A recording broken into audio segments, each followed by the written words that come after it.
小幼崽身为星际最珍贵的火种幼崽，却出生在废弃的培养工厂。为了不被把这当成老巢的人贩子发现，他只能每天躲在培养皿里装作嘎掉的样子。谁知这天许久未运转的培养皿突然亮起，发出刺耳的警报声。听到声音的人贩子懵了，这是培养出火种幼崽的警报声。这破基地竟然还有火种幼崽！要知道星际现在分为3种人：可以兽化的兽种和拥有异能的一种，还有净化杂乱基因安抚精神力的火种。而火种也是最珍贵最稀缺的。看到人贩子贪婪的模样，幼崽吓傻了，连忙钻出培养皿躲了起来。卧底在人贩子中的希克斯也是一惊，果然是火种，看来只能提前收网了。这样想着，他给同伴使了个眼色，同伴秒懂。很快他们将几名人贩子制服后，希克斯朝着幼崽藏身的方向走去。此时安诺缩在角落凝神听着外面的动静，那些人贩子的声音好像没了，难道他们已经走了？安诺正准备松口气时，抬头就看见一双蓝色的眼睛，他吓得一激灵。这个男人他见过，就是人贩子中的一员。他本能的想要往外窜，却被希克斯一把提了起来。小家伙还挺能跑，被提起的安诺气得咬牙切齿，张口就对着希克斯的手咬去。然而一声脆响过后，安诺松开了嘴，他仅剩的2颗牙齿都掉了。希克斯不觉得有些好笑，他身上覆盖着能量护盾，就是拿刀砍他也砍不动。他笑着把火种幼崽的2颗牙给揣到兜里，出声安抚道：“牙齿还能再长出来，你乖乖的别再咬了，我不会伤害你的。”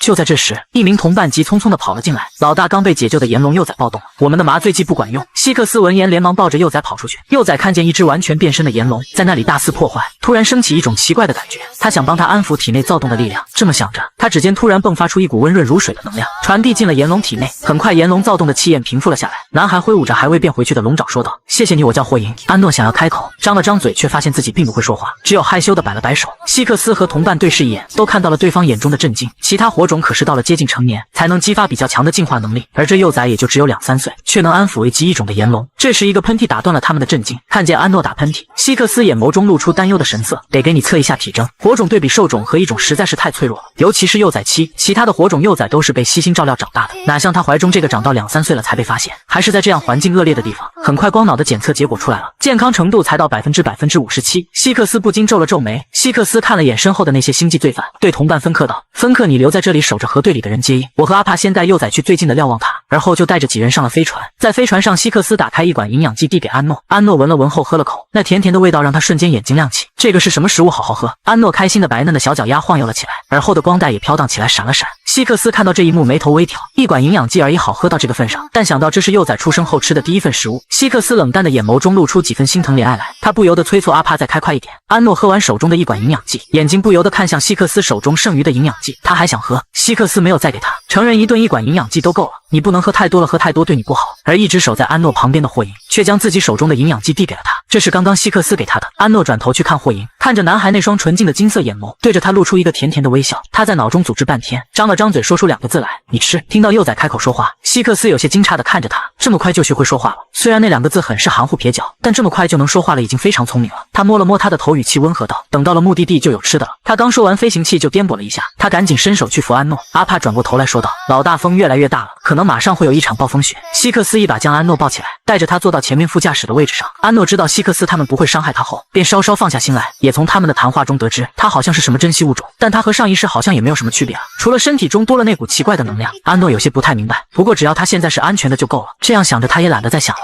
飞行器在暴风雪中继续往最近的瞭望塔飞去，而此时收到了火种信息的北河联邦正在启动紧急预案，他们已经很久没有收到这种警报了。3、5个工作人员聚在一起，低声的谈论着。火种的信息是从卡帕星上废弃的培养基地传来的，其中一名人员顿感惊讶，难道是那颗已经列为废星的星球？那里可是有一道战争防线，而且还是处在最混乱的灰色地带。另一名工作人员说道：说不定是有人偷了种子放到培养皿基地中，怎么可能？谁运气能好到偷一个种子就能养出火种？每一颗火种种子可是严格筛查基因的。虚拟小声音一点，现在这个情况确实是火种种子被偷了。你没看到刚刚安保总部和稽查部那群人的脸色都青了，这说明有可能真是出了内鬼了。宽敞明亮的办公室中坐着各部门的主要负责人，火种协会会长伊芙娜冷着一张脸看向安保部部长：火种现在的身体情况怎么样？是谁在负责照看？伊芙娜是火种，火种脾气一向都不错，伊芙娜也不例外，但她作为火种协会的会长，比其他火种多了份严肃。平时她都会在耳朵上别一个伪装器，因为火种的情绪也会通过光带传达，伪装器可以将光带一直保持原状，不会让人察觉到她的情绪变化。办公室中的众人都注意到伊芙娜今天没有带伪装器，现在是凌晨4点，可能也是收到消息没来得及带伪装器，就紧急赶来了。此时她那2根光带在空中飘荡着，散发着红光，表明她现在心情不太佳。安保部部长正色道：伊芙娜大人，火种现在由我们安保部的一个在卡帕星上执行任务的卧底照看着，您放心，我们已经紧急派了救援过去，正好洛金指挥官也在附近的，收到消息也正在赶过去。怕伊芙娜不放心，部长手握拳放在唇边咳了声。伊芙娜大人是希克斯在照看。伊芙娜听到希克斯和洛金都在，这才稍稍放心了些。洛金是和他同在一个寄养家庭的姐姐，能力卓绝，而希克斯是他的外甥，洛金的长子，上一任稽查部执行官。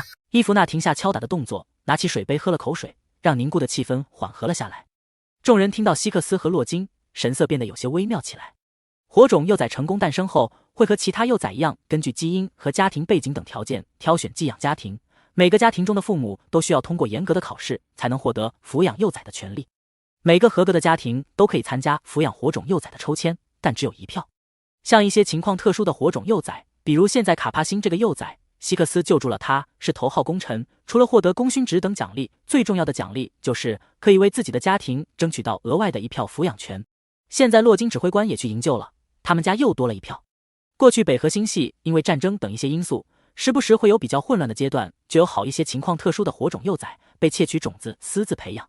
所以稽查部除了其他的稽查工作，还专门成立了一个负责火种工作的部门。只是已经有好几百年没有发生过这样的事了。现在办公室中的稽查部几个主要负责人都你看看我，我看看你，根本不敢说话。火种诞生前的各种程序和文件基因筛选等，可是由他们负责过手侦查，保密级别是最高的，比起安保部只是负责安全，他们做筛查和保密工作的责任更大。伊芙娜扫过稽查部的那几人的神色，在心中冷笑了声。他今天来这么一出，就是借此敲打一下稽查部的人。自从希克斯下任后，稽查部就越来越不像个样子了。他心里清楚，卡帕星的火种幼崽未必就是有人弄出去的，不然肯定会偷偷培养，不会丢到卡帕星一个废弃的培养皿工厂中，就这么任其空荡荡的无人守护。就卡帕星那种正常的环境，兽种幼崽都难以生存。稽查部也不知道干什么吃的，居然出这么大的疏漏。我看他们就是平时安逸过头了，说不定连混进了内鬼都不知道。听着这些话，稽查部的首席执行官脸色铁青，现在他能做的就只能硬着头皮背下这口锅了。他们稽查部再松懈，也不可能在火种的事情上松懈。一路过来传言他们稽查部出了内鬼，他听了都能被吓死。出了这种事，他们稽查部一定会被联邦总部联合调查。要是真查出有内鬼，就算是现在这个火种幼崽不是内鬼偷出去的种子，这口黑锅稽查部就得稳稳背着了。现在他就只能祈祷别真查出个内鬼什么来的，不然他这个执行官就做到头了。他好不容易才把希克斯搞下去，这首席执行官的凳子他还没坐热呢。最主要的是，他还想给他们家多弄1票火种的抚养权，要是被查了，他们家就别想了，1票都拿不到。伊芙娜听着众人在那讨论着，揉了揉胀痛的额角，起身往门外走去。休息大厅中，伊芙娜透过巨大的透明玻璃，抬头看了眼满头的星空，从光脑中调出了希克斯的通讯。他拨过去，毫不意外地显示通讯码错误。在那边响了阵杂音后，伊芙娜才选择关闭通讯。他知道希克斯那边会收到他的通讯的。他很担心这个小火种的状态，想要从希克斯那直接了解到火种的信息。但希克斯现在身份特殊，不能直接联络，只能等他用其他的联络码回复了。卡帕星东谷区瞭望塔，飞行器稳稳地落地，停在了一处山谷半山腰被环住的一大块斜坡上。这块斜坡是被投影器制造出来的假象，视觉上看着是斜坡，其实是一整片平地。即便这个位置能挡住大部分风雪，但外面的风雪依旧大到能见几乎度为0的程度。希克斯看着怀中熟睡的幼崽，用风衣仔细地将他又裹紧了一些，抱着他从飞行器中出去。一出去，安诺就被那呼呼作响的风声吵醒，但希克斯手环在他头上，他动了2下都没能探出头去。霍银紧紧地跟在他们身后，警惕地环视着四周，鼻子在风雪中嗅着，确定附近没有其他的危险生物。希克斯看见面前空无一物的斜坡，光脑对着前面一扫，制造的幻象闪动了几下，露出一个破旧的高塔出来。这就是卡帕星过去众多的瞭望塔之一。瞭望塔一出现，希克斯就抱着幼崽快速地跑到瞭望塔的门口，一脚踢开了瞭望塔那陈旧的大门。里面的人被希克斯的声音弄得一惊，手都放在了腰间的武器上。希克斯，麦克看到来人惊诧出声：“你这么快就到了？”看到他怀中抱着什么，还有站在他身后兽种特征明显的霍银，麦克苦笑道：“我就知道希克斯，你已经往我这里塞了5、6个兽种崽子了，再来我这小小的瞭望塔就要住不下了。”看到阿帕将门关上后，希克斯抱住安诺的手才放松了些，让这个在他怀中动个不停的小幼崽探出头来。麦克看到他先是一愣，而后缓缓瞪大了眼睛。希克斯，这个幼崽是火种，那属于火种特征的光带，那微尖的耳朵，还有那淡淡的能量气息，这是一只火种幼崽。希克斯没有理会麦克的震惊，扫了一眼从楼上和里间走出来的几个兽种崽子，问道：“我要的东西呢？”麦克眼睛直直地盯着他怀中的安诺，整个人像是被定在了原地。屋子里其他几个兽种幼崽也张了大嘴巴看着安诺。希克斯伸手重重一拍麦克：“我和你说话呢，我要的东西呢？幼崽还饿着肚子的。”麦克回过神来，依旧一副震惊脸，和他说道：“我早早的就叫人送了，外面暴风雪已经达到了7级，现在又是卡帕星的冬季，太危险了。送货人被暴风雪困在半路了，等外面风力小些了，他就能送过来了。”说完，麦克转身去取挂在墙边的衣服装备等物，我去接应他。谁都不能饿着火种幼崽，你小心些，阿帕跟你一块去。麦克点了点头，看了火种幼崽一眼，推门和阿帕一起出去接应送货人了。希克斯带着安诺进到里间，几个兽种崽子也跟了进来，全都一脸好奇地看着安诺。呆呆地看了一会后，他们纷纷在那翻找着能吃的东西，把吃的东西全都放在中间的长桌上。安诺视线里面的这间屋子面积不是很大，但一进来他就感觉暖和了很多。屋子正中间放了一张长长的木桌，可以坐10来个人，墙边摆放着老旧的沙发和柜子，沙发上面散落着一些玩偶等孩童玩具。右边的墙壁中间有一个壁炉，壁炉还在燃烧着，但里面燃烧的不是木头，而是一种石头，石头通红通红的，燃烧着火焰，还会发出木材一样的噼啪声。最里面的位置是一个开放式的厨房，灶台上面还在烧着热水，锅子里面的热水已经沸腾起来，锅子下面放着一块燃烧的火红石头，和壁炉中的石头是一样的。眼前的场景和他过去生活的环境很是相似，但又有许多不同，比他过去住的地方更加的舒适，处处透着令人安心的暖意。他看着那几个长着各种动物特征的孩子们在那翻箱倒柜的，一个孩子爬上了开放式厨房的灶台上，打开了柜子，把里面的一些食物一样样的拿了出来，另外一个孩子在下面接着。希克斯将他放在沙发上，去帮着那2个孩子去拿食物。他一坐下，霍银就趴到他的脚边。他看着霍银的行为动作就像是一个小兽，他头上长着角，手上还有着尖尖的利爪，露出的肌肤也长着覆盖着黑色的鳞片，一条长长的尾巴像是小狗一样在时不时的甩动着。感受到安诺的目光，他的尾巴尖尖卷上了他的脚腕蹭了蹭。一个小小的动作，他能感觉到霍银对他满是依赖。他弯下腰去，抓着脚腕上的尾巴轻轻扯了下，然后拍了拍自己旁边的位置，示意他坐到沙发上来。霍银看着他的动作眨了眨眼睛，从地上坐起来，然后将头搁沙发上，歪着头看着他。安诺被他的动作可爱到了，忍不住弯起了嘴角，摸了摸他的头，不再引导他。希克斯，这是黑羊奶块，火种崽可以吃吗？一个女孩将一个透明罐子递给希克斯，希克斯摸了摸他的头，可以吃，但不能当主食，你去给他。希克斯想让这群孩子们跟他相处一下，应该会让他放松一些，不再那么警惕。女孩听到希克斯的话很是高兴，抱着罐子走到安诺面前，小心翼翼地和他说道：“小崽崽，你肚子饿了，可以先吃这个。”安诺闻到那罐子里面散发的奶香味，他拿出一块递给霍银，自己再拿出一块吃了起来。女孩看着火种幼崽完全不嫌弃这便宜的奶块，吃的还特别的香，她将整个罐子都塞到幼崽怀中，把方才希克斯说的不能当主食的话全都抛到脑后。安诺刚刚喝了一罐营养剂，并没有觉得特别饿，但他就是有一种强烈的进食欲，越吃越想吃。他自己吃一块就递一块给霍银，其他几个孩子都想上前来摸一摸他，和他说说话什么的。他们作为兽种幼崽，基因中的兽类基因让他们对喜欢的事物就想要去触碰亲近，尤其是对火种有种天然的亲近感。但霍银守在安诺旁边，他们一靠近他就露出他的尖牙，眼神凶狠地看着他们，尾巴还一甩一甩的。他们能感受到霍银发出的警告，他散发出的属于龙的气味也让他们害怕。希克斯和最大的一个孩子去楼上给安诺翻找他能穿的旧衣服去了。等他拿着衣服下来时，安诺和霍银已经把一整罐奶块吃完了。安诺抱着空罐子看着他，还打起了嗝来。希克斯有些哭笑不得，也没说什么，反正他都吃完了。他在幼崽面前蹲下，把他手中的空罐子拿走，准备给他套上衣服。一旁的霍银开口道：“他的味道，就算大雪天我在1公里以外都能闻到。”希克斯动作一顿，看了他一眼道：“简单的除味剂没办法去除它的味道，等会麦克会带一种强效除味剂回来。”火种幼崽刚从培养皿中出来，身上还带着培养液的味道，培养液加火种的特殊味道，一闻就知道是新生的火种幼崽。就算从来没有和火种接触过的人，基因的天然反应也会让他们明白这个味道是属于火种的。希克斯将裹着安诺的风衣脱下，拿着其他孩子们穿过的旧衣服帮他一件件套上。安诺躲开希克斯的手，主动自己穿衣服，但希克斯显然有照顾孩子的经验，动作麻利，快速的帮他衣服都穿好。衣服有些大，安诺的2只手都缩在了衣服里面。希克斯将他的衣袖往上卷了2圈，把手掌露了出来。看着他那纤细单薄的小手，希克斯眉头微不可察皱起。他家里的那群小崽子在火种幼崽的这个年龄可都是白白胖胖的，他看着有点瘦，像是营养不良导致的。希克斯怎么都想不明白，为什么他会从一个废弃的培养皿工厂诞生。他过去在稽查部工作，对火种的诞生流程每一步都了然于胸，也时常接触各种特殊事件，但面前的这一个火种幼崽还是太过特殊了，这种事件他还是第一次遇见。给安诺换上衣服后，希克斯把霍银从地上拉起来，准备帮他也把身上的破衣服也换了。霍银躲开他的手，从他手中拿过衣服，把自己那一身破烂的衣服脱下，露出满是疤痕的上半身。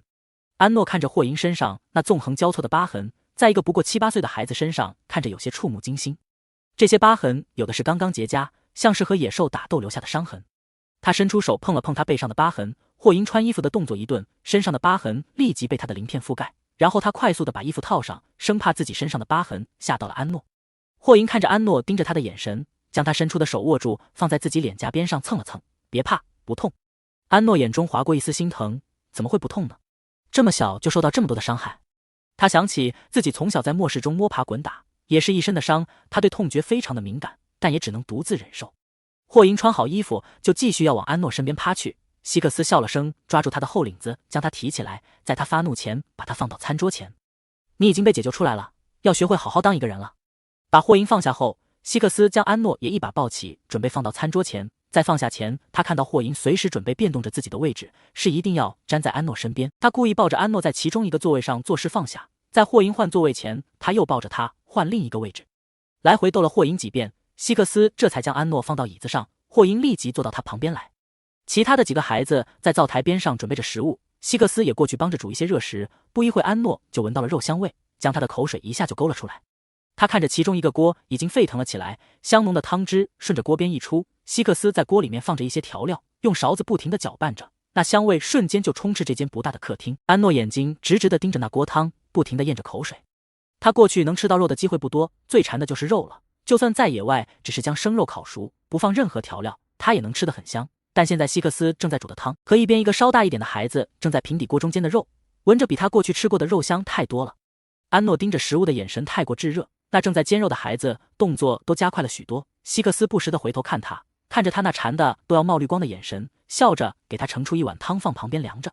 等了几分钟后，希克斯实在遭不住他那热切的眼神，先将手边的汤给他端到了桌上，给他找了一把小勺，正准备给他塞手里，他就已经迫不及待地捧着碗喝了起来。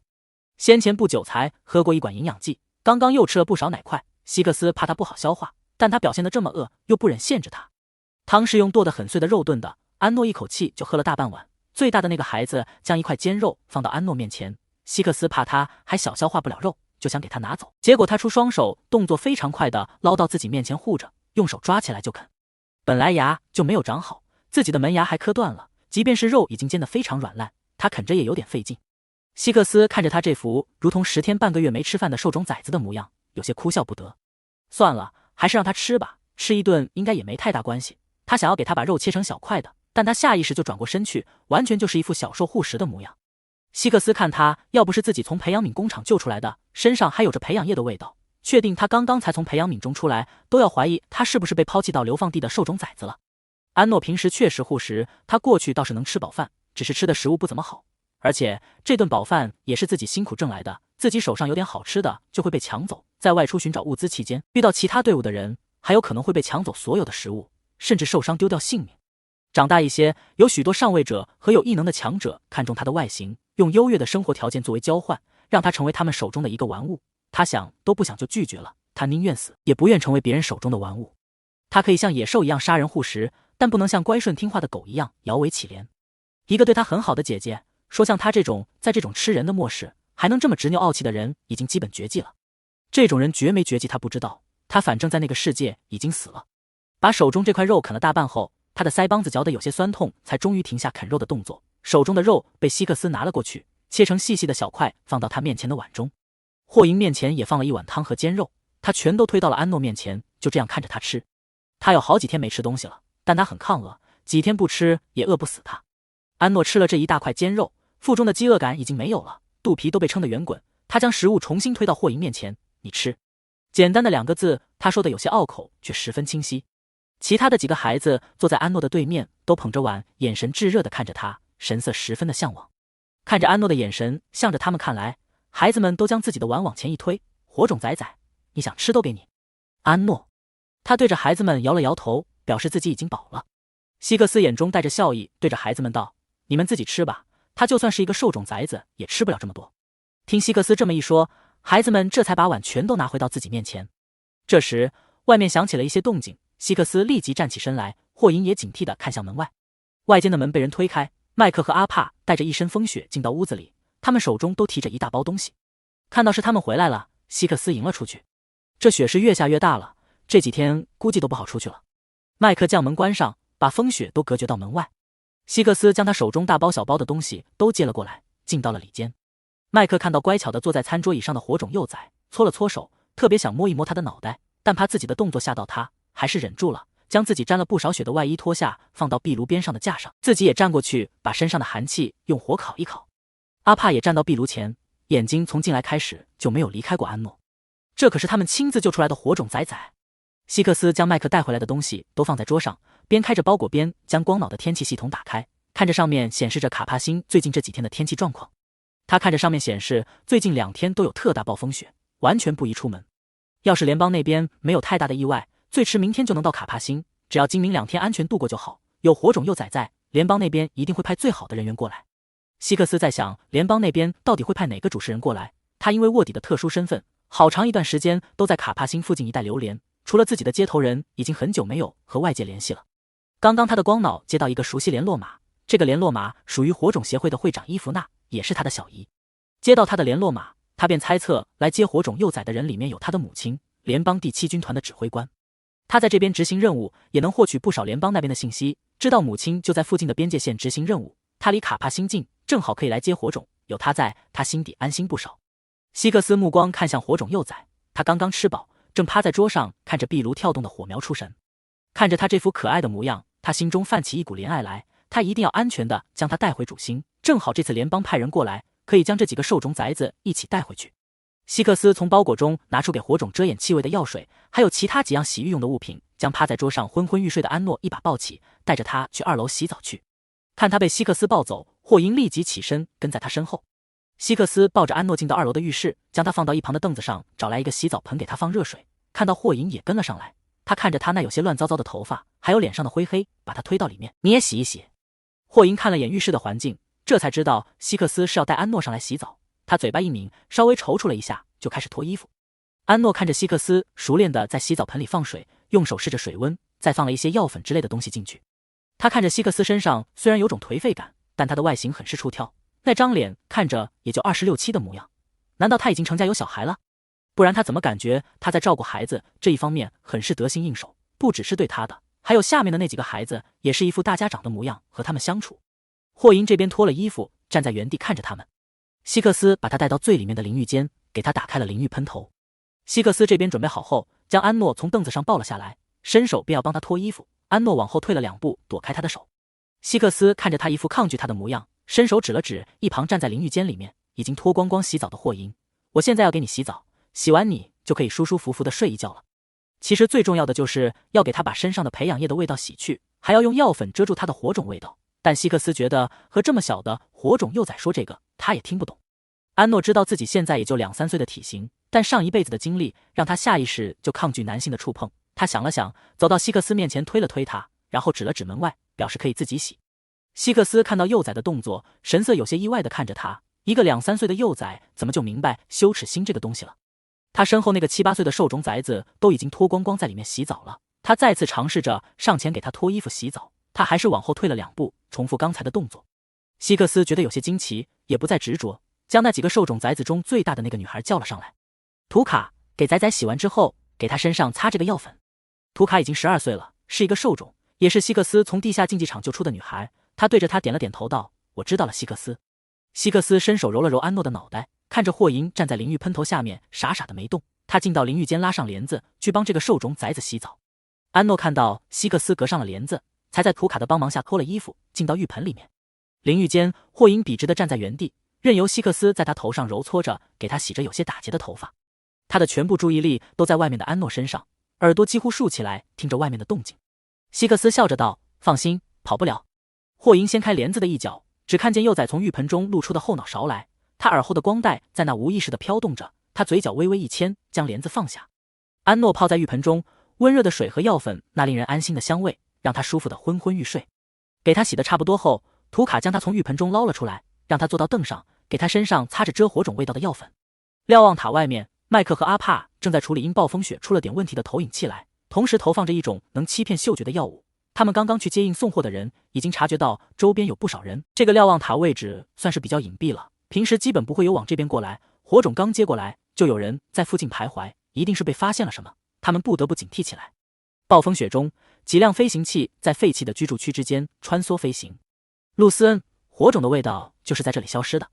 露丝恩将飞行器停了下来，往椅背上一靠，双腿搭在操控台上，看着外面越来越大的风雪在废弃的居住区扫视着。副驾驶的属下迪克转头对他道：“露丝恩，应该是风雪太大了，把味道遮住了，我们要不要等风雪停了再搜？”露丝恩嘴角一勾，漫不经心道：“暴风雪能遮住你们的鼻子，却遮不住我的，那可是火种的味道，等风雪停了，联邦的人早就将人接走了。”迪克犹疑道：“露丝恩，那真的是火种吗？会不会是有人故意欺骗我们？这里可是卡萨星，都差不多是废弃的星球了，环境恶劣到普通幼崽都很难在这里生存，何况还是珍贵娇弱的火种幼崽，在这里出现火种幼崽，这也有些太离谱了。欺骗我们，那就抓出来杀了。”露丝恩打开光脑上的通讯器，全部下去搜。他100%肯定卡萨星上就是诞生了一个火种幼崽。方才他们收到了之前和他们经常做生意来往的一方信息，说和他们黑刺的人交易失去了联络。而这时他们又刚好收到了有联邦的人正在往卡萨星赶来的消息，听说还派了军团的人来。平时联邦对于他们这些灰色地带都是睁一只眼闭一只眼，因为处理起来非常棘手，不会这么大肆张扬。刚刚他带人搜查到他们的人交易的地方是一个废弃的培养皿基地，在外面时他就闻到了浓郁的火种味道，进去一看，里面的一个培养皿机器还在运转着，金色的培养液流了一地，无论是控制台上面显示的火种自动的求救信息，还是那残余着火种淡淡能量的培养液，都在告诉他这个废弃的培养皿基地诞生了一个火种。也不知道是谁胆子这么大，在这里培养了一个火种，现在这个火种消失了，跟那几个在这里交易的人逃脱不了。飞行器陆续停在了废墟之中，露丝恩正准备下去，光脑就响起了通讯的声音。他抬起手腕打开通讯，通讯投影跳出：“露丝恩，查到了，今天出来和杰勒他们交易的是希克斯。”知道了。露丝恩挂掉通讯，从飞行器上跳下。希克斯，最好不是你。一对狼耳从他的头顶冒出，他耸动着鼻尖，在暴风雪中嗅到一缕极淡的火种味道。他深深地吸了一口气，感受着这令人血液沸腾的甜美味道，眼睛闪动着幽光，化身一匹黑白色的巨犬往前奔去。在他身后，他的属下也化为兽身，跟在他身后快速奔跑。来，把头发吹干了。2楼房间内，安诺和霍银坐在床边，希克斯拿着毛巾给他们2人擦着湿发，图卡拿来一个吹风筒递给希克斯。安诺看着希克斯打开那个圆柱形的风筒开关，他松开手，风筒就飞到他的头顶，呼呼地吹着暖风。从那个培养皿基地到瞭望塔，这一路上他见识了不少超越他所处时代的科技，每一样都让他十分的新奇。看着这个风筒自动地绕着他的头发吹，在飞到他面前时，他好奇地用手指戳了下风筒，风筒立即做出了一个抖身体的动作，动作很是的自然。他觉得有趣，不由得多戳了几下。看着安诺在那玩着风筒，希克斯视线在房间中转了圈，从床头的桌子上拿了一个巴掌大的球给安诺。安诺看着面前的球是用非常小的方块组成，他伸出手一碰，这个球就变成了流体状，从他的手心中悬浮起来，发出和他耳朵后面的光带一样的光芒。希克斯知道安诺能听懂他说的话，蹲在他面前柔声和他说道：“这是变形球，是用一种活性矿石制作的，会自动根据周边的物体变成他自己想变的形状。”安诺看着希克斯面对着他温柔耐心的模样，点头给了他回应。看着他乖巧的模样，希克斯笑着摸了摸他的头，这一次他没有躲开他的手，只是身体微微一顿，有些不是很自在。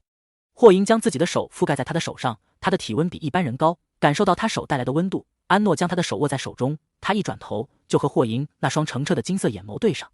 他发现无论什么时候去看霍银，霍银的视线都是放在他身上的，他无时无刻都在专注地看着他。他想，或许是因为他体内的那股奇异的能量，才让他对他产生了依赖。除了霍银，其他的几个孩子也总是盯着他看，想要靠近他，但有霍银在，也只能眼巴巴地看着了。舒舒服服地洗了个澡，又吃饱了饭，现下安诺就觉得有些困顿起来。希克斯给他吹干了头发，拿着梳子仔仔细细地给他梳顺，看着他眼皮在那打架，稍微整理了一下床铺，把他抱起放到了床中间。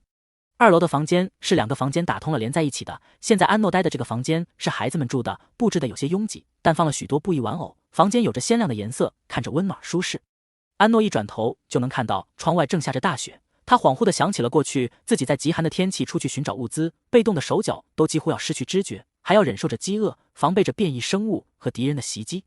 像现在这样吃饱了饭躺在柔软的床上，是他过去想都不敢想的。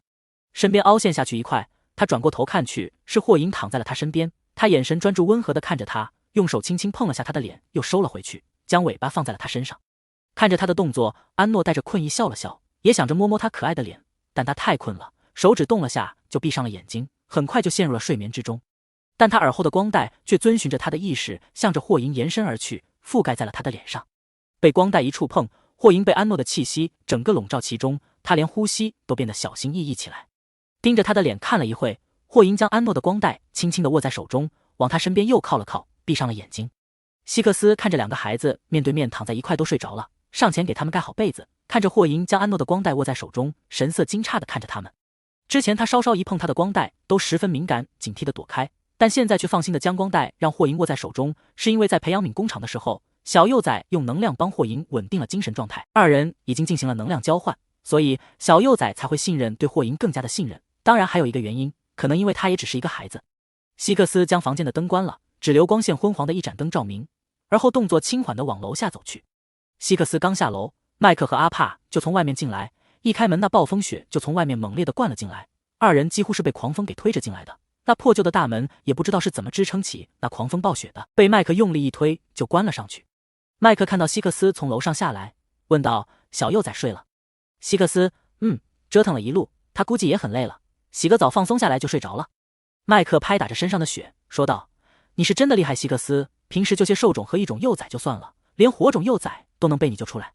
希克斯：他不是我救出来的，是在东谷废墟的培养皿基地诞生的。麦克一愣：什么？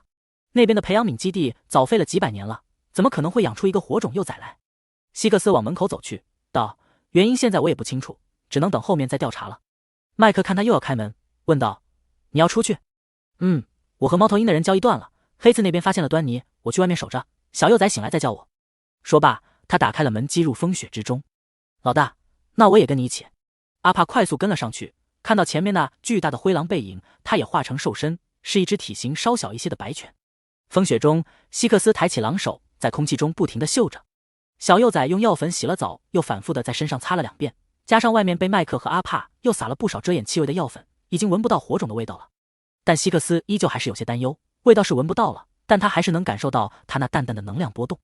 如果是基因等级偏低一些的人，感知能力比较弱，是感应不到这么淡的能量，但在卡萨星可是有不少基因等级高的人，这些人基本都是靠药物等物品来提升基因等级，随时都会精神狂躁，陷入癫狂之中。如今最好的提升基因等级的药物是联邦官方提供给军队的药物，这些药物的副作用已经是最小的了，但也会积累药性。联邦的药物是副作用最小的，却不是提升基因最快的，只能是比那些在黑市中流通的药物要稳定许多。提升基因等级的药物只有联邦官方批准了才能使用，市面上不允许售卖。这些药被称为 TG3， 也叫黑药，在黑市售价十分昂贵。北河星系有太多基因等级低的人，为了拥有更强的力量，即便 TG3 售价昂贵也供不应求，但带来的副作用是不可逆的，药物无法解决，唯一的办法就是火种的进化力量。在卡萨星的都是一些穷凶极恶之徒，为了得到自己想要的，什么都做得出来。得到一个火种为他们所用，一直都是他们想做的事。希克斯和阿帕警惕地在瞭望塔周边来回巡视，而安诺在房间中安睡。等他睡醒的时候，已经是第2天清晨，只是外面的暴风雪比昨天更大了。他透过2楼的窗户向外看去，除了一片雾蒙蒙的雪白，什么都看不见。安诺一睁眼就看到霍银正躺在他身边看着他，他那亚麻色的长发在枕上铺开，撑托着他那精致的脸蛋，秀气的像一个小姑娘，但他的眉眼锋利，带着一股锐气，将这股秀气生生压下，给人一种看上去非常不好接近的感觉。他撑起身体从床上坐起来，就看到其他几张小床上几个孩子们都向着他望来，而昨天帮他洗澡的叫做图卡的女孩正趴在他的床边，也不睡到他自己的床上，2条毛茸茸的黑白大尾巴放在他的身边，时不时从他的身上扫过。他一醒来，他也立即睁开眼睛向他看来，身边的尾巴不停地摆动着。安诺被他身后的尾巴吸引住了视线，在他所处的末世有不少基因变异的人，只是比较少。看着拥有动物形态的几个孩子，他想这个世界的人应该都是和动物基因糅杂在一起的。他看着图卡那一黑一白的尾巴，也不知道它是什么动物，不过看他脑袋上那一对尖尖的耳朵，倒有点像狐狸了。看着图卡那双扑闪扑闪的大眼睛望着自己，安诺伸手摸了摸他的尾巴。他一摸，图卡的耳朵猛地一抖，然后将自己的2条尾巴都放到了他的手里，那眼神仿佛在说：“快摸快摸，小崽崽喜欢尾巴就多摸几下。”看着图卡那可爱的模样，安诺抿嘴微微一笑，抱着他那毛茸茸的尾巴又摸了几下。一旁的霍银看着图卡，眼神散发着冷意，但看安诺摸着开心，也没有像之前那样阻止图卡的靠近。崽崽醒了。希克斯一上来就看到安诺坐在床上摸着图卡的尾巴，图卡开心的恨不得在床上打滚了。安诺看到希克斯来了，放开了图卡的尾巴，想从床上跳下去。他睡了一晚上没起来过，现在一股尿意袭来，他想去上厕所。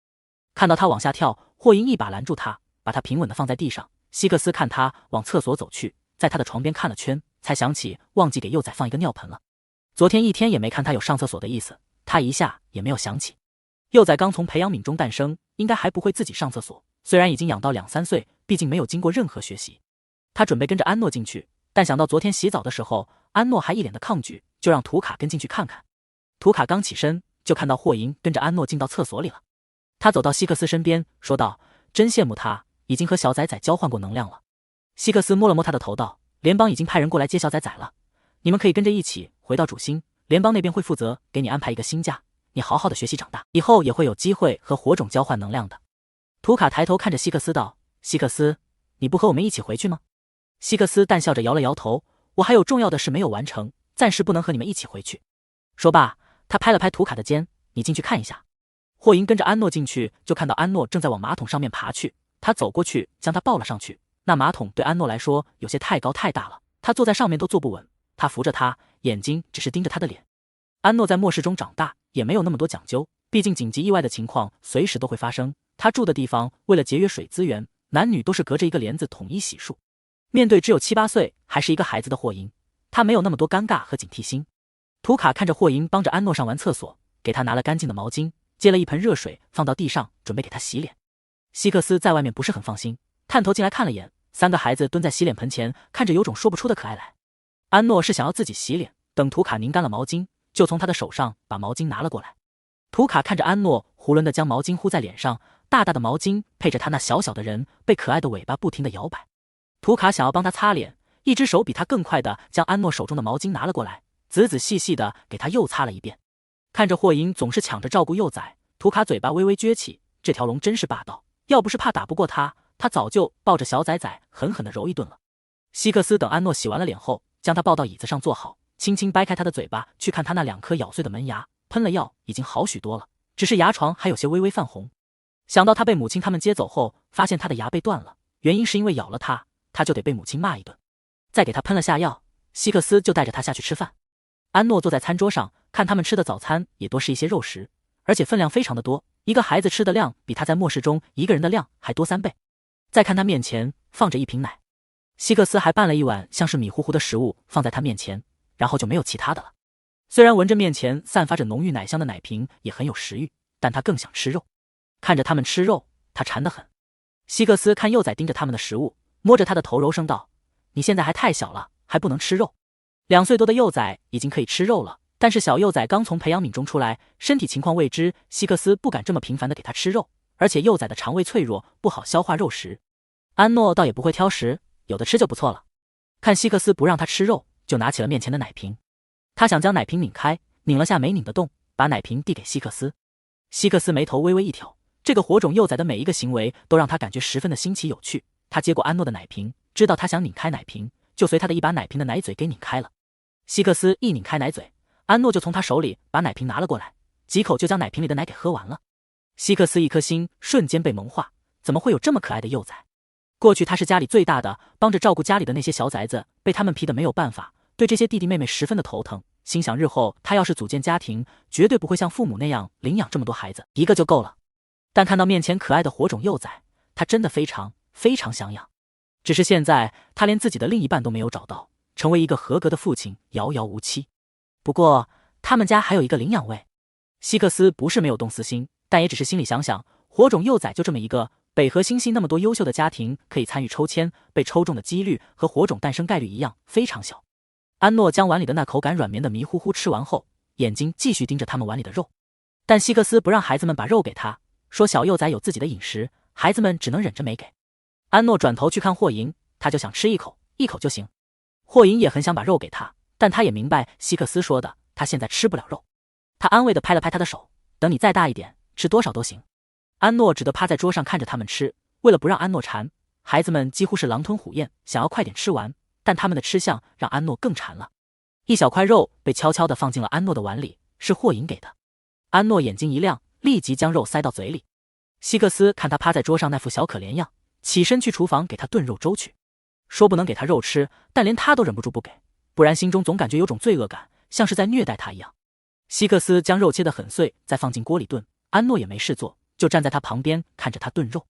那些孩子们都把肉吃完了，他还想看能不能从厨房中顺点肉吃。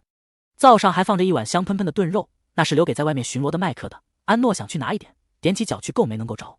希克斯笑着给他撕了一小块下来递给他，仔仔别急，我再给你煮肉吃。安诺对着希克斯点了下头。对于细心照顾他的希克斯，他对他不再那么抵触。看着安诺给他回应，希克斯顿时开心，笑着将他抱到餐桌上，把昨天的变形球放到他面前给他玩，一会就好了，仔仔再等一下。霍银看安诺坐在椅子上，就想趴在他的脚边，但想到昨天希克斯说的他要学会当一个人，就忍住了这股冲动，但尾巴还是悄然地缠上他的脚腕。感受到霍银的依赖情绪，安诺对着他笑了下，想要抬手摸摸他的头，他的手刚抬起，霍银就趴在桌上，抓着安诺的手放在他的脑袋上。看到安诺摸着霍银的脑袋，图卡也坐到他的身边，把脑袋趴在他的面前，尾巴放在他的膝上。其他的崽子也纷纷效仿，把自己的兽耳和尾巴露出来，看着安诺疯狂地摇着尾巴，走到他身边，一脸求摸。霍银看着围上来的崽子们，脸色顿时冷了下来。他发现安诺好像更喜欢毛茸茸的兽种，他是一条龙，没有毛茸茸给他摸。感受到霍银的冷气，几个兽种崽子们又踌躇着退了回去，眼巴巴地看着安诺。希克斯将煮好的肉粥放到安诺面前，他忽然就抬头看向他，眼神中透露着询问。感受到安诺的目光，希克斯问道：怎么了，崽崽？说着在他身边坐下，小幼崽愿意和他沟通，这是一件好事。安诺指了指他的头顶，希克斯一时没能明白他的意思。安诺也没有学到多少他们说的语言词汇，在脑中过了遍知道的词，说了2个字：耳朵。这个词他说的不好，有些含糊，希克斯努力分辨才知道他说的是什么。耳朵怎么了？希克斯以为是他的耳朵不舒服什么的，立即俯身过去给他检查。火种的光带可是他们非常重要的器官，就在耳朵后面。安诺手抵在希克斯的额头上，将他一推，用手摸了下他的头顶。你的耳朵？我的耳朵？一旁的阿帕道：老大，我猜火种可能是想问你的兽耳。阿帕说完，安诺立即点头。希克斯明白过来，原来小幼崽是想知道他的兽形是什么。他已经很久没有像这些小幼崽们一样露出半个兽形，实在是他想维持着自己比较稳重的形象。但看着安诺那双望着自己的湿漉漉的淡蓝色眼眸，他的兽耳就从头顶上冒了出来。安诺看到他头顶上那灰白的兽耳，眼睛一亮，狗狗。刚刚有个兽种幼崽对他说他的兽身是一只狗狗，他就知道狗狗怎么说了。在末世之中有许多变异的狼狗，大多性格温顺粘人，他对狗狗很有好感。希克斯听他叫他狗狗，有些哭笑不得，他低下头去让他摸了摸自己的耳朵，纠正他道：不是狗狗，是狼。安诺心道：狼和狗也差不多。他摸了下希克斯的狼耳，就收回了手。他只是好奇希克斯的兽身是什么动物。他往屋子中看了圈，除了霍银，这些孩子们的兽身不是狼就是狗。看到阿帕身后对着他疯狂摇晃的白色大尾巴，他猜应该也是狗狗。他低头看着图卡放在自己膝上的尾巴，对他道：狗狗。听着安诺叫谁都是狗狗，希克斯看着他眼中满是笑意。他道：图卡是一只小狐狸，不是狗狗。安诺了然，他之前猜对了，图卡还真是一只狐狸。他的眼睛扫向阿帕，阿帕一脸快问我的期待神情。这次他的话没有带疑问语气，说道：狗狗。阿帕猛点头：我是狗狗，小崽崽猜对了，真棒。看着阿帕一副俊秀白净的长相，但却对着他笑得一脸憨样，安诺抿嘴笑了下。看着安诺对他笑，阿帕尾巴摇得更欢了。希克斯满脸温柔笑意地看着安诺，养着安诺的这2天，他嘴角就没有下来过。他过去1年都没有这2天笑得多，实在是这个幼崽太可爱了。他觉得自己再多养1天，就舍不得把它交给其他人了。瞭望塔外面，麦克正在外面来回巡视着。忽然，他在暴风雪中闻到了来自兽种身上的味道，而且还不止一个。他的兽身是白熊，嗅觉并不比狼犬敏锐，在这么大的暴风雪中都闻到了味道，说明那些人已经离他们非常近了。麦克心道不好，立即进到屋中告诉希克斯。希克斯正打开光脑，在那教安诺北河星系的语言词汇，听到麦克的话，立即站起身来，将幼崽交给霍因图卡他们来带，和阿帕一起往门外走去。一出去，他们就闻到了味道了。希克斯神色瞬间就冷了下来，他看了下自己的光脑，上面有联邦那边和母亲给他发的加密消息，他们还有2个小时就能到达卡萨星了。这已经是母亲航行的最快速度，比预计的时间已经快了半天，但还是有人嗅着火种味道找过来了。希克斯能在空气中分辨出那些味道是黑刺的人，其中一个还是黑刺的小头目露斯恩。希克斯作为卧底混在黑刺中，和他关系还不错。希克斯面色有些凝重起来，露斯恩的基因等级很高，能力自然也强，他一定是发现了什么。他从味道上判断距离，现在露斯恩离他们最多就500米了，换地方是不可能了。这里除了火种幼崽，还有一堆兽种幼崽，要是被露斯恩发现，他的卧底身份就彻底暴露了。暴露也就算了，大不了回去，但火种幼崽和兽种幼崽们的安危无法保证。他在脑中快速思考着，现在只有一个办法，就是引开他们才行。只剩2个小时，母亲他们就到了，他得争取这点时间。希克斯立即进到屋内，对着手中幼崽们道：“紧急避险，2分钟内速度。”他教过这些孩子们遇到紧急事件避险的演习，所有逃跑的东西和路线都是提前准备好的。昨天晚上还跟他们强调了几次。现在听到他的话，孩子们立即飞速的去拿自己的东西。这些孩子里面除了霍银，最小的只有7岁，但这些被抓来卖给地下竞技场的兽种孩子本身基因等级并不弱，但终究还是一群孩子。希克斯拿出一个提前给安诺准备好的小背包，给他穿上防寒的衣物，戴上防护器，再拿出给他准备的光脑戴在他手上。他再次检查了一下背包，里面放着幼崽专用的浓缩营养剂和一些药物流通的芯币等物。检查无误后，他给他背上小背包，这些都是为了以防万一准备的东西，他不希望小幼崽用上。但现在小幼崽得离开这里了，露斯恩能找到这里来，说明这个位置已经暴露了，继续待下去，小幼崽和这些兽种幼崽都有危险。2分钟内，兽种幼崽们就把自己的东西都准备好了。希克斯拿出用密封袋装着的黑色风衣，这是昨天他用来包裹过火种幼崽的衣服，上面有他的火种气味，还有培养液残余的味道。安诺看着大家一副神色紧绷的状态，就知道应该是遇到什么比较紧急的情况了。从之前的那个培养皿工厂再到瞭望塔，他观察到周边的环境不比他在过去的末世好多少，只是科技更超前，但环境也是一样的恶劣。在培养皿工厂遇到的人贩子还有霍银的遭遇，也让他知道他重获新生的这个世界依旧灰暗。希克斯在安诺面前蹲下，摸了摸他的脑袋，把他喜欢的变形球放入他的手中，语气温和道：“小崽崽，待会让阿帕哥哥带你和图卡他们出去玩，阿帕会变成大狗狗陪小崽崽玩，玩一会后就会有很多叔叔阿姨来接你们去新家，我有些事情需要去完成，完成以后就去见小崽崽。”安诺知道并不是出去玩，但看着希克斯那温柔哄着他的模样，他点了下头。站在他身边的霍银牵住了他的手，他已经感应附近来人的气息了，知道危险临近，他会保护好小崽崽，不让任何人伤害他。希克斯打开安诺身上佩戴的防护器，防护器在他身上形成一个防护立场，这个防护器是母亲给他的，是军方最好的防护器，可以保护他不受到外面恶劣环境和外力攻击的伤害。再次给小幼崽检查了一遍后，希克斯打开了门，跳到风雪中，落地时瞬间化作一匹身形巨大的灰狼，他嘴里叼着有火种味道的风衣，转身去看安诺他们。外面正刮着暴风雪，安诺虽然有防护器保护，不会觉得冷，但他能感受外面的风力有多大，那狂风几乎要将他吹倒在地。霍银紧紧牵着他的手，另一只手放在他的背后帮他站稳。他看阿帕变成一只漂亮的白色大狗在他面前趴下，示意他坐到他的背上去。麦克走过来将他抱起来放到阿帕的背上，再把霍银也放上去，然后和他们一起坐了上来。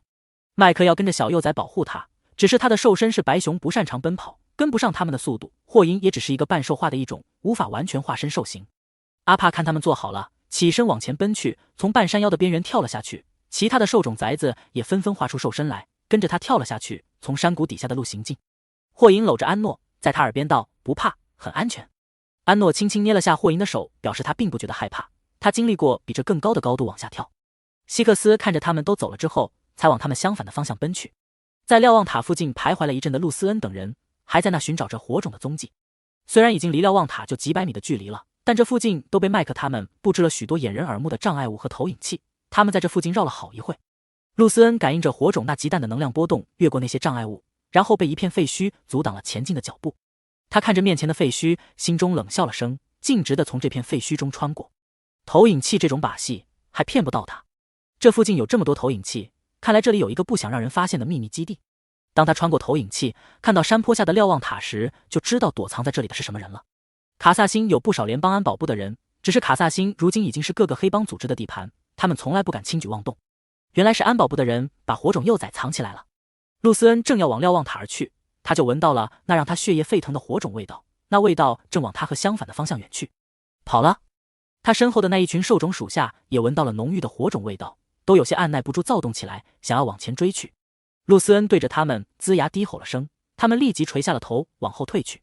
闻着离他们越来越远的味道，露丝恩又看了看下方的瞭望塔，他让自己的副手迪克带了几个人留下来在附近探查，自己带了一部分人往前追去。除了他们这些人，露丝恩已经通知了黑刺组织中的人，火种幼崽就在他现在这个位置附近，无论是他们带着火种幼崽往哪跑，都会被他们的人截下。露丝恩闻着风雪中传来的火种味道，加速往前奔跑，身形快的只能看到一道残影。这边安诺他们一行人正在山谷中往前行进着，准备去往麦克他们备用的一个藏身点，在那等联邦的人过来。同时，麦克发送了一个红色信号给希克斯的母亲洛金指挥官，表示现在火种的处境不太妙。外太空，洛金站在控制台前，神色冷肃地盯着面前的投影。投影是安诺他们所在地方的全息环境图，上面一个红点正在山谷中移动着，那是麦克斯装在火种幼崽光脑上的信号，可以让来救援的人精准定位到他的位置。现在看着这个闪动的红点，洛金和身边的一众人员都神色凝重。卡萨星本来就是处在灰色地带，情况混乱复杂，火种幼崽在这种地方诞生，让他们从出发过来救援开始就提心吊胆了一路。现在面前这个闪动的红点，更是让他们一颗心吊在了嗓子眼。洛金觉得不能再耗下去了，对身边的副官道：“启动跃迁穿梭机，我先过去。”风雪中，一个人影在东谷废墟之中行进着，他身上的防护器不停地闪动着。见此，他抬起染血的手腕摁了几下，防护器的立场光芒闪了几下，噗的一声熄灭。巴泽尔有些暴躁地将损坏的防护器扯了下来扔掉，他扯了下身后的背包带子，目光透过风雪往前方更远处看去。有了这些金沙，够种子用上2-3个月了。他已经弄到了一辆小型飞船，只是还需要一笔钱，这3个月够他攒够这笔钱了，还能有时间给种子准备一些幼崽所需的用品。等一切都准备好后，他就可以让他从培养皿中出来了。在里面待了这么久，他也一定很想看看外面的世界吧。想到这，巴泽尔微微一扯受伤的嘴角，顶着风雪加快往前行进的步伐。他在地下竞技场打了数场比赛，身上受的伤不轻，但想到能和种子一起离开这里，他就觉得受再重的伤都是值得的。在穿过废墟，离培养皿工厂还有些距离时，巴泽尔看着面前没有任何障碍遮掩的废墟路口，瞳孔一缩，往前跑去，在一根信号杆前停下。信号杆之前就已经损坏了，但他修好又重新加固，把投影器和信号屏蔽器一块连在了上面，防止有人从这路过发现了培养皿工厂。但现在信号杆折断，这几天天气太冷，信号杆被冻起来，在废墟矗立了这么多年，信号杆早就快撑不住了，被冻得酥脆后，再被狂风一吹就吹断了。巴泽尔想着能在刮暴风雪之前回来，但还是晚了2天。看到信号杆被折断，他往培养皿工厂的方向狂奔而去。当他看到破碎的培养皿罐体和流了一地的培养液时，眼睛瞬间变为树瞳。是谁？是谁偷走了他的种子？种子还那么小，就算是罐体自己破裂，他也根本不可能自己离开工厂。巴泽尔放在罐体上的手微微颤抖着，他的种子，那是他的种子。忽的，巴泽尔的目光落到罐体前的操控台上，看到面板上闪动的信息，那颗跳动的火苗还有传送成功的标识，是联邦的人。巴泽尔在种子成型的时候就知道它是火种了，但无论种子长成火种还是兽种，都是他的，他会倾尽所有照顾种子，绝不会把它交给任何人。巴泽尔手握成拳，深吸一口气，闭上眼睛，调动着身体中的能量去感应火种的能量。这3年以来，他和火种常常待在一块，火种的能量时不时会出现，无意识地和他的能量沟通交换，让他对他的能量感应非常强烈。在感应到一股极淡的火种能量后，巴泽尔化成一个似猫似豹的巨大兽身，往感应到的能量方向快速奔去。从感应到的能量来看，火种还在卡萨星，虽然离他有些距离，但并不算太远。山谷中，阿帕他们一刻未停地往前快速奔跑着。安诺发现越往前路段就越窄，风雪都小了很多。他们两侧是高高的山体，因为路段过窄，山体将光线遮蔽，显得有些昏暗。他往后看去，那些兽种幼崽们都井然有序地跟在他们后面。图卡跑到最后面，它是一只黑色的狐狸，只有其中一条尾巴和额头上有一撮白毛，在这冰天雪地中非常的打眼。又往前奔跑了10几分钟，安诺他们从山谷中出来后，面前便是一片冰雪荒原，视线顿时豁然开朗。在前方不远处有一片废墟，就是阿帕要带着他们去的备用藏身点了。阿帕加快速度朝着废墟奔去。忽的，他瞳孔一缩，猛地停了下来，身体微微匍匐下来，对着前方发出警告的低吼。麦克立即从阿帕的背上跳下去，化成巨大的白熊挡在他们身前。兽种幼崽们也将安诺围起来，警惕地看着周围。霍银的眼睛化为树瞳，环在安诺腰上的手收紧了些。安诺看着前方出现数个黑影，当这些黑影走近了他们时，安诺才看清那些是一个个巨大的野兽，有些他能辨认出来，外形和狗相似，但还是有一些细微的区别，还有长得像虎豹的，都目露凶光地看着他们。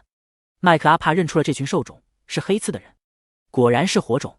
安诺朝着说话的人看去，一个男人坐在一个大狗身上，正眼神闪烁地看着他。这个男人是黑刺组织其中一个头目，叫做艾萨克。艾萨克往前微微俯身，深吸一口气，真是令人兴奋的味道啊！他话音一落，阿帕他们全都毛发炸起，俯身对着他们龇牙低吼，随时准备应对他们的攻击。艾萨克抬着下巴，轻蔑地看着他们，并不把这2个成年兽种和一群还是幼崽的兽种崽子放在眼里。这事让人好奇，你们怎么会有火种？艾萨克眼中露出疑惑来，面前的这一群人的配置实在奇怪。他收到露丝恩的消息时，还以为是他们的对头搞的什么陷阱，就算这个消息是真，那火种身边也至少会是基因等级很高的兽种或者异种。但只有2个看着实力还算勉强的兽种带着一群小崽子。把火种乖乖交给我，我今天心情不错，也就不杀你们了。阿帕对着艾萨克汪了一声，声音凶狠带着警告。他就算死在这里，也不会让这群人把小幼崽带走。麦克和图卡往前一步，不停地对他们发出带着攻击性的低吼声，这声音表明了只要他们再敢往前一步，他们就会做出攻击。艾萨克看着面前的那只黑狐狸，微微眯起了眼睛。是你这只小狐狸啊？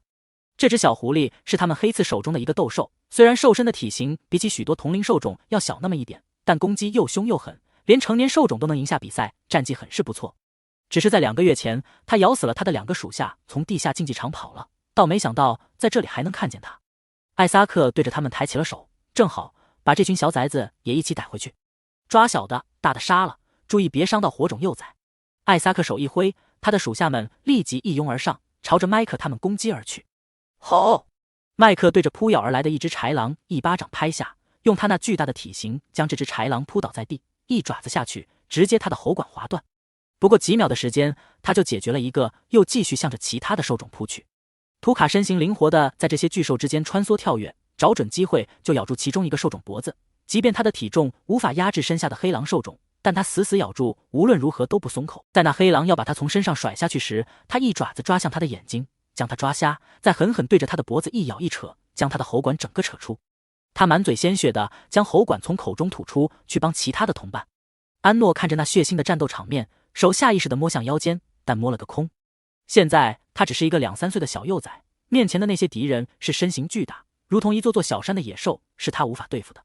看着麦克和图卡他们身上越来越多的伤，他的手缓缓收紧，呼吸变得有些沉重，恨不能自己还是原来的身形，手中有刀。霍银看战局明显不利，抱着安诺从阿帕的背上跳下来，让阿帕可以加入战斗。他半兽化，守在安诺面前，手中的聚起火焰远程攻击着那些兽种。即便在这种不利用火焰攻击的暴风雪天气，他的火焰依旧能保持燃烧，但限制还是不小，只是会让那些兽种稍微忌惮些，不敢轻易靠近过来。阿帕加入战斗后，让麦克他们稍微能缓一口气，但艾萨克他们一共来了10几个兽种，战力都不算弱。安诺这边除了麦克和图卡，还有阿帕是主要战力，其他都是10岁左右甚至更小的幼崽，根本无法抵抗他们的攻击。不过一会，那些兽种崽子就逐一被体型巨大的兽种摁倒在地，被咬住脖子拖走。麦克也被几个兽种围攻，扑倒在地上撕咬。2个猎狗兽种朝着安诺奔来，这2只猎狗十分凶悍，即便是霍银的火焰烧伤他们，他们依旧未曾犹豫停下。霍银站在安诺面前，身体匍匐下去，金色的兽瞳死死地盯着他们。一道黑色的身影飞扑而来，将这2个猎狗撞倒在地。安诺定睛看去，是图卡。图卡咬住其中一个猎狗的脖子，任由另一个猎狗在他身上撕咬，也不松口。图卡！安诺有些心急地叫出了图卡的名字。听到安诺叫自己的名字，图卡眼眸睁大，用力咬断身下猎狗的喉咙，将压在他身上撕咬的猎狗甩下去后，体力不支地倒在雪地上。下一刻，霍银就扑到这只猎狗身上，那尖利的龙爪划瞎他的眼睛，长长的龙尾卷住他的喉咙，用力收紧，再往空中一个飞扑旋身，那巨大的力道将猎狗的脖子给拧断，甚至身体都被霍银往前拖了一段路。霍银杀了这只猎狗后，就在安诺周身游走，提防着有兽种继续来攻击。图卡从雪地中艰难地站起来，而后一瘸一拐地往安诺走去。他身上数个地方被咬得皮开肉绽，连他那唯一的白色尾巴都被鲜血染红。他边走着边在雪地中拖出长长的血痕。最终他倒在安诺的面前，眼睛还是看着他。安诺扑倒在图卡面前，从霍银放在地上的背包中拿出一支急救的药剂，打开盖子对着他的脖子注射。在路上的时候，霍英就在他耳边跟他说了他的背包里有些什么东西，这要是能保命吊住最后一口气的。图卡，图卡。安诺想让图卡撑住，但只能说出他的名字来。他能清晰地感觉到图卡的生命力在消退，能量渐渐散去。安诺又拿出了一支药剂给图卡注射，手去抚摸着他的头，他的手一摸，摸到了一手如湿的鲜血。他看向图卡身上其他的地方，他身上到处都是伤口，有大量鲜血从他肚子那一块的位置流出。安诺对各种伤势是最为了解的，这样的伤口，图卡还能撑着没断气，已经是奇迹了。图卡看着安诺有些急切的神色，伸出舌头安慰地舔了舔安诺的脸颊。他想站起来继续保护小幼崽，但他感觉身体越来越冷，身上没有一点力气。安诺松开了手中打空的药剂，抚摸着图卡的手微微颤抖着。图卡是为了保护他才受了这么严重的伤，在末世那么多年，见惯了人心冷漠，他不知道原来也会有人为了保护他这么拼命。他看着手中的鲜血，很快就回过神来，不能就这样看着图卡死在他面前，不能什么都不做。安诺调整好自己的思绪，想到了自己身体中的那股能量，他闭上眼睛，集中思绪去调动着身体中的能量。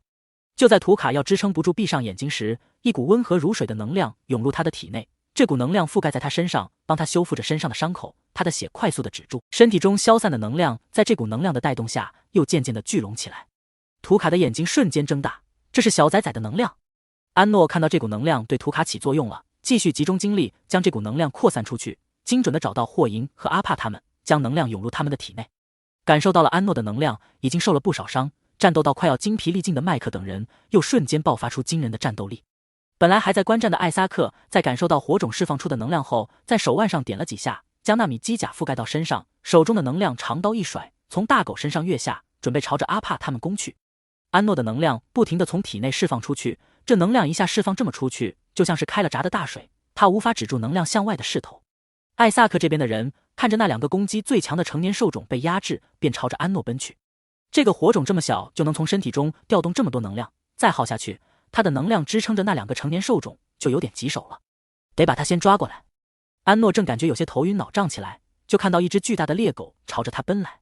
还没有恢复完全的图卡几乎是瞬间站起身来，挡在安诺面前。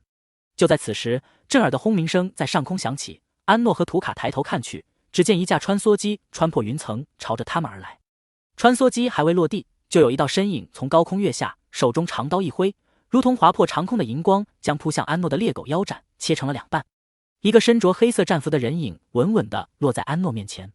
安诺有些怔愣地看着面前的女人，只见她身形高挑，一头金色长发束成高高的马尾垂在脑后，露出一张冷艳的面容。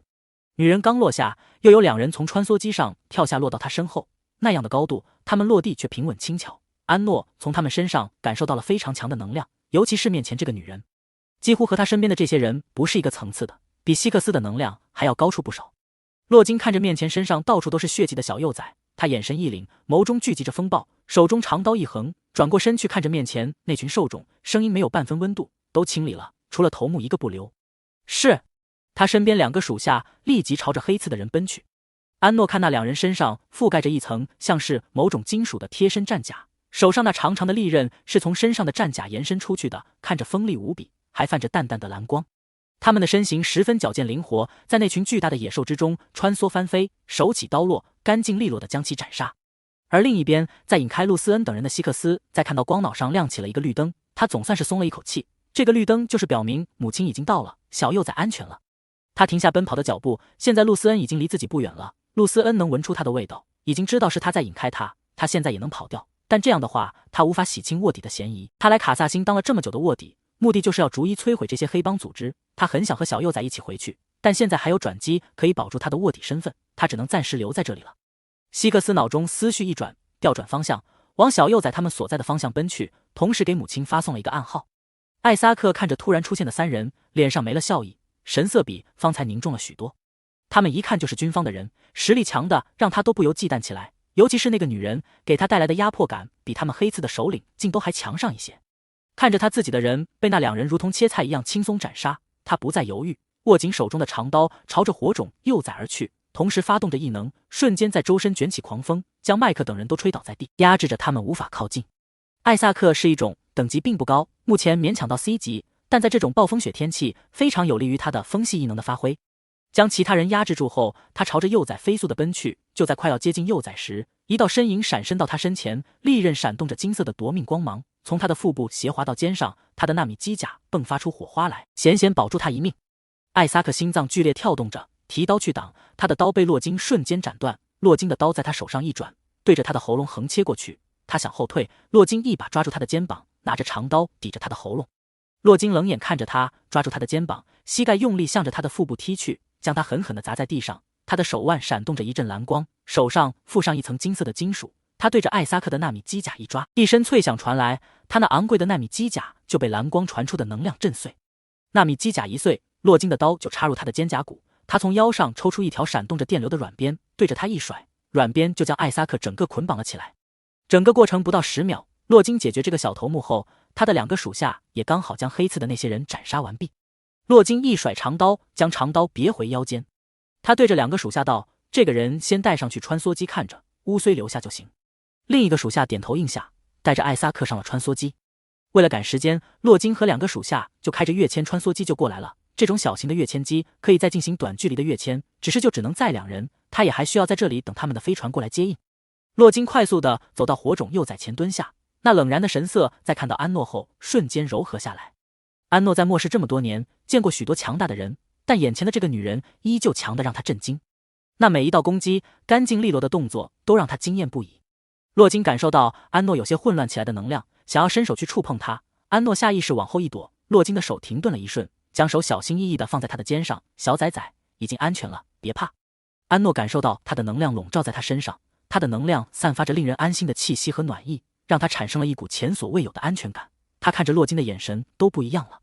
洛金看着他耳后的光带光芒已经非常暗淡，有些无力地耷拉在他的肩上，这是能量消耗过多的表现。洛金声音轻柔道：“我是希克斯的母亲，会保护好崽崽的，崽崽可以把能量收回去了。”看着这么小的幼崽有着这么强的能量，洛金惊诧的同时也为他担忧。他释放了太多的能量，他如果再不停下来，能量耗尽会对他的身体产生极大的伤害。安诺精神一直紧绷着，他眼睛扫向阿帕他们，只见阿帕和麦克都站在他面前，虽然身上血迹斑斑，但状态看着还不错。图卡身上的伤也愈合了大半，坐在他面前摇晃着尾巴。其他的兽种崽子也都围在他的身边，那些攻击他们的人都已经死了，鲜血将周围一片雪地都染红。他缓缓松了一口气，身体往前栽去。他的光带闪动了一下，将最后一丝能量留在他的体内。洛金接住他的身体，将他抱在怀里，轻声安慰：“乖崽崽，没事了，没事了。”他边伸手轻拍着安诺，边将身上的防护立场撤去。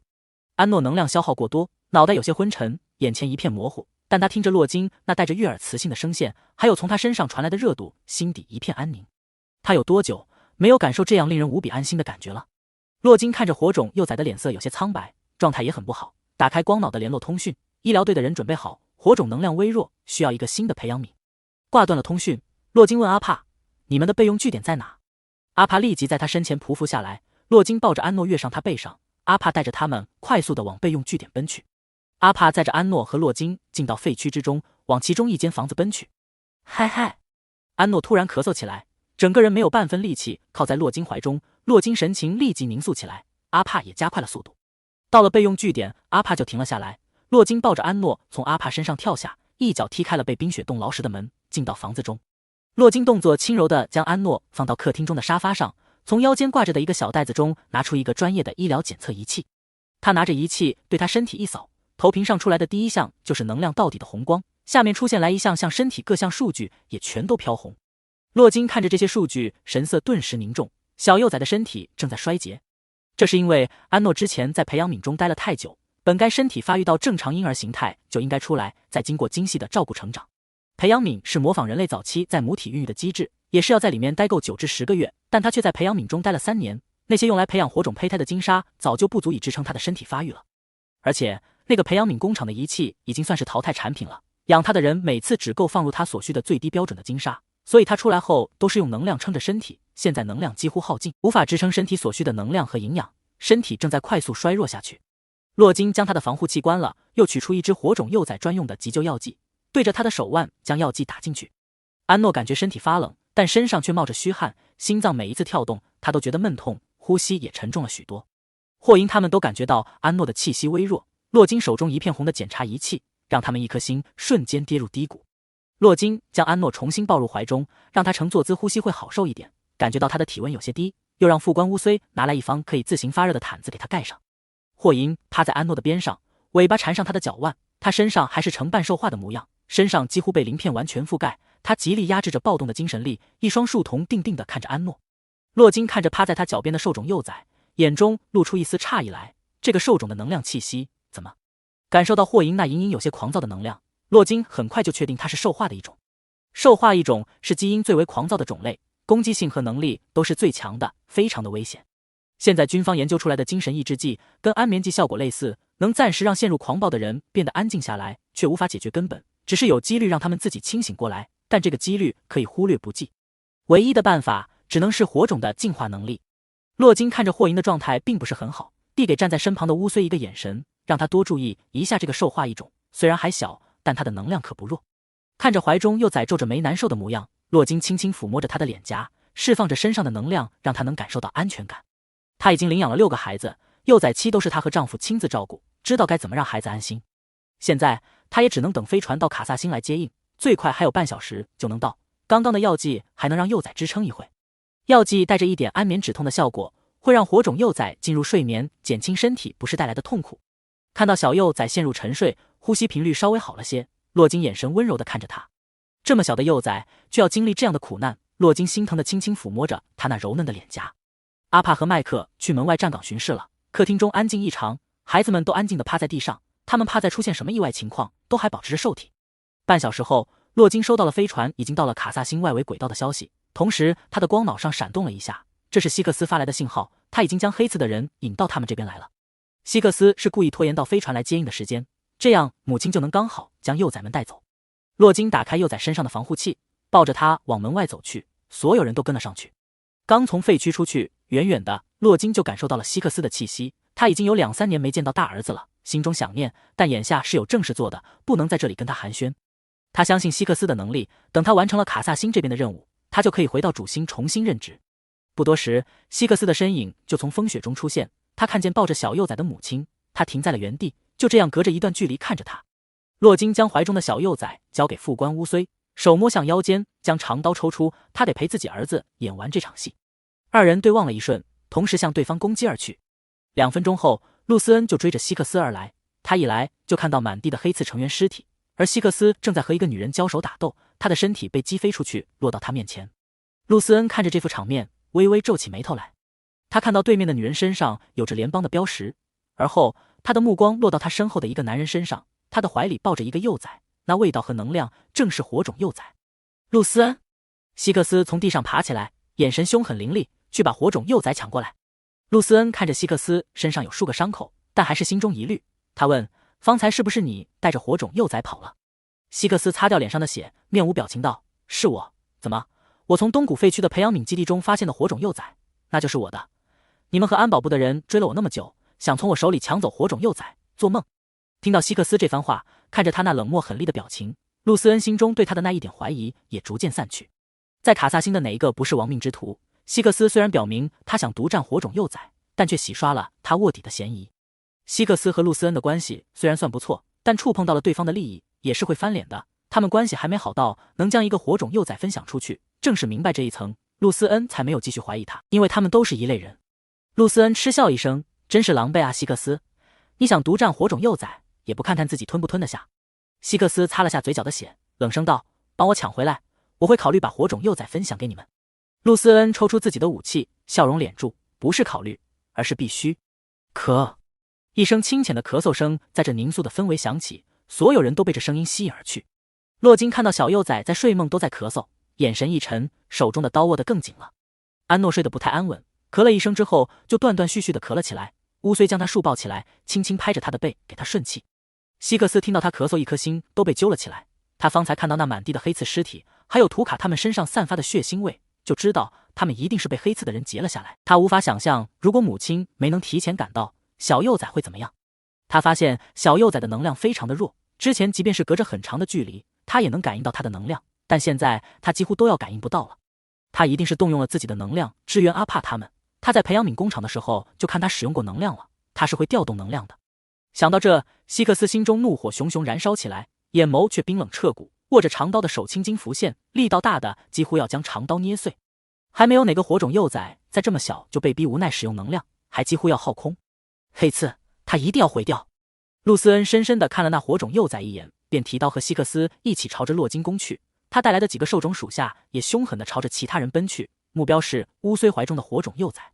乌虽一只手抱着安诺，另一只手抬起对准那些奔来的兽种，一阵蓝光在他手上亮起，而后逐渐扩大，在空气中聚起能量波，将那几个兽种全都震倒在地。他们快速从地上爬起来，又继续朝着乌虽攻去。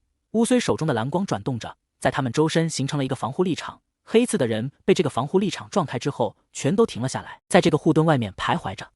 这些兽种在这种冰天雪地的野外，用的大多都是自己兽形的力量，这样更有利用他们攻击。但面对拥有军方科技的乌虽，他们即便用各种能量枪支攻击都是没用的，只有他们身体中形成的能量能破解他的护盾。几个兽种聚在一起，眼睛中闪动的幽光，无形的能量从他们体内散发，如同水中涟漪般向着护盾而去。乌虽手中的蓝光受到能量攻击，渐渐暗暗淡下来，笼罩着他们的护盾消失不见。在北河星系，各个种族身体中的基因能力和产生的奇特能量才是他们强大的源泉，可以和科技武器抗衡。压制住乌虽的能量环之后，黑刺的人嘶吼着向着他扑去。霍银和图卡他们想要上前，乌虽伸手一挡，声音冷淡：“我来。”这些都还是孩子，他应该是要保护他们，而不是让他们来保护。乌虽面无表情地从手中延伸出泛着蓝光的利刃，在一只兽种扑来时，他抱着安诺轻巧腾空，在空中一个旋身，手中利刃延长，将这只兽种的头整个切下。怕血溅到火种身上，他往后一撤，而后提刀继续朝着他们攻去，身形灵巧地在几个兽种间穿梭。2分钟后，跟着露丝恩的几个兽种纷纷倒地，因为他一只手还抱着火种幼崽，动作不敢放得太开，不然对付这些杂鱼会更快。乌虽一甩利刃上的血迹，在一只黑犬的毛发上擦了擦，利刃又缩回了他的战甲中。他目光看向洛金他们，现在风雪小了些，能清晰地看到3人在那交手，打得难舍难分。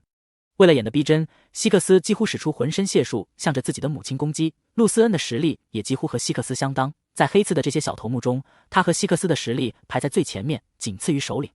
但即便如此，洛金也游刃有余地应付着2人。露丝恩看着自己的人这么一会就被全都杀了，神色有些凝重起来。就在此时，一阵轰鸣声从头顶传来，露丝恩抬头看去，3艘有着联邦标记的飞船正在往他们的方向降落。本来露丝恩看对面联邦就来了这么几个人，领头的这个女人虽然很强，但她和希克斯一起攻击也能一战，但事实证明，她小看了这个女人还有抱着火种的那个男人了。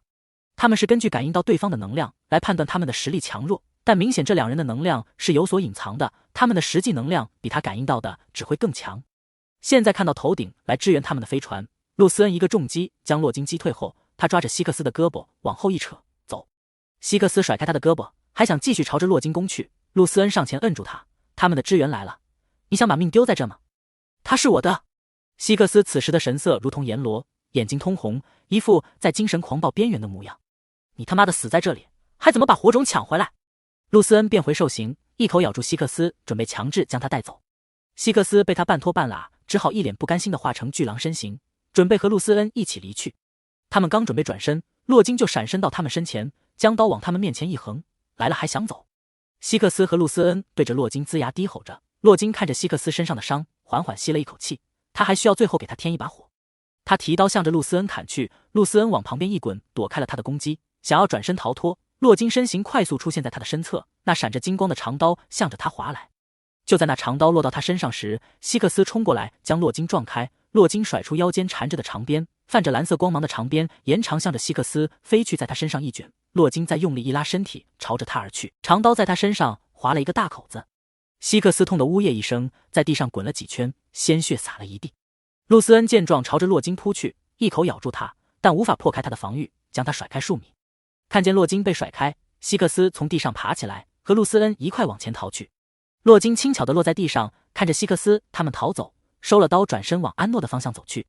不远处，巴泽尔匍匐在雪地中，目光沉沉地看着联邦的那些人。本来追来的时候，他看见黑刺的人和联邦的人交手，还想去将种子抢回来，但他几乎快要感应不到种子的能量了。他看到种子被人抱在怀里，眼眸紧闭，脸色苍白，气息微弱，说明他的身体状态很不好。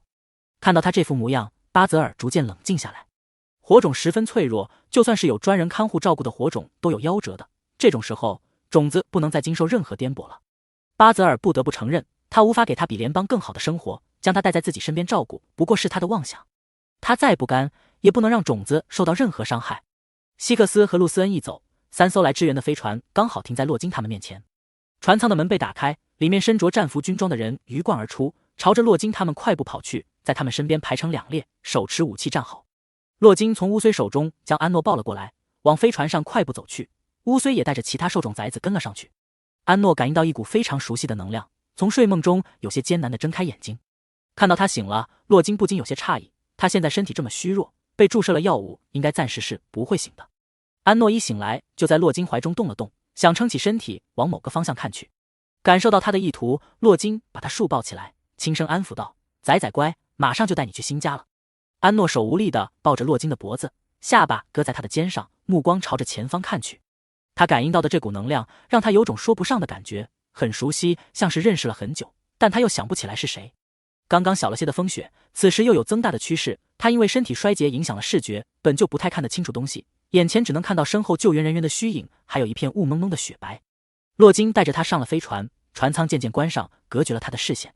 巴泽尔目送着坚硬的飞船消失后，才跻身风雪之中。他现在得好好准备准备，日后一定想办法再见到种子，那些觊觎种子的人，他要一一铲除。比起联邦，黑刺才是真正想要抢走幼崽带回去利用，他得盯好他们。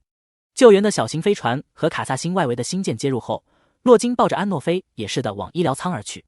刚从剑桥过去，安诺就咳出了一口血，呼吸变得沉重艰难。跟随的医官立即给他注射了一剂强心针。洛金心急如焚地抱着他往医疗舱跑去。到了医疗舱，他就将安诺放在诊疗床上，医护人员们一拥而上，开始井然有序地给他急救。不多时，安诺身上就星号上数根管子，戴上了氧气面罩，但他胸口起伏依旧很大，像是缺氧一样在那用力呼吸。主治医官艾利克在医疗主控台上给他调整着药物的药量，就这么一会，他的额上就沁出了细汗来。旁边的助理医官看着火种幼崽丝毫没有回升的身体数据，手已经微微颤抖起来。他们不是没有给其他的火种幼崽做过急救，比眼前这个火种幼崽情况还好上那么一些的火种都有没能存活下来的案例。他这一片红的身体数据，医护人员们看到就已经开始心底发凉了。他们是最好的一批医护人员之一，见识过各种病例，也比洛金他们更清楚火种幼崽的这个身体情况有多么不容乐观。火种的身体素质只是相对比兽种和一种弱一些，只要过了幼崽期，好好养着，身体就会强健许多，因为他们身体中的能量会增长起来，会保护他们。眼前的这个火种幼崽太小了，而且能量几乎已经空了。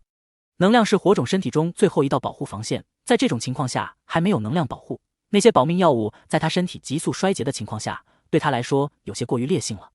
现在他的身体脆弱的几乎一碰就会碎掉，那些药物一输入安诺的身体，药物就和他的身体产生了排异反应。他痛得翻滚了起来，轻吟出声。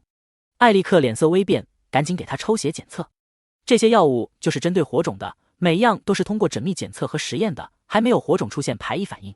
洛金看他难受的模样，对艾利克道：“不能给他注射一针止痛针吗？”“不能，他现在要是睡过去就醒不来了。”洛金话音刚落，就听到一道磁性沉稳的声音传来。一个穿着医护服的修长人影进到了医疗舱内，在他身后跟着几个医护人员，身上的医护服和艾利克他们有所不同。看到来人，艾利克声音有些激动：“唐汀博士。”洛金微微一怔：“唐汀？他怎么过来了？这个时候他不是在暮云星上做研究吗？”“总算赶上了。”唐汀对着他温和一笑，而后快步走到安诺的身边。唐汀看着火种幼崽出来的检测结果，在主控台上重新调配着幼崽摄入的药物用量，把其中2样药物去掉，再从医疗台上一堆瓶瓶罐罐的药物中拿出几样添加进去。片刻后，检测器不停跳动的红色病危信号总算消失，火种幼崽平静了下来，呼吸频率也缓和了一些，没有之前那样痛苦的表现了。唐汀拿出自己贴身的检测笔去检查幼崽的身体反应，一样样细致检查，觉得没有问题后，他将检测笔放入外衣口袋中，把其他工作交给自己的医疗队，转身去看这群跟来救援的医疗队。为什么不先给小幼崽做血检就用药？唐汀语气平静地质问着艾利克他们，但看着他们的眼神却沉得如同一汪深潭。抱歉，唐汀博士。艾利克满脸歉意，他解释道：“刚刚实在太过紧急，而且这些药物都是火种急救的特效药，从来没有火种有过排异反应，下次我一定会多注意。”艾利克带来的医护人员也都低下头，一脸愧疚之色。唐汀目光在他们脸上一一扫过，紧急？在你们去接火种的那一刻，也没有任何人想到要给他做血检。从采血倒出结果，只需要不到10秒。艾利克等人将头垂得更低了，额上不停冒着冷汗。火种产生的排异反应严重会顷刻间要了他的命，这是你们的失职。唐听的声音越发的冷，这些药物目前确实是火种特效药中最好的一批，排异反应少却并不是没有。资料库中就有对药物产生排异反应的2个火种病例，只是最终让他们死亡的是其他身体原因。因为火种的特殊基因，他们身体都是靠着能量维持，明明和其他种族一样是血肉之躯，在人形方面除了力量强弱有区别，外形和内脏器官都是大差不差，但却不能使用和其他人一样的药物。这不是用量大小的问题，就是不能用。一旦用药，他们的身体会出现各种过敏和排异反应。即便是和其他星系间的不同种族，一些基本药物都是可以通用的，但火种却不能。北河星系只能研制他们专属的药物来。唐听身边的助理将手中的一个笔状光脑递给他，博士已经查到他们的资料了。唐听接过来，骨节分明的修长手指在光脑投影上滑动着，查看着艾利克他们这群医护人员的资料。艾利克见状，脸色微不可察地变了变。守在安诺身边的洛金察觉到事情有些不对劲，起身走到唐听身边，怎么了？唐听将光脑往洛金那移了下，和他一起看这群医护人员的资料。这一看，洛金的眉头逐渐皱起。唐听看完最后一个医护人员的资料，对着他们道：你们确实是最好的一批医官，就读的学校还有各种优秀的成绩，经验也算老练，但并不是火种专科。现在北河星系的医护行业基本都是全科了，但还是会分出一个火种专科来，因为这是医学考试中最难的一科，涉及的范围除了影响火种身体的疾病，还有他们的能量对他们自身和其他人的作用影响等。每个火种的能量作用都不一样，有些能提升基因能力，有些能净化杂乱的基因，还有能帮着恢复伤势等。每100个最优秀的医官中，可能只有1个能拿到了火种专科的证书。怎么回事？为什么会是你们来？洛金眼神凌厉地扫过艾利克等人，哪次火种有意外情况，不是有专门的火种医疗队？救援火种这么大的事，居然会在医护上面出差错？艾利克紧张地咽了咽口水，面前这2人，一个是军团指挥官，一个是北河星系医学造诣最高的医官，散发出的强大气场压迫的他连呼吸都变得小心翼翼起来。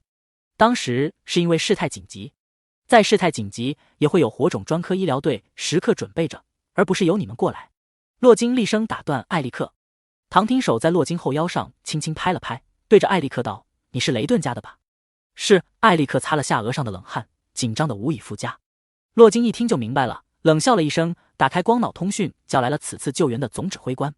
在卡萨星出现一个火种幼崽这事，在短时间内就传遍了整个北河星系，联邦总部是最先得到消息的，在这里面可是有不少拥有领养资格的家庭都对着此次的火种幼崽虎视眈眈，想要领养它。比起那些正常从培养皿中出生的火种幼崽，这个在卡萨星出生的火种幼崽属于极特殊情况，参与这次救援且有领养资格的家庭中多一个人参与救援，就能多一次领养抽签的机会。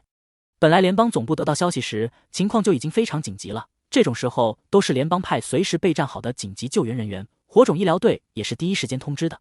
在这样紧急的情况下，还能安插人进到救援队来，只能是拥有第一手消息的联邦总部的内部人员。而这个艾利克正是雷顿家的，他们家还有一个亲眷，就是现任稽查部执行官。唐听给火种幼崽调整着治疗仪器上的药物用量，对着接到通知快速赶来的总指挥道：回主星的这一路上不允许他们再接近小幼崽，回去后暂时撤销他们的医疗资格，接受调查后才能继续工作。在这种时候，还要为了领养资格而不顾火种幼崽的身体情况安插人进来，其心可诛。总指挥没想到在自己眼皮子底下出了这种事，当即沉着一张脸，把艾利克这一支医疗队带走。洛金重新坐回小幼崽的身边，看着他安静的睡颜，轻轻地抚摸着他那柔软的头发，眼中透着爱怜和心疼。艾利克的医疗队一走，唐听和他的医疗队就接手了火种幼崽的治疗。他的医疗队中每一个都是业内尖子，是最优秀的全科医官，也拥有火种专科的证书。唐听医疗队的医官们都有条不紊的在那给火种幼崽记录数据，调配着后面的用药量。唐听走到洛金身边，将手放在他的肩上，这次回去休假。洛金将手放在他的手上，我也是刚好解决了在小行星带游荡的一群虫族，就接到了伊芙娜的信息，我和第3军团换了岗，有很长一段时间的假期，已经半年没有看到孩子们了，我很想他们。唐听眉头微微一挑，俯下身去，在他的耳边轻声道：只想孩子。洛金嘴角缓缓勾起，一把拉住他的衣领往下一扯，贴着他的脸颊悠悠道：你说呢？可那个指挥官。一声轻咳打断了2人间攀升的炙热氛围。洛金松了开唐听，看向进到医疗室的乌虽。乌虽，指挥官大人，有事禀报。洛金立即起身和他准备往外面走去，唐听拉住了他，在他脸颊上一吻，而后才放开了他。去吧，指挥官大人。洛金笑着瞪了他一眼，转身和乌虽走出医疗室。洛金回来之时，就看着唐汀和其他几个医护人员都围在火种幼崽身边，他还以为是小幼崽出什么事了，心下一紧，快步上前查看。唐汀，小幼崽怎么了？洛金看到唐汀正拿着一个仪器连在小幼崽的光带上，此时他的光带依旧是光芒暗淡，颜色泛着青灰。在唐汀启动仪器后，一股仿造的火种能量通过那条和火种光带相似的连接管进入到火种体内，他的光带重新亮了起来，但还是无力地耷拉着。这股仿造的火种能量只是用来测试火种能量拥有什么样的能力，除此之外没有任何作用。因为能量感觉相似，会让火种以为是同伴的能量，让光带短暂的有活力，和同伴打着招呼。洛金也知道这是在测试，目光和唐汀他们一样集中在测试仪器的显示屏上。小幼崽的光带在仿造能量的刺激下时不时亮一下，看着很虚弱，还要和同伴打招呼的模样。2分钟后，测试仪器上面的3个能力选项亮起了第一个，那一串晦涩的代码只有火种专科或者专门负责火种事宜的人能认得出来。洛金因为和伊芙娜是姐妹专门去学过，也能认出这是提升基因等级的意思。唐汀正要记录下来，洛金就抓住了他的胳膊。唐汀，快看！他的目光又落到显示屏上，第2选项又亮了起来，那是进化的能力。2人对视一眼，是双能力的火种幼崽。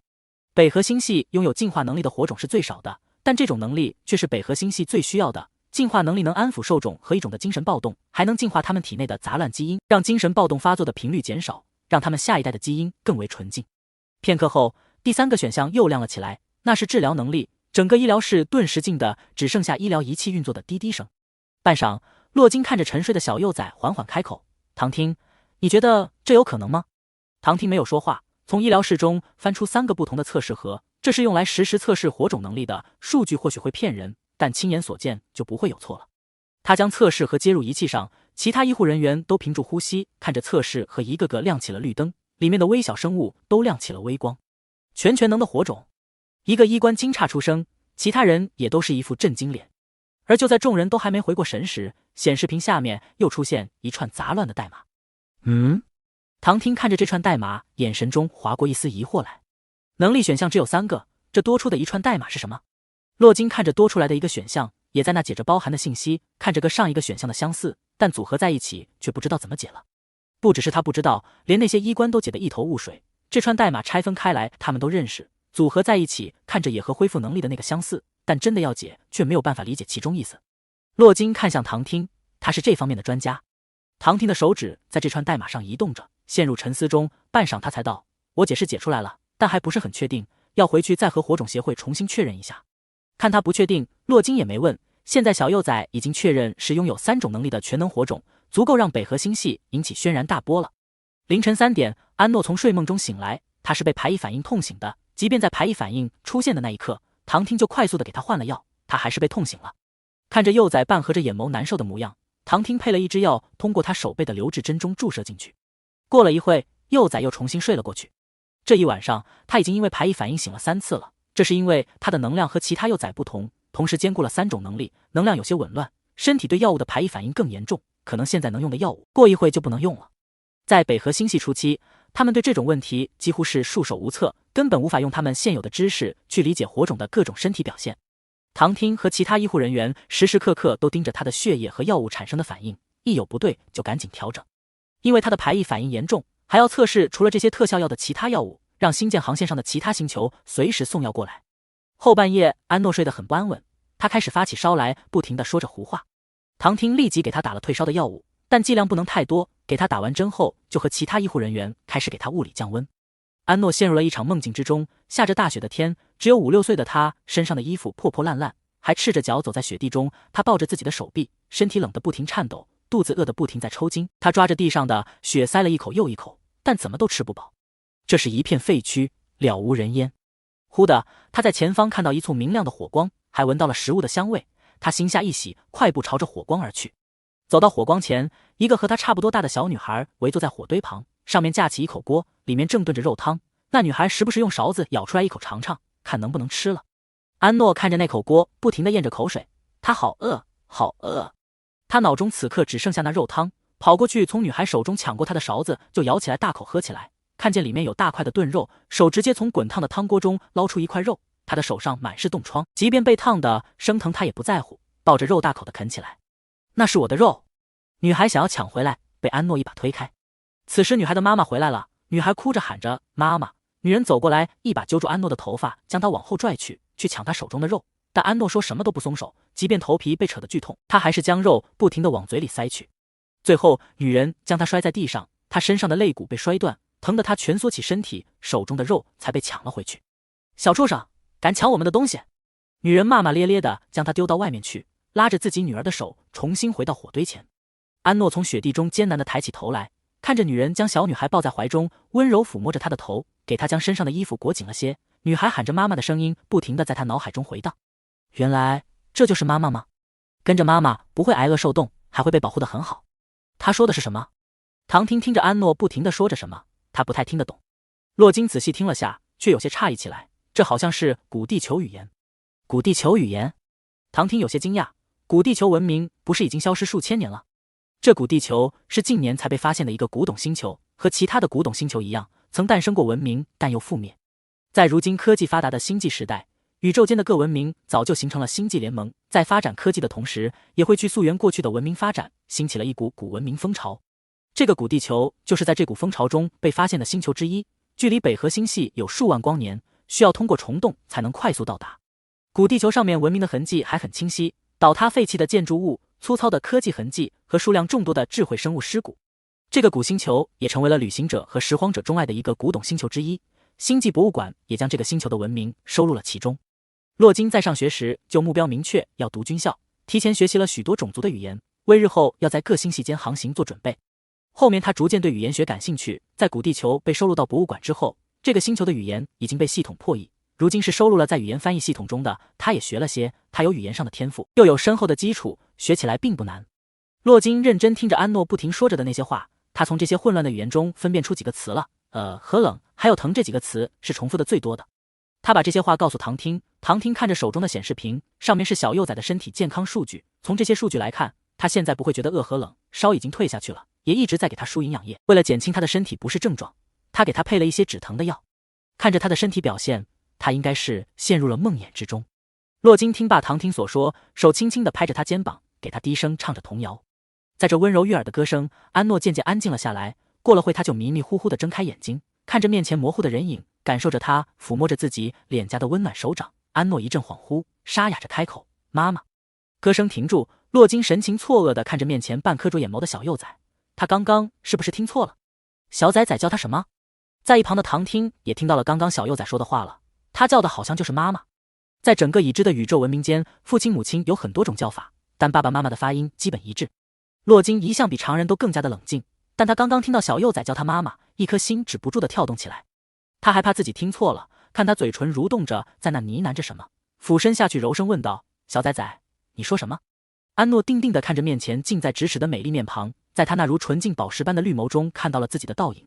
面前的人是那样温柔地注视着自己，关切温柔的话语让他恍若梦中，鼻子不停地泛着酸。梦中那对母女的温情相处还在安诺的脑海中浮现着，他无力地抬起手抓住洛金垂到他脖颈间的温凉长发，一声声地喊着：“妈妈，妈妈。”他以为自己还是那个在雪地中挨饿受冻的5岁孩子，他想要吃饱，想要有温暖的篝火，想要有妈妈将他抱在怀里保护他，不受人欺负。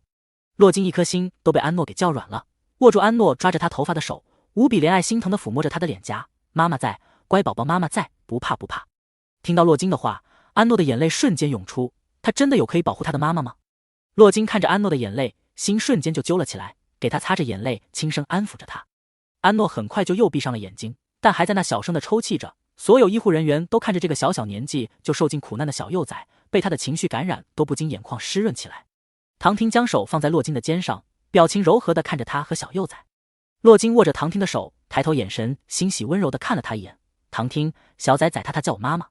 他虽然已经是6个孩子的母亲，但面对着一个脆弱可爱的小幼崽叫着自己妈妈，还是会非常的激动。来自母亲的本能，想要去照顾他，去爱他，把所有他能给的都给他。唐婷看洛金那溢于言表的高兴神色，笑着在他身边坐下，伸手揽住他的腰，在他耳边轻声道：“我们还有一个领养名额。”二人相视一笑。洛金道：“虽然我们这次可以多拿2个抽签名额，但参与抽签的家庭太多了，估计有点难。他可以拿1个名额，唐婷也可以拿1个。因为联邦收到小幼崽的身体状况很不好的消息，这次医疗队本来就是通知的唐婷，他是最好的全科和火种专科的医官，但他临时在暮云星有事，只能派其他的医疗队，但还是被人钻了空子。唐婷收到消息时，立即放下了手头的工作，用最快的速度一刻不停地赶到了救援的新舰上。他不敢想象，自己要是没有赶到，小幼崽在这一群连火种专科证书都没有的医官治疗下会怎么样。唐婷摸了摸他垂在背后的长发，柔声道：“是3次抽签机会，你忘了希克斯了？这次希克斯才是救援小幼崽的最大功臣，要不是他发现了火种幼崽，将他照顾好，成功等到他们来救援，他们这些人是争取火种幼崽的领养权也不可能了。”洛金道：“即便是10次，在这么大的基数面前，想要抽到领养名额也很难。”说罢，他摸着安诺的脸颊，满是爱意地看着他道：“不过还是可以期待一下。运气这个事很难说，说不定小幼崽就落到他们的家了。不过，即便是别的家庭抽到了小幼崽的领养名额，小幼崽和他们有了这么一遭缘分，他也会将他当成自己的孩子看待的。”谈到希克斯，唐婷问洛金：“你见到了希克斯，他怎么样了？”想到这个大儿子，洛金眼眸划过一缕担忧，但还是笑着和唐婷道：“他没事，他现在还在继续执行在卡萨星的任务，他已经长大了，能照顾好自己。这是他们的第一个孩子，对他们的意义非凡。希克斯从小就听话懂事，比起其他父母，他们养希克斯算是很轻松的了。希克斯的成绩从小一直都是最拔尖的，从军校毕业后，跟着洛金在外面历练了几年，而后又独自跟着其他军团去驻守边界防线。后面经过职能评估，他坐上了稽察官的位置，但因为行事风格有些不近人情，得罪了不少人。3年前，因为一件稽查任务，他被带走审查，后面就从审判官的位置退下来。一退下来，他就加入安保部前往卡萨星。当时洛金还劝过他，先再等等，再次提出2次审查。但希克斯说什么都要走，他的性格倔强，决定好的事谁劝都没有用。洛金对待孩子一直都是实施军事化管理，唐婷则是担当温柔好说话的角色，他们一个唱红脸，一个唱白脸，几个孩子都被他们养得健康优秀。当然，调皮的时候也能气得他们头疼。洛金看着面前的火种幼崽，就想到了自己的妹妹伊芙娜。他们一共有5个兄弟姐妹，除了伊芙娜小时候都是性格比较暴躁调皮的，他和伊芙娜一起长大。火种的性格真的温柔平和的像水一样，他从来没有看到过伊芙娜生气，说话也是温温柔柔的，共情能力非常的强，帮他们兄弟姐妹几个顶了不少错。当然，父亲母亲也是不会信的。不只是伊芙娜，其他家庭的火种也是这样的性格。抛开火种的身份来说，这样性格温和的可爱幼崽，哪个父母不想养呢？我要去和总执政官汇报此次的任务，你看好小崽崽。洛金看小幼崽情绪稳定下来，沉稳的睡去，站起身来和唐听道：“唐听，有我在，放心。”洛金捏了捏他的手心，往新建的控制室走去。安诺睡了一个安稳的觉，到了第2天晚上才从睡梦中醒来。他睁眼看着洁白的天花板，呆愣了好一会才回过神来。此时一个医护人员正在给他换营养液，看到小幼崽睁着圆溜溜的蓝色眼睛正看着他，他一怔，反应过来后，快速的给小幼崽换好营养液，对着在那配置药物的唐听欣喜道：“唐听博士，小幼崽醒了。”他话音刚落，唐听就停下手中的动作，向着安诺快步走来。安诺视线在医疗室中转了圈，都是他不认识的人，这些人穿着类似过去在基地见到过的医生装扮，旁边也放了很多药物类的东西。他的视线又落到连接在自己身上的一根根管子，还有旁边滴滴作响的仪器，不好的记忆瞬间涌入他的脑海中。昏暗冰冷的房间中，戴着口罩的人将他锁在病床上，他们打量着他的眼神像是打量着一个物件。他的基因很奇怪，先取样得到数据，做好记录，准备第1次电击实验。巨大的电流从他的身体中流过，他的瞳孔瞬间放大，浑身痉挛抽搐起来，被锁起的双手青筋绷起，随时都会爆掉的模样。他的嘴巴被布条堵住，以防他因为疼痛咬断舌头。他的身体向上弓起，呼吸被抽空了一瞬。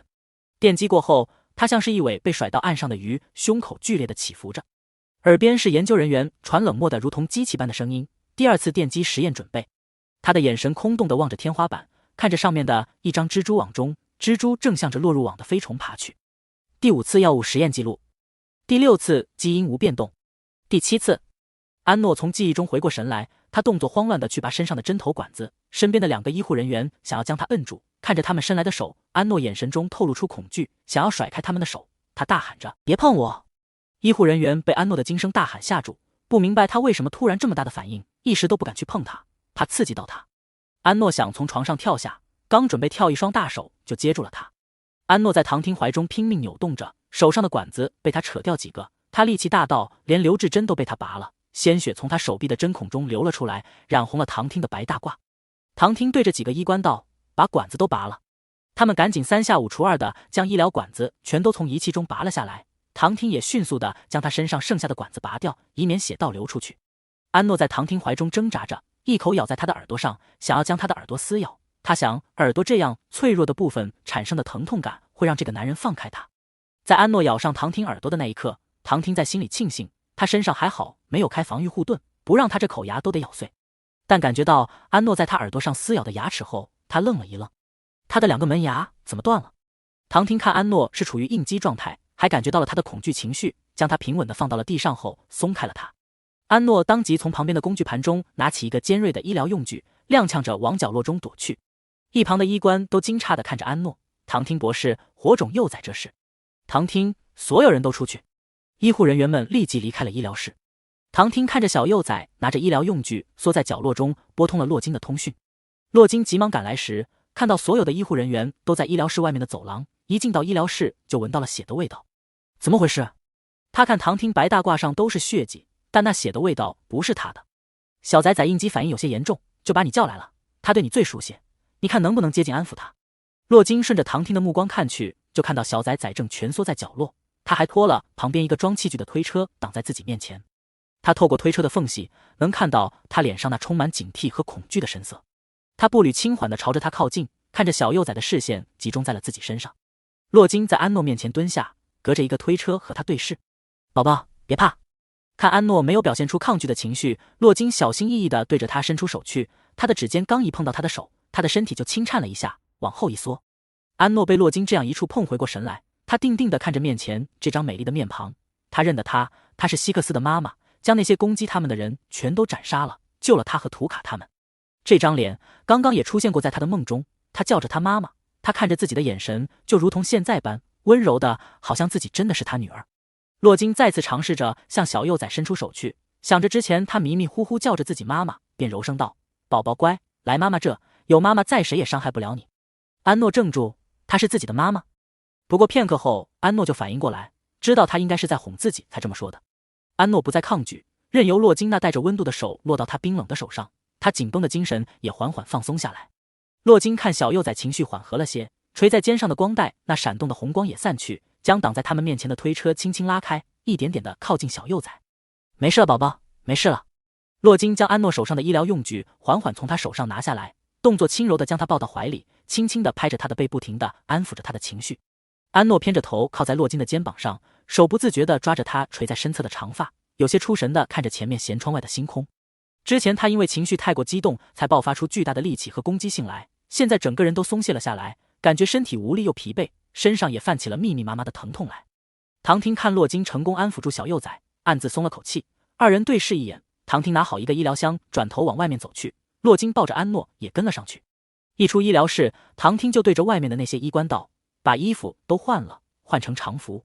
几个医官听罢，将白大褂外套都脱了下来，知道火种幼崽应该是对他们医护有些抵触。唐婷的白大褂也脱了下来，刚刚他抱着小幼崽的时候，观察了一下他明显是对医疗室中的环境产生一股恐惧感，醒来的时候对那些医护人员非常的抗拒。这种抗拒和恐惧不像是普通的应激反应，更像是一种心理阴影。他对医疗环境和医疗人员有心理阴影。他不知道这个小幼崽在卡萨星经历了什么，能让这么小的他有心理阴影。明明希克斯报告的信息中，算上今天，这个小幼崽4天前才在培养皿中出生，这是一个让他颇为疑惑的点。但现在最重要的是他的身体，其他的只能等后面将小幼崽安顿好后再查了。唐婷将安诺带到了提前为他准备好的宝宝房中，宝宝房布置的可爱温馨，能让他放松下来，不再那么警惕抗拒。洛金抱着安诺放到沙发上，从一旁拿来一张柔软的毯子给他披到身上。虽然室温适宜，但为了方便给小幼崽治疗，只给他穿了一件抹胸和短裤。洛金抱着他的时候，还能感觉到他身体在那细微的颤抖，身上也有点发凉。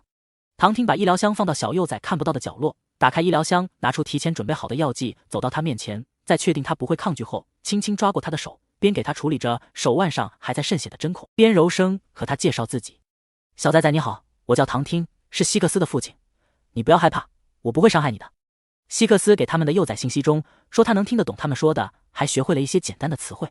他之前不认为刚从培养皿中诞生4天的幼崽就能听懂他们的话，甚至还会说，即便小幼崽目前骨龄已经3岁了，他出生的时间太短了，跟人接触的这点时间根本不够他去学习了解语言。他现在除了年龄，其他方面和一个刚出生的婴儿没有多大的区别。但看到洛金和他的相处，还有他在睡梦中的呓语，也不得不让他相信，这个小幼崽确实有超脱年龄的聪慧和敏感。安诺听到唐汀是希克斯的父亲，抬眸看向他，因紧张握成拳的手掌也缓缓松开来。洛金也坐到了安诺的身边，将手放在他的背后，轻轻地抚摸着，温柔地和他说道：“宝宝马上就能和我们一块去到新家了，再也不会有人伤害到宝宝。”安诺听到洛金叫着自己宝宝，微微偏过头去垂下眼眸，另一只手无意识地扣着沙发。之前因为情绪有些应激，没有想太多，现在精神放松了些，听到洛金这么叫着自己，就有些不太自在了。唐汀给他处理好手臂还有腿上的针孔后，拿出一支药剂给他从胳膊上注射进去。这个药剂的针孔是隐藏在里面的，触碰到肌肤才会弹射出来，不过一瞬就将药物注射完成。安诺感觉就像被蚊子叮了一下就没了。唐汀给安诺注射完，打开光脑查看他的身体健康数据。小幼崽后脖梗贴着一个监测身体健康的拇指大的仪器，能将他的身体各种状况检测出来，情绪和身体感受反应等。唐汀看着光脑投屏上显示小幼崽的情绪稳定，在刚刚注射了那个药剂后，疼痛值也下降了许多。他拿出检测笔测试了一下安诺的身体反应，安诺倒也很配合他。他虽然警惕性强，但知道面前二人是希克斯的父母，也看到了洛金是怎么救的他，他不是善恶不分的人，只是过去的成长环境和经历让他还不能很快的适应他们。洛金看小幼崽已经不排斥唐汀了，摸着他的后脑勺道：“宝宝一定饿了，我去给宝宝弄好吃的。”知道安诺能听懂他们说的话后，洛金就把他当作一个正常的3岁幼崽，这个年龄的幼崽基本已经能听懂日常沟通用语了。唐汀给安诺检测完后，从光脑中调出一个测试心理状况的图册，这是根据刚刚安诺在医疗室的反应选的测试图，每一页有不同的物品。他让安诺随意选择，怕安诺一下听不太懂，他还手势做了个示范表达了一下。安诺听懂了唐汀说的，看着面前显示的物品，手指在上面选择自己觉得看得顺眼的。他选完后，唐汀给他画到下一页。安诺不知道唐汀想做什么，但还是很好脾气的按照他说的选择。选完后，唐汀笑着摸了摸他的头：“乖宝宝。”安诺偏了下头，但还是没躲开唐汀的大手，听着他用那温柔磁性的声线叫着自己乖宝宝，抿着唇晃了下腿，掩饰着自己心中的那股不自在。他的心底涌出一缕说不出的奇怪感觉来，明明听着不自在，但心底深处却感觉有点欣喜，而且隐隐还想听。虽然他从小到大和乖宝宝根本沾不上什么边，但这是第一次有人叫他宝宝，就好像他还能拥有正常孩子的经历，有父母，有家庭，甚至还有兄弟姐妹，而他也可以像个孩子一样正常长大。他悄悄地抬眸看了眼正在认真看着测试图的唐汀，随后目光又转移到在那冲泡奶粉的洛金身上。他们看上去很年轻，完全不像是已经有了希克斯那么大孩子的人，从面容上看，甚至和希克斯差不多大，但身上有种经过岁月沉淀的沉稳气质，即便希克斯和他们站在一起，安诺也不会把他们当作同龄人。看着面前的二人，安诺心底涌出了一个不切实际的想法来。他们说将自己带到安全的地方，带到新家去，是要收养他吗？过去他还只有5、6岁时，就总是盼着能有人领养他，即便只是为了以后能多一个人帮着做事收留他也好，这样他也有个庇护所，刮风下雨有个躲避的地方，饿了能吃口饱饭。但这样的愿望在末世之中太不切实际了，他没有任何变异基因，只是一个普通的人类，只是外形会让人觉得像个变异的，毕竟没有人天生就是一头粉金色的头发，那双眼睛也和一般人的蓝眼睛不一样。收养一个没有变异能力的普通孩子，对于末世中的人来说，只是会徒增负担。他不是变异人，和普通人也无法融入到一起。但他从这个世界重生后，就看到了各种不同的亮丽发色和漂亮的瞳色，还能感觉到他们身上有着奇特的能量，和自己的能量还能非常协调地融合在一起。这一刻，他有种这才是他应该待的世界一样，不再像之前那样和地球末世中的人格格不入的感觉。洛金给冲泡好了奶粉，滴了几滴奶在手背上试了下温度后，拿着奶瓶准备给小幼崽。他一转过身去，就看到小幼崽正在看着他，和他的眼神撞到一起后，又立马垂下眸子。看到小幼崽这可爱的小动作，他眉头微微一挑，走到他身边，嘴角含笑将奶瓶递给他。安诺闻到浓香的奶味，腹中的饥饿感一下就涌了上来，他接过奶瓶，迫不及待地想喝，但看到上面的奶嘴后，他用手想拧开奶嘴，拧了几下没拧开后，递给洛金，开。洛金养了6个幼崽，但面前的小幼崽每一个行为都和他养过的幼崽不一样，时时刻刻都能给他带来新奇感，还有一种和普通幼崽不一样的可爱来。看小幼崽拿着奶瓶让他开，他笑着接了过来，把奶瓶拧开给他。安诺双手捧着奶瓶就想大口喝，结果因为身体还生着病，肌肉会控制不住的时不时颤抖一下，他一往嘴里倒手就抖了2下，把奶给洒了大半。要不是洛金眼疾手快的给他接住奶瓶，这整瓶奶都会被他给掉在地上。一旁的唐汀看到后，从桌上快速的拿来纸巾，和洛金一块帮他擦着身上的奶渍。奶倒了大半在安诺身上，连他的小抹胸都浸湿了，只能待会给他洗澡了。宝宝乖，还是用奶嘴喝。洛金又重新给他泡满一瓶，把奶嘴重新拧上递给安诺。安诺盯着这个奶嘴看了会，倒也没多抵触，只是侧过身去背对着洛金他们喝。洛金和唐汀对视了一眼，都从对方眼里看到了一抹忍俊不禁的笑意来。希克斯说他和同龄幼崽不一样，有羞耻心，对于洗澡上厕所这种私密的事会躲避成年人。洛金和唐汀都看到安诺飘动在耳后的光带尖尖泛起了红，这是火种害羞的表现。这个小幼崽竟然会因为用奶嘴喝奶不好意思，这让二人十分惊奇，觉得又可爱又有趣。洛金对着唐汀道：完了，我觉得我已经不想把宝宝给别人养了。唐汀眉头一挑，开玩笑道：那我们就不教，让伊芙娜给我们训个丝。洛金笑着摇了摇头，他不会利用自己的妹妹来训丝，他还是那句话，无论小幼崽最终哪个家庭来领养，他依旧会把他当做自己的孩子来爱。安诺快速的喝完奶后，把奶瓶还给了洛金。洛金起身去洗奶瓶，发现奶嘴中间被安诺咬开好大一条缝，他心中泛起一股心疼来，看把小崽崽饿的，难怪他要打开喝，不仅是因为不好意思，也是因为能喝得更快。安诺喝完奶后，唐汀就开始给他检查断掉的牙齿，洛金也从药箱中拿了一点外伤药，准备给唐汀的耳朵上药。他的耳边被安诺咬得非常狠，边缘的部分被咬伤出血了，不过他的牙没长齐，虽然咬得很，他的耳朵伤的也不是太严重。安诺看着洛金给唐汀上药，抿了抿嘴，一股细小的能量从身体中涌出，洛金涂着药，唐汀耳朵上的伤就愈合了。洛金还愣了下，唐汀你的恢复能力什么时候这么快了？唐汀手捏了下他的小腿，是宝宝的能量。说罢，唐汀对着安诺耐心解释道：宝宝你现在还不能动用自己身体中的能量，这是用来保护宝宝的，等宝宝长大了，身体健康了再用。安诺垂着眸晃了下腿，回应了他，唐汀看着他乖巧的模样，爱怜的摸了下他的头，以后会教宝宝怎么使用能量，现在宝宝还小，应该由我们来保护宝宝，宝宝什么都不用做，也不用担心任何事情，只要好好的长大就好。听到唐汀那句只要好好长大就好，安诺心底涌起一股酸涩的情绪，他只点了下头就垂下头去，脚无意识在一旁晃动着。看着他点头回应的小动作，唐汀嘴角忍不住勾起，他发现只要和这个小幼崽说话，他都会给予回应，即便看着情绪不佳，也会多多少少回应一下。洛金怜爱地摸了摸他的头，对唐汀道：我去给宝宝找衣服洗澡，你去给他放水。他身上都是奶渍，刚刚在医疗室应激身上也到处都是血迹。洛金去到一旁的衣柜给安诺找衣服，这些都是提前给他准备好，除了2-3岁体型的衣服，还有不少婴儿的，还好希克斯在报告中说了小幼崽的体型，不然准备的就全部都是刚出生的幼崽衣服。等洛金帆找好给小幼崽穿的衣服后，唐汀已经放好水从浴室中出来。洛金把衣服交给唐汀，将安诺一把抱起往浴室中走去。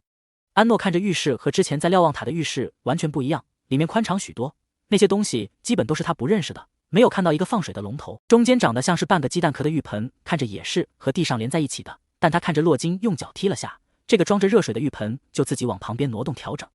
洛金将它放到一张小凳子上坐好，将洗浴用品都拿出来放到一个移动的小架子上准备好。唐汀在一旁往洗澡水里加着一些药粉之类的东西，这个香味有些太浓了，宝宝容易过敏。唐汀你看看沐浴露的成分。唐汀和洛金蹲在地上凑在一起，认真地看着那些洗浴用品的成分。这个不能用，会过敏，这个也不行。唐汀将小幼崽不能用的沐浴用品都放到一边，这些虽然是专门给火种幼崽洗浴的产品，但眼前的小幼崽比一般的火种幼崽更容易过敏。二人挑选了10几瓶沐浴露，才挑到2瓶能用的。安诺坐在凳子上看着认真忙碌的二人，不知怎么的，突然就很想让他们给他洗，想感受着被他们温柔照顾的感觉。他转头过去看身后墙上一面镜子，看到镜子中照映出自己的身影来，小小的软软的，身上没有任何受伤的痕迹和疤痕，那双淡蓝眼睛中没有了总是防备一切的警惕和充满肃杀的狠戾，变得有些迷惘和对新世界的好奇。是啊，他已经重获新生了，这个世界不再是他过去那个满目疮痍人心狠绝的世界，一切都不一样了，有人可以拼了命的保护他，有人会温柔的照顾他，关心他。他或许可以尝试着重新长大，好好的长大。宝宝，我们来洗澡喽，洗完了可以舒舒服服的。洛金挑选好沐浴露后，蹲在安诺面前准备给他脱衣服。安诺很配合的让洛金给他脱衣服，他看了唐汀一眼，自动的把他忽略了，在心里默念他才3岁，他才3岁，3岁就该有3岁的表现。唐汀接收到安诺的目光，正想着要不要出去，就看着他自己往浴盆中爬去。洛金也不帮忙，就看着小幼崽努力的撑着浴盆往里面爬，他自己则在后面笑得不行。唐汀看着小幼崽撑着小胳膊小腿爬了半天没能爬进去，眼带笑意的长臂一伸，将他抱进浴盆中去。安诺转过身去，就看着洛金眉开眼笑的，他垂下头去，耳朵和光带都微微泛着红，有些微羞恼地坐到浴盆中去。他倒不是气洛金笑他，就是怪这浴盆怎么这么高。不是，还是自己现在太弱了，一个浴盆都爬不进去。看着安诺光带羞得都泛红了，洛金忍了好一会才止住笑，边给他洗着澡边柔声笑道：“宝宝现在还小，有什么做不到的，一定要叫爸爸妈妈或者其他人帮忙。”安诺在末世生活的这些年，早就习惯了什么都靠自己。听到洛金这么说，他垂着眼眸点了下头，将2根尾尖发热的光带抓住，也塞到水里。看着安诺把光带藏起来的动作，洛金和唐听眸中的笑意更深了。宝宝的头发真漂亮，这颜色我还是第一次见。洛金给安诺洗着头，眼中满是赞叹。和安诺相似相近的发色他见过不少的，但因为他是火种的原因，身上自带柔光，头发也会泛着柔和的光泽，趁着这颜色就好看非常。加上他那双水润的淡蓝眼眸，还有精雕细琢般的五官，在现在基因相貌整体水平都不错的星际时代，都和普通人隔着一层壁障。安诺听着洛金不断的称赞他的容貌，他却有些不以为然，这副长相除了给他招祸以外，没给他带来什么好事。感受着洛金纤长的手指在他的头发上轻柔按摩，安诺紧绷的精神完全放松下来。唐听则时不时在他水里加一些药粉，他看着水变成了绿色，然后又变成了粉色，还给他在浴盆中放了不少小玩具。会自己游泳的小鸭子还会发出嘎嘎的叫声，还有在浴盆中游来游去的小鱼，时不时碰碰他的腿，让他感觉有些痒痒，嘴角的笑止不住的扬起。他想去抓一条，但这玩具鱼还挺灵活的，抓了几次都从他的手里逃脱了。看着小幼崽的被那些小玩具吸引住了目光，洛金和唐听相视一笑。他们知道小幼崽性格太过警惕防备，像是一只小刺猬，还有些封闭自己。或许是他在卡萨星有什么不好的经历，被什么人给伤害过，他们就是要一点点的抚平他的伤疤，打开他的心扉，让他开心起来。安诺玩了一会，就靠在浴盆边上，有一下没一下的戳着那嘎嘎叫的鸭子，淡淡的药粉香混着好闻的沐浴露香味，让他有些昏昏欲睡。看给小幼崽洗得差不多了，洛金抖开一方浴巾，唐听将他从水里提起来给洛金裹住。洛金抱着安诺从浴室中出来，坐到沙发上准备给他穿衣服。房间中开着暖气，不会让他感觉到冷，甚至有些暖融融的。等一下再给宝宝穿衣服，还要给他擦点药。唐听拿着让其他医官送来的几瓶药膏，坐到洛金身边，让他把小幼崽给翻过来趴着。宝宝的骨头发育的不太好，比同龄的火种幼崽体型小了许多，现在他不适合再进培养皿，只能靠我们后期药物辅助。本来是已经给小幼崽准备了一个培养皿，但唐听给他检查了各项身体健康数据，他现在进培养皿养比由他们精细照顾风险更高。唐听用洛金拿来的2个吹风筒中的一个吹热了些药膏，再涂到安诺的肌肤上，这样就不会让他觉得凉。洛金给安诺吹着一头长发，唐听给他一边涂着药膏，一边给他按摩推拿。等给他弄好之后，发现他已经睡着了。洛金小心翼翼地给他翻个面，在唐听的帮忙下，动作轻缓地给他穿上睡衣。把安诺放到床上后，洛金和唐听守了他一会，唐听就拉着他坐到了沙发上。洛金轻声道：“宝宝现在的身体状况已经可以正常生活了吗？我看他的光带，还是觉得他的身体太虚弱了。过去他看伊芙娜生病比较严重的时候，光带颜色比小幼崽的还亮一些，都需要在医疗室中治疗许久。”唐听从光脑中调出之前让小幼崽选的心理测试图，对洛金道：“这就是我要和你说的。”他直接把测试结果给洛金看，测试结果显示，宝宝对医疗相关的环境和人有着非常严重的心理阴影。洛金看着测试结果显示着红色，惊诧道：“宝宝不是刚从培养皿中诞生吗？怎么会对医疗环境有这么严重的心理阴影？”唐听沉吟片刻，道：“他现在骨龄是3岁07天，早已超过正常幼崽诞生的时间。从他的身体发育状况来看，是有人将他放入培养皿中。我怀疑，是不是有人对他做了什么？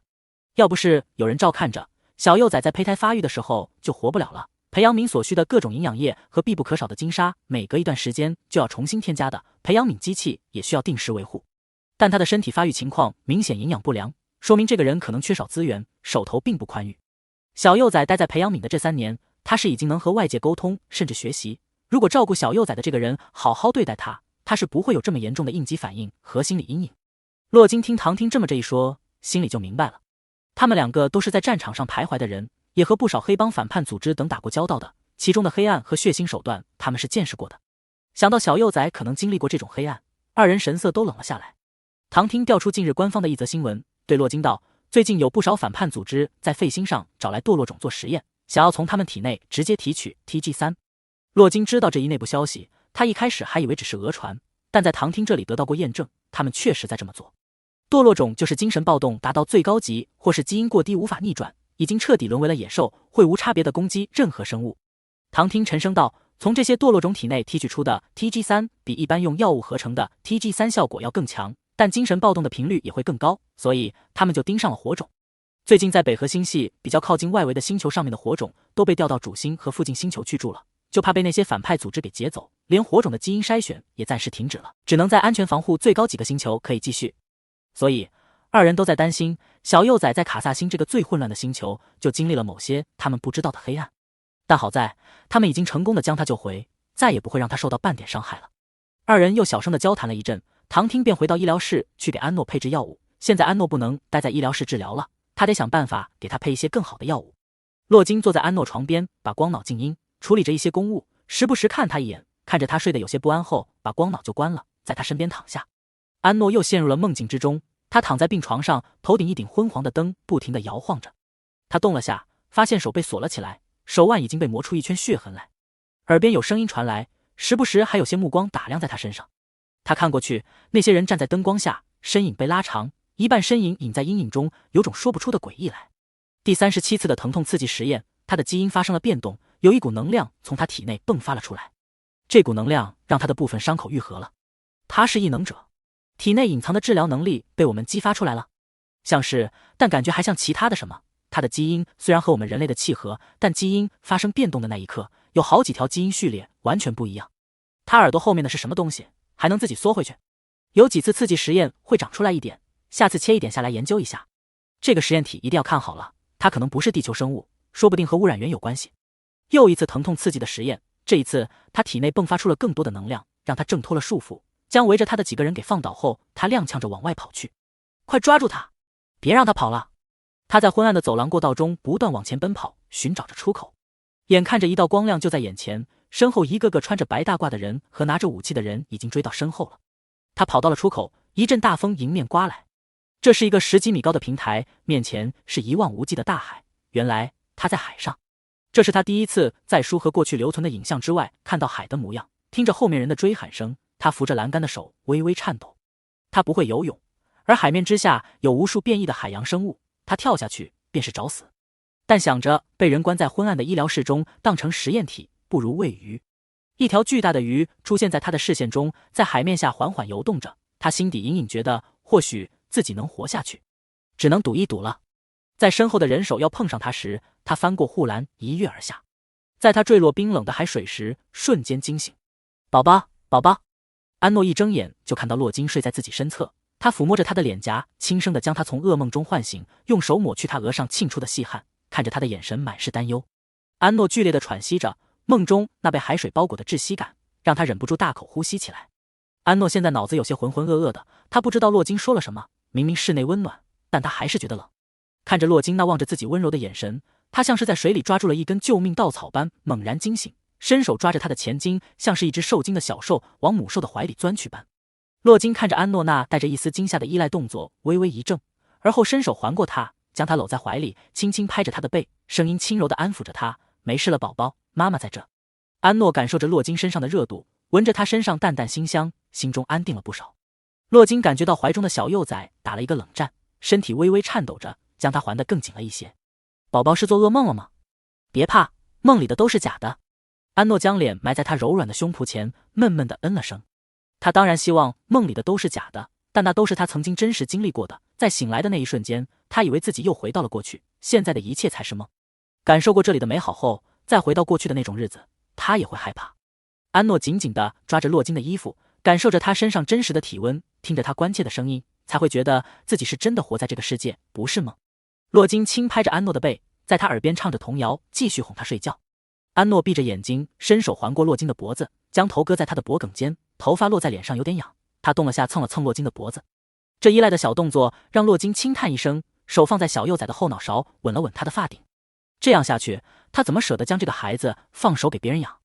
他养的6个孩子，在他这么大的时候就能跑能跳了，每一个身体素质都好得不得了，很少生病，也很少哭闹，但拆家能力超强。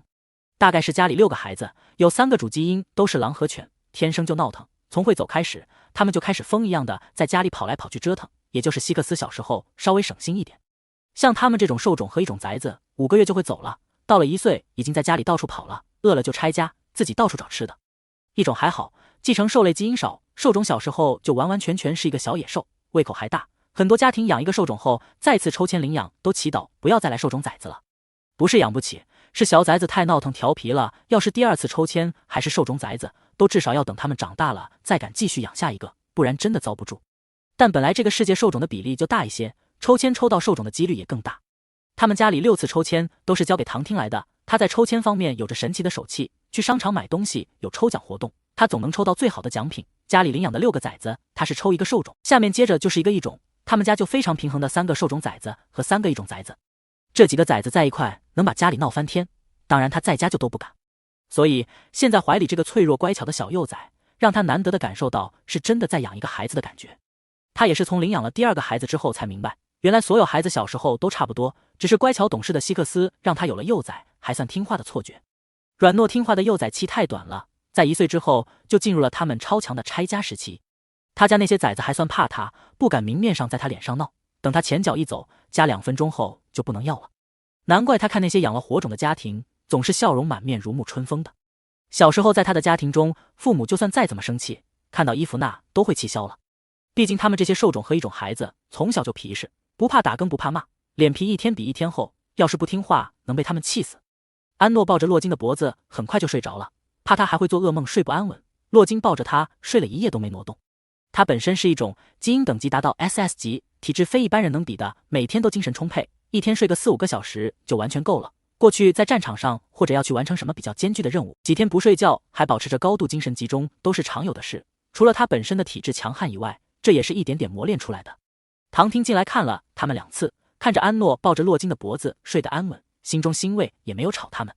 安诺一觉睡到第2天早上才醒来，这一觉他总算睡舒服了，没有做噩梦，在浅淡的梦境中只有悦耳让人安心的歌谣，还有那带着温暖气息的味道。宝宝醒了。洛金看着小幼崽揉着眼睛，笑着给他顺了顺睡的凌乱的长发。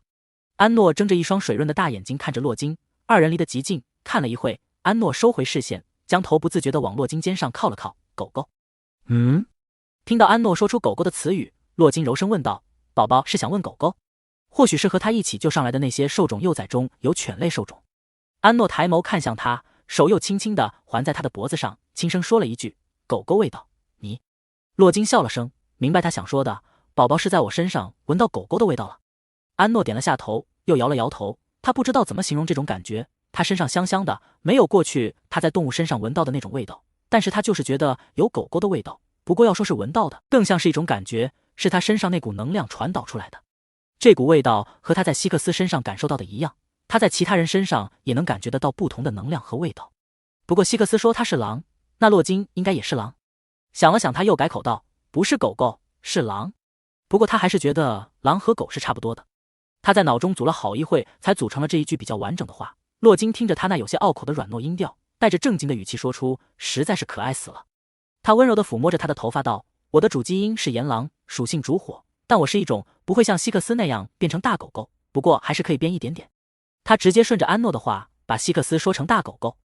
听罢，安诺就明白了。他从那个满是罐子的工厂中出来后，就听到过那些人还有希克斯提到不少次异种和兽种，还有火种。从他获得的信息和观察来看，兽种就是可以变成人形的各种动物，或者反过来说也可以。异种就是拥有异能的人，但也会有各种动物基因。火种就是他这样的，但他没有从其他人嘴里了解太多关于火种的信息，也没有看到过同类。那火种特征大概就是他耳朵后面这2根发光的半透明须须。听到洛金说可以变一点点兽形，他有些好奇起来，这变一点点是多少？能变个尾巴还是耳朵？洛金看着小幼崽那双漂亮的眼睛，直勾勾地看着他，笑着捏了捏他的脸。宝宝是想问我什么吗？他倒是想自称妈妈，但小幼崽有很大概率会被其他家庭领养，到时候他不愿意跟其他家庭走，就犯难了。所以除了他情绪不稳定的时候会用妈妈来哄一下他，平时他都尽量克制，不带入妈妈。安诺看着他道，一点点。洛金立即就明白他的意图，刚刚他说可以变一点点兽形，所以他这是想看。他活了107岁了，变出兽形模样的次数屈指可数。但小幼崽好奇，只是满足一下他的好奇心而已，他可以变小部分的。宝宝摸摸看。他将安诺的手放到自己的头顶，下一秒，一个毛茸茸的东西顶在他的手心中，是洛金的兽耳弹出来了，是火焰一样颜色的一对狼耳，好看极了。摸着这手感极好的兽耳，安诺想，如果洛金能完全变成兽形，一定是只非常漂亮的狼。其实异种并不是不能变成兽身，只是不能像兽种那样随心所欲的变。他们每一次变成兽身，基因和能量就会变动，会让他们精神力变得不稳定。异种能成为北河星系最强的一批人，除了他们拥有异能以外，还是因为他们的基因和精神力都比较稳定。变成兽身会让他们的精神力不稳，所以他们没什么事基本不会现出自己的兽形。像精神暴动过大的异种就会变成兽化异种，这就比较危险了。有些异种可能一辈子也没有变回过自己的兽形来。其实小时候的异种和兽种还很相似，喜欢变成半兽形模样和兽种幼崽打闹，但家中的长辈会从小教导他们，告诉他们和兽种的不同。洛金看着小幼崽那对他的兽儿满是好奇和感兴趣的神情，笑着附在他耳边道：“唐听是只大猫猫，等会让他给你变。”安诺的眼睛亮了一亮，他还挺喜欢毛茸茸的动物的。他记得在一个严寒的冬季，他在野外收集物资，就遇到过一只变异的大猫。本来他都做好被攻击的准备，结果这只大猫只是在他燃起的火堆前趴下，后面发现他不会攻击他之后，那几天他和这只大猫混熟了，每天和他挤在一块睡觉，让他难得在严冬中感受到一股暖意。只是后来这只大猫就不见了，或许回到了变异兽群之中，也或许被人给捕杀了。宝宝醒了。唐婷一进来就看到洛金在和小幼崽聊着什么，小幼崽看着心情不错，状态比昨天好很多了。洛金从床上坐起身来，顺便把安诺也抱了起来，拿过一旁提前准备好的衣服给他把睡衣换下来。宝宝醒了好一会了，他睡了这么久应该饿了，你去给他泡一瓶奶。唐婷洗手消毒之后开始给安诺泡奶粉，每一勺奶粉他都在心里计算了他现在的该吃的分量和摄入的营养。他现在肠胃有些消化不良，在希克斯发来的信息中，小幼崽在刚出生那2天他连肉都吃了，还吃了其他的东西，吃得非常杂。他知道在卡萨星那种环境中没什么条件不能要求太多，但现在就必须得按照他的身体健康指标来了。把奶泡好后，他拿着奶瓶走到床边，安诺正配合着洛金帮他穿衣服，他倒是想自己来，但洛金把他抱坐在他腿上，俨然一副带孩子的模样，抓着他的手脚给他穿衣服穿裤子，弄得他光带又开始害羞泛红。他虽然脸皮厚，脾气还不好，但那是对待那些居心不良和对他有恶意的人的态度，在对自己好的人面前他就拘谨了许多。毕竟活了16年还没让人给他穿衣洗澡，他觉得他得好好适应一下从幼崽开始的新身份了。等他穿好了衣服，唐听就把奶瓶递给他，他喝过2次后，现在已经非常淡定的用奶嘴喝着奶了。唐听目光从小幼崽的身上移到洛金身上，看到他头顶的兽耳微一挑眉，那修长的手指轻轻捏了下他兽耳，好久没有看到你的兽耳了，他还怪想的。洛金耳朵被他一捏，抖了一下，他立即把他的手拍开，这是给宝宝看的，不许摸。唐婷嘴角勾起一抹笑意来，他也没少摸过，不过当着小幼崽的面，这话可不好说出口。安诺喝完手中的奶，把奶瓶递给唐听，盯着他那张俊雅的脸看了一会，开口道：“大猫猫。”他现在还在学他们的语言中，所以说话就只有2个语气，疑问和肯定。唐听听到安诺叫他大猫猫还愣了一下，随后他便反应过来，目光看向洛金，他正忍着笑意，眼中满是揶揄：“你和宝宝说我是猫？”洛金眉头一挑：“不然呢，小猫咪？”唐听看着安诺盯着他那好奇的眼神，他无奈中带着一丝宠溺：“是，我是大猫猫。”安诺抬头去看洛金，他还挺想看大猫的。洛金接收到安诺的眼神，对他眨了下眼睛后，和唐听道：“宝宝想看大猫猫。”安诺点头：“嗯。”唐听温柔地摸了摸安诺的头，一副拿着母女俩没办法的表情，轻叹一声：“好，宝宝想看我就变大猫猫给你看，不过我们要先吃药，好不好？”安诺又是乖巧的点了下头。唐听把做成糖果模样的药递给安诺，安诺吃进嘴里，发现是甜的，还有些惊诧：“这是药？怎么感觉是糖？”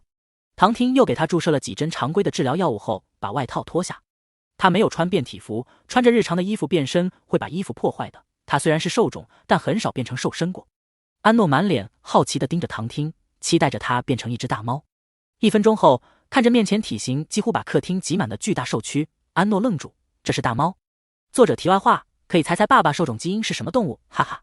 反正大猫猫是妈妈故意逗诺诺的。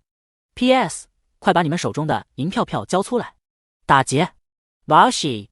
在安诺面前的是一个身躯如同小山般的豹子，灰白的毛发，黑色的斑点，琥珀色的树瞳，趴在客厅中看向他的模样，优雅帅气的让他心中惊叹不已。这只大豹子太漂亮了。他在末世中见过不少豹子，有变异后体型增大不少的，也有和豹子基因融合的人类，兽身都没有唐听这么漂亮。即便唐听看着他的眼神十分柔和，他也能感受到这副巨大身躯带来的压迫和他那双琥珀色的树瞳下隐藏的肃杀。他的身形线条流畅，肌肉紧实有力，看着矫健优雅又极具爆发力，将力量和美感结合在一起，是完美的猎杀机器。他他在心中不停地惊叹，简直太帅了。洛金看着安诺眼眸闪动地盯着唐汀的瘦身，就知道他是喜欢的。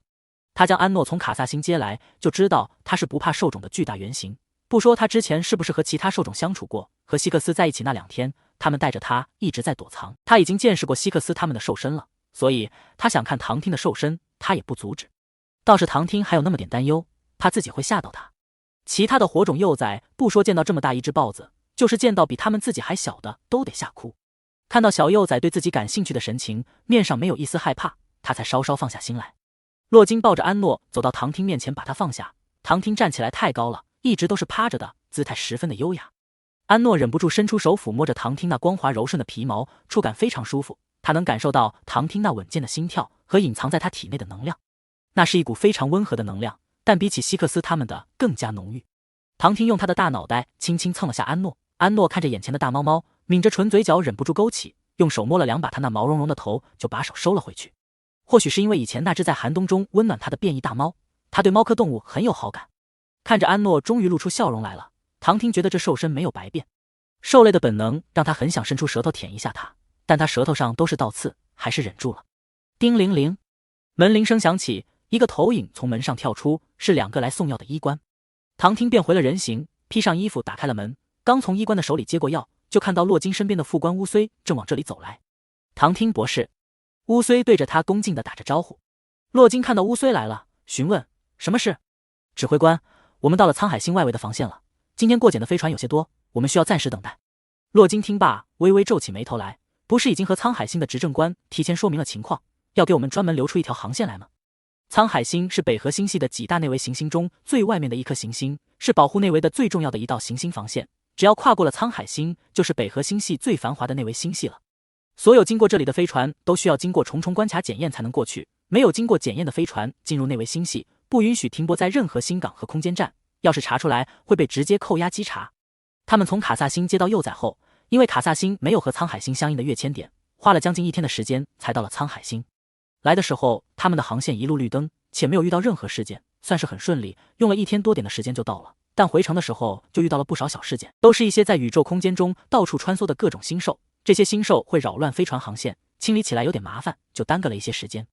他们从沧海星赶回主星还得另需要1天的时间，这已经是他们最快的星舰。主星系内是不设置任何跃迁点的，这是过去战争太频繁，为了保护内围星系，把跃迁点都清除了。不只是北河星系这样做，星际联盟中许多星系都心照不宣，把跃迁点设置在主星系最外围的一个星球附近，要是爆发大型战争，这就是主星系最后一道战争防线。沧海星的航线一直都非常的繁忙，像那些来往的普通飞船还有商船可以多等一些时间无所谓，但对于战舰或者有着特殊任务等紧急的飞船是有绿色通道的。洛金在来之前就已经提前申请说明了，他们是来接火种幼崽回主星的，这是最高等级的任务，怎么会在这个节骨眼上出岔子？乌虽道，船长收到新港的停泊通知就是这样说的，我们也很是疑惑，和负责人通讯过了，他们说并没有接到上级的命令，现在正在处理。乌虽说着，目光落到站在洛金身边的小幼崽身上。他本来可以在光脑上直接和洛金说，但他收到消息时刚好从幼崽的居住舱路过，就直接过来和他说了，顺便还能看看火种幼崽。好吧，他就是想看小幼崽特地过来的。安诺感受到乌虽的目光，抬头看向他，对上他的视线后，他那常年冷绷着的一张脸缓和下来，对着他露出一个浅淡的微笑来。安诺看了他一会，忽然开口道，大猫猫。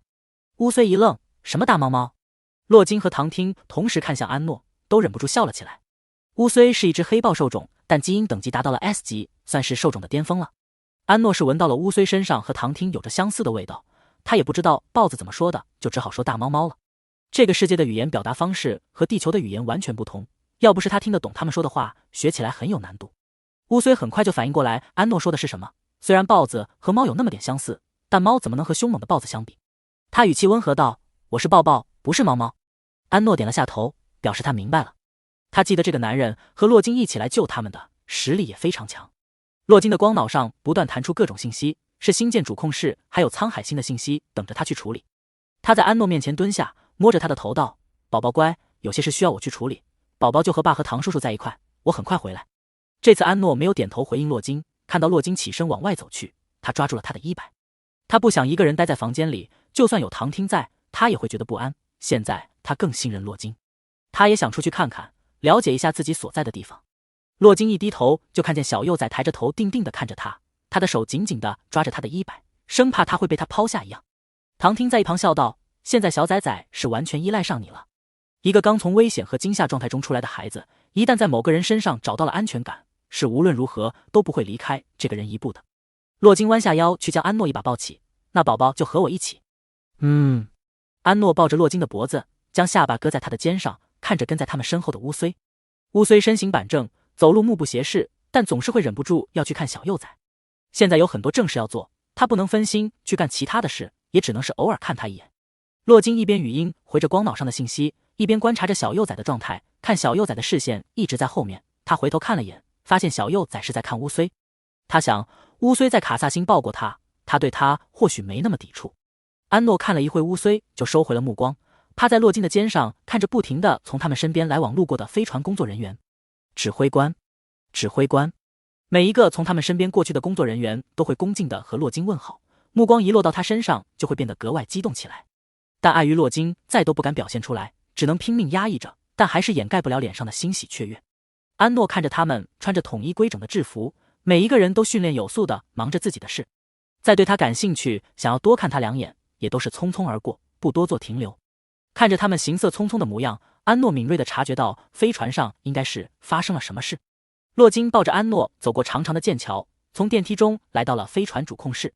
他们一进到主控室，本来忙碌喧闹的主控室就立即安静了下来，片刻之后又恢复了忙碌状态。但那些眼神还是时不时地在安诺身上扫过，带着他熟悉的激动欣喜。感受到他们的情绪，安诺开始思考他在这个世界中到底是一个什么样的存在。他们看着他的视线，仿佛在看什么稀世珍宝般。如果他只是一个普通的孩子，他们不会有这种眼神和情绪。几个工作人员看到洛金抱着安诺进来，很快就在主控室内收拾好一个休息区来，还让人拿了一些玩具等物过来。怎么回事？沧海执政官那边怎么还没有消息？是不是通讯系统出问题了？洛金抱着安诺走到中间的投影会议桌前，询问着各主事军官和负责人。如您所料，指挥官，通讯系统是出问题了，这不只是我们这边出问题了，沧海的各星港和检察关卡通讯频段瘫痪了70%。洛金微微皱眉，这么严重，查到是什么问题没有？一个军官手指在会议桌上一点，一幅投影图出现在众人面前。有大量的电极兽突然出现在新港附近，把新港的电力系统和网络都瘫痪了大半，因为系统受到了干扰，我们的航线也出现了问题。洛金一只手抱着安诺，另一只手在投影图上滑动着。他们在这个地方出来绝对不是偶尔，新港附近放置了那么多驱散器，他们根本不敢来这里，是有人故意把他们放进来的。安诺听到他们的对话，将目光放到投影图上，在一片连绵的建筑物中，星星点点的红光在其中亮起，那应该就是他们说的扰乱系统的电极兽。他身旁级别较高的军官有些犹豫道：“指挥官，会不会是反叛军？”洛金看了他一眼，对着安诺道：“宝宝，你先和乌虽哥哥去玩好不好？就在那。”安诺顺着他的手看去，是刚刚布置好的休息区，离他就几米远。他点了点头，知道洛金在谈论重要的事，也不干扰他工作。洛金将小幼崽交给乌虽来抱，看着小幼崽没有对他表现出什么抵触情绪后，才松了手，看着乌虽将他带到休息区，才把刚才的话题继续。他是不想让小幼崽听到什么反叛军、战争之类的词，他还这么小，不该让他去接触这些黑暗的东西。不管是不是反叛军，来者不善，做好一级防御准备，和沧海星的军团联系上，首要保护我们的星舰。洛金在战场上摸爬滚打了这么多年，危机意识非常的高，他隐约觉得这是冲他们来的，准确的来说是冲着火种幼崽来的。这一次火种幼崽在卡萨星的消息来得太突然了，他们急匆匆就来救援了，想要完全保密是不可能的了。现在那些黑帮组织和反派军对火种虎视眈眈，他们不会错过这么好的机会。安诺坐在地毯上，乌虽陪在他玩着一个可以变换不同色彩的方块玩具，要在最短的时间内记住被打乱的几组色块，色块会经过几次打乱后再翻面过去，背面则是不同的颜色，会再次经过打乱，然后要找到第一次没有翻面的同色方块。这个玩具考验的就是记忆力和眼力了，两个面都是不同的色块，想要找到第一次或者指定的一对色块有些难。这本来是乌虽他们在军校时训练用的小玩具，对他没什么难度。他们不会拿这么难玩的玩具给幼崽，应该是刚刚某个工作人员不小心落在里面的。安诺看着乌虽轻松的就找到方块指定的一对色块，他盯着看了一会，从他手中拿了过来。乌虽看着他手指在打乱后的方块上点了几次，方块都散发出错误的红光。他摸了摸安诺的头，安慰道：“没关系，我们再多试几次。”这个玩具是刚刚安诺自己在玩具堆里拿的，这种玩具对他这个年龄的幼崽来说不仅仅是难了，而是根本无法理解。安诺又试了几次，了解到这个玩具的玩法和规律后，开始一一将打乱后的色块找出。红光没有再亮起，1分钟后，他把12组色块都找了出来，这还是在同步打乱的情况下。安诺看着找对了，继续重启玩具，然后继续找，后面没有一次亮起过红光。乌虽怔住，这个玩具对于一个成年兽种或者异种都很少能上手就能一次性全都找对，中间多多少少都要错几次，但这个才3岁的小幼崽居然全一次性全找对了。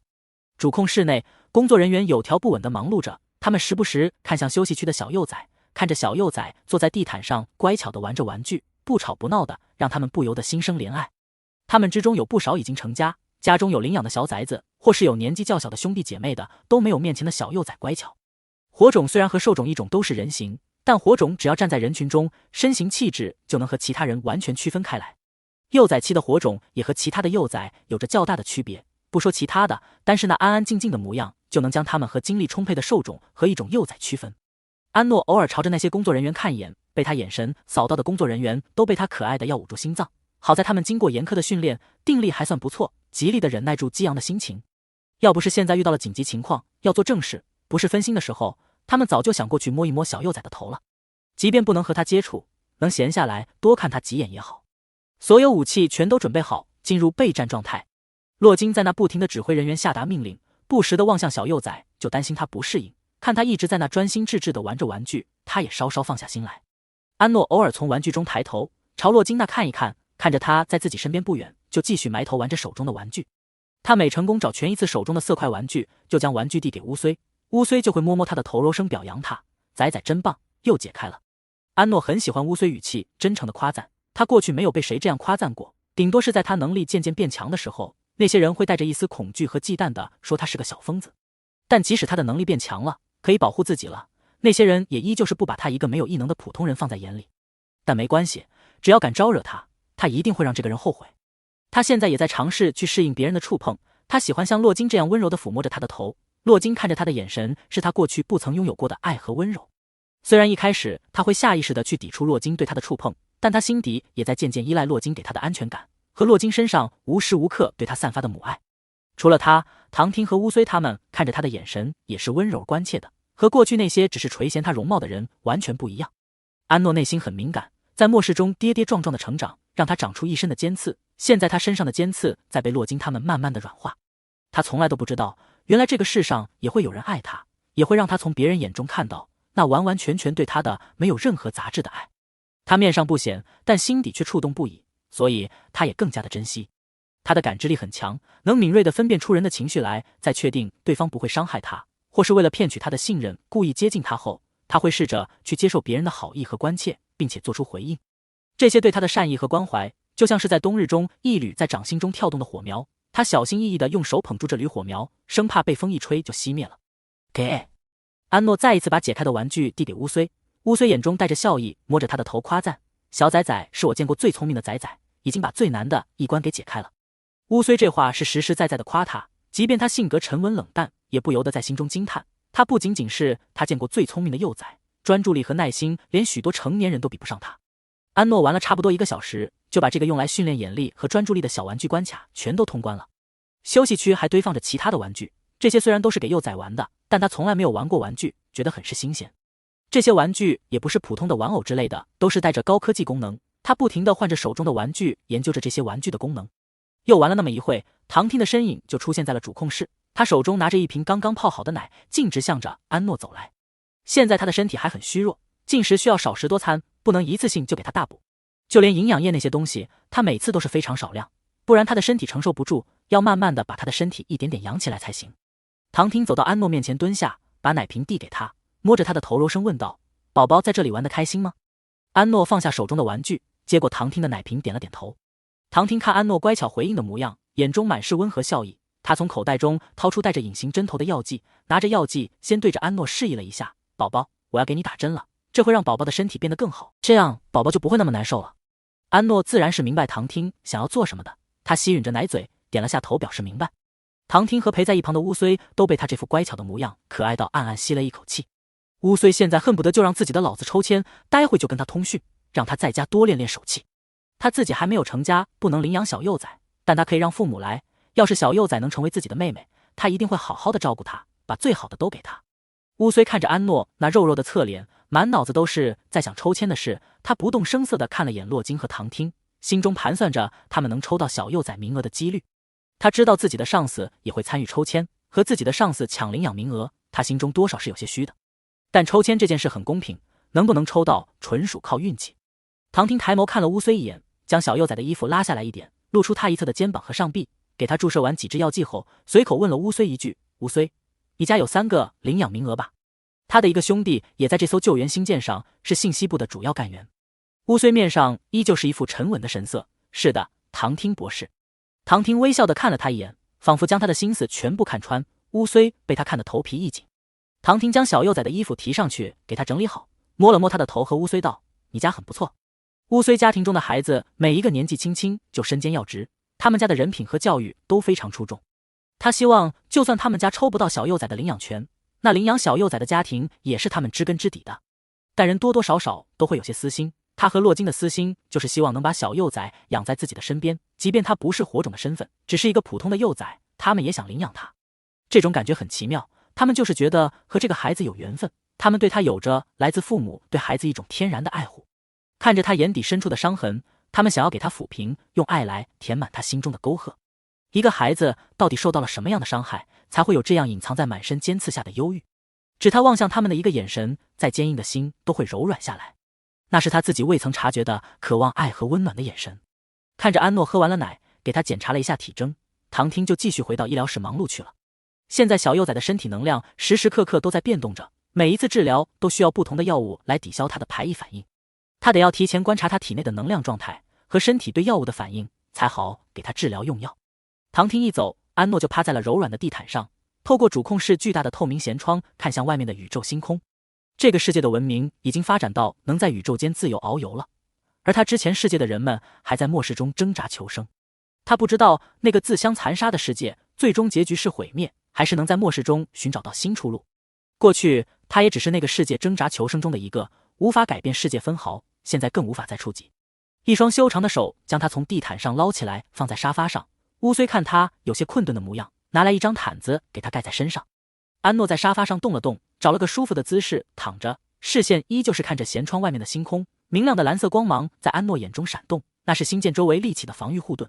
做好防御，安排好个人员，洛金总算能歇一口气，走到安诺身边坐下。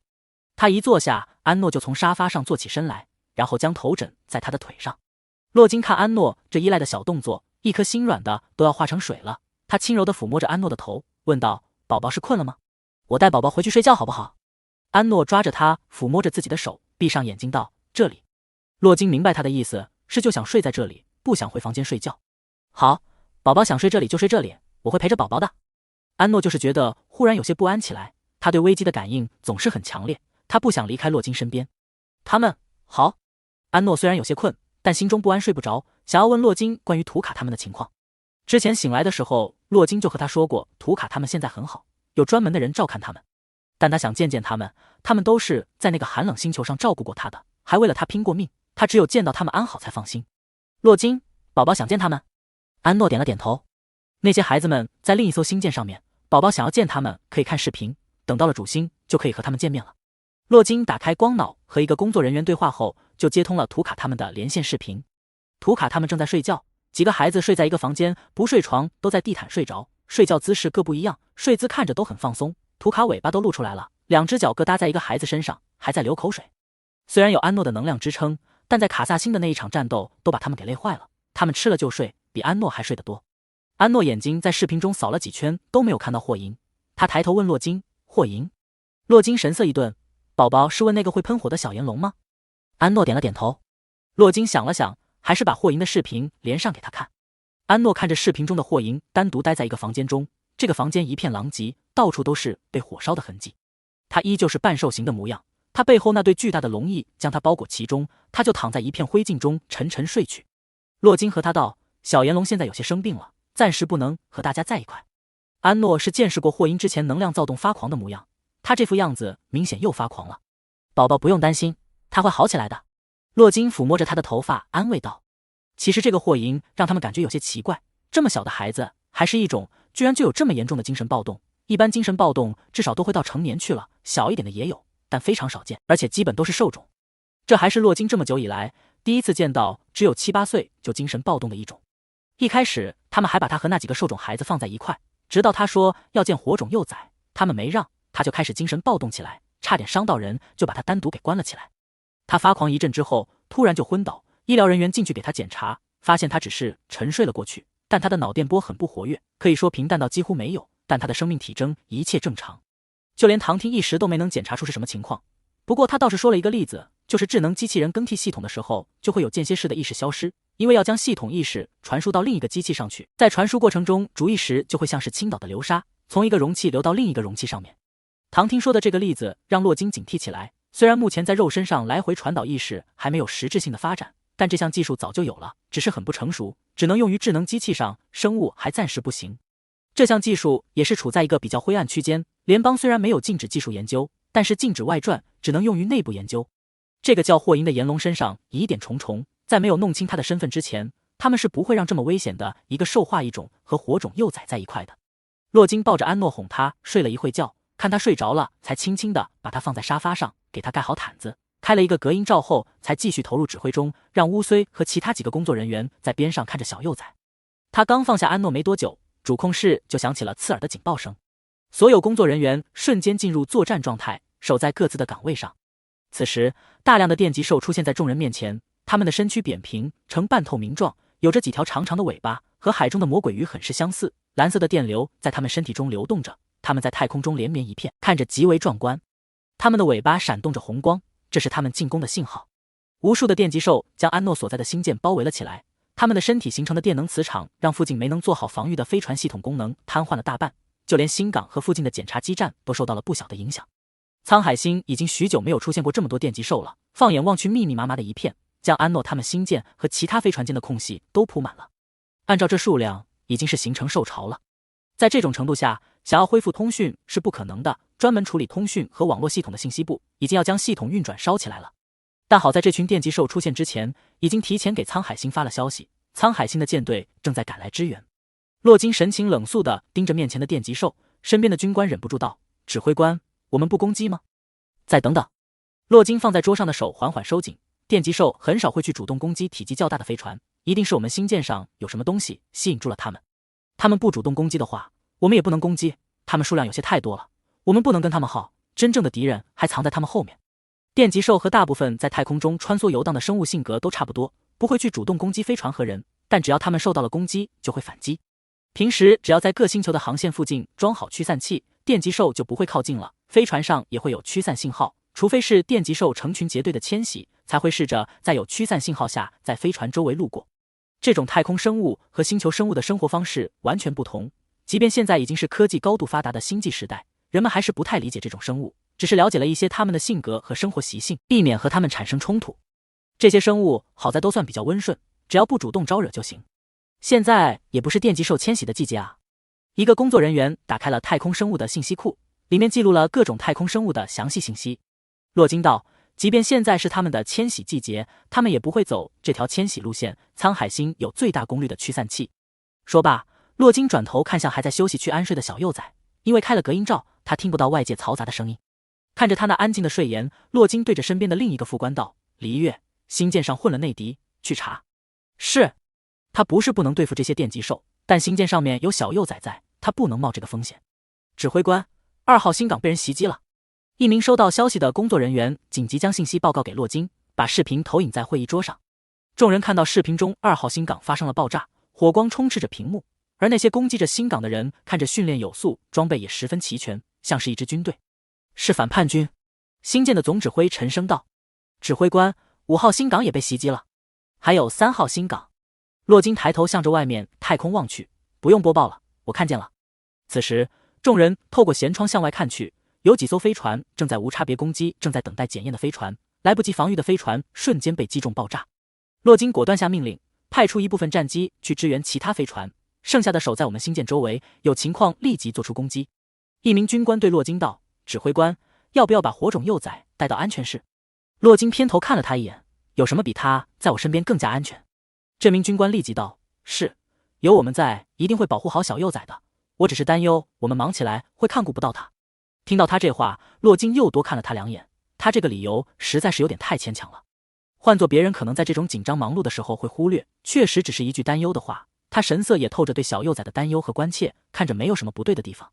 但他一个少校，能和一众级别较高的军官站在会议桌前说出这话，就有些对不起他这个军衔等级了。有军官道：是啊，布莱特，小幼崽跟我们在一起才是最安全的，现在这个情况就要把他放在我们眼皮子底下。布莱特微微一笑：是我考虑不周。洛金手指在桌面上轻点着，在休息区陪着安诺的乌虽听着耳机中洛金敲击的节奏声，视线朝着他看去，而后落到了布莱特身上。他站起身来，打开了武器保险，站在了小幼崽后方的位置。此时外面的反叛军正在和他们的战机交锋，有更多的反叛军战舰向他们包围而来，沧海星的军队也及时赶来，但有一半在半路被分去支援新港了。战火在这一片太空中蔓延开来，洛金看着那些反派军飞船接近他们星舰最后距离的防线后，立即让星舰做出攻击。不过片刻，那些接近的飞船立即被他们的武器击碎。在他们攻击了反叛军飞船后，本来没有任何动作的电击兽立即发出了强烈的电磁攻击，闪电在他们的身体间连接着，而后聚起一股更大的闪电，对着他们的星舰攻击而来。闪电被星舰的防御护盾挡了下来，当起了一道道蓝色的涟漪。指挥官，防御护盾功率下降了 10%。 洛金眉头蹙起，只攻击了一下就下降了 10%， 攻击力堪比一艘他们目前最强的战舰了。指挥官，电击兽又在聚能了。电流在电击兽中间流转着，又一道巨大的闪电朝着他们的星舰攻击而来，防御护盾又下降了 10%。 就在两方正打着火热时，主控室收到了附近出现虫洞的信号。本来还一直冷静的洛金在收到虫洞信号时神色一怔，而后点开了这个信号，看到这个虫洞的属性时神色变得凝重起来，是2型虫洞，可以随意开启消失，不会留下痕迹。目前能开启这种虫洞的只有虫族，这种虫洞不能通行大型战舰，最多能通过一些战机和穿梭机，所以即便虫族有这个技术，也不会直接开到他们脸上来，没有太大必要。而且他们也有应对的手段。只是在这个时候，虫族怎么也来了。洛金不久前才在他们的边界防线解决了一些游荡的虫族，根据他们对虫族的了解和作战经验，短时间内虫族都不会再集结大部队进攻。怎么会在这个时候开启2型虫洞飞到他们脸上来？虫族是整个星际联盟都非常烦的一个种族，他们有自己的星系领地，但还要到处骚扰其他的星系，也不会发起过大的战争，就是时不时在你家门口徘徊，给你攻击2下。有时候会入侵他们的那位星系中，在他们的星球上到处跑，看到军队和护卫队的人就攻击，还会折腾一下他们星球的生物，脑回路堪比那些太空生物一样，让他们无法理解。他们的语言也非常难懂，目前收录的虫族语言只有一些简短的对话，还是应对在战争中的术语，日常对话没人能听懂。他们想过和虫族交涉沟通，但虫族这个种族性格很奇怪，根本交涉不来，谁和他们说话他们就打谁。他们那个2型虫洞平常开启就是为了在各个星球到处闲逛，时不时招惹了一下别的种族。还有一次开启这个虫洞，把正在开视频会议的星际联盟首领打了一顿，让当时参加视频会议的各大星系执政官、全程观摩首领怎么被揍，就只是因为首领颁布了一条禁止虫族的货币系统加入天网之中的规定，等于他们想要购买什么就只能拿着现金去交易，不能网购。虽然虫族比较任意妄为，行为古怪难懂，但他们也会和其他星系交易买卖，正常通商，不会做出抢劫这种事来。所以其他星系只是烦他们，不会把他们当作死敌。星际联盟每隔一段时间颁布的加入联盟的种族中，都会明确的写出拒绝虫族加入，因为不是永久禁止，所以每次颁布被拒绝的种族名单中都有虫族。星际联盟不会让一个不了解和到处惹事的种族加入星际联盟。虫族连这个都不在乎，但不让他们网购却激怒了他们。本来颁布这条规定就是想要和虫族坐到谈判桌上交涉，毕竟他们的星系有着各种丰富的资源，让其他星系眼馋了许久，也想着看能不能走出沟通的第一步，慢慢的和虫族达成和解结盟，但却事与愿违，显然他们确实是太不了解虫族了。这一下虫族确实坐到桌上了，只是坐到桌上把联盟首领打了一顿。这件事的影响非常大，也让星际联盟震怒。从此之后，星际联盟研发出了能提前预测虫洞开启的信号，也完全放弃和虫族沟通和解了。洛金看着信号上面显示一共开启了近100个2型虫洞，这已经不是简单的玩闹了。上一次虫族在太空中开启这么多2型虫洞，可是为了战争。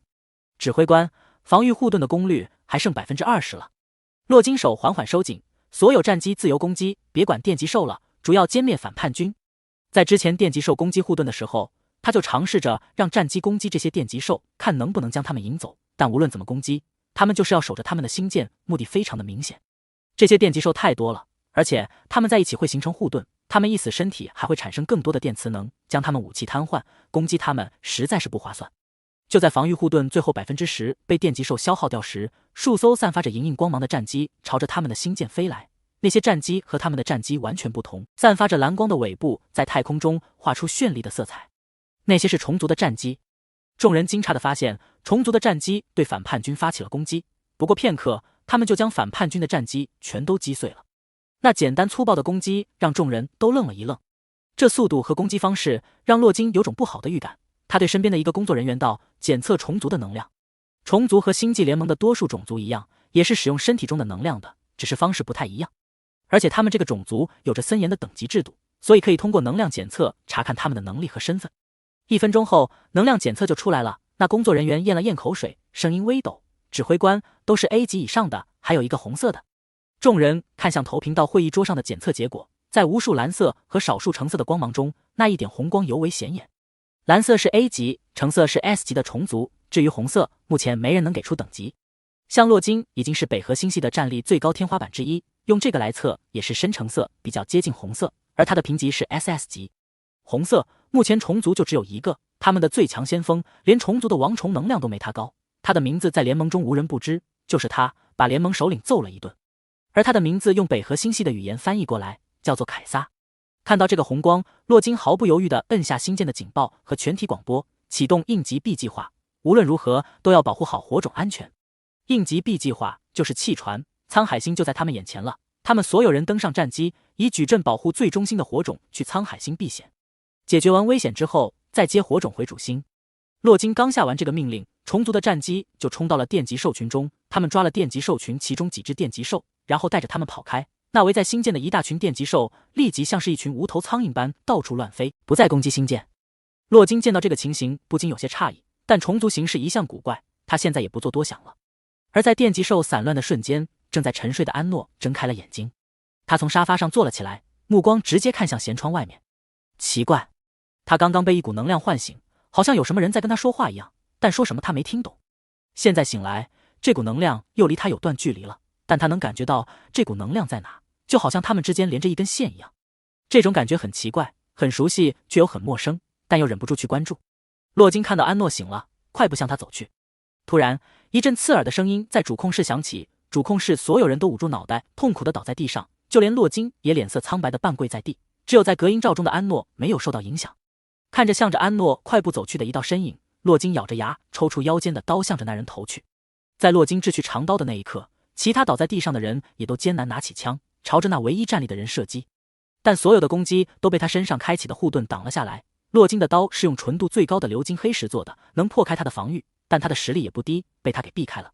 他显然是有备而来，身上穿戴着最好的防御机甲，用来压制他们的东西发出的声音带着精神攻击，仿佛无数根针在他们的大脑中来回穿梭，同时携带着的奇怪能量也压得他们几乎喘不过气来。布莱特，你居然加入了反叛军！有人愤怒地喊出声来。布莱特并不理会，只快步向着火种幼崽走去。本来他还想能继续藏匿着自己的身份，毕竟能混到内部来实属不易，暴露他的身份损失太大了。一开始他们的计划并不是针对火种幼崽的，所有的准备都是为了在沧海星制造一场混乱，让他们的人浑水摸鱼，进到各星港和沧海星，替代一部分主要人员的身份。但没想到这几天就收到了在卡萨星诞生了火种幼崽的消息，他们立即临时改变计划。一个火种幼崽的价值可比安插人手的计划高多了。尤其是在接到火种幼崽后，他一直在星舰上密切地关注他的一切信息，得到了一个令他们可以花最大代价都要将这个火种幼崽抢到他们手上的重要信息。他是一个全能的火种，拥有线下所有火种的能力，所以他们才把电极兽这个秘密武器拿出手。反叛军规模不小，他们拥有自己的研发基地，致力于研发各种能针对北河联邦军团的武器。不同于北河联邦的常规武器研发，他们早早的就把目光投向了太空生物这一个让人无法理解的族群。现在他们已经通过电极兽和星鲲等几个太空生物族群，掌握了几个威力不小的技术和武器。布莱特手上这个就是通过获取电极兽未孵化的蛋，取得里面幼崽的核心制造。电极兽的幼崽在孵化前就是一团发光的拥有意识的电磁能，离开母兽和族群的照顾会让它感到不安，发出求救的呼喊。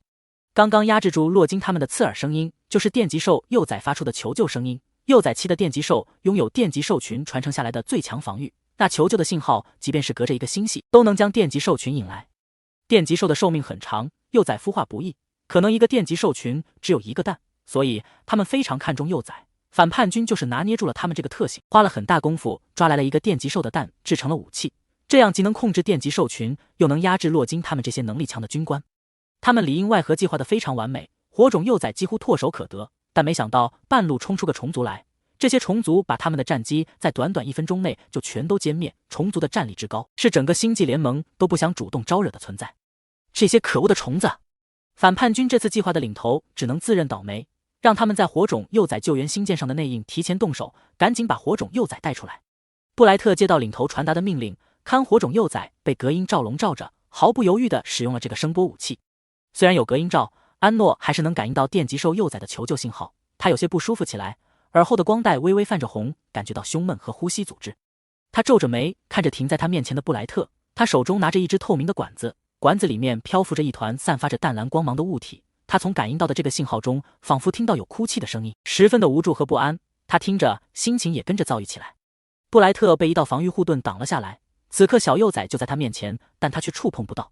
是乌虽早有准备，在洛金给他提示的时候，他就将自己机甲上的主控器摘了下来，放在休息区茶几上的玩具上面，主控器形成一个防御护盾，将休息区笼罩起来。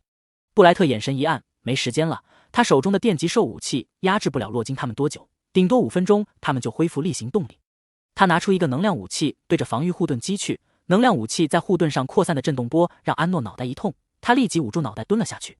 敏感的光带也像是被电到一样，抽了一下藏到他的头发后面，仿佛这样就能躲避震动波扩散带来的不适。这种程度的影响可能对洛金他们跟蚊子叮了一口一样，可以忽略不计，但对安诺就是一把钻子往他太阳穴一阵一阵的疼。看到安诺这副模样，洛金等人瞬间变了脸色，看布莱特的眼神几乎要将他生吞活剥。所有人都挣扎着站起来，一次次的站起，又一次次被压制下去。布莱特看到小幼崽难受的模样，也于心不忍，但现在他不能心软，把他带回去之后再好好的安慰他吧。布莱特，快点，头儿已经安排好了，在外面接应了。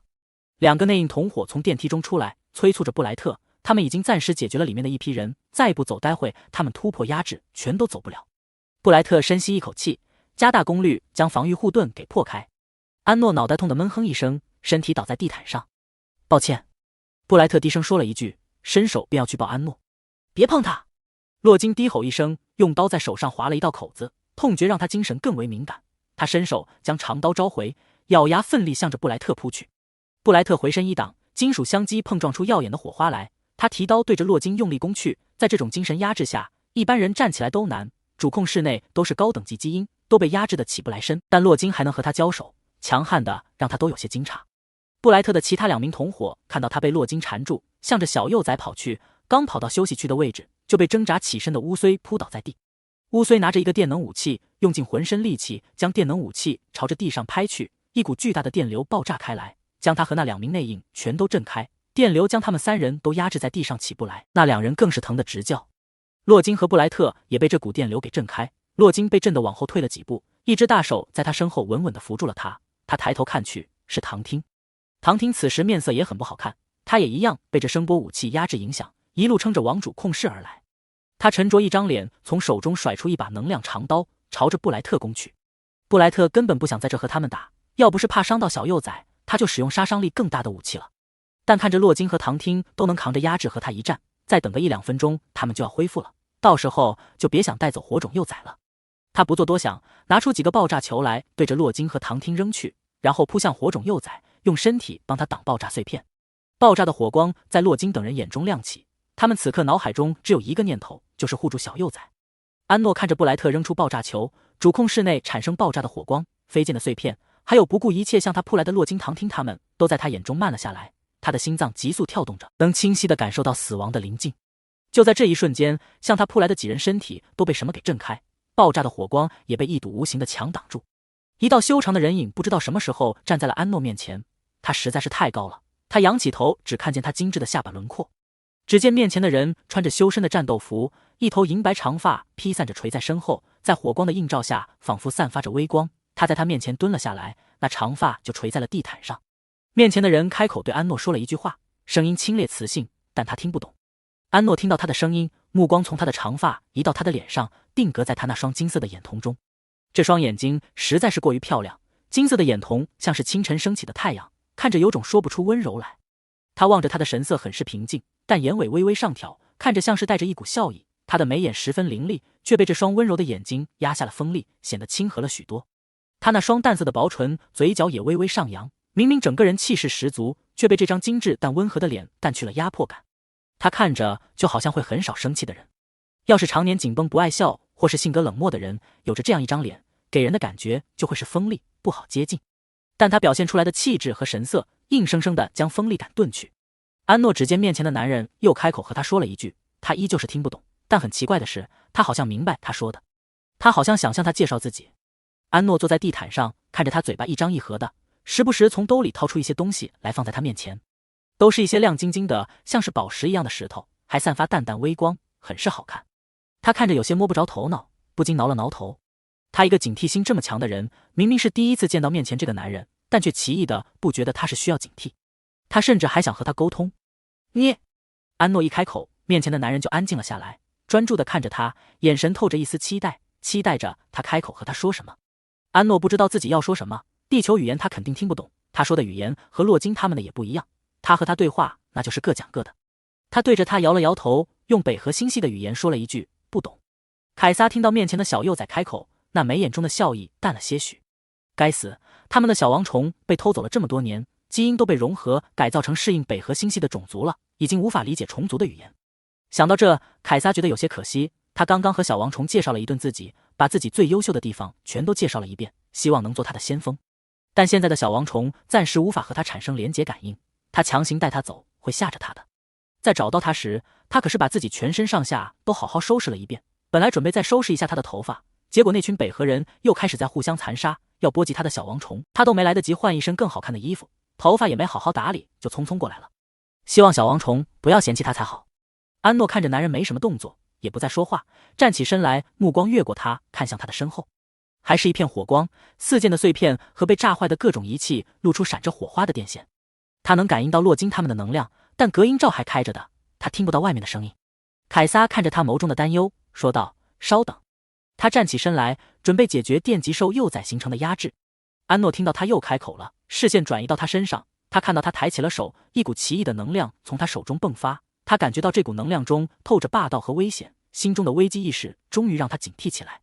他怕他会对洛金他们做什么，往前一步靠近他，下意识的想要压制他的这股能量，对着他伸出手去。你住手！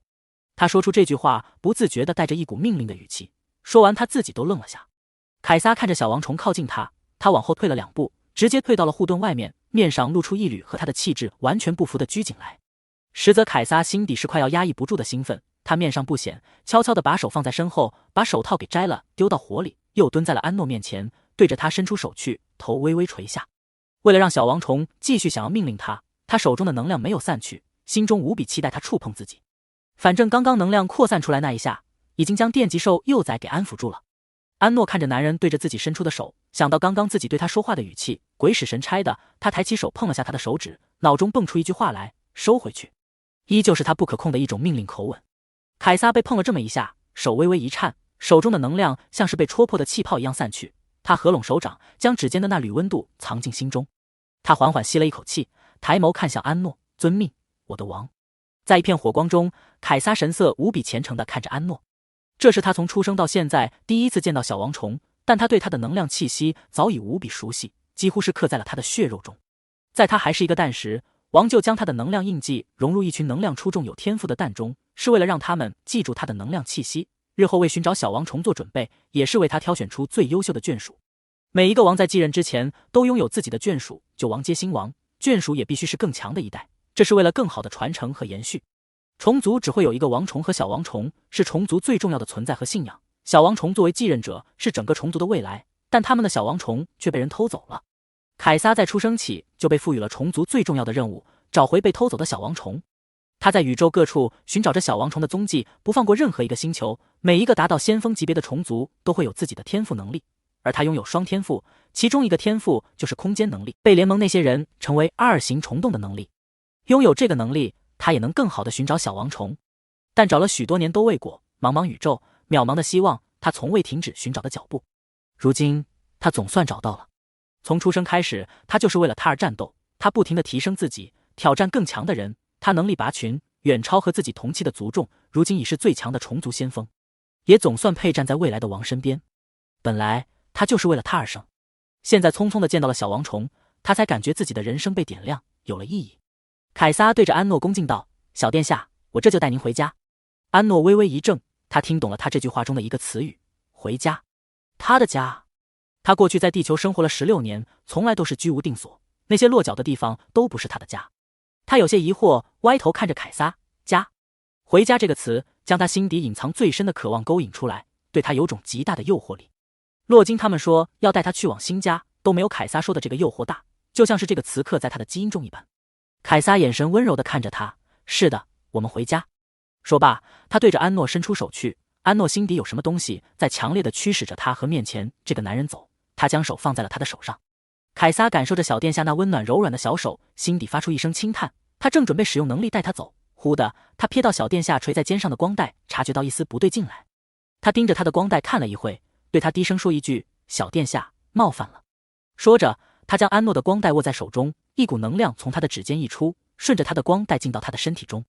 安诺感受到这股能量，身体一颤，微微睁大着眼睛，往后退2步，把光带从凯撒手中拿了回来。小殿下，你……凯撒总是平静的神色透出一丝震惊来，他的眼神中满是不可置信。小殿下的核心不见了，难怪他找了这么多年都无法找到小殿下，直到他到处在各个星系放置自己的分身，才在北河星系找到了他。北河星系的人胆子居然这么大，他们怎么敢？凯撒手握成拳，手背青筋浮现，他站起身来，转过身去背对着安诺。不能让小殿下看着他生气的模样。凯撒闭了闭眼睛，看着主控室的火焰间隙，那3个反叛军的人已经被拿下，其他人都拿着武器对准了他。洛金和唐廷等人看着那个虫族先锋开启护盾，将他和小幼崽隔开，一颗心都掉在了嗓子眼。他们不敢轻举妄动，小幼崽或许对反叛军和联盟中其他种族有利用价值，不会轻易伤害了他，但虫族就难说了，他们只看重自己种族中的人，不会对其他生物有任何联系。而且他们性情古怪，做什么事都没有个征兆，让人摸不清他们的想法。凯撒冷淡地扫了他们一眼，拨通了王的通讯。通讯响了2声后就被接通，那边传来一阵沙哑的声音：“见到宝宝了。”听着王那带着疲惫的声音，凯撒默了一瞬后道：“见到了，小殿下很好。”那边听出了凯撒语气中的犹豫，少了什么？凯撒沉声回道：“奥格西斯，小殿下他的核心不见了，他基因中被融入了小王虫的能量印记，他是他的新王。他也是独属于他的眷属，他的能力是虫族最强的，可以直呼王的名讳，但不能直呼小王虫的名字，因为小王虫永远在他之上。”他说完，通讯就陷入一阵长久的沉默。半晌，那边的声音才继续响起：“知道了，回来吧，让他们养着。”凯撒深吸一口气，压下不断冒出的怒火：“奥格西斯，您是不是早就知晓？”“之前是猜测，现在是确定。”“奥格西斯，让我回来，你现在什么都做不了。他重新长出核心需要一段时间，目前他的能量也承受不了我的核心。你是他的眷属，你若是暴露，他的处境不会好过。”奥格西斯的声音听不出喜怒来，但在某个星球的宫殿之中，早已是一片狼藉，带着狂暴怒意的能量扩散到宫殿里外每一个角落，把族众压得几乎要心脏碎裂，全都颤颤巍巍地匍匐在地上。在主星的虫族一时不知道发生了何事，王从来没有发过这么大的火。不，还有一次，就是小王虫的蛋被偷走的时候，他狂暴的能量把整座山头都夷平了。我明白了。凯撒挂断通讯，快速调整好自己的神色，转过身去看安诺。看着小殿下仰头看着自己，他蹲下身去。刚刚奥格西斯的话已经说明了，小殿下失去了核心，根本不能在虫族的环境中生存。也不是不能强制把他带回去，但他现在被北河星系融合了他们的火种基因，暂时更适合在他们的环境中成长。火种对北河星系的人来说是非常珍贵，他们会好好的对待他，但这本来是属于他们的宝贝，是他们虫族的幼崽。小殿下是300多年前遗失的，那时候星际联盟发生了一次不小的动荡，不少星系种族都发生了战争，虫族也被波及其中。小殿下的蛋就是在这个时候被人浑水摸鱼偷走的。他现在还不太确定小殿下的核心是300多年前消失的，还是最近不久，但这件事一定是北河星系的人干的，因为他们的火种本来就包含他们虫族的基因，只是这已经是非常久远的事了，无法溯源其原因。如今火种中的虫族基因非常淡了，不仔细去筛查都发现不了，但火种和虫族的基因依旧可以融合。这个秘密还是最近才被翻了出来。奥格西斯在300多年前那场战争中受了重伤，现在都还没有恢复完全，是他苏醒过来后才对他说的这个秘密。奥格西斯知道的也并不多，但这个秘密也能道出北河星系才是偷走他们小王虫的罪魁祸首。凯撒看着面前一只无比可爱的小殿下，对他伸出手去，抱歉了小殿下。他说完，心道小殿下可千万别哭，不然他会心痛愧疚死的。他伸出的手掌在安诺肩膀前停顿了一瞬，然后对着他轻轻一推，他猝不及防的一屁股坐到地毯上，一头雾水的看着他。凯撒推完他，看着他没有掉眼泪，松了一口气。他不能带走他，也要隐藏和他的关系，但好在他还有个身份可以陪他一起长大。虽然没有他的记忆，但总归是他。想到这，凯撒的怒意稍微降了些，开启空间消失在众人面前，把防御护盾外面的洛金等人都看得一愣。这个种族最强先锋跑这来，就是为了戏耍一下他们的小幼崽。想到之前虫族跑到他们星球上面逗弄折腾那些生物，他们忽然就理解这个虫族的行为了。可能就是平时他们的火种保护严密，没有机会让他们碰到，现在碰到了觉得新鲜，就来逗弄一下。还好没有伤害到他。洛金收起武器，快步走到还在愣神的安诺面前，弯腰将他抱了起来，不停地安慰着他，宝宝没事了，不怕不怕。洛金将他抱紧了些，心中后怕不已。这个凯撒的能力太强了，但凡他有一点想伤害小崽崽的念头，他都不敢想象会是什么场景。安诺头搁在洛金的肩上，目光向着舷窗外面看去。刚刚那个男人在他面前消失了的时候，不知为何他心底会有些淡淡的失落。明明他们是第一次见，但感觉就好像被抛弃了一样。不过他还能感觉到他的能量，就在外面，在那一排排的战机之间。宝宝身体没事吧？洛金看着唐婷上前来检查安诺的身体状态，有些急切地问道。唐婷看着仪器上面显示的小幼崽体征状态，有些惊诧道，他身体中的能量恢复了许多，身体健康值比之前提升了10%。在这么短的时间内提升10%，那简直就是医学奇迹了。在这之前，小幼崽的身体健康值平均下来是30%，唐婷预测的是他的身体健康值要恢复到80%，慢慢养着，至少也要2个月的时间。他的目光在休息区内扫了一圈，定格在地毯上那几颗散发着微光的宝石上。他捡起来拿到手中一看，和洛金对视，是虫族的能量石。唐婷话音一落，一声巨大的爆炸声从星舰上传来，整艘星舰都剧烈晃动起来，随后爆炸声接连传来，主控室内无数物体掉落飞溅。唐婷立即抱住了洛金和小幼崽，将他们护住。星舰上的广播被船长打开，洛金等人听到他的声音从里面传出，驱动核心已被炸毁，所有人弃船，应急 B 计划继续执行。洛金立即明白过来，这是布莱特他们提前定时的爆炸，他们炸毁星舰就是要逼他们出去，外面一定还有反叛军的人在支援。星舰爆炸产生的连锁反应会将整艘星舰炸碎，现在他们也只能执行 B 计划了。洛金抱着安诺快速往逃生舱而去，唐婷和乌虽紧随其后。到了逃生舱，洛金把安诺交给唐婷，让唐婷带着他坐到战机后座，他和乌虽来开战机。他一边启动战机，一边联系着沧海星的军团指挥官。很快那边的通讯就接通了，洛金指挥官，我们的战机正向你们接近，已形成防御阵型，清理出了一条直通沧海星首都的航线，请放心前行。通讯挂断，洛金看了眼发来的航线图，转头对着身后的安诺笑道，宝宝，我们暂时先去沧海星上玩一段时间，再一块回家。看着努力安慰他，想给他制造安全感的洛金，安诺心下涌出一股暖意，他点头回应，好。战机快速飞出，向着沧海星进发，无数战机形成包围阵型，将洛金他们的战机包裹其中。在更远处是沧海星的军团形成的更大包围阵列，将还在其中穿梭的反叛军飞船歼灭。这是在外面准备接应的一批反叛军，刚刚炸星舰的那一批，在动手的时候已经被虫族战机全都歼灭了。在洛金他们身前是沧海星军团，身后是排成一列的虫族战机，太空中漂浮着无数飞船残骸，昭示了方才激烈的太空战斗。安诺目光向着外面看去，那排列整齐的无数战机让他心底震颤不已。之前在星舰上看着就很壮观，现在坐在战机里体验这个场面更是震撼。忽的一个战机出现在他的视线范围内，那战机速度极快，在他们的战机阵列外绕了一圈，机身划出长长的蓝色拖尾，如同太空中一道流星般。安诺能感应到这艘战机上的能量，是那个漂亮男人的。凯撒在北河军队战机前转了圈，在靠近他们的航线时停了下来，目送着他的小殿下的战机安全进入沧海星外围轨道。真舍不得啊，明明已经找到他心心念念的小殿下，以为能一直待在他身边，最后还是只能看他被别人养着。凯撒神色如常，但手用力一捏方向盘，坚固的方向盘被他捏出一道裂纹。没关系，只要小殿下找回来了就好，他有的是办法见他。沧海星外围轨道，安诺所在的战机安全进入了沧海星的轨道范围，那些藏在各星港的反叛军不敢越过沧海星的外围防线，沧海星可是北河星系的重兵之地，防线坚如磐石。这一次，他们几乎是拿出压箱底的手段，才渗入到了新港中。这其中花费的人力物力不计其数，最重要是安插在北河联邦中的暗线冒头了大半，没能把火种幼崽弄到手，损失非常的大。现在他们的人也大都被歼灭，虫族的战机还在附近徘徊着，见到一个冒头的反叛军就精准打击，简直比北河军团还要更加积极。他们只能在暗中咬紧后槽牙看着，不说继续行动了，还得想办法逃脱搜查。此刻安诺手中抱着一块糖烃塞到他手中的能量石，神采奕奕地看着面前的这颗黄色的星球。沧海星是一颗沙漠行星，在很久以前，沧海星还是一颗蓝绿色的星球，星球上有海洋河流，生物繁盛，一片绿意盎然。那时的沧海星还不叫沧海的名字，后来沧海星上发生了几次影响星球的重大变故，同时科技发展过快，加速星球消耗，气候发生巨变，当时星球不再适宜居住，人们都渐渐挪到内围的几颗星球上。星球上的绿意消失了，海洋和河流也消失，整颗星球变成了一片荒漠。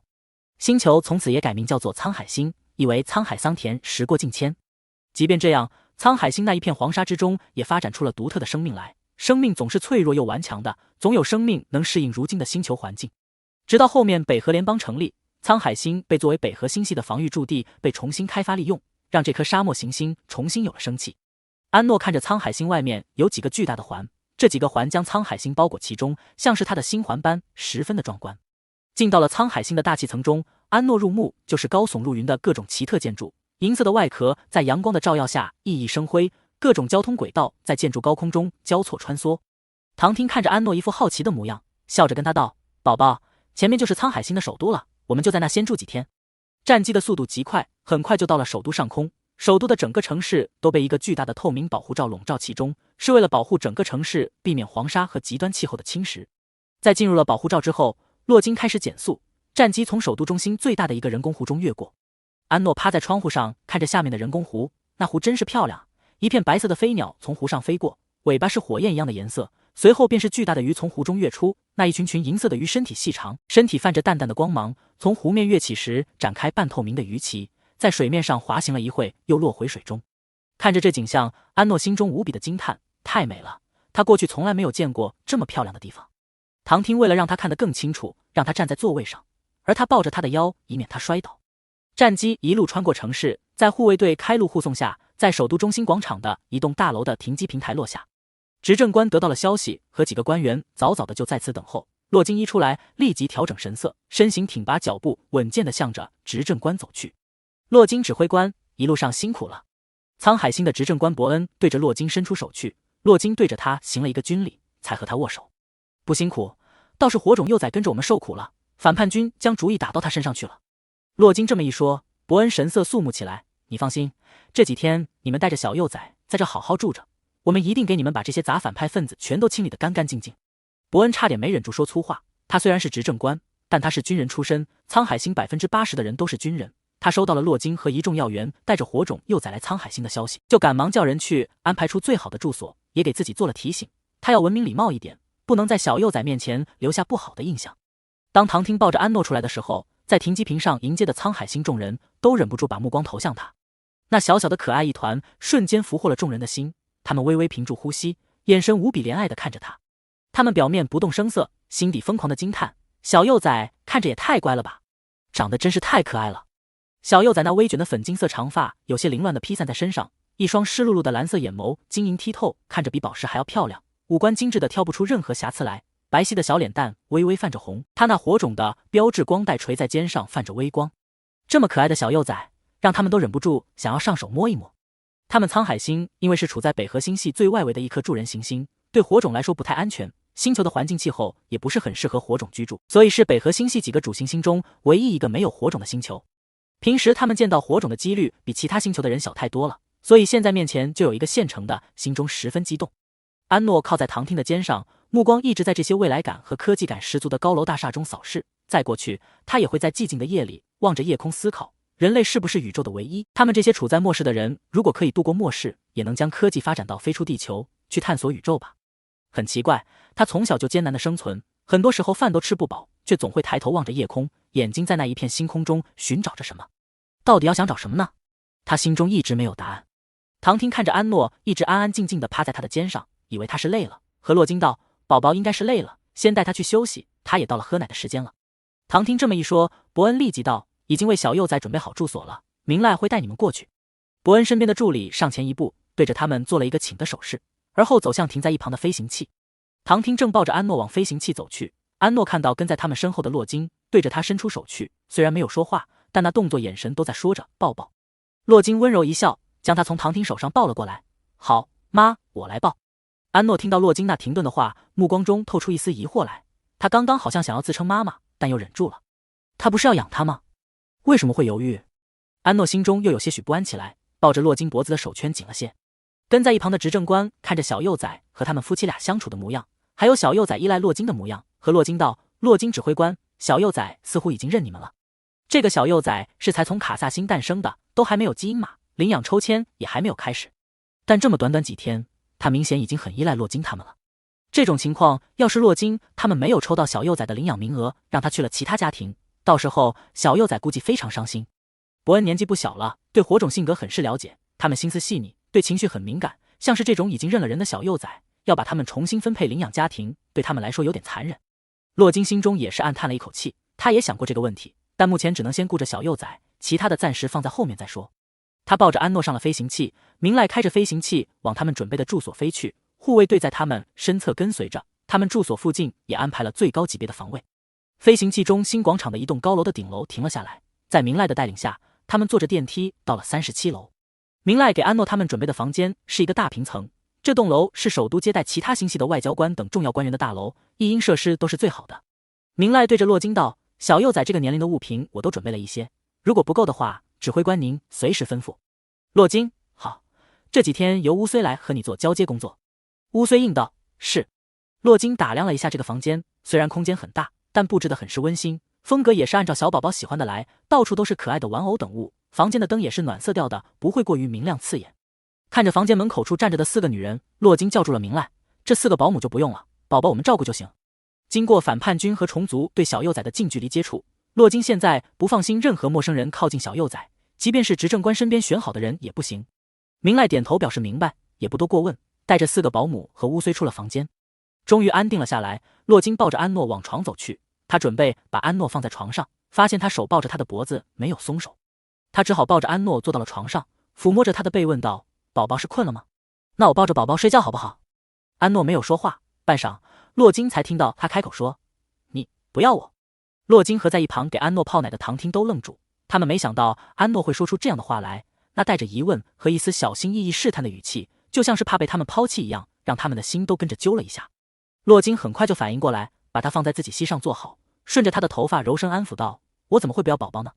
洛金低头亲了亲安诺的额头，还是决定和他说出关于他以后的安排。宝宝不担心，会有很多很多人爱你，不只是我，还有你未来的爸爸妈妈。他知道小幼崽很聪明，也很敏感，一定是察觉到了什么才会说出不要他的话。他现在没有把握抽到小幼崽的领养权，自然不能以他的父母自称，之前也是为了能安抚他。他们也想克制给他的爱，但面对着他，他们怎么能克制住不爱他呢？安诺听到洛金的话就明白了，他以后会有父母，但不是他们，他们要把他交给其他人来养。他垂下眼眸，将眼中的失落掩去。他刚刚这样问，也是想给自己一个心理准备，如果洛金不要他，不想养他，那他也不会再想着他给自己的爱和温暖。尽管心底会有些失落，但他也会快速调整自己，过去他很少感受过这样的温暖，他不敢奢求的太多。洛金看着小幼崽低着头的模样，瞬间觉得自己刚刚那话不该说，把他惹得这么难过。他忙抱着他不停安慰：“宝宝不要难过，无论以后谁是宝宝的爸爸妈妈，宝宝也是我们的宝宝，我们也会一直爱着宝宝。”安诺看着洛金一个杀伐果断的指挥官，慌得都有些手足无措了，抱着他的脖子拍了拍他：“没关系，不难过。”洛金没想到自己反被小幼崽安慰了，顿时更加愧疚难当，目光看向唐听，一副我已经没办法的表情。他真的想自私一点，把小崽崽强制留在身边养着，谁也不给。唐听坐到他身边来，安抚地握了握他的手：“一切还没定下，先不急，宝宝还在我们这。”说着，他把奶瓶递给安诺，将他手中一直握着的能量石拿了过来。安诺心情并不是很好，说不难过，其实他心底还是有点闷闷的。但再怎么样，饭还是得吃，任何事都影响不了他吃饭。他抛开杂乱的思绪，抱着奶瓶喝了起来。喝着喝着，他就开始犯困起来，不一会就在洛金怀里抱着奶瓶睡着了。洛金等他睡熟了，才从他手中把奶瓶拿走，动作轻柔的把她放在床上，给她盖好被子。看着她可爱的脸蛋，洛金眼中满是温柔母爱。唐听，这是我第一次想动用私权。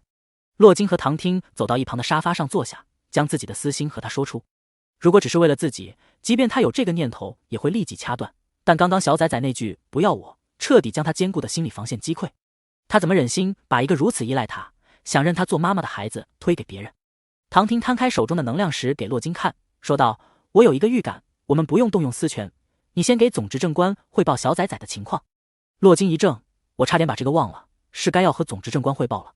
说着，他的目光落到唐婷手心的能量石，怎么，这个能量石有什么问题吗？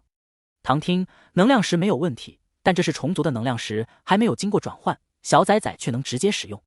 房间外的走廊上，洛金正在和北河星系总执政官汇报。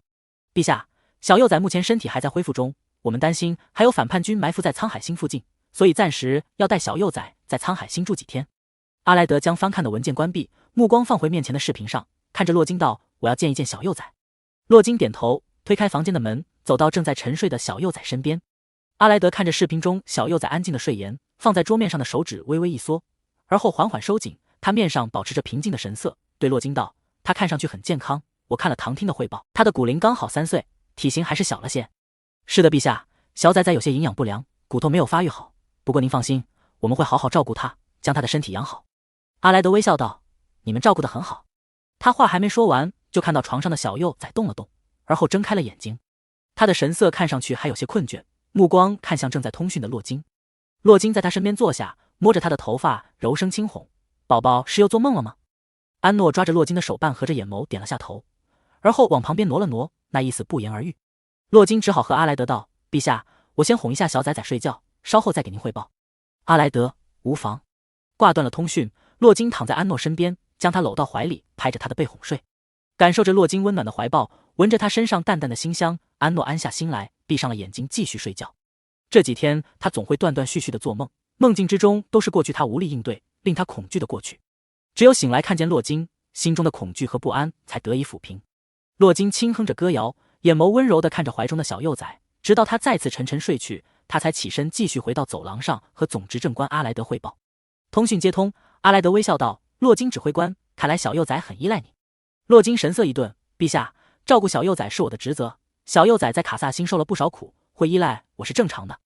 听到洛金说小幼崽受了不少苦，阿莱德眼中的笑意淡去了些。火种协会这2天一直在和我商量要给小幼崽建档，为避免意外，他是需要尽快有个身份，他的基因码可以上传天网了，就由你和唐听全权负责。洛金神色有些犹豫：陛下，一般火种幼崽建档是要等到确认家庭，可是领养抽签还没有开始。阿莱德，领养抽签我刚刚已经签署了同意书，明天所有获得领养资格的家庭开始线上抽签，抽签邮件已经全都发放出去了。你和唐听收到后签了字，也准备一下吧。洛金听罢，神色是止不住的惊诧：陛下，这么快就准备抽签了？他以为至少要等到小幼崽回到主星安顿好再抽签。阿莱德手指在一旁的投屏上滑动着，边处理政务文件边和洛金道：提前抽签不妨碍什么，也是为了给小幼崽尽快找到领养家庭，这样也能为他早些安排好，回来就可以安顿他了。听阿莱德说完，洛金默了一瞬，总执政官说的没错，是要提前都给小崽崽安排好，只是他心底有些害怕抽签的到来。他知道参与抽签的家庭太多了，整个北河星系有资格领养的家庭至少有几十万个，他手中的4次抽签机会在这么大的基数下也显得微不足道。阿莱德看到洛金的神色，明白他在担忧什么，意味深长道：指挥官，这个小幼崽很特殊，你说的没错，他受了很多苦，我希望可以弥补他，无论他想要什么，我都可以满足他。洛金一怔，总执政官这话是什么意思？他这话听上去没什么问题，北河星系最看重火种幼崽，对他们无比珍爱，小幼崽比起其他火种幼崽受了太多的苦，想要对他更好无可厚非。但洛金听着这话，总觉得有哪不对劲，尤其是弥补这2个字。结束通讯后，洛金进到房间中，唐听就把他叫到了阳台，把一份文件给他看，是小幼崽的基因码文件。唐听在接到小幼崽不久，就把他的基因备份上传给了基因库，火种协会给他建档后，把基因码给唐听重新对照确认一遍，以免出错。洛金手指在那篇幅非常长的基因码文件上滑动着，仔细地看着文件中的内容。基因码实际上很复杂，文件内容冗长，还有很多只有专业人士才能看懂的一大串基因数据。他耐心地把文件看完后，才点开了签署页面。签署页面就简洁了许多，上面是小幼崽的基因码图案和他的年龄、性别、姓名。在名字那一栏，洛金看到写着 ALO-SWR。小崽崽怎么就有名字了？而且这个名字也不是北河星系的取名方式，这是一个音译过来的名字，是从别的语言中翻译过来的，然后再按照音译用字母组成现在的名字。洛金看着这个名字念了几遍，他在脑海中搜索着他所知的种族取名方式，倒是有好几个种族符合。这份签署文件是给唐汀确认签字，不是最终敲定版本。这个名字也是手写的，看笔记是总执政官写的。一般取名都是交给父母来，总执政官和火种协会都只是签个字，确认火种幼崽的各种信息，不会干涉领养家庭给幼崽取名。洛金有些不解地看向唐汀，唐汀只是问他：“你看出这个取名方式是什么种族的吗？”洛金盯着这个名字又看了一会，道：“有不少，但完全符合的没有，多少有点出入。”他语气一顿，似想到了什么，点开光脑的草稿纸，看着这个名字，手指在投屏上虚画着，在 ALO-SWR 旁边又写了几个别的种族文字，而后又将这几个文字逐一划掉，留下其中一个。盯着剩下这一小行文字，洛金觉得有那么点荒唐。他反反复复的确认，手在这行文字上来回扫动着，每一次都想要把这行文字给划掉，但他最终还是确定小幼崽的名字就是从这个文字音译过来的。唐听到，伊芙娜看了也觉得奇怪，让你翻译过来，好确认最终版本上传到天网。洛金从文件中抬头看向唐听，我翻译过来了，如果不是故意写成这样，这个名字。说到这，他的声音停住，在手上点了2下，他手上泛着金属光泽的护腕闪动着流光，一个隔音护盾将他们2人笼罩其中。唐听看着洛金这么谨慎，确认了心中猜想，是虫族的文字是吗？洛金点了点头，2人同时朝着房间内的小幼崽看去，眸中有着同样的担忧。唐听看着洛金留下的那行文字，问道：“翻译过来叫什么？”洛金在虫族的文字下面写上北河星系的文字，用我们的语言音译过来就是安诺塞维尔。我对虫族的文字了解的也并不多，不过这个 ALO 是虫族称呼宝宝的意思，如果是非名话，准确一点口语翻译应该是阿诺诺或是阿努努。虽然洛金对虫族文字所知不多，但他们的一些生活习性和文化他还是研究过的。他们取名一般就是单个，不会太复杂，因为他们天生就有着森严的等级身份，就算后期能靠着能力逐级而上，但身份上也有区别，非王族不能叠名。但王族，整个虫族任何时候都不会超过2个，就是现任的王和继任者。用 ALO 来给幼崽取名，看似有些随意，实则其中满怀着父母对这个孩子的爱。因为虫族的幼崽就是虫族的希望，是他们最真实的存在。尤其还是叠名的话，洛金越往深处想越觉得荒唐的不可思议，赶紧停住了自己想法。他看着唐听道：“你是不是早就对宝宝的身份有什么猜想？”唐听点开光脑，给洛金看了另一个基因码，这才是宝宝的基因码。我上传到基因库的是另一份，只是改了其中一个基因点，不会造成什么影响。洛金看着这个和签署文件上面的基因码几乎没什么区别，就只是中间的一个基因点颜色暗了许多。唐听圈出这一个基因点，这是虫族的基因。看着洛金那惊诧的神色，唐听和他解释道：“这个基因点其实是每个火种都会有的，但北河星人的基因中没有，这是火种的特色。但我研究过虫族的基因，火种的这条基因是属于虫族的。我去文史库中翻找过关于火种的久远历史。”有一页上面就说明了火种和虫族是有联系的，或许是融入了虫族的基因，至于是什么原因已经无从可考。到如今火种中的虫族基因已经非常的淡了，但宝宝的这条基因太过明显了，为了避免一些不必要的麻烦，我就把他这条基因点淡化了一下。唐听这么做不是包庇什么，而是明白小幼崽的身份没那么简单。他在研究火种基因的时候，北河星系的天网中是禁止研究他们那条和虫族有关的基因，不允许上传任何关于探讨和研究的文件。他过去的导师也明里暗里地提醒过他，不要深入研究，这是北河星系不可触碰的底线。洛金看着签署文件上面的手写名字，说道：“恐怕我们这位总执政官陛下是知道一些我们不知道的内情。”唐听到，既然陛下把文件给我们看，是对我们的一种默许。洛金眼眸一动，默许。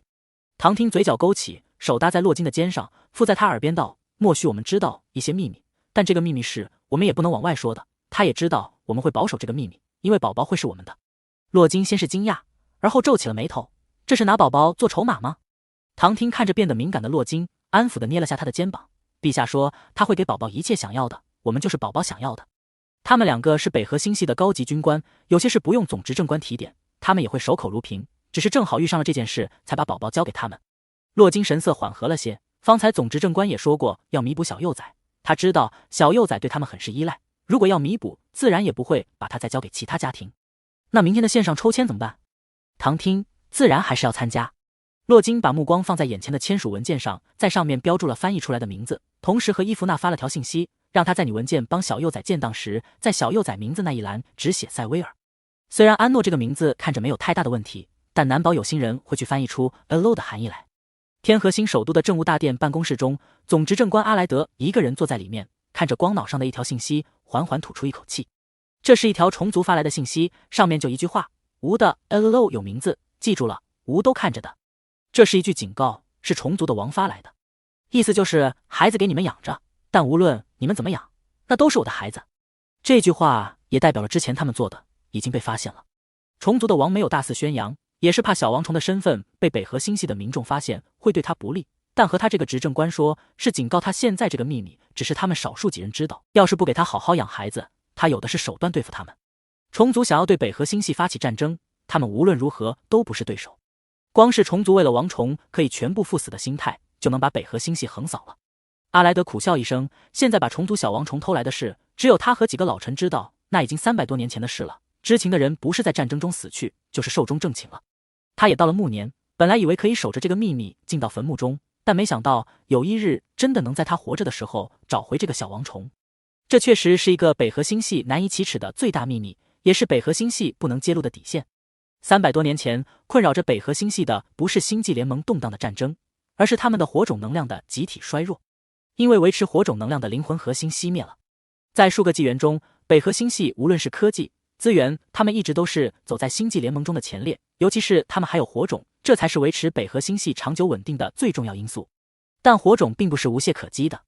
宇宙中有数不清的种族文明，每个文明在发展阶段中都会经历低谷时期，没有哪个文明能一直保持平稳，就看这个低谷时期能不能熬过去。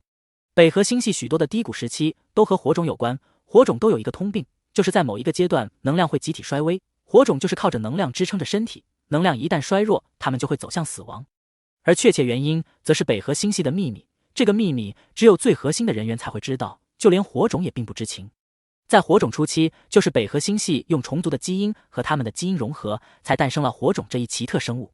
虽然只是用了虫族基因中非常小的一个基因片段，但相结合下已然形成了一个新物种，还是对北河星系非常有利的新物种。但虫族的这一小块基因也对这个新物种有着一个不小的影响，这个影响就是虫族基因中天生的森严等级。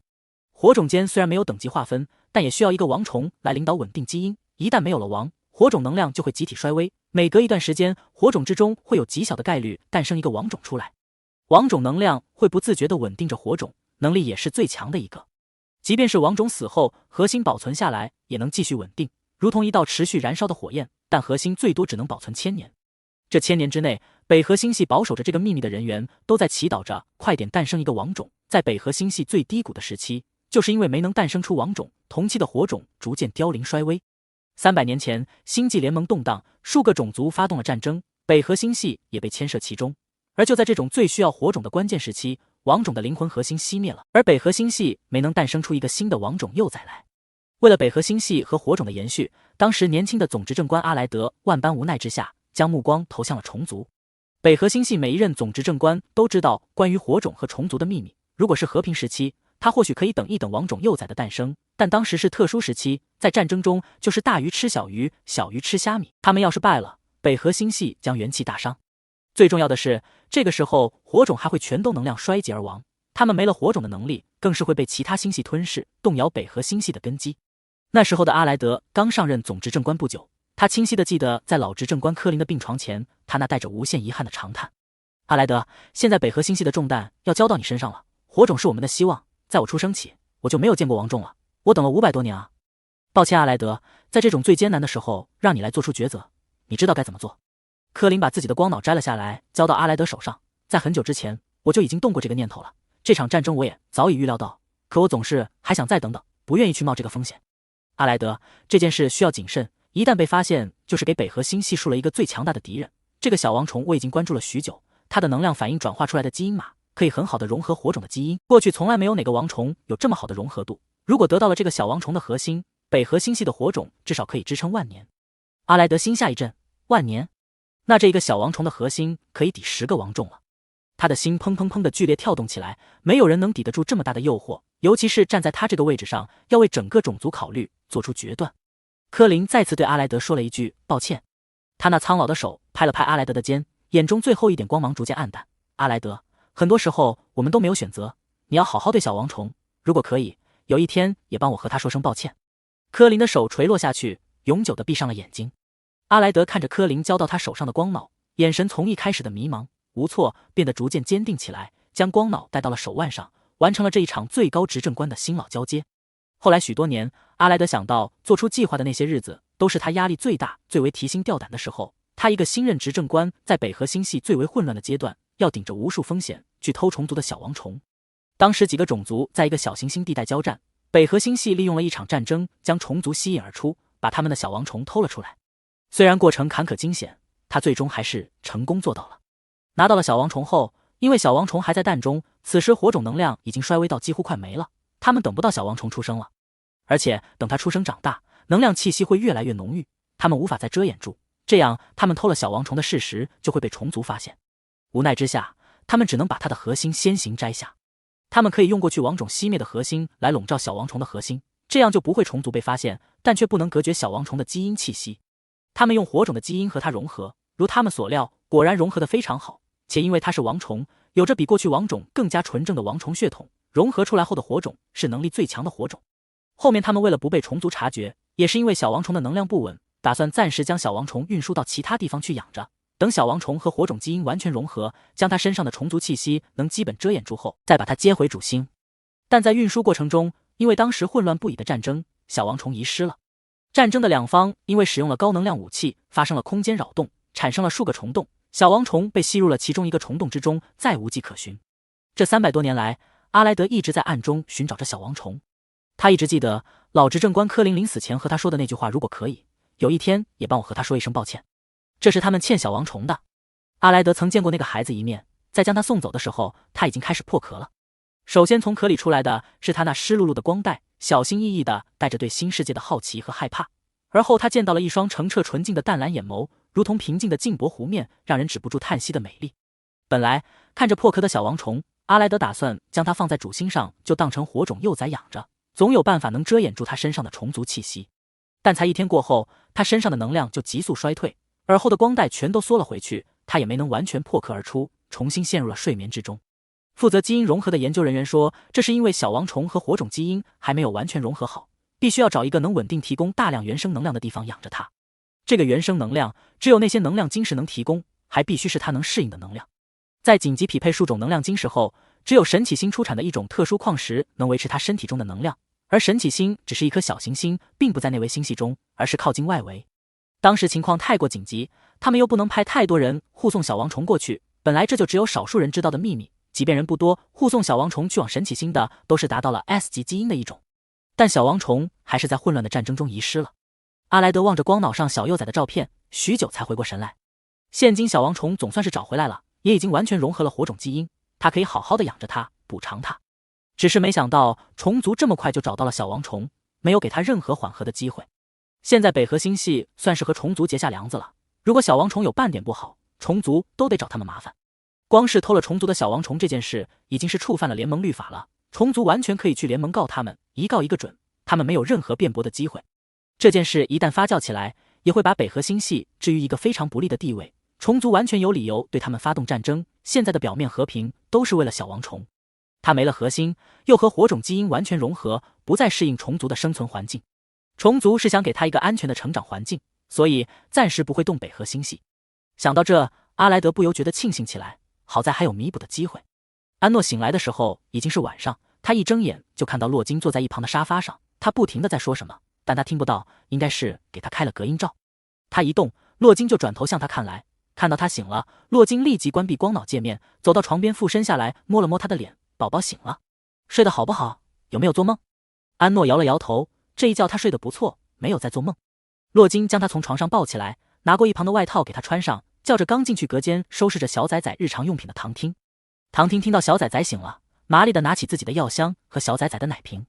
他先给小崽崽泡好一瓶奶，在里面加了适量的营养液后，试了试温度，再递给安诺。安诺还没有完全醒神，看着客厅中的玩偶发呆，这副脆弱的幼崽身躯让他无法再回到之前总是能集中精神的状态。唐听看着小幼崽还有些没睡醒的模样，把奶瓶递到他唇边，宝宝喝奶了。安诺闻到奶香味才回过神来，双手抱着奶瓶。洛金看着唐听拿出几支药剂来，拉下安诺的衣服，露出肩膀来。唐听快速的给他注射好药剂。等安诺喝完了奶，唐听才掰开他的嘴，给他检查牙齿。他断的是乳牙，倒不用重新补牙，只是断了有些厉害，怕伤到了牙龈，还是要用点药才行。看唐听在那给小幼崽检查牙齿，洛金把希克斯给骂了2句。他在外面真是越来越粗心，小幼崽的牙这么脆弱，也给他咬。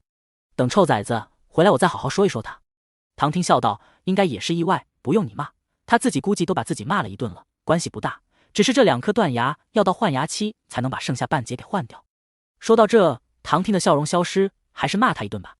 到换牙期至少还要个2-3年。安诺听罢一愣，也就是说他要一直顶着这断掉的2颗漏风门牙到换牙期。想到自己说话露出2颗断牙的画面，他的表情有些凝固。不行，那也太滑稽了。他把目光投向唐听，眼睛就那样盯着，盯得唐听都要忍不住嘴角的笑意了。他怎么不明白他看他的眼神是想表达什么？刚刚他才说完，小崽崽的表情就变了，那一脸严肃的小模样真是太可爱了。唐听笑着摸了摸他的头：“宝宝不用担心，我刚刚给宝宝用过牙齿增生剂了，这几天就能长好。”安诺在牙龈上一舔，原来方才唐听给他涂的甜甜的药是牙齿增生剂。我去给宝宝放水洗澡。唐听起身往浴室走去。现在小幼崽每天都需要泡药浴加药物按摩辅助身体恢复，每一个照顾他的步骤都非常的精细繁杂。他和洛金在小幼崽睡着的时候就处理一些公务，收拾准备着他需要用到的东西。洛金刚好换岗，有非常长的假期，他也利用小幼崽睡着的这点时间提前处理完公务，这样后面就有更多的时间来陪着他了。2人现在已经知道安诺会是他们来领养了，只需要明天走过抽签的过程。洛金总算能放宽心的去爱他，可以在他面前自称妈妈。半个小时后，洛金用浴巾裹着洗完澡的小幼崽从浴室中出来，夫妻俩一个给他吹着湿漉漉的头发，一个给他药物按摩。安诺趴在洛金的膝上，心中一片安宁。他听着2人在那说着一些家常话，聊着一些育儿的东西，他该吃什么，该给他准备什么，还有明天的天气，要带他出去晒太阳等，还聊到了他们领养的其他几个孩子。听着这些话，他嘴角不自觉带上了笑意，一颗心像是被一双温暖的大手捂住，暖融融的，又感觉无比安心。早上8点，安诺坐在餐桌上，看着唐听在厨房忙碌着，而洛金正在填写着最后的资料，准备着9点的线上抽签。安诺把喝完的奶瓶放到一旁，目光看向桌面上的投屏。唐听给了他一个光脑，他现在可以通过光脑来了解这个世界。之前看着他们用过这个东西，也知道光脑大致是用来做什么的了。只是他还看不懂这个世界的文字，只能听语音和根据上面的一些图案来操作使用。唐听给他的光脑设置了幼崽模式，他上手很快，使用起来没有太大的难度。过去他没有异能，就只能拼命的去学习其他的东西，武器和计算机都是他比较精通的。在末世中，虽然生存不易，人们还是在艰难的维持信息通讯和科技发展。安诺就对各种器械制作和计算机比较感兴趣。在光脑温柔的人工语音指引下，安诺找到了基础的语言学习界面。本来洛金想要教他使用，但在旁边观察了一会，发现他在语音提示下思路非常清晰地使用着光脑的各个功能，即便遇到不明白的，他也不会烦躁，会多听几遍语音的提示，直到找到正确的使用方法。小崽崽既聪明，专注力和耐心也是这个年纪的幼崽所没有的。他看小崽崽这么专心，也不吵他，让他一个人摸索着。唐听从厨房出来，把做好的早餐放到桌上。安诺的光脑中不断传出声音，那是他在播放幼儿基础语言学习的教学视频，他提前给他设置好的功能软件之一。看着小幼崽认真学习的模样，唐听和洛金对视了一眼，都从对方眼中看到了一抹诧异。这个年纪的小幼崽哪里知道什么学习，每天就知道吃和睡，还有拆家。他们家那几个小崽子，也就是希克斯和老三学习一直都比较专心，但也是到了正式上学的年纪才好好的学习。他们3岁的时候都整天想着出去玩。唐婷看小幼崽学得认真，也不忍心打扰他，端着给他做好的辅食，拿着小勺子喂他。安诺正在跟着视频学习，看到递到唇边的满满一勺子食物，关掉视频，把唐婷的勺子拿过来自己吃。唐婷看小幼崽不要他喂，他自己吃的也很好，便将碗放在了他的面前，把他的椅子往里面推了点，靠近桌面。本来给他准备了宝宝椅，今天早上给他洗漱好后，就把他放进宝宝椅里面，好让他方便吃早餐。但刚给他放进去，他就要出来，不愿意坐宝宝椅。唐婷和洛金以为是这个宝宝椅做工不太好，让他不舒服，就把他又抱了出来，在椅子上给他放了2个软垫，才让他勉强胸口和桌面齐平。安诺很快的吃完了辅食，唐婷又给他吃了一些日常的药物，他又打开光脑继续学习语言了。而洛金和唐婷都等着9点的线上抽签，即便知道他们已经被内定，但在这种最重要的时刻，还是不免期待和紧张。唐婷和洛金一左一右的坐在安诺身边，看着他跟着视频在那牙牙学语，时不时的纠正一下他的发音，跟着视频一起教他。很快就到了抽签的时间，洛金点开抽签页面，和唐听验证过身份后，线上抽签才解锁可以使用。看着上面那闪动的4次抽签机会，洛金偏头看向唐听，眉头一挑：“你来。”安诺从视频中抬起头，看着洛金光脑中的投屏，目光中透露着询问。夫妻二人相视一笑，洛金把安诺抱到自己腿上，指着面前的抽签页面道：“这个是妈妈领养宝宝的程序，马上宝宝就是我们正式的孩子了。”安诺怔了一下，洛金的意思是他会养他，做他的妈妈。想到这，安诺心情变得雀跃起来，心底涌出一股莫名的期待。火种幼崽的线上抽签已经开始，参与抽签的家庭无一例外的全都准时签到，开始抽签。天网上各大平台全都在关注这场抽签，抽签过程和结果全程直播。又是一场盛大的火种幼崽抽签，也不知道是哪家这么好运，能抽到火种幼崽。呜呜，不管是谁都能酸死我，我家已经没有名额了。我家名额倒是还有好几个，但也只有1次抽签机会啊。我愿意用我这次模拟考成绩换我老娘抽到火种崽崽。要是能抽到，别说1次模拟考了，1辈子模拟考成绩来换我都可以。我皮厚耐抽，随便我老爹抽。楼上是个狠人。在各大论坛的热烈讨论中，一篇名为卡萨星火种幼崽的能力的帖子被置顶推上了热门。帖子里明确的写着火种幼崽拥有的3种能力。这篇帖子在短短几分钟中就爆了，管理员火速的删了这篇帖子，而后又有更多相关的帖子冒出，删都删不过来。这件事闹到了联邦总部去，但已经无法再封口了。数以亿计的北河星人都关注着此次的抽签，领养的火种幼崽拥有3种能力的消息以最快的速度传播开来。火种在诞生时就会测试能量鉴定能力，因为火种从小就要学会怎么使用能力，更早的鉴定分类能力也是为了后期的学习。所以火种能力和部分信息都是在火种协会的官网上公开的。了解火种的信息也是让大众共同监督保护火种。虽然北河星系有一些反叛分子和黑帮暴徒总是觊觎火种对他们不利，但大部分北河星人还是非常珍爱火种，心里清楚火种的重要性，都会自发的保护他们，不会为了个人私心而做出什么出格的事来。也正是有那些反叛分子，才要更加增强大众对火种的保护性。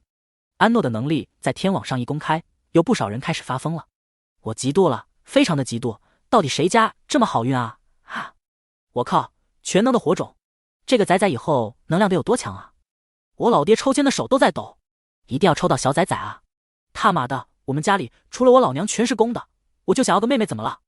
同想要个妹妹，我受够我哥了。小崽崽一定要来我家。我酸哭了，我家连领养名额都没有。洛金和唐听看着抽签人数不断的减少，代表他们已经抽了签，就等着抽签结果了。线上抽签一开始，他们2人的光脑也是不断的弹出各种消息来，都是家里那群小崽子，还有他们双方父母和一大群亲属发来的消息，全都在期待着这次抽签结果。远在卡萨星的希克斯也悄悄地用属下的账号登上了天网，观看着这次抽签结果。他不停地在心里祈祷，父亲母亲一定要抽到小幼崽的领养名额。你来。洛金手指一画，把抽签页面滑到唐听面前。家里所有的小幼崽领养全都是唐听来的，虽然他们内定了，但说不准唐听又能抽到呢，毕竟他确实有着非常神奇的运气，就好像被幸运之神专门眷顾了一样。唐听微微一笑，好。安诺看着2人的对话互动，还有投屏上面跳动的数字，似乎也明白了什么。看着唐听那温和的神情，沉稳的气息，仿佛带着一种能让安定的魔力，让他不自觉的就安下心来，相信着他们一定会成为自己的父母。唐听挽起袖子，修长的手指拨动着转盘，随机的选了4支签。选好后，唐听摸着安诺的头柔声道：“宝宝来开好不好？”安诺点了点头，在唐听的指引上依次翻开了盖着的4支签。翻开的第1支签是灰色的空白页面，安诺继续点开下1支签，第2支、第3支签还是灰色的，就还剩最后1支签了。安诺的手停顿住，不由得抬头看向洛金，没有，会不会不好？他现在语言学的不多，不能组成一个完整的语句，但意思洛金和唐听都能听明白。知道他是怕这1支签还是空白的，他们就失去他的领养资格。小崽崽比他们想象的更加聪明，即便他们没有和他多提关于领养他的相关事宜，耳濡目染之下，他也能看懂他们所做的事。洛金低头亲了亲他的额头，安抚道：“不会的，宝宝，不用担心，无论结果是什么，我们都会是你一辈子的父母。”听到他这么说，安诺才放下心来，点开最后1支签。一点开，金色的光芒就在页面上闪动着，金色的签上面是燃烧的一簇火苗。他们抽到了小幼崽的领养资格。洛金和唐听互相对视一眼，心中都觉得事情好像不是他们想的那样，这支签可能不是内定而来的。在欢喜之余，洛金给伊芙娜发了一条信息：“真的。”伊芙娜很快就回了一条：唐听还是手气这么好。这句话已经表明了，这张签他们没有动过。本来伊芙娜他们早就准备好了，等唐听抽了那4支签后，如果没中再给他操作一下，结果他自己抽中了，根本不需要他们暗中操作。这个结果让伊芙娜等人都松了一口气，自己抽中的总要更好一些。不过伊芙娜对于总执政官下达给他们的命令颇为疑惑，作为洛金家庭的一份子，他当然希望小幼崽能被洛金他们领养，但私下操作的这还是头一次。他也能多少猜到点，这个小幼崽比较特殊，首先他已经3岁了，还是在卡萨星这样恶劣的环境中诞生，还拥有史无前例的3种火种能力，会有其他的考虑也正常。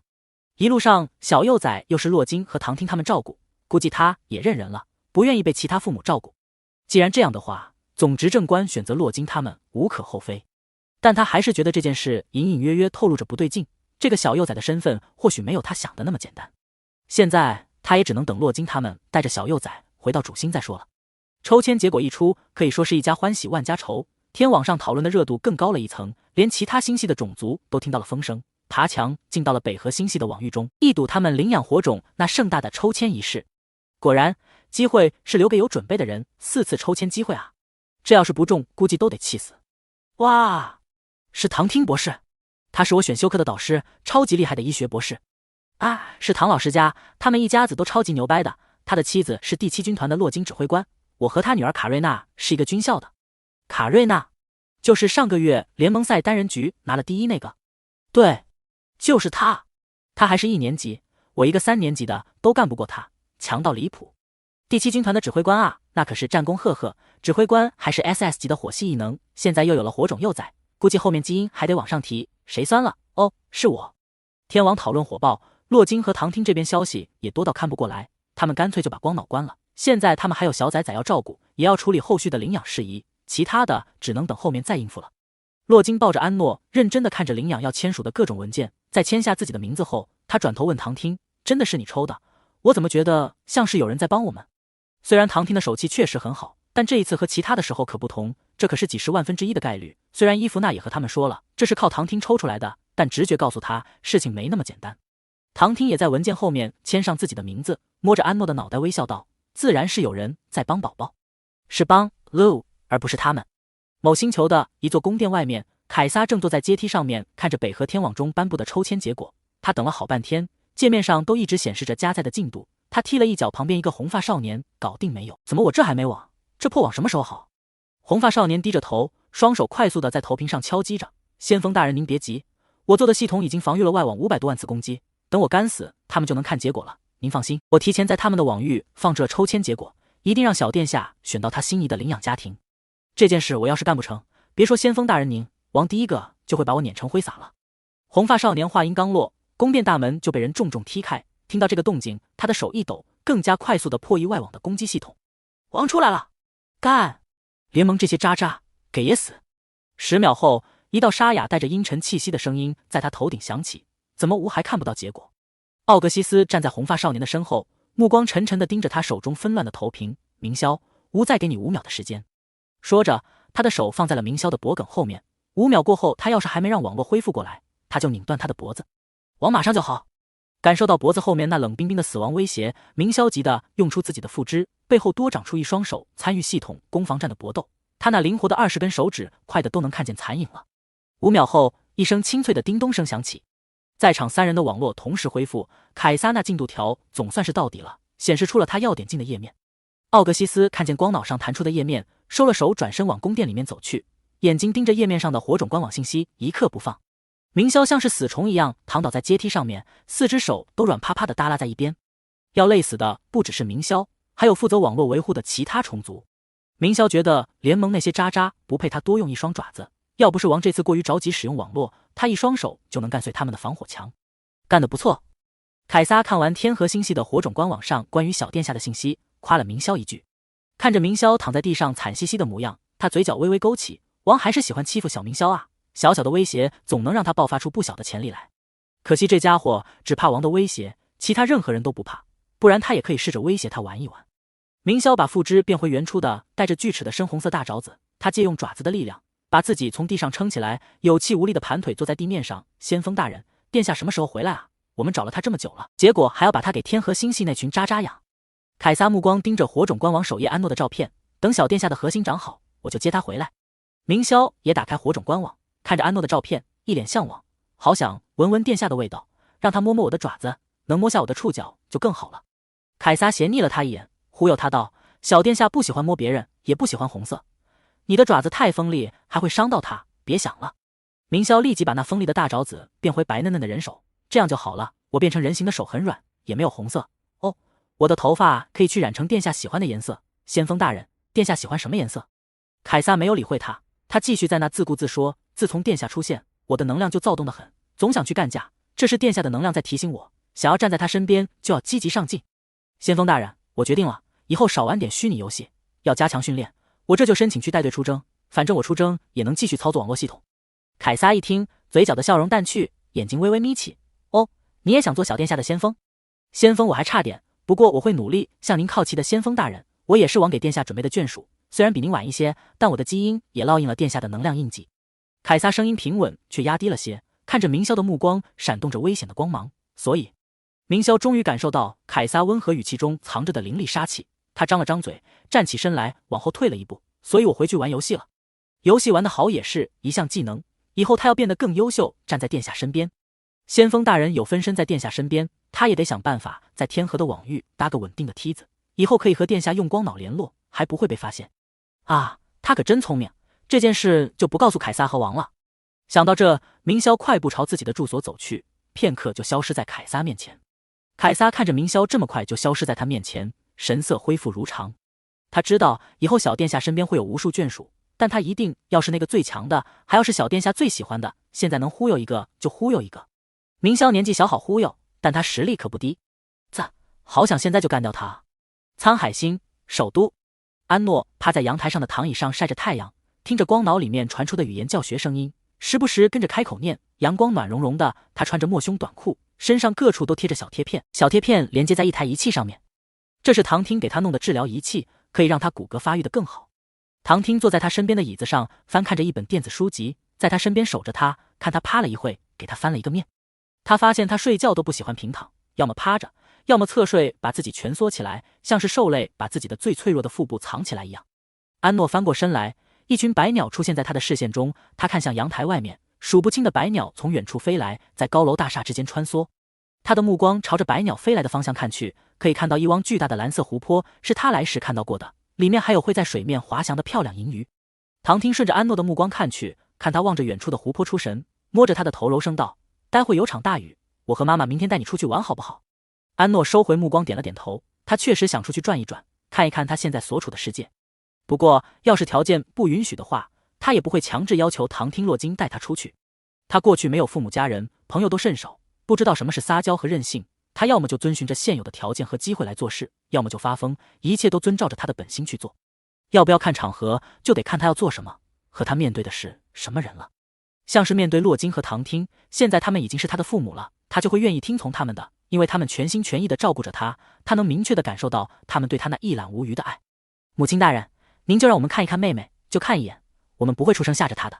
房间内，洛金正在和家里的几个孩子视频，老三白周带着小五小六闹着要看小仔仔，小五对着他不停撒娇，妈妈，就让我们看看小七嘛。小六也在一旁跟着点头，母亲，我想看看小七妹妹。现在火种官网上还没有正式公布安诺的姓名，家里的这群孩子们也不知道最小的妹妹叫什么。这是伊芙娜故意要缓几天再公布，不然才抽完签，小幼崽立马就有了姓名，很难不让人多想。看着孩子们急不可耐的要见小仔仔，洛金笑道：行，先给你们看看。洛金隔着玻璃门看着在外面晒太阳的安诺，把视频摄像头转过来对着他。三个孩子眼睛一眨不眨的看着安静坐在椅子上的小仔仔，2秒后，小五淘淘乐尖叫起来：啊，小七太可爱了，我这就把我的零花钱罐子砸了，去给小七买玩具。小六巴洛克也激动道：还有我的，我存了很多零花钱。洛金管得严，他们家未满16岁的孩子不给他们开通线上支付，平时只有现金，他们会自己把钱都存起来。现在家里还有老四、老五、老六没满16岁，老三白周18岁，在艺能学院读6年级，老二卡瑞娜20岁，在高等军校读1年级。看着激动不已的孩子们，洛金也被他们欢喜的情绪感染。你们在家里乖一点，别老折腾你们外公外婆和爷爷奶奶，过2天我就带妹妹回去了。鬼机灵的老五立即举手表示遵命，指挥官大人。洛金才不相信他的遵命，家里就他和老四最皮。想到老四，洛金才发现他不在，奥塔呢？一问到他，3个孩子立即噤声。老三白周很快就反应过来，和洛金道：“奥塔他在学院有一场比赛。”洛金一脸凝肃地打断他：“他又打架了，不敢来见我是不是？”白周早就知道什么都瞒不过自己母亲，尤其是奥塔，用什么理由都不管用。洛金还想多问2句，就听到外面雷声轰鸣，方才还晴空万里的天空，现在就黑了下来，这是暴雨来临的征兆。他只好先挂了通讯，和自己的父母说了声，让他们把奥塔的情况跟他说一下，就出去帮唐汀拆着安诺身上的小贴片。刚拆完，豆大的雨滴就从天上砸了下来。洛金抱着安诺进到房间里，顺便和唐汀提了一嘴奥塔的事。他整天在外面和别人打架，再这样下去，我就得把他带身边管教了，这学也先别上了，让他跟着我先吃点苦头，磨磨性子才行。唐汀去到客厅中给安诺冲泡奶粉，看着光脑上跳出奥塔给他发的信息，他眉头微微一挑，对洛金道：“我们这次出来有点久，现在都有时间回去陪着他们了。奥塔就是爱给人出头，回去先好好问问他原因。”洛金把安诺放到新换的一张宝宝椅中，接过他冲泡好的奶瓶递给安诺：“什么爱给人出头，你也别护着他了，他就是皮痒了，老娘我回去好好给他去养。”家里6个孩子，就算再怎么皮都会收敛一点，但老四奥塔的脾气比他小时候还要暴躁，性格也倔，喜欢打架惹事。他们家加上双方父母和还未组建家庭的兄弟姐妹，这么一大家子，没有一个能管得住他。最重要的是，他还是一个异种，脾气比兽种的还要暴躁。出来！洛金刚把奶瓶递给安诺，就看到对着自己张开手，奶声奶气却又很认真坚定地说着：“出来，不坐。”宝宝还是不喜欢这个椅子吗？看着安诺一刻也不想在宝宝椅里面待着的模样，洛金只好把他抱了出来。好，不喜欢我们就不坐这个椅子。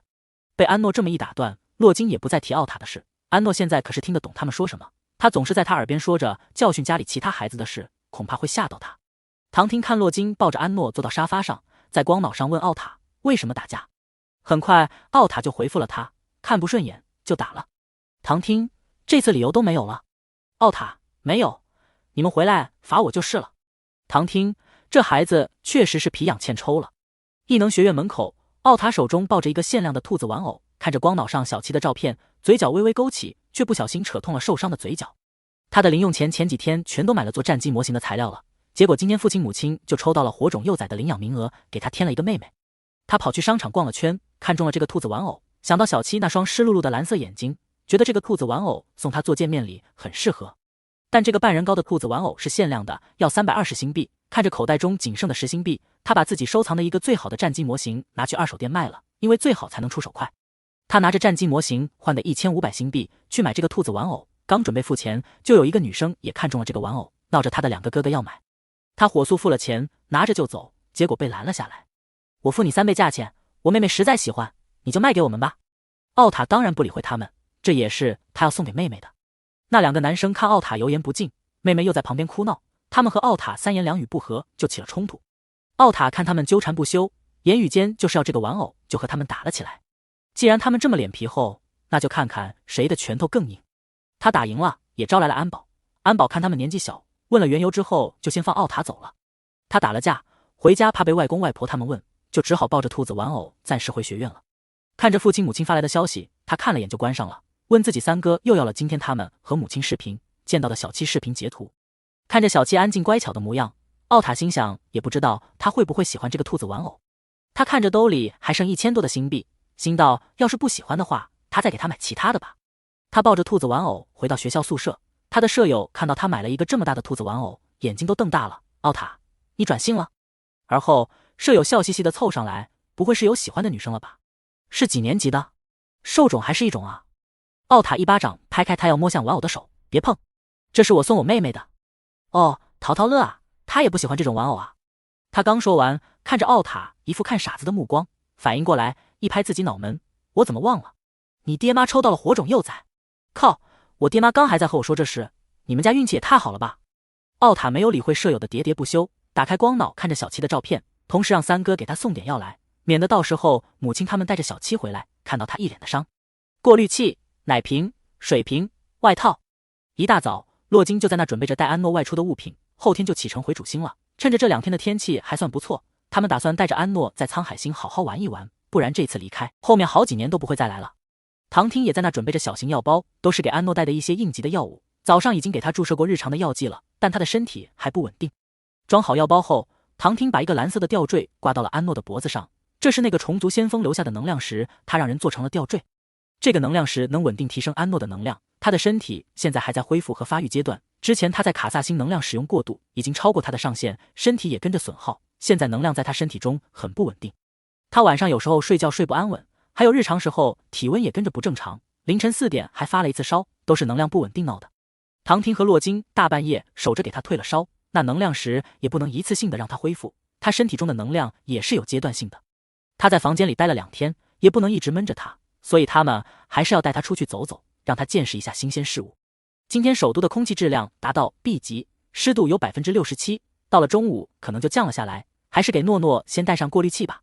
昨天下了一场大雨，到了凌晨的时候才停了下来。沧海星大部分城市都会有保护罩，但下雨都会把保护罩打开，因为沧海星水资源匮乏，需要雨水来增加储水量，城市里的植物也需要雨水灌溉。在旱季还需要人工降雨，现在正是雨水最多的夏季，隔几天就会下雨。唐婷把一个小巧的过滤器带到安诺的脖子上，细长的管子别到他的耳朵固定，再将主体带到他的鼻子上。空气过滤器的主体是几乎透明的软胶，不会有太大的异物感。沧海星虽然有保护罩，但毕竟是沙漠行星，空气指数不高，下雨会把空气中的沙尘压下一些，只是太阳一出来，沙尘就又飘了起来。洛金仔细检查了几遍出门要带的物品，给安诺把长发梳了2条低马尾，垂在身侧。诺诺喜欢什么颜色的？洛金把一盒漂亮的头饰放在安诺面前，让他选。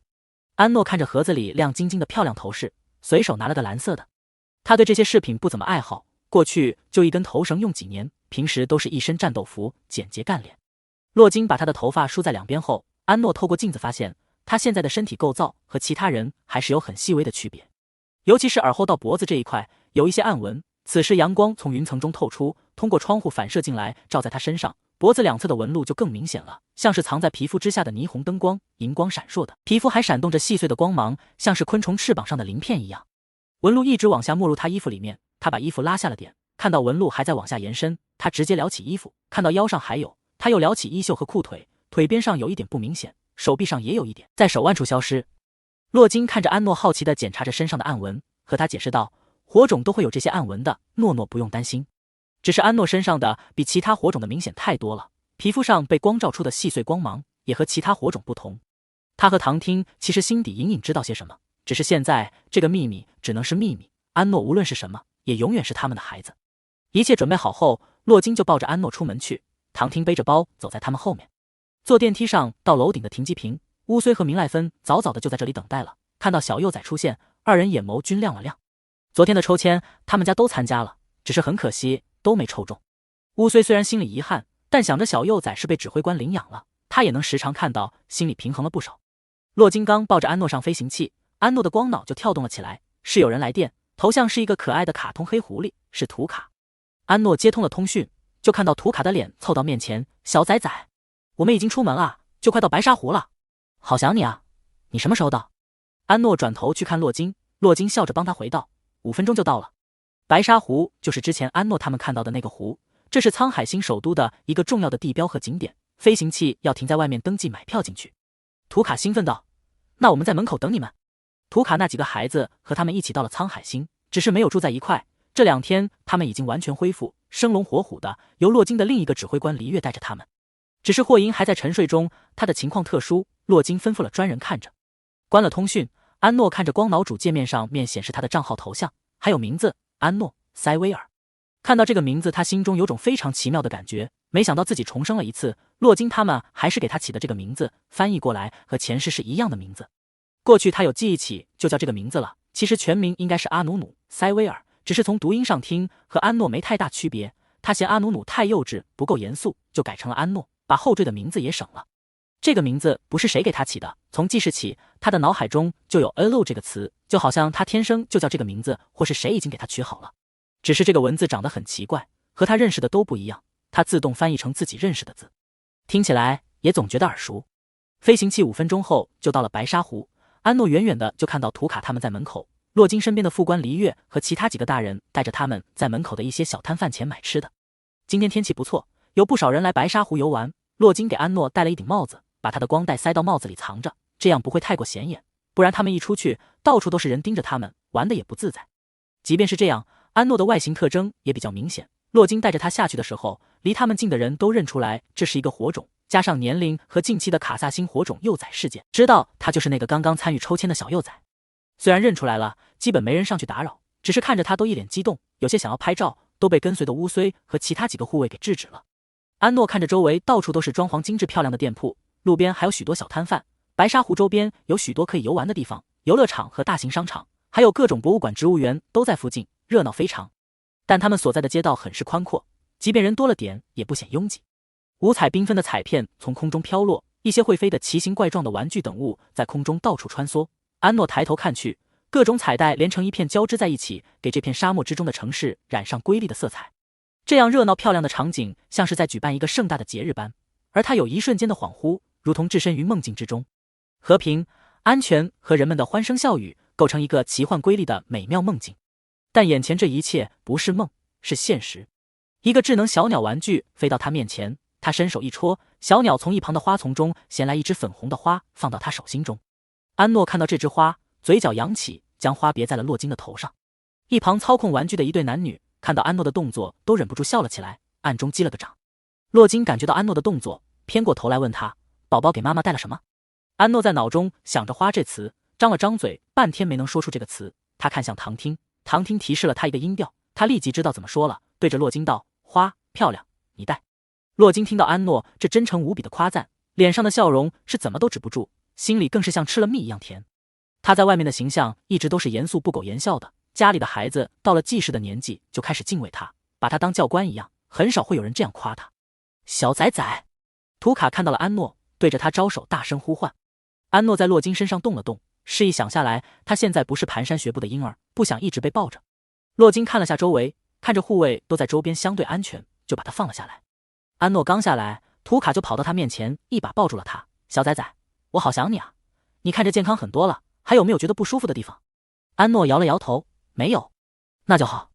图卡抱了一会就放开了他，在他面前把头低了下来，头顶那一对软软的黑色狐耳还抖动了两下，身后的尾巴也不停地晃啊晃的，明显一副想要被摸的状态。安诺看图卡像只粘人的狗狗一样，伸手在他头顶摸了摸，还捏了捏他的耳朵。图卡的尾巴摇得更欢了。你就是希克斯提过的小狐狸吧？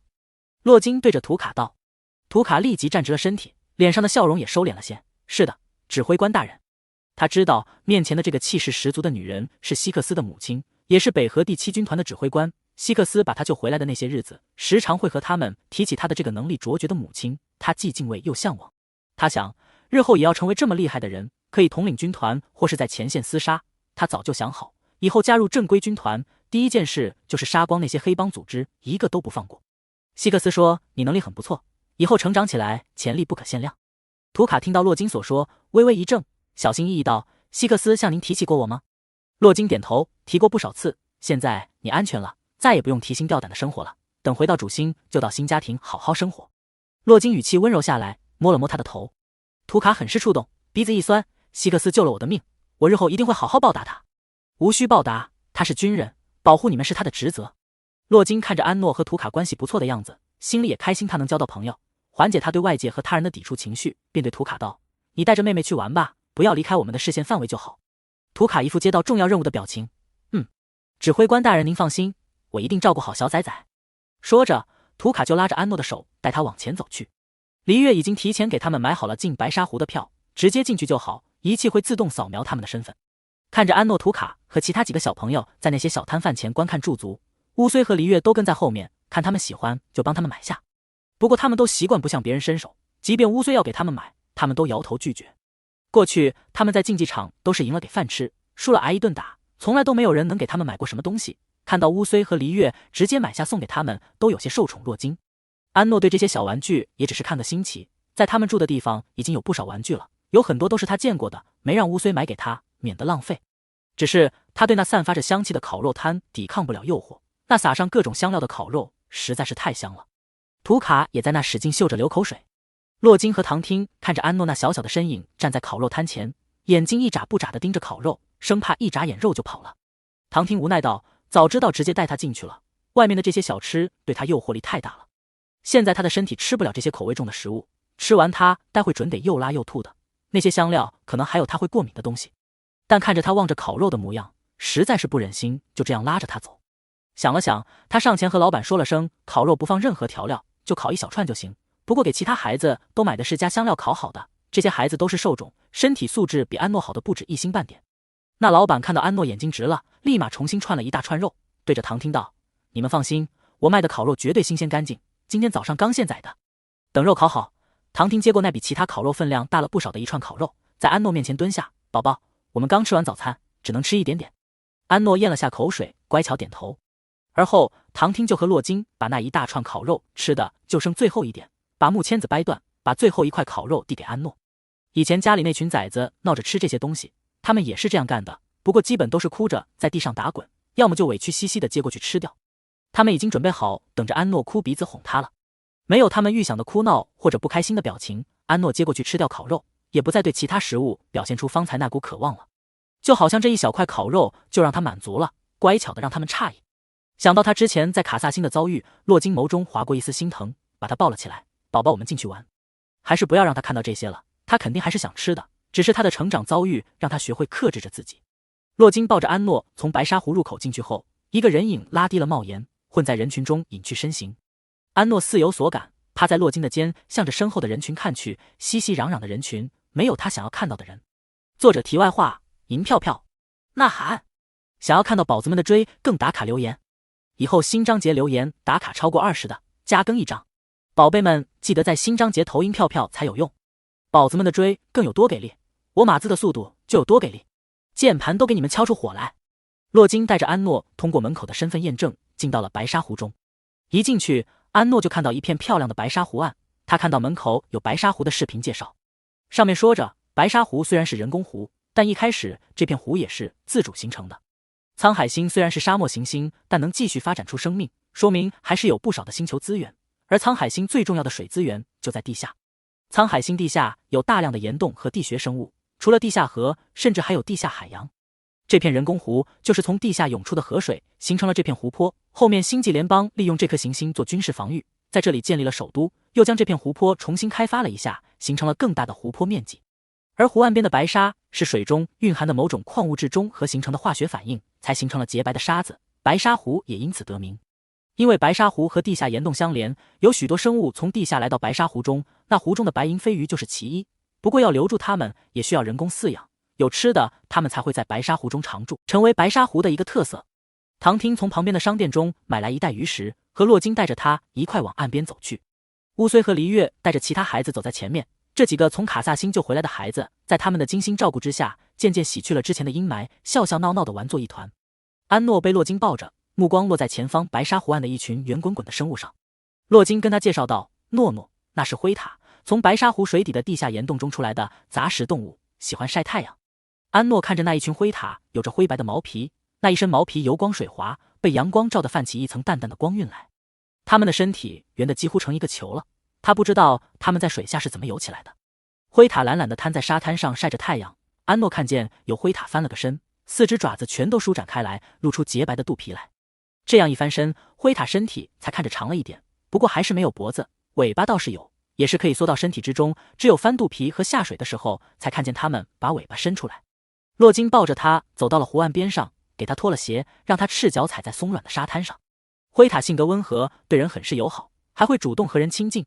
图卡他们已经进到灰塔群打滚了，毕竟还是一群孩子，玩心很重。安诺踩在沙滩上，也走到一只灰塔面前蹲下。这只灰塔比其他的灰塔要大上一圈，比它还要大上1倍还多。它翻着肚皮在那晒太阳，舒服安逸的那4只小短爪子都耷拉在了一边。看着它一动不动的模样，他伸出手指戳了戳它，刚戳了一下，它那缩起来的柔软尾巴就伸了出来，一下就卷住了他的手腕。水獭的尾巴毛发要比它们身上的长一点，颜色完全是纯白，那毛发比上好的布料还要柔软顺滑，在水中展开时会变得比平时更大更长，帮助它们游泳。因为是洞穴群居生物，尾巴还会发光，帮助它们照明指引，免得它们迷路掉队。此时这只大灰塔的尾巴就缠在安诺的手腕上，还不停地滑动着。灰塔睁开眼睛看向安诺，那张圆圆胖胖的脸带着漫不经心的懒懒表情。安诺想要将手从他的尾巴中抽出，他刚一动，灰塔的尾巴就收得更紧了，然后一用力将他往他的方向拽去。灰塔那看着短短的4肢，在把安诺拽过来的瞬间变长了些，把他整个抱在怀里，然后抱着他使劲地蹭着。安诺呆住，他这是被这只灰塔当成小动物撸了。灰塔身体柔软，虽然会有尖尖的爪子，但平时都收起来的。安诺就感觉在被一个大型玩偶抱在怀里揉蹭着。他想从他怀里出来，但这只大灰塔身体非常灵活，不会箍得太紧让他不舒服，但也让他跑不掉，十分的滑溜。而他周围的灰塔不知道什么时候全都围了过来，尾巴全都伸出，铺开在阳光下，散发着耀眼的光芒。它们的尾巴都在铺在沙滩上摇动着，一双双圆溜溜的眼睛激动地看着安诺。在附近游玩的游客全都被这幅画面吸引了过去，他们还是第一次看见这么多灰塔伸出尾巴的模样。平时他们要潜到水下才会把尾巴露出来，很少会在水面上露出。不只是这些游客，白沙湖的工作人员也是第一次见。众人看到被灰塔首领抱在怀中使劲蹭着的孩子，他的帽子被蹭掉了，露出火种标志性的尖耳朵和光带，还有脖子上漂亮的纹路。看着那可爱精致到不似真人的小幼崽，还有那带着致命吸引力的淡淡能量，让众人都停下脚步，眼睛一瞬不瞬地盯着安诺，连呼吸都放浅了些。虽然来白沙湖的都是游客，但基本也都是本地人。沧海星可没有火种，不能像北河那位星系中的星球一样，可以时常看到火种。此时这样近距离地看着火种幼崽，众人才知道，即便一样是人形生物，但感觉和他们完全不是一个物种。即便是在白天，在阳光的照耀下，火种幼崽身上也散发着淡淡的光芒，那在他耳后无意识漂浮的光带，像是夜晚银河一样的颜色，好看到让人移不开眼睛。难怪火种被称为神明的后裔。在星际时代，神明已经完成是神话故事了，不会再当作真正的信仰。但火种这一生物，无疑让人们又相信了神明的存在。无论是外形还是能力，实在是无法把火种和他们混为一谈。宝宝别怕，他们不会伤害你的，妈妈和爸爸就在这。洛金在离安诺几米处的地方站着，不停地在那安抚着安诺。唐汀已经跑去工作人员的地方去拿驱赶灰塔的机器了。不是洛金不上前去，而是这些灰塔把安诺里3层外3层的围了起来，还不许其他人靠近，他们的爪子都露了出来了，代表他们随时会攻击人。这些灰塔性格确实温顺，除非是主动伤害他们，还没有出现过伤害人的例子。但他们可不完全是无害的，他们的智商很高，遇到危险会发起攻击，那尖利的爪子就藏在他们那柔软的四肢下面。怕这些灰塔会误伤到安诺，没人敢上前去。洛金和护卫们已经把武器的保险打开了，要是见势不对，就要用最快的速度将这些灰塔给击倒。不过看着灰塔围着安诺的模样，应该就是被他的能量吸引了。北河星系的大多生物都会被火种能量吸引，再凶猛的野兽在火种面前也会温顺下来，只是很少会像安诺这样把他给团团围住就算了，还不让人靠近。安诺看到跟着他们的护卫都拿出了武器，怕他被这些灰塔给伤着，只好一步步朝着洛金的方向挪动。虽然这只大灰塔一直抱着他不放，但也没有强制的禁锢着他不让走。看到安诺想要离开的意图后，他恋恋不舍的用头在他怀里拱了拱，就抱着他放到了洛金面前。他知道洛金是这只小幼崽的妈妈。看到灰塔首领把安诺放下，洛金松了一口气，赶紧将安诺抱了起来。本来他想让安诺和这些温顺的小动物玩一下，没想到他们居然对安诺的反应这么大。灰塔这种温顺可爱的动物在其他几个星球上也有，只是品种稍稍有些不同，性格和生活方式都是一样的，深受火种喜爱。还没有火种遇到过安诺的这种情况。安诺被那大灰塔抱着一顿撸，现在身上还残留着他那柔软的触感，他心道还怪舒服的，也没有感觉到有什么不适。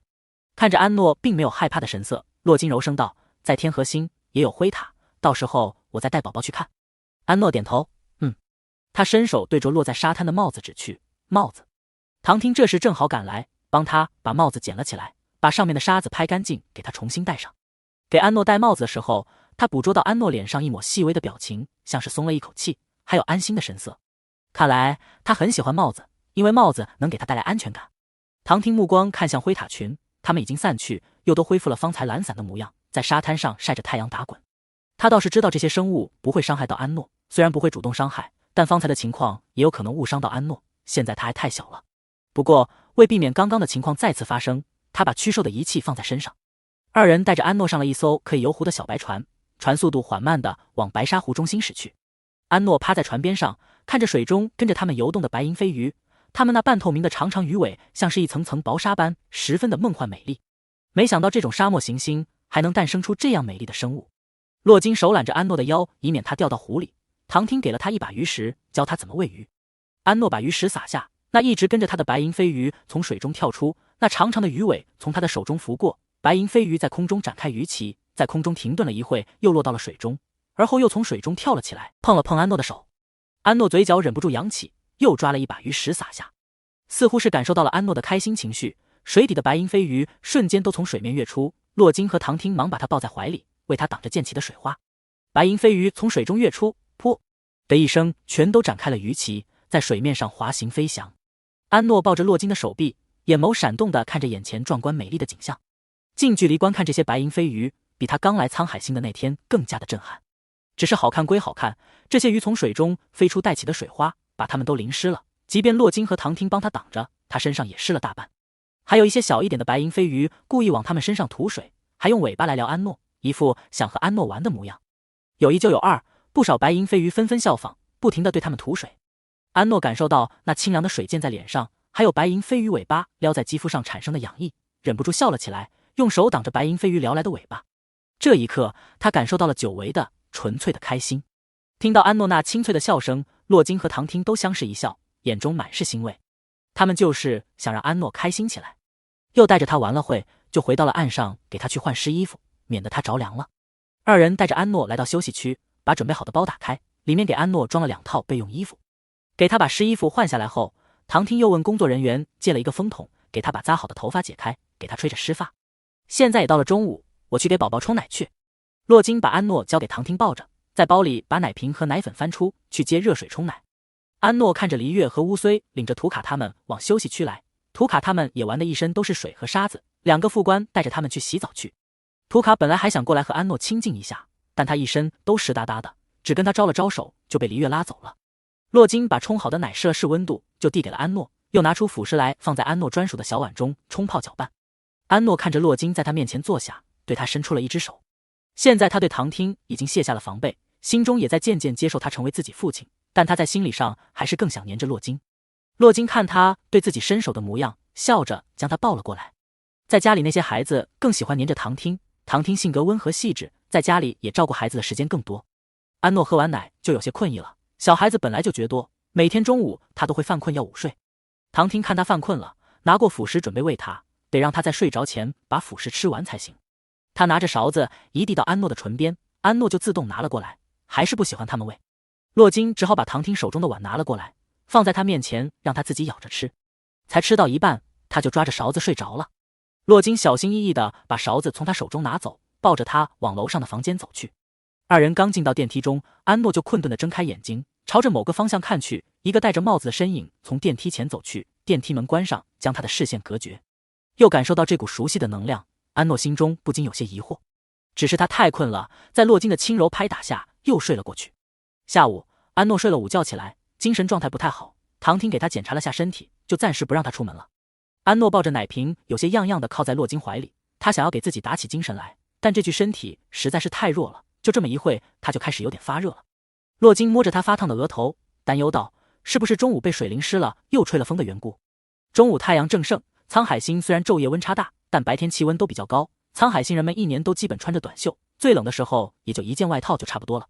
中午安诺身上淋湿了，也没刮什么风，很快就给他换了衣服，但他现在体质太弱了，一点都马虎不得。唐汀打开准备好的药包，给他拿了退烧贴贴在额头上，有部分这个因素，主要是宝宝的能量还没有稳定，这几天可能都会反复发烧，问题不是很大。我给宝宝准备好了退烧的药，烧一会就能退下去了。虽然只是烧一会，安诺也能感觉到身上的体温开始飙升，眼睛也烧得有些干涩，头晕乏力的躺在洛金怀里，勉强把那瓶奶喝完就没什么胃口了。过去他也经常生病，尤其是一旦受伤，身体机能就会跟着下降许多，明明只是皮外伤，身体内部也会跟着生病，不是发烧就是觉得喘不上气，身体无力。那些药物对他基本没有太大作用，有些不但没有作用，还会加重他的病情，他只能硬抗过去，吃不下东西也逼着自己硬吃。基地中的医生给他检查了几次，只说他是易过敏体质，对大部分药物过敏。他就这样扛着长大，到了后面他的伤势比以前恢复得更快了，都快赶上有治疗异能的人了。他以为是自己的身体机能日渐变强了，毕竟每一次受伤他都是靠着自己硬抗过来的。现在他隐约有一种猜测，会不会自己还是和原来一样的体质，同一具身体，只是他的身体缩小了。虽然他现在这副身体只有3岁，但他从来就没有感觉到排斥或者其他不自在的心理反应，他的灵魂依旧是在自己的身体中。只是人的身体真的能缩小吗？就算能的话，他为什么会出现在这个世界，而不是还在地球上？安诺心中有许多的谜团，他只能慢慢的去了解他所在的这个世界，了解他现在的身份，才有更多的思路去解开自己的疑惑。现在他得对抗这具脆弱的身体带来的不适。帽子。迷迷糊糊中，安诺开口对洛金说了这么一句。他非常喜欢帽子，过去也喜欢收集各种帽子，但最喜欢那种毛茸茸的毛线帽子，脑袋被柔软的丝织物包裹着，既温暖又有安全感。唐婷听到他的话，把放在一边的帽子拿来给他戴上。帽子一戴上，夫妻俩就看到他的光带主动往帽子里面钻去，把自己藏得严严实实。洛金爱怜地抚摸着他的脸颊，诺诺乖，一会就不难受了。即便很难受，安诺听到洛金的声音，还是给了他一个回应。额上贴着冰凉凉的退烧贴，稍微让他好受了些。洛金把他放在床上，和唐汀一起给他物理降温。他看着忙碌的父母，心中被一种强烈的情绪给充盈，这种情绪让他感觉到满足，心口也泛起了酸涩。他再也不用自己扛着了，只是小小的发烧也会有人担忧着他，照顾着他。他的烧很快就退了下去，只是还不能出去玩。他坐在床上，可以透过窗户看到外面的白沙湖。现在是傍晚时分，白沙湖的被晚霞铺上一侧金光，一群白鸟从湖面飞过，白银飞鱼从水面跃出，长长的尾巴被夕阳照映的像是金线织就的薄纱，闪动着细碎的金光。安诺不知道什么时候站在了窗前，手中抱着一个抱枕，有些出神地看着外面的景象。他看到下面有一群孩子在那玩一种泡泡玩具，泡泡能变成各种各样的动物，还非常生动的能做出动作。图卡他们也在下面玩着，黎月和乌虽正陪着他们。看着他们开心的模样，安诺嘴角也微微扬起。无数泡泡往天上飘去，忽的一个长得像猫的泡泡飘到了他的窗前，那泡泡猫伸了个懒腰，然后在他面前打起了滚，一副撒娇的模样。看着那大猫撒娇的模样，他想到了以前在冬日里温暖他的那只大猫猫。他走到落地窗前，将手贴在玻璃上。那泡泡猫坐了起来，也将爪子贴在了窗前。宝宝在看什么？洛金看安诺一直站在窗前，走过去询问他。他刚一过来，那泡泡猫就在安诺面前破掉了，化成一阵水雾散去。洛金看着满天的泡泡，在安诺身旁蹲下，揽着他道：宝宝，我们待会再下去玩。安诺点了点头，目光往下面的人群中看去，天渐渐暗了下来，人群依旧热闹非凡。半晌，他收回了目光，去到一边打开光脑，继续学习语言。到了晚上7点，安诺的精神状态才恢复过来，喝了一瓶奶，把辅食也吃完了。唐婷又给他检查了一遍身体，看没有什么问题了，和洛金准备带着他再出去走走。洛金去给他拿外出要穿的衣服，唐婷给安诺拆着身上的小贴片。他比正常的3岁火种幼崽要矮半个头，还瘦许多，这些都是帮助他增添体质骨骼的医疗小仪器，以后能长得更高。刚给他拆完贴片，下面的人群忽然有人发出尖叫声，人群瞬间混乱起来。洛金快步往窗边走去，视线往下方扫去，只见人群中是有兽种现出了兽身来，表现得十分暴躁，正对着人群攻击。不过就这么片刻，越来越多的人化出了兽身，把宽阔的街道都占满了。有许多家长带着孩子的，见状想要带着孩子走，结果自己的孩子也跟着变成了兽身。阿洛！听到唐汀的声音，洛金猛地转头看去，只见唐汀离安诺远远的，半跪在地上，神色似乎是在极力忍耐着什么。他的手用力撑在地面上，手臂上的青筋浮现，额头也沁出细汗来。唐汀的脑袋上已经露出一对豹耳，獠牙也从嘴里露出。他极力克制着自己变身的欲望，对着洛金沉声道：阿洛，快召集一种护卫，有人在附近释放了一种东西。洛金立即反应过来，在光脑上快速的点了几下，把集结暗号发送出去后，把安诺抱了起来。他正想着要不要暂时待在房间里，一个飞虫大小的机器飞到他们的窗前，发射激光，钻开了一个小洞后，飞到房间中炸开。一股极淡的味道在他们房间中扩散。唐汀闻到这股味道，立即变了脸色。他不再压抑自己变身的欲望，瞬间化成豹身挡在窗户的位置，刚好把一个跳上来的大狗给一爪子拍了下去。唐汀转头向洛金和安诺看来，示意他们快走。洛金看着光脑上跳动的信息，抱着安诺快步往外面走去，来不及给安诺换衣服了，他还穿着睡裙，鞋子也没穿。洛金快速的拿过一方毯子裹住他，帽子也没有忘记给他拿上。走廊上是跟着洛金的几个护卫，有几个兽种护卫在一开始察觉到不对的时候，就从窗户上跳了下去，跳下去的瞬间就化成了兽身。指挥官是有人在人群中释放了诱导剂，外面太混乱了，暂时还不知道是谁放的。黎月朝着他们迎面走来，和护卫们一起守护在安诺左右。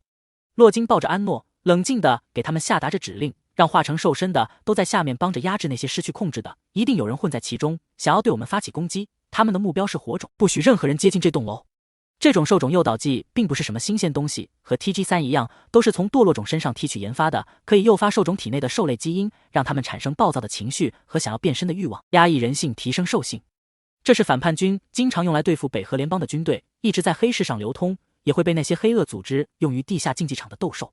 洛金不担心自己的人会被这种东西给压制住人性，他们可都是经过非常残酷的训练选拔出来的。这次的诱导剂比一般的效果要强烈许多，但他们最多是被诱发变身。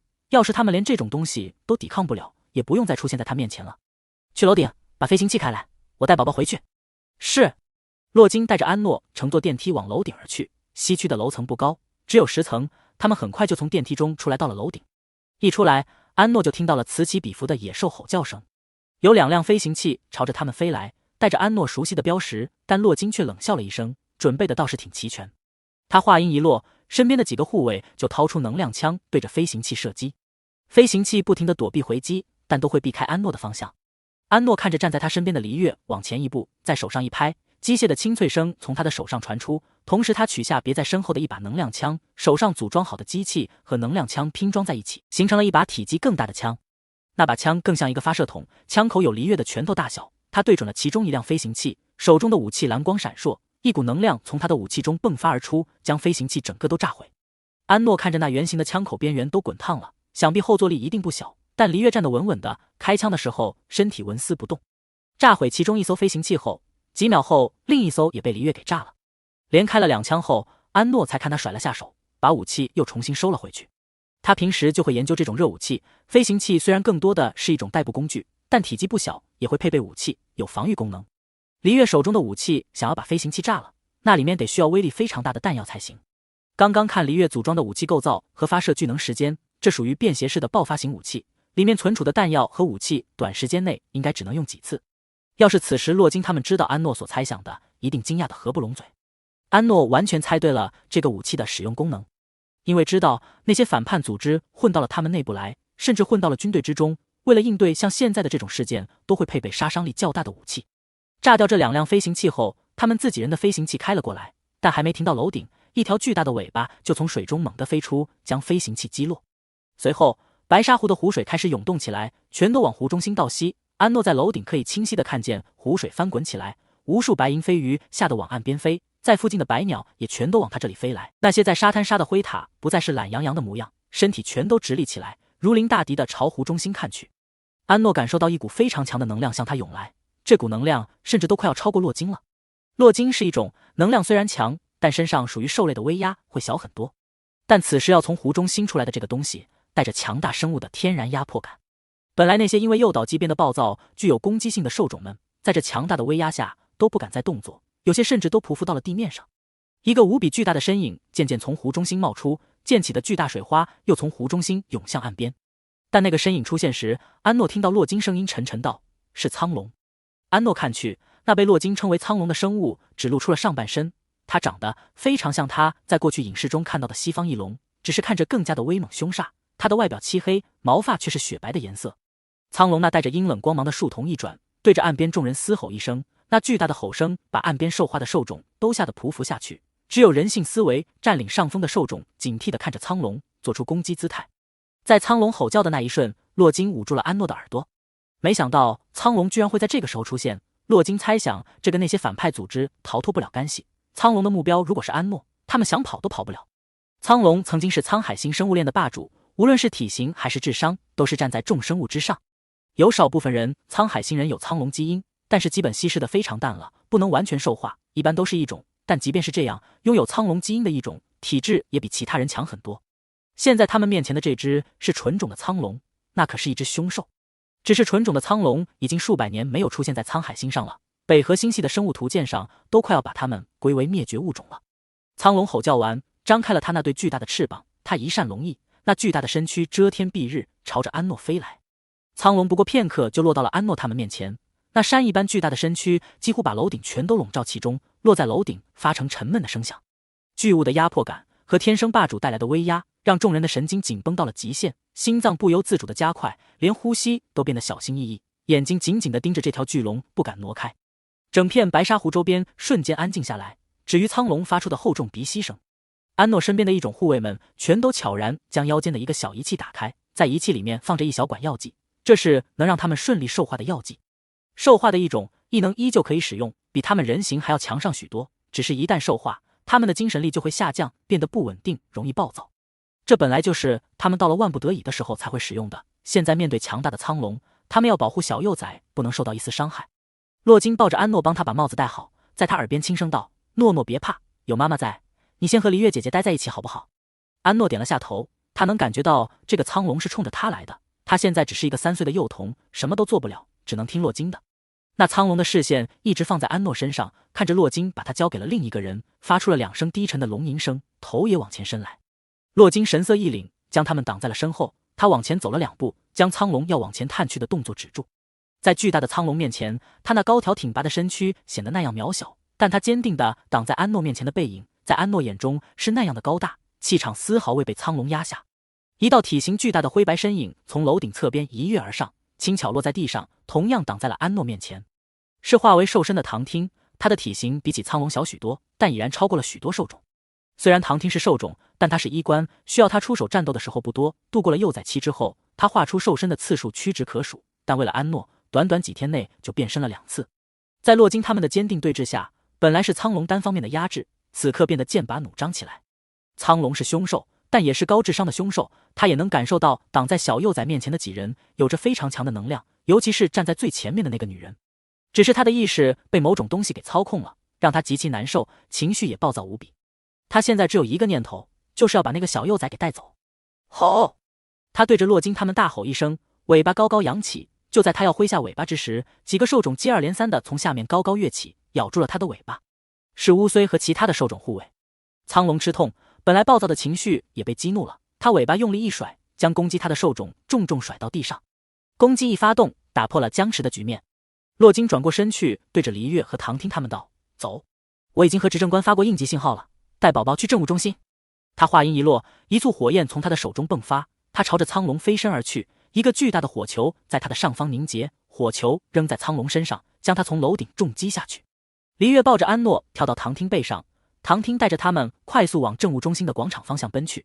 白沙湖一片混乱，在洛金的提前预警下，无数的士兵护卫朝着白沙湖而来。在唐听往前奔去的同时，有一道兽类的身影也在他后方不远不近的跟着，将那些埋伏在各个街道中想要对唐听他们发起攻击的反叛分子一一咬死。此时天已经黑了下来，但洛金发动的火焰异能将黑夜完全照亮。它已经是 SS 级的一种，火焰接近白色，把白沙湖这一片天照得如同白昼。安诺从黎月的肩头看去，远处火焰冲天起，一条和苍龙体型相当的火龙正在和他缠斗着，2只巨兽的打斗惊天动地，破坏力惊人。安诺在末世之中见过最强的异能者，能力都不及洛金的一半，但洛金对面的苍龙看着实在是太强大了，他心中十分担忧他。唐听正背着安诺往前狂奔，2只看不清品种的兽种就从旁边的街道中向着他们扑来。唐听灵活躲过，一个转身狠狠地将其中一只兽种扑倒在地，那健壮的爪子摁在他身上，一口下去就将他的脖子给咬断了。另一只兽种也被旁边的护卫给速度解决了。唐听继续背着安诺他们往前奔去，就在快要接近政务中心的广场时，苍龙那震耳欲聋的龙吟声在头顶响起。唐听瞳孔一缩，阿洛他是不是受伤了？以洛金的能力和性格，他如果拖不住苍龙，那就表明他现在受伤到无法行动了。尽管唐听心中充满了担忧，但他背上还有他们的孩子，他要保护好宝宝。吼！苍龙巨大的身影落在了街道中间，把唐听他们挡了下来。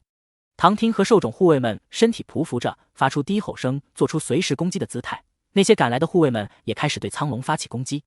苍龙的尾巴对着半空中围着他攻击的飞行器一扫，将他们全都扫落。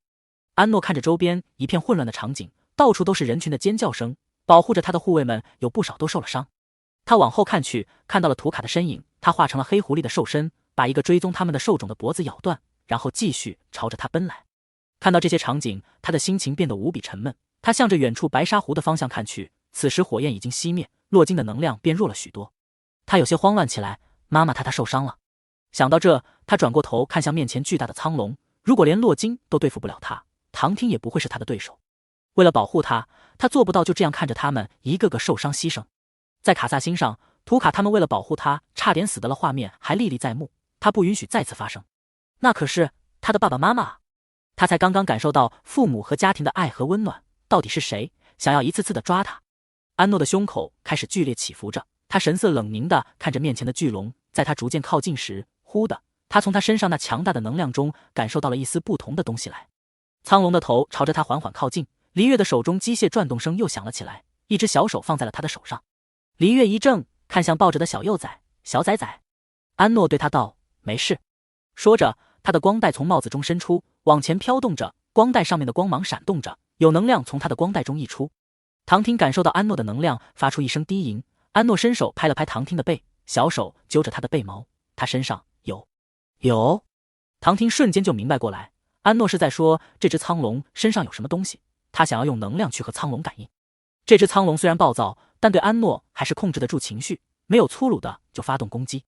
安诺的能量向着苍龙探去，其他人在唐婷的指挥下全都按兵不动。在他的能量探入苍龙的身体中和他的能量接上时，他那颗大脑袋在他面前停了下来。黎月一只手搂着安诺，另一只手放在腰间的武器，整个人都紧张到了极致。他并不怕这只苍龙，他怕的是他会伤害到小崽崽。安诺的能量在他身体中狂躁，如同风暴的能量中穿梭着，不停地安抚着他的能量。看着面前的这个大脑袋，安诺先是用光带尝试着触碰了下它，那散发着光芒的柔软光带缓缓朝着苍龙而去，小心翼翼地碰了碰他的鼻子。苍龙在感受到安诺想要触碰他的念头后，就不再大喘气，屏住了鼻息，因为他离得太近了，他怕他鼻子一呼气就会把他给吹走。在光带触碰到苍龙那坚硬的皮肤后，他抖了抖身体，对着安诺微微裂开了嘴，露出一口尖利的獠牙来。这一动作把旁边的一众护卫吓得不轻，还以为他要对安诺做什么了，差点没忍住攻击。安诺能感受到苍龙的情绪渐渐平复下来，他并未用多少能量，只是用能量在他的身体中探查了一下。看到苍龙平静了下来，安诺才伸出手去摸了摸他的脑袋。苍龙对着他轻轻拱了下，尾巴向着他伸来。安诺的能量和他的纠缠在一起，能通过能量感受到的意识。他这是想带他去一个地方。苍龙用最细的尾巴尖尖向他卷来，黎月紧紧地搂着安诺，一副不许苍龙将他带走的架势。苍龙不满地看着黎月的动作，鼻息喷薄出一股热气，发出一声低沉的龙吟来。安诺把手放在黎月手上，月姐姐没事，龙龙不会。唐婷在退了一步后，看着苍龙和安诺的互动，身体趴了下来，示意黎月抱着安诺下来。二人刚一下来，一个小小的身影就从天空中落了下来，站在了苍龙面前。众人看去，那道身影还是一个7、8岁的孩子，他背上生着一对龙翼，额上长着一对漆黑的龙角，一头栗色长发随意扎在身后。看着这个孩子，唐婷和黎月怔了怔，这不是那个他们单独看护起来的兽化异种吗？霍银，安诺惊诧出声。霍银转过头来看着安诺，对他伸出了手。苍龙还想着用尾巴尖尖去卷安诺，霍银抬起自己的尾巴对着他一抽。苍龙低吼了声，但还是将尾巴收了回去。虽然面前的小崽子和他不算是一个品种，但他有着浓厚的龙的血脉，非常接近纯血。他已经许多年没有见过同族了。安诺走到霍银身边，拉住了他的手。霍银，我很好，不用担心。霍银知道他想问什么，语气带着安抚和他说道：想你，梦里都是你。霍银握着他的手弯下腰去，把他的手放在脸颊边上蹭着。安诺听到他的话，忍不住笑了起来，顺势就伸手摸了下他的头。所以你来了？所以我来了。苍龙看着他们俩的互动，吭哧了声，往地上重重一趴，尾巴在地面上不停地甩着，把地面抽得摇晃起来，地都要被他给抽裂了。霍银用尾巴抽了一下他，动作轻点，崽崽很脆弱。听他这么一说，苍龙的动作顿住，高高抬起的尾巴轻轻放下。霍银拉着安诺转身对着唐听道：有东西在控制苍龙的意识，苍龙希望崽崽帮着去处理。唐听当然不放心，就放着这2个孩子去了。他之前就猜到是谁对苍龙做了什么，才让他变得这么狂躁的。过去苍龙虽然不是什么好相处的生物，但不会主动靠近城市和攻击城市，更加不会想要绑架火种。沧海星地广人稀，苍龙是远古遗留下来的生物，地下海洋就是他们的活动区域，偶尔会来到地面上。他们有足够的活动范围，沧海星人并没有妨碍到他们。能控制苍龙的意识，反叛军这次为了火种幼崽，真是花了大功夫了。宝宝可以去，但不能只有你们2个人。洛金的声音在唐听身后响起，安诺立即朝着他看去，看到他从黑暗处走出，身上的战斗服有几处破损，有血液从他的伤口处溢出。安诺看着他挺拔坚韧的身影，忍不住鼻子一酸，朝着他跑去。妈妈！洛金听到安诺叫自己妈妈，愣了愣，随后蹲下身来接住他小小的身影，他抱着安诺，声音微颤地问道：宝宝，你刚刚叫我什么？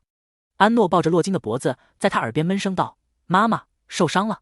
听到安诺那声清晰无比的妈妈，洛金心下无比酸软，身上的伤口仿佛被他的这声妈妈给抚平了。从安诺第一次在梦中模模糊糊地叫他妈妈开始，后面清醒状态再也没有叫过了，他也没有去强制他称呼自己妈妈，想着等他慢慢适应，对他们放下心防。如今听到他的这声软软糯糯的妈妈，他愿意为他付出一切。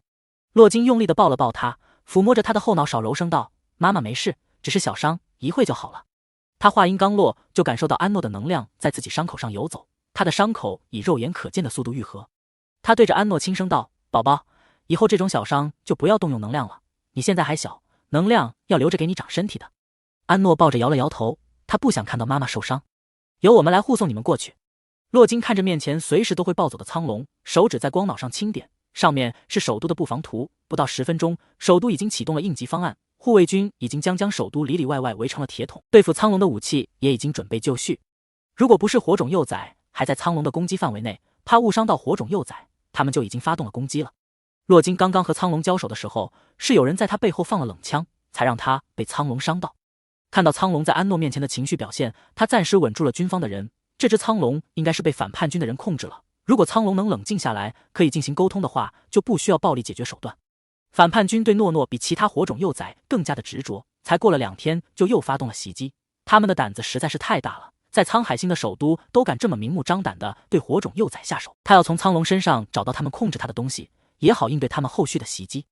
他将目光放到霍银身上，这个孩子是一个炎龙异种，从兽化程度和精神状态来看，他的血脉是目前最接近纯种龙血的，所以他可以和苍龙进行沟通。苍龙对他的态度也明显是把他当成了同类，但他还是不够放心让他带着诺诺跟苍龙走。只是苍龙非常的警惕，看他一直抱着安诺，立即对他做出警告的低吼，爪子重重的在他们面前一拍，放在了安诺面前挡着。而后他趴下身体，用头轻轻拱了下安诺，示意他到自己的背上来。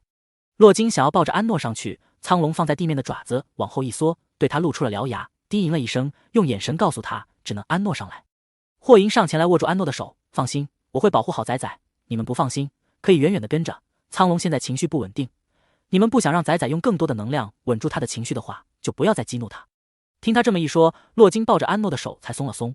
他不是这么拖拉不果断的人，只是要和苍龙一块走的是他的孩子，他才只有3岁，他怎么能把这么脆弱的一个孩子置于险境？唐婷走到洛金身边，用头轻轻蹭了一下他，看着他的眼神带着安抚。妈妈，放心，他不会。安诺的手放在洛金的脸颊上，说话的声音缓慢却清晰，我能感觉有淡淡的能量顺着安诺的手进入到洛金的身体中，他是想让洛金也感受一下苍龙的能量和情绪，他这么想就这么做了。洛金感受到苍龙那蕴含着痛苦的能量和情绪，惊诧地看着安诺，宝宝，你怎么会有这个能力？这种通过能量感知生物的意识和情绪的能力，是火种到了成年，通过不断的感受和学习才渐渐学会的一种能力，而且这种能力学起来非常的困难，能学会这种能力的火种并不多，但安诺却能轻松地使用出来，实在是让他惊讶。洛金感受到苍龙对安诺的态度后，放开了他，任由霍银将他抱起，一扇翅膀飞到苍龙的背上。安诺转移给他的苍龙能量中有部分苍龙的意识，那是他想告诉安诺或者是告诉他们的话。那控制他的东西就在白沙湖下面，需要火种的能量才能解决。安诺还是一个火种幼崽，能量就只有那么一点，之前的能量还没有恢复完全，身体也没有达到健康的正常值，他们不能再让他消耗更多的能量了。他也知道，在白沙湖下面的除了控制苍龙的东西，反叛军的人也一定在那埋伏好了。首都的检查非常严密，每一个人进出检查基因码不是简单的电子检查，而是血检。身份或许可以造假，但身体是造不了假的。那些反派军想要混进首都来，一定会选择更加稳妥的方法，不然不好开展这么大的袭击。沧海星因为炎热和全球沙漠化，生物大多都住在地下，地下早已形成了另一个世界，比地面上热闹多了。那些反叛军就是通过地下躲过了搜查进到首都中来的。苍龙背着安诺和霍银往白沙湖而去，洛金坐在唐汀的背上跟在他们身后，同时让人早早的进到白沙湖中做好部署防御。当苍龙停在白沙湖中心上方时，洛金已经叫人在那准备好了潜水设备，只是正要接近安诺他们，苍龙就对着水面大吼一声，旁边的人以为他发怒了，顿时不敢上前来。安诺却知道苍龙并不是发怒，而是在呼唤着水底下的什么东西。他的能量和他的连接在一起，可以通过他的意识明白他想说的想做的。这是一种很奇妙的感受，就像现在霍银坐在他的身后，他的能量也有意无意地释放出来，覆盖在他身上。他也能感受到他的意识，他的意识中全都是他，就好像他在专注地看着某个事物，所有的注意力都在上面，任何人和事都打扰不了他。他耳后的光带往后面飘荡着，时不时拂过他的脸颊，他的光带一向敏感，从来不让人触碰，即便是洛金他也是碰一碰就放开了。但和身后的这个孩子肌肤触碰到一起，他没有抵触的情绪，包括他们2人的相处，他也不觉得局促和陌生，很奇怪却又很自然，就好像他们已经认识了很久一样。只是因为他现在还是一个8岁的孩子吗？安诺不这么觉得，过去他不论是孩子还是大人，都不喜欢和人发生机体接触。过去他被伤害的太多了，内心敏感而警惕。直到现在，洛金他们对他的悉心照料，那对他毫无保留的爱意，才让他渐渐放下了心防。他想，或许还是和他的能量有关。他的能量曾经抚平过他暴躁的精神，所以他对他没有任何抵触和防备。而霍银也表现出对他有着浓烈的依赖情绪。他抬头去看他，霍银也低下头来，二人的目光交汇在一起。他看着他那双漂亮的金色眸子，总觉得熟悉，就好像在哪见到过一样，但一时又想不起来。霍银看他抬头来看自己，将下巴轻轻地搁在他的头上。安诺忍不住笑了笑，重新将目光放到下方的白沙湖上。此时已经是夜晚，但白沙湖中有着某种发光的微生物，整片湖水都散发着淡淡的光芒，十分的好看。有更亮的东西正从湖底往上涌来。安诺定睛看去，那一团团散发着莹莹光芒的物体，和过去他在留存影像中看到的水母很是相似，都是半透明的身体，有着长长的触须。面前的这个发光水母比他在影像中看到的更加漂亮，它们的体型大小各异，那帽状的身体边缘都有一层金边，中间的光芒向外扩散，星星点点的，像是夜晚的星空点缀其中。那柔软的长长触须和它的光带有些相似。他看着这些发光水母从湖底浮出，然后往天上飘来，他心中惊诧，这水母会飞？霍银的声音在他耳边响起，这是金沙水母，培养火种胚胎需要的金沙就是他们产出的。安诺，你怎么知道？霍银摸了摸他的头，我应该之前在哪看到过。其实他也不知道他为什么会知道，只是看到那些金沙水母，脑海中自动就蹦出这些信息了。苍龙看到那些金沙水母出来了，往水中沉去。安诺看到苍龙要带他往水里面去，心下正忐忑，苍龙就低吟了几声，安抚着他。一个金沙水母漂浮到他们身边，用他那半透明的身体从上至下罩住他们二人。当他们沉入水中时，安诺感觉呼吸依然流畅，没有受到任何影响。湖水有点凉，但金沙水母身上的触须缠上他的光带，他的光带一抖，刚要抽开，一股温暖的能量就传递到了他的身体中。这种感觉非常的舒服，他的身体顿时不觉得冷了，像是被温热的水浸泡一样。金沙水母本就是一种很奇特的生物，它们可以在任何地方生存，水中、沙漠、山林之中，甚至太空之中都有它们的身影。只是它们的栖息地并不固定，每年都会迁徙好几次，且产出的金沙非常的少。负责火种的部门每年都在北河星系到处收集金沙，去寻找着金沙水母的栖息地。苍龙带着安诺往水底前去，洛金等人都开着飞行器跟着潜入水中，不远不近的跟在苍龙后面。一进到水中，安诺就感觉自己来到了另一个世界中般。水中到处都是发光的水中生物，将水底照得明亮无比。金沙水母围绕在他们的身边，白银飞鱼在水中到处游动着，那长长的尾巴像是发光的飘带，不停地交织着。许多灰塔也跟在他们身边往下潜去，那大尾巴帮助他们潜水，也散发着柔和的光芒。它们井然有序地连成一片，那尾巴像是水中的引路信标一样，整片湖底被这些发光生物点缀成了一片灿烂的星海，美丽如梦似幻。安诺先前的那一丝紧张的心情，在这一刻都被这梦幻的景象给驱散了。数不清的金沙水母围绕在他身边，他们散发的能量带给他的是和其他人完全不一样的感觉，像霍银他们身上的能量，他只能去感受，或是和他们的能量产生一种连结反应。但金沙水母就像是在给他提供能量，带给他一种单方面的连接和帮助。只是他体内的能量并没有多少，但却十分的稳定，且他能量的感知力增强了不少。苍龙速度极快地带着他们在水底穿梭着，在穿过一片茂密的发光水草后，苍龙在一根石柱面前停了下来。这根石柱像是天然形成的，在石柱中间漂浮着一团发光物。安诺发现那些水中的生物都离他们远远的，不敢靠过来，像是在忌惮着什么。洛金的飞行器停在不远处的一个光滑的山体平面上，他将战斗服的潜水功能打开，然后从飞行器中出来，朝着安诺游的近了点，检测一下那个东西。唐汀已经变回人身，在其中一个飞行器上，正和其他2个技术人员检测着那团发光物。苍龙发出几声低吟，用意识告诉着安诺，就是这个东西把他给吸引了过来，然后让他发狂，操控了他的意识。安诺盯着那团发光物看了会，并没有感觉到什么来。他用意识问苍龙他需要怎么做。苍龙的意识中也有一丝疑惑，他疑惑的不是那团发光物，而是安诺竟然不知道那是什么东西。霍银微皱着眉看着那团东西，他一时也看不出来。忽的一阵波动从发光物的位置向外扩散开来，本来平静下来的苍龙精神又开始变得暴躁了，他发出一阵嘶吼，身体朝着水底的山体撞去。霍银抱着他立即离开苍龙，朝着安全的地方游去。安诺想要用能量继续去安抚他，刚一使用能量就突然终止了，就好像有些东西把他和苍龙的连接给截断了，他的能量连在了另一个物体上面。在连接上的那一刻，他的瞳孔蓦然一缩，身体中的能量如同流水般向外倾泻而去。他也终于感受到了从那个发光物中传来的能量气息，这股能量和他的非常相似，还带着求救的信号，难怪苍龙会被这股能量吸引而来，他一定是以为有一个火种被困在这里了。洛金等人看到发生变动，立即朝着安诺游去，但下一刻，一股令人暴躁的能量带着强烈的冲击力将他们冲击开来。这股能量比起之前让兽种兽化的药物还要令他们胆颤心惊，因为这股能量让他们的精神瞬间就变得暴躁起来。唐听在感受到这股能量后，猛然反应过来，这是什么东西了？这是用火种能量和堕落种身体中提取的物质和能量混在一起，可以模仿火种的能量，但实质作用和火种能量恰恰相反。反叛军居然做出了这种东西来！唐听再也顾不得什么，开着飞行器往安诺而去。他不能碰这个东西，会把他的能量吸完的。此时，安诺的能量被连接到那团发光物上，发光物像是被充能一般，不停地发散着让人精神躁动的一股能量，但却对他散发着一股无法抗拒的诱惑力。安诺不自觉地想要向着那团发光物靠近，笼罩在他们身上的金沙水母在感受到安诺的想法后，带着他往那团发光物游去。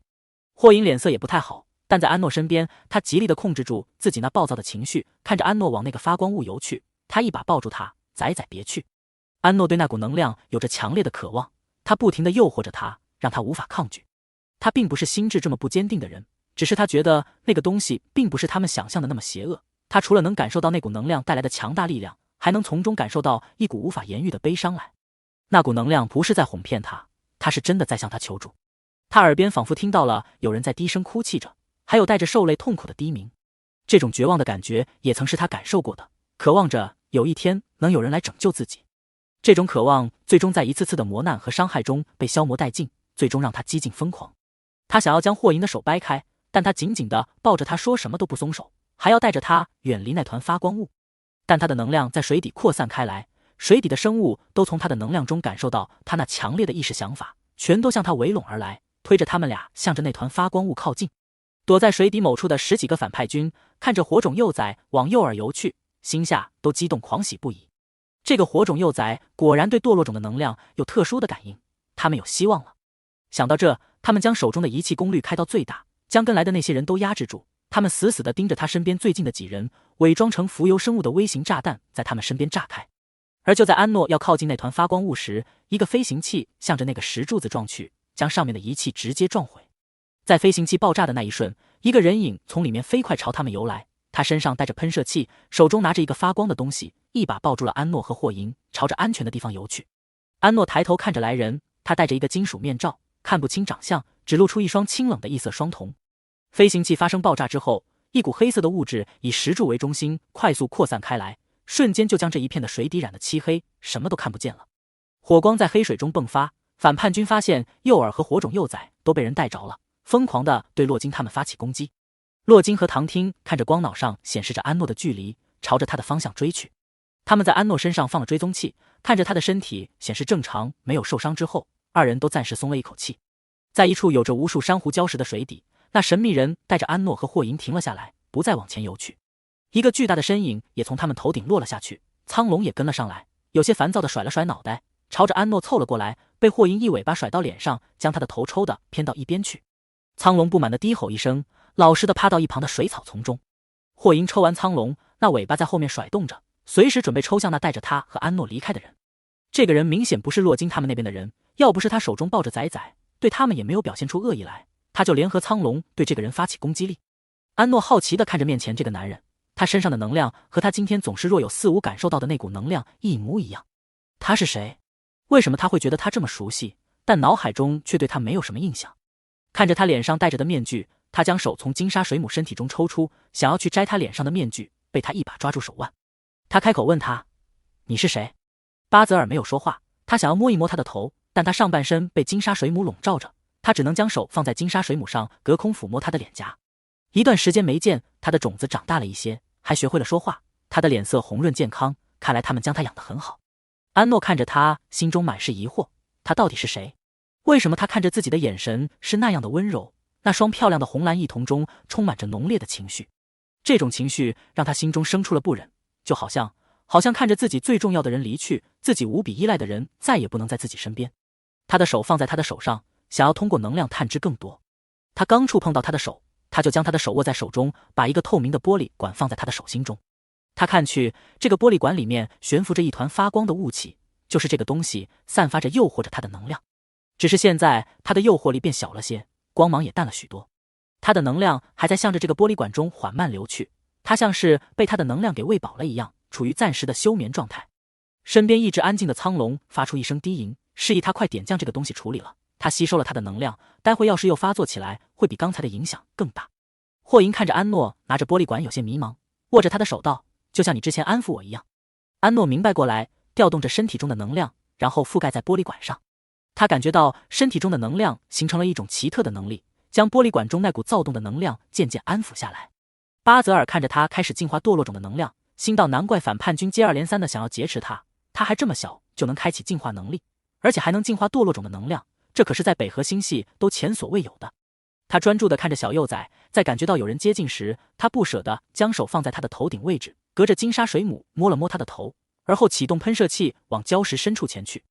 安诺看到他离去，下意识想要去拉他，在往前游动了2下后，他的身影就已经消失在他的视线中了。他怔怔地看着他消失的方向，忽的，他感受到了2道熟悉的能量气息，转身看去，是洛金和唐听正向着他的方向快速游来。作者题外话，今天有事更新晚了一点点，9点，还有一章。宝宝，洛金远远地看到安诺的身影，加快速度向他游去。在靠近安诺的时候，苍龙将身体挡在了安诺面前，对着他发出一声低吼。洛金神色一冷，不理会苍龙的阻挡警告，绕过他，向着安诺游去。苍龙看到自己被无视了，尾巴扬起，想要对着洛金抽去。洛金对着他就是一巴掌，那力道大的将他的身体给抽到了一边去，撞到了珊瑚丛中。洛金甩了一下手，把覆盖在手上的纳米机甲收了回去。因为安诺，他心中憋着一口气，早就想把这条苍龙揍一顿了。他可不怕他，之前不过是忌惮着宝宝在场施展不开，现在他还想要阻拦他，他可就不客气了。洛金游到了安诺身边，一把抱住了他，脸上满是后怕的神情。他以后说什么都不能再让安诺一个人去犯险了。宝宝，对不起，妈妈不该离开你，让你一个人。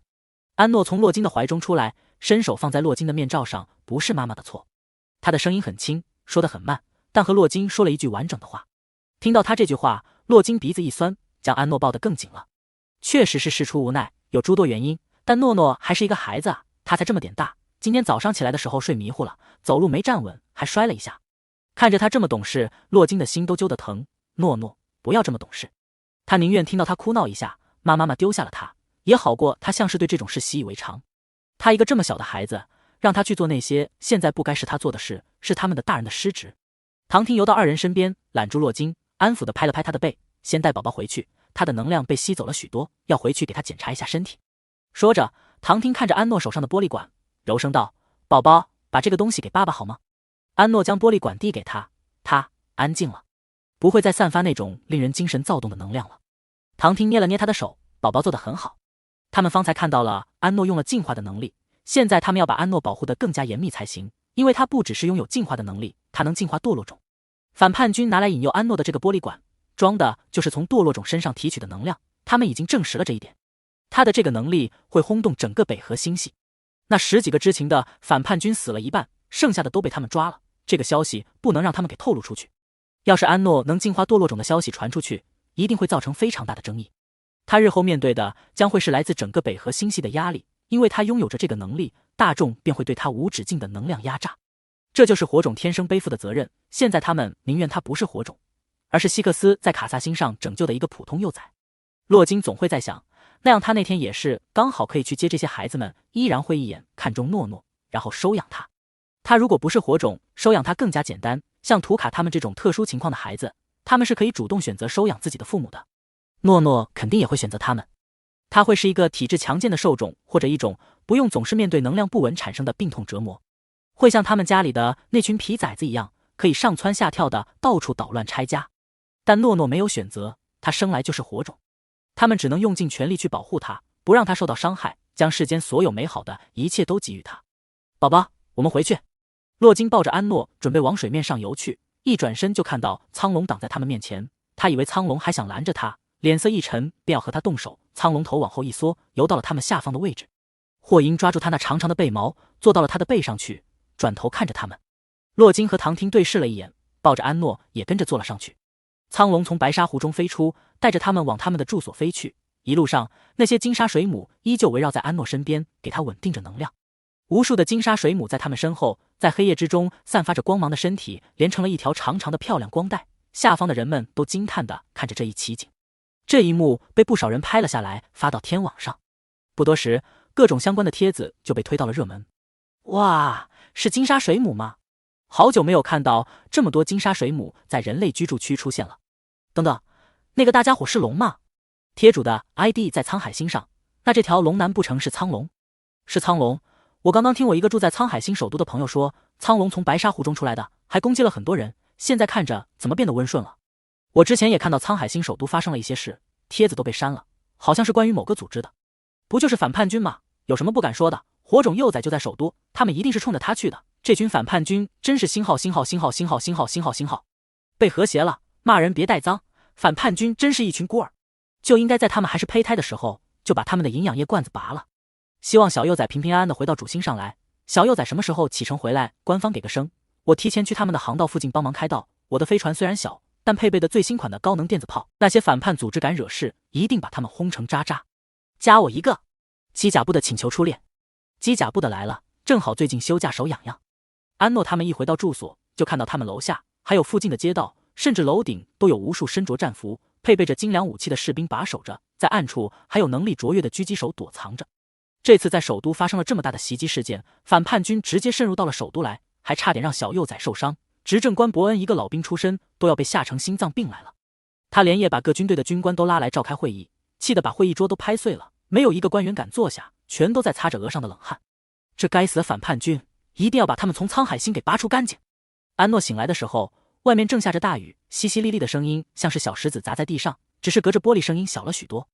昨天从白沙湖回来，他就因为能量消耗过多昏睡过去了。还好有金沙水母一直稳定着他的能量，即便是能量有些见底了，也能保证他的身体机制正常运转。本身金沙水母产生的金沙是用来培育火种胚胎的东西，这种奇特的生物是目前唯一能主动给火种维持能量的。唐婷给安诺检查了身体，没有什么大碍后，才暂时放下心来，和洛金给他洗了个热水澡后，就把他放在床上睡着了。半夜里他醒来了一次，是因为唐婷给他用的药物出现了轻微的排异反应，起来吐了2次，把胃里吐得干干净净。给他打了止吐针，喂他吃了些辅食后，他又沉沉睡了过去。洛金陪着安诺睡着，唐婷给他挂了药水，晚上一直守着他。他们受种的身体本就强健，过去唐婷为了研究，经常是几天几夜没有合眼，偶尔抽空眯一下，就又开始工作了。只是看护宝宝一夜，对他来说不算什么。安诺除了半夜醒来的那一次，后半夜算是睡得比较安稳了。他身上带着的能量石在缓缓地给他恢复着能量。金沙水母也直到天亮了才从他身边离开。唐婷打开窗户，让金沙水母离去，目送着他的身影消失于雾中。安诺醒了却不太想挪动，他有些懒懒地躺在床上，透过偌大的落地玻璃窗，看着外面的高楼大厦和在其中穿梭飞行的各种交通工具。天阴沉沉的，没有阳光，也不能去阳台晒太阳了。外面起了雾，霓虹灯光在雾中闪烁，偶尔会有一些奇异的生物从大楼中飞过。这片建立在沙漠之中的城市，无论是什么天气，都透露着一股生机勃勃的朝气。洛金在房间内给安诺整理着衣服，在天网逛着购物网站，给安诺提前买一些用品送到家里去，这样回去的时候他就能用上了。唐婷在厨房做早餐，时不时往床上看一眼，看安诺醒没醒。安诺因为身体的原因，作息不太稳定，有时候醒得早，有时候醒得晚。他看他侧睡面对着落地窗的方向，就知道他是醒了的。他把做好的早餐放在桌上，洗了手，解下围裙，去到床边叫安诺起床。宝宝醒了。安诺听到唐婷的声音，转过身去，他揉了揉眼睛，坐起身来。唐婷笑着揉了揉他的头，将他一把捞过来，抱着他进到洗手间洗漱。洛金看着安诺醒了，把衣服收整好，起身去给他泡奶粉。唐婷把安诺放在专门给他准备的凳子上，把漱口水递给他，看着他咕隆咕隆的漱完口，再用热毛巾给他擦脸。给他擦完脸后，唐婷打开一瓶味道香香的软膏，用手指挖了一点给他擦脸。沧海星天气干燥，也就这小1个月，雨水稍微多点，小宝宝皮肤嫩，容易干裂，平时他们都得给安诺涂些润肤的香膏。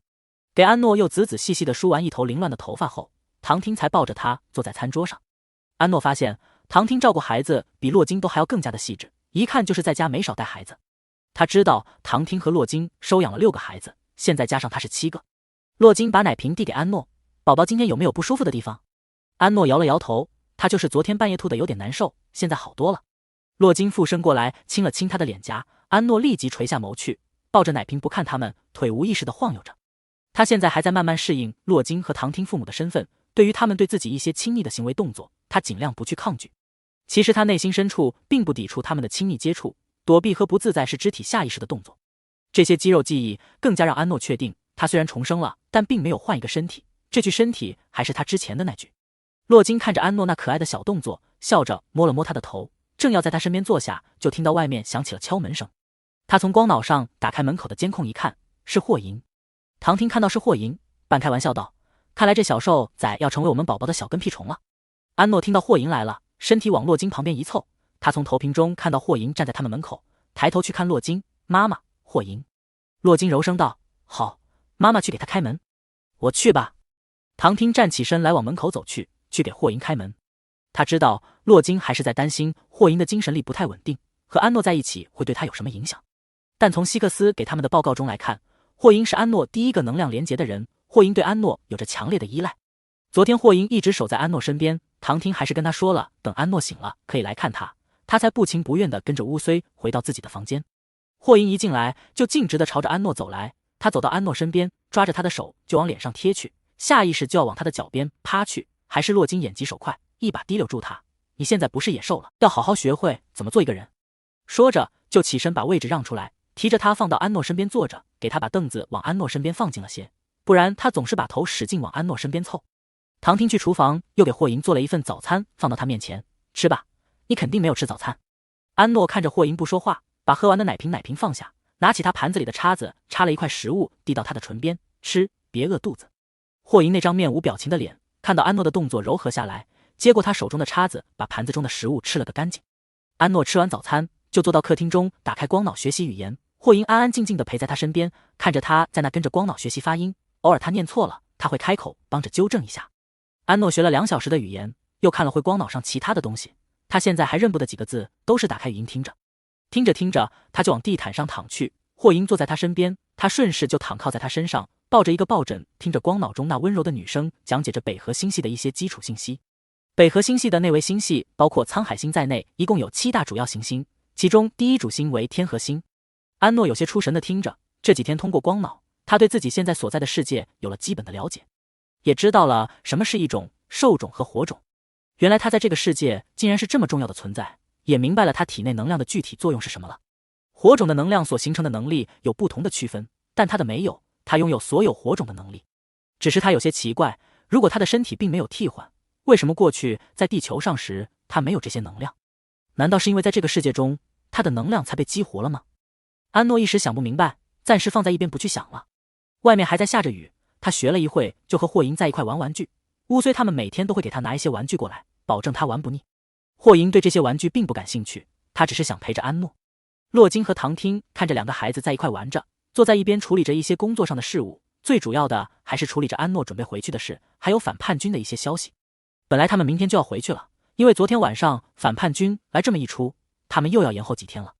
他们得要100%保证宝宝在回主星的路上不能再出任何岔子了。从卡萨星接到宝宝开始，就发生了好几次劫持事件，宝宝的身体这么弱，再这么折腾下去，非得出问题不可。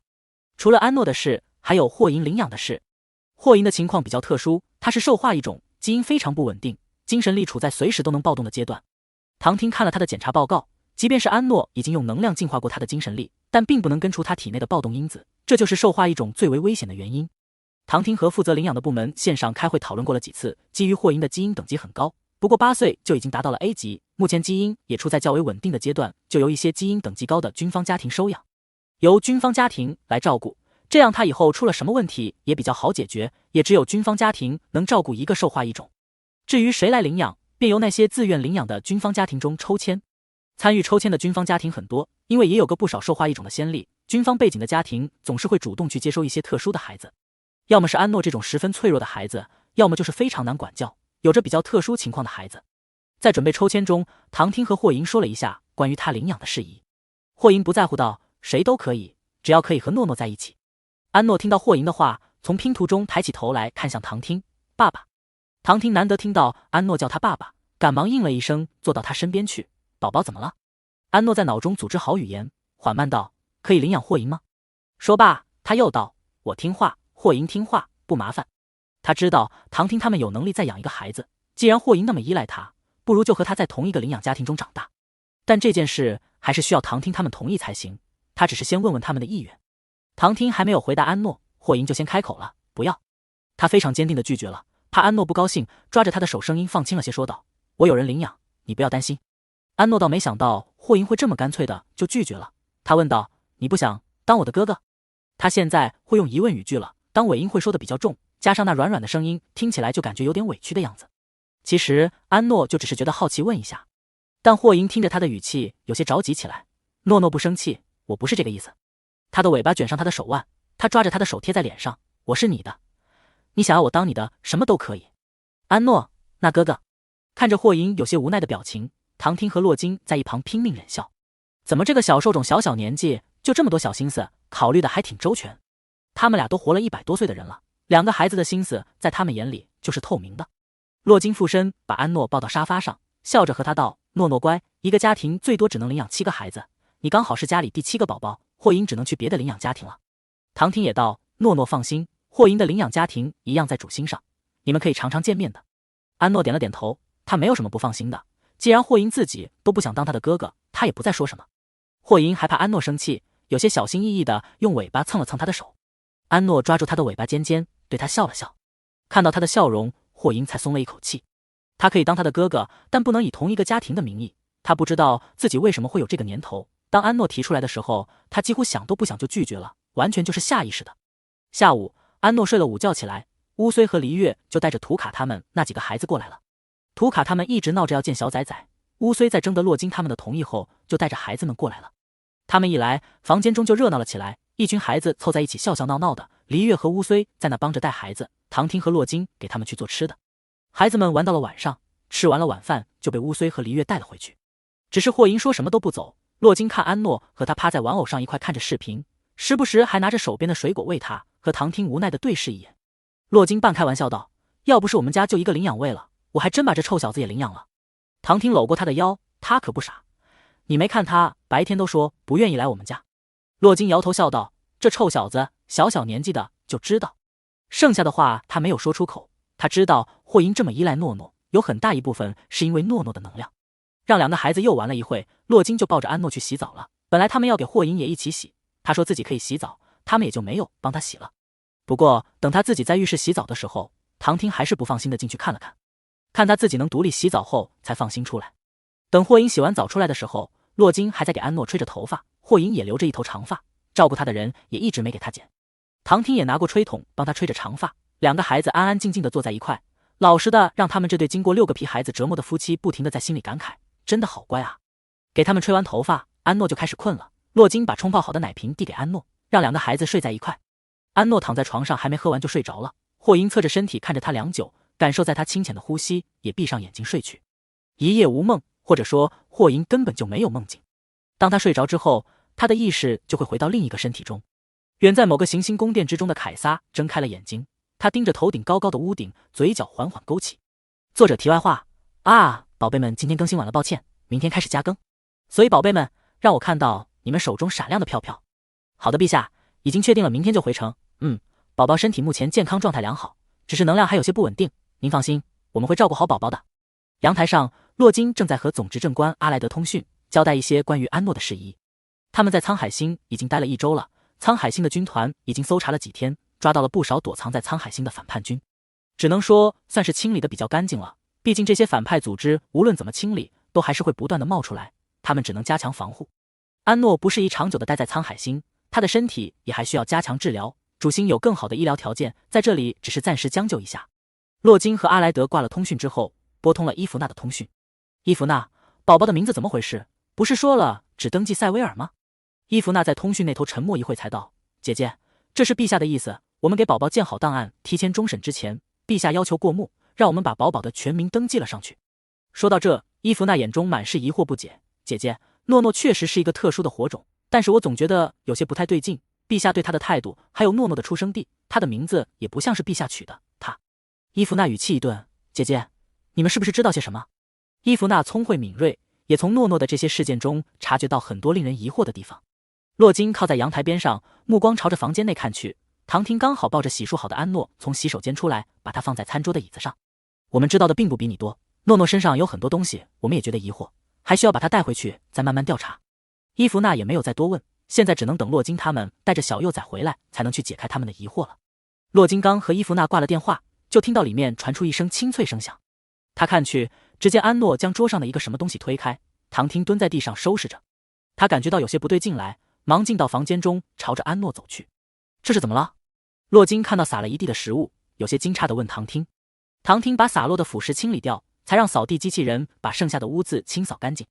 他对着洛金道：“今天给宝宝加了一些我新调配的营养液进去，他不喜欢这个味道。”洛金看着他手中的碗，顺着他的目光看向坐在椅子上的安诺。他端坐在椅子上，面前的奶瓶没喝几口，被他放在一边，另一个装食物的碗也被他推得远远的。他的光带在耳后飘动着，颜色有些泛红。根据洛金对火种的了解，从光带上来看，就知道他是生气了。这2天他的身体状态没有表现出什么异常来，晚上也睡得很好，是身体又不舒服了吗？安诺从来没有在他们面前生气，从来都是表现得十分乖巧懂事，现在看着他有些生闷气的模样，觉得有些惊奇。宝宝耍小脾气了，真是难得啊。洛金拿着光脑快速地拍下他那因为生气做得笔直的背影，而后在他身边坐下，把他抱在自己腿上。宝宝不喜欢这个味道。安诺抿着唇没有说话，他是不喜欢这个味道，和他以前那些人喂他吃的一种药很像。他们对着他做各种测试实验，把他弄伤后就拿着药物给他恢复，在用了各种药物出现了反效果后，才挑出几样对他有用的药物。就这样他们反复对他实验，然后再用药物给他恢复。刚刚他闻到这个味道，就条件放射的把碗给挥开了。其实这个味道也就只有一点点像，但就这么一点点相似，把他这段时间已经渐渐放下的心房又重新迸发了出来。这完全是他下意识的动作，他也不想这样，但他要怎么和爸爸妈妈解释他那伤痕累累的过去？面对着洛金的关心和询问，他无法将心底最深处的伤痛说出口。他垂着下头去，就连耳后的光带也不再飘动，那口气已经泄了下去，现在只剩生气过后的懊恼。他懊恼自己刚刚是不是做的有些太过分了，居然把食物给洒在地上。他没有当过谁的女儿，从小没有父母陪伴，一个人在末世中摸爬滚打长大，不知道那些拥有父母的孩子是怎么和父母相处的。他现在拥有了父母，拥有了他们的爱，他心中会觉得惶恐，总是小心翼翼，生怕失去或是给他们带来麻烦。他只知道对自己不好的人该怎么去做，不知道面对自己好的人应该怎么做才是正确的。所以平时他会去顺从他们对自己的安排，吃什么穿什么，要做什么不要做什么，他不会去想自己喜不喜欢。在洛金和唐汀的眼里，他就是乖巧又安静，但他不是这样的，他会有自己的脾气，而且不小。只是他过去所有的疯狂、任性和暴脾气，甚至杀戮，都是为了对付那些伤害他的人，而不是用来对付对自己好的人。无论遇到再多伤害和不公，他都会在心里划分得很清。但他划分得再清，他重生之前的那些年，又遇见过几个对他好的人呢？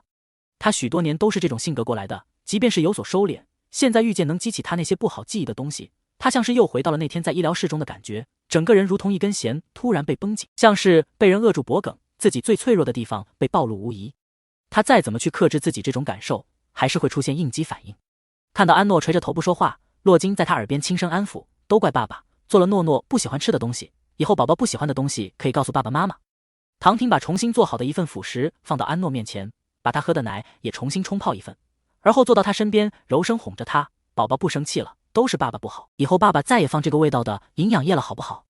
安诺听着爸爸妈妈不停地哄着自己，心中更加觉得懊恼了。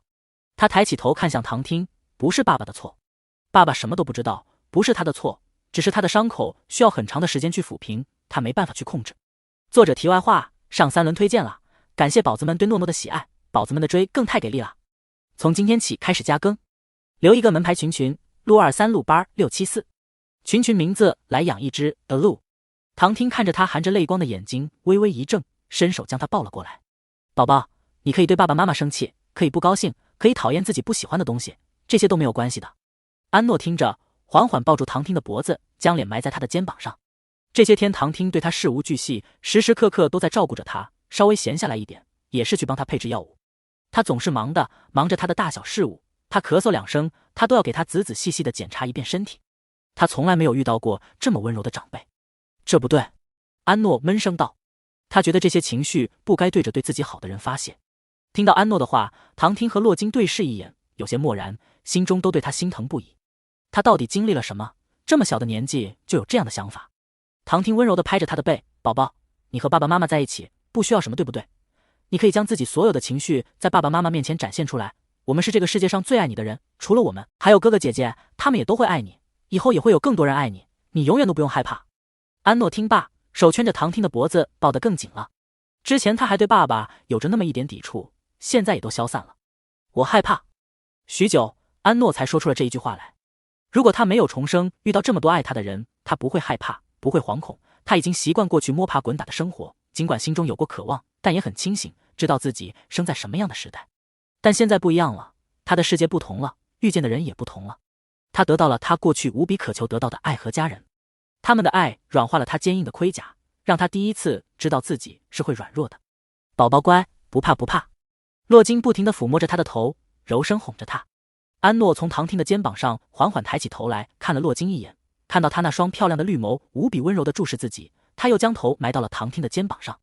半晌，二人就看到安诺的肩膀微微耸动起来，他发出细微的抽泣声，像是在极力压抑着哭声。不过片刻，哭声就越来越大，他埋在唐听的肩膀上，那闷响的哭声听得几乎令他们二人心碎。他已经许久没有像一个真正的孩子一样哭泣，在那早已模糊的记忆之中，他好似也大哭过，在冰天雪地中喊着什么，那个身影是那么的小，在白茫茫的大地中，他像是一只离群落单的幼兽。他觉得自己不该生来就那样的孤独，没有任何人陪在自己身边，所以他找啊找，找了许多年，直到自己已经适应了这样的生活，忘记自己找的到底是什么了。但他潜意识中还是会去寻找，他觉得他不该是一个人。安诺放肆大哭了一顿，哭的两个已经带过6个孩子的父母都手足无措起来，但看着他终于哭出来了，也缓缓松了一口气。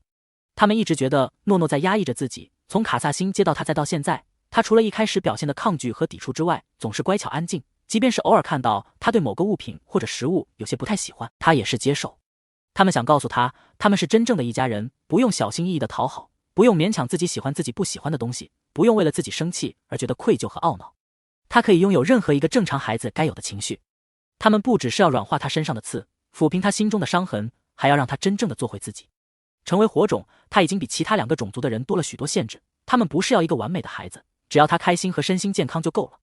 安诺哭了许久，哭到最后哭累了，才拿着奶瓶抽抽噎噎的继续喝着奶。他从唐听的怀中出来，不让他和洛金继续抱着奶瓶，身体一抽一抽的往客厅休息区走去。他从来都不喜欢在别人面前表现自己脆弱的一面，而且他的脸皮薄，刚刚大哭了这么一场，现在回过神来又觉得不好意思起来。夫妻2人看着他抱着奶瓶抽噎的背影，那可怜的小模样，真是又心疼又有点好笑。阿努努真是太可爱了，给他取这个名字的人一定也是他如心中至宝。Alo 的意思就是虫族最珍贵的幼崽，是他们的宝贝啊。现在这个宝贝在他们的手上，他们一定好好的养着，或许有一天他们能解开他身上的秘密。但现在这个秘密他们会好好保守，现在就是让他做一个幸福快乐的宝宝就够了，大人的世界和那些复杂的东西不该是现在的他去触碰的。2人目光爱怜地看着站在沙发前背对着他们喝奶的安诺，他喝着喝着，上半身就趴在沙发上，不一会就睡着了。洛金动作轻缓地走到他身边蹲下，把奶瓶从他的手中拿开，拨开他枯湿粘在脸颊边上的头发，把他抱到床上去睡。这一觉安诺睡到下午才醒来，下午又开始下雨了，他抱着玩偶坐在落地窗前，看着外面的雨发呆。今天早上哭了一顿，他眼睛现在还红肿着。图卡他们本来要玩，洛金看安诺情绪不高，就没让他们过来了。这几天一直陪着安诺的霍银，从昨天开始就陷入昏睡之中，他时常这样，唐听也查不出什么来。安诺看着下个不停的雨，心情莫名的有些躁郁，他想看阳光，他想出去。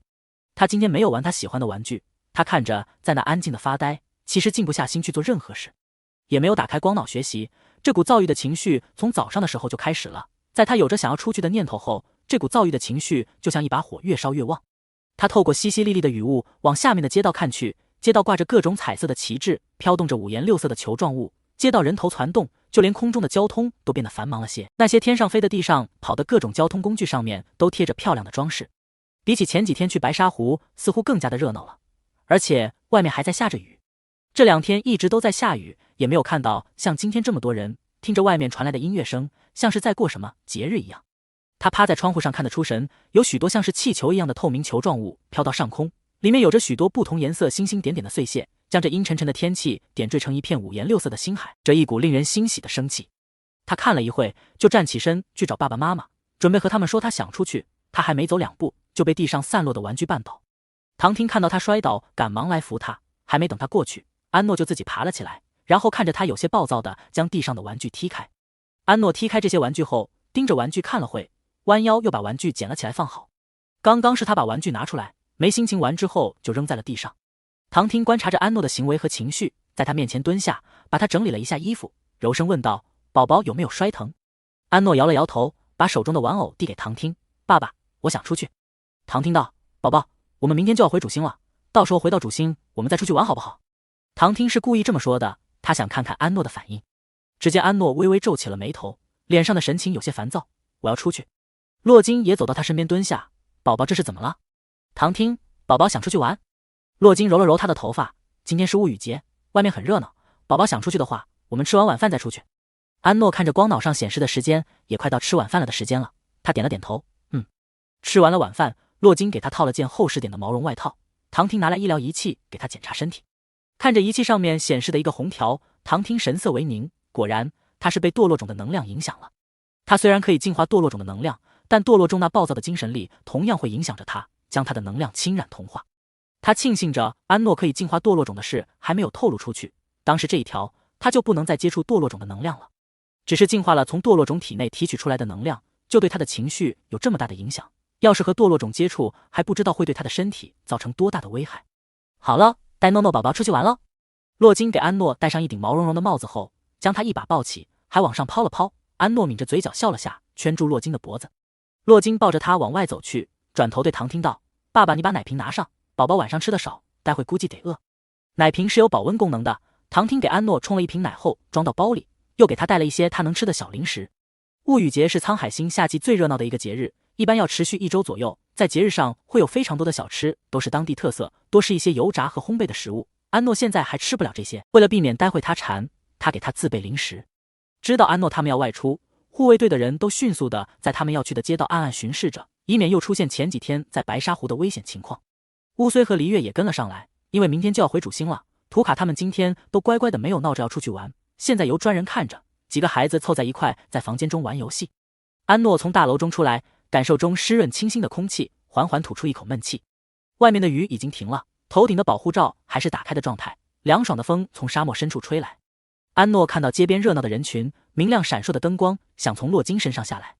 洛金早有准备，看他想下来后，把他放在地上，从包里拿出一根背带给他系上。这根背带的牵引绳就3米长，不会让安诺离开他们身边太远。他们以前带家里的6个孩子，牵引绳是常备，他们可比诺诺闹腾多了，一放绳子，在这种闹市上就是撒手没。安诺被闹市中各种奇特的物品吸引住目光，倒也没有太在意身上的这根绳子，这背带绳也不会让他感觉到哪里不适。洛金和唐汀牵着绳子的一头跟在他身后，黎月和乌虽走在他身侧，以免他被人不下心推倒。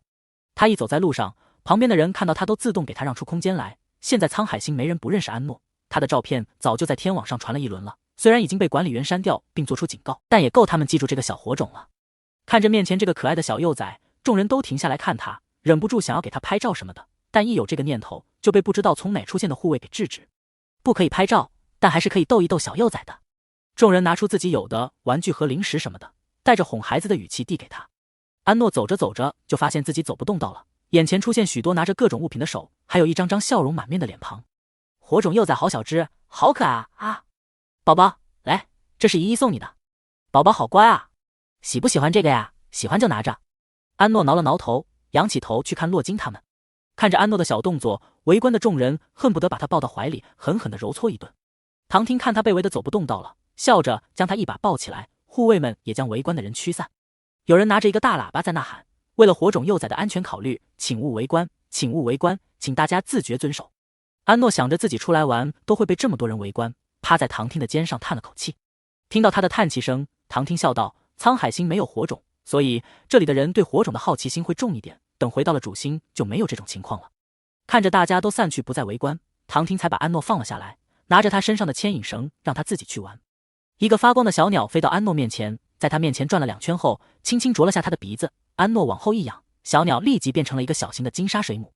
金沙水母往前飞去，最后落到一个人手里，变成了一颗小球。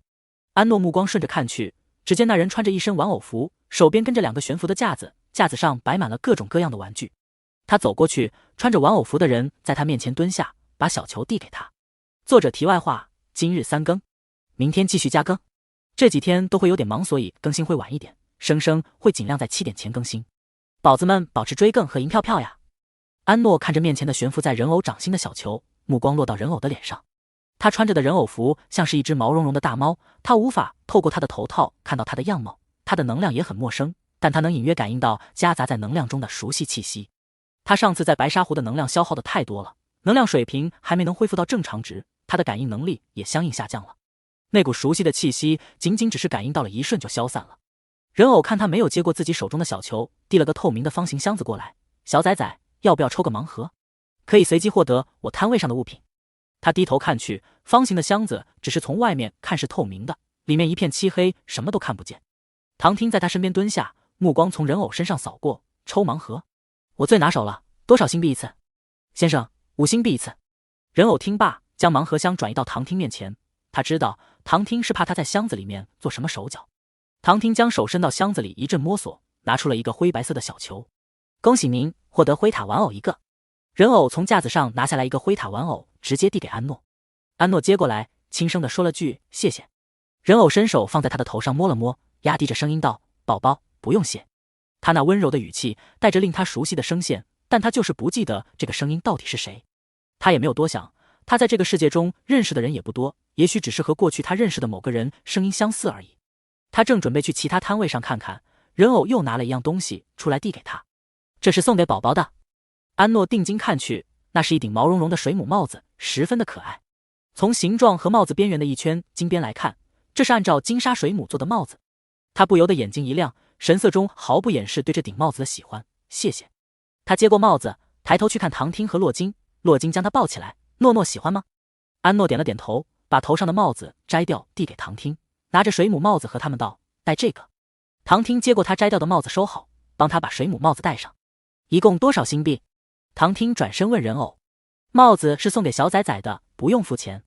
说着，人偶就移动着自己的摊位，越过他们跻身人群，往其他的地方而去。安诺抓着水母帽子垂下的柔软须须，趴在洛金的肩膀上，看着人偶离他们远去，直至被人群淹没，再也看不见他。在某个灯光暗淡的角落，人偶将头套摘下，露出一张白皙俊秀的面容。巴泽尔目光看向刚刚安诺离去的方向，嘴角微微弯起，那双淡漠的异色双眸柔和了下来。良久，他低下头，摊开手心，方才给准备送给安诺的小球漂浮起来。他抓住小球，在上面摁了下，安诺的投影立即在小球上面浮现。他把影像传输到光脑之中后，将小球给捏碎。安诺在闹市之中玩了2个多小时后，就被唐听他们带回去了。因为今天是物语节的第一天，人会越来越多，他的身份太过特殊，人多容易混进一些反派分子，不安全。一回去，安诺就坐在客厅的地毯上数着他这次出去的战果。乌虽坐在他的身边，帮他一块摆弄着他的那些玩具，给他科普着玩具的玩法和构造。在新建上的时候，乌虽就发现安诺不仅仅是喜欢玩这些玩具，他会去研究玩具的构造，还喜欢徒手去拆。唐婷发现他这个爱好后，就把一些零件复杂的玩具收起来了。有些玩具里面会有电线和化学液体之类的东西，怕伤到他或者被他误食，除非是在他们的眼皮子底下，他才拿出来给他玩。安诺从一堆玩具中拿出一个战机模型，在闹市中他一眼就相中了这个玩具，让唐婷给他买了下来。这个玩具简直就是之前他在太空中看到的战机缩小版，非常的精致帅气，而且还能飞。除了战机，这堆玩具中还有各种又载玩的玩具枪炮，这大半的玩具都是在一个考验反应力游戏的摊位上乌虽给他赢的。乌虽看着安诺做那埋头折腾手中的战机，半天没能拆下一个零件来，便在他身后坐下，把他圈在怀里，教他怎么拆，告诉他战机的每一个零件的名字，然后再一样样组装起来。唐汀在厨房里做夜宵的，洛金看安诺在那玩的认真，便去收拾明天回去要准备的东西。他和唐汀都没有什么东西要准备，基本都是安诺的。先把这个电源组件装上，对，再装上机翼和尾灯。安诺把最后一个部件装上后，战机的尾灯亮起。乌虽用遥控器操控着战机飞了起来后，便把遥控器交给安诺。安诺靠在乌虽怀里，操控着战机在房子中到处飞，在洛金面前绕了一圈后，又飞到厨房中，在唐汀身边绕了圈。唐汀端着食物从厨房中出来，笑着和他道：“宝宝洗手，来吃好吃的。”安诺立即把遥控器放下，去洗手间洗手去。乌虽跟着在他身后，进到洗手间后，看他去爬那增高的凳子，眼含笑意，一把将他提上去站好。等他洗好手之后，拿着毛巾给他擦了擦手上的水后，抱着他坐到椅子上。安诺抓起面前盘子中软糯的糕点就往嘴里塞，他的盘子里都是唐婷做的各种口味的奶糕，还做成不同的形状，看着精致又可口。除了安诺吃的，唐婷还做了其他的一些食物，都是一些肉类的居多。这些东西他暂时还吃不了，他牙都没有长全，稍微硬一点的东西都啃不动。洛金放下手中的东西，和他们一起在餐桌前坐下，边吃边和他们说着明天回去的一些事宜。安诺抱着他那盘子奶糕，认真的吃着。他护食惯了，只要是自己的食物，再多都要扒拉到自己面前圈住。他吃到一半，就忍不住去看旁边的乌虽，那肉香味不停地勾着他。虽然他自己的食物也好吃，但也抵不住那肉香味。乌虽看着他，眼巴巴地看着自己，把一块肉细细切碎后，悄悄地放在他的盘子里。安诺吃到了肉，终于满足了，把自己盘子的奶糕也递了一块给乌虽作为交换。过去他也是这样以物易物的，完全就是习惯使然。乌虽看着他递到自己盘子的奶糕，笑着揉了揉他的脑袋，谢谢诺诺，而后把奶糕一口吃掉。吃完了这一顿夜宵，安诺还是没有睡意。洛金看他这么精神，正好他也要和唐婷收拾东西，和负责此次护送的新建各负责人确认一些事宜，就让乌虽留下来陪他再玩会，他晚点也还有事交代给他。安诺玩了一会玩具后，看着在那帮他组装玩具的乌虽，伸手摸了下他的头。乌虽抬起头来看他，怎么了诺诺？安诺从他那一堆玩具中拿出一个毛球丢给他，乌虽伸手接住，明白过来，诺诺是想要玩球球吗？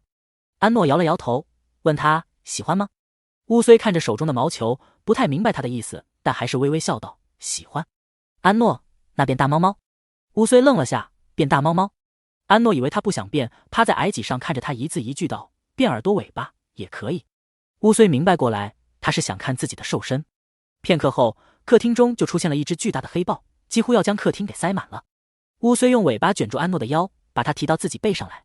安诺在他宽阔的背上打了个滚，然后从他身上滑了下来，窝在他那温暖又柔软的腹部，打开光脑听着语言教学。看到乌虽的瘦身，他也知道他是一只豹子，不过他觉得豹子和猫就像狼和狗一样，没有多大的区别。因为他在末世之中看到的猫都是变异的大猫，正常的猫他只从以前的图册和影像上见到过，其实除了体型以外也大次不差。洛金看着安诺窝在乌虽怀里那闲适的模样，对唐听道，宝宝好像格外喜欢你们豹子。唐听把几管药剂装在医疗箱中，笑道，宝宝是喜欢猫科动物，他一直都把我们叫成大猫猫。说到这，他顿了下，停下了手中的动作，看向安诺。他才刚从培养皿出来没多久，对猫科动物的喜爱并不是从我和乌虽开始的。洛金，你的意思是宝宝还在培养皿中时，照顾他的就有猫科的兽种？唐听点头，很有可能。安诺靠在乌虽身上，听了一会语言教学，就睡了过去。乌虽看着他缩在自己的怀中，一时舍不得离开，便一直保持着这个姿势，直到洛金过来将他抱到床上去睡。这次乌虽他们家也参与了小幼崽领养的抽签，只是结果显而易见，他们家没能抽到领养资格。他父母这几天一直在念叨着他，说他在洛金指挥官手下做事，可以常常见到小幼崽，一定要和小幼崽多多相处，让小幼崽多熟悉熟悉他，以后有机会带他到他们家里玩。乌虽心道，这个机会还是有的，以后他少不了帮洛金指挥官带孩子，何况小幼崽明显很喜欢他的瘦身，只要是小崽崽喜欢，他当一只大猫猫也不是不可以。第二天一大早，唐婷和洛金就早早的起来准备启程了。洛金本来是此次救援的主要指挥官，负责舰队的护卫指挥，但现在他要照顾安诺，就把护卫权交给了其他人。安诺昨天睡得晚，等洛金他们全都收拾好后才去叫他。安诺睡得迷迷糊糊的，洛金给他洗漱完后，他还没有完全清醒过来，抱着奶瓶半睡半醒的。登上穿梭机，唐婷看着抱着奶瓶又睡了过去的安诺，拿出一张毯子给他盖上，以后还是让宝宝准时睡觉。洛金拨开他额前的碎发，眼神无奈又宠溺道，他昨天玩得太兴奋了，他难得这么高兴。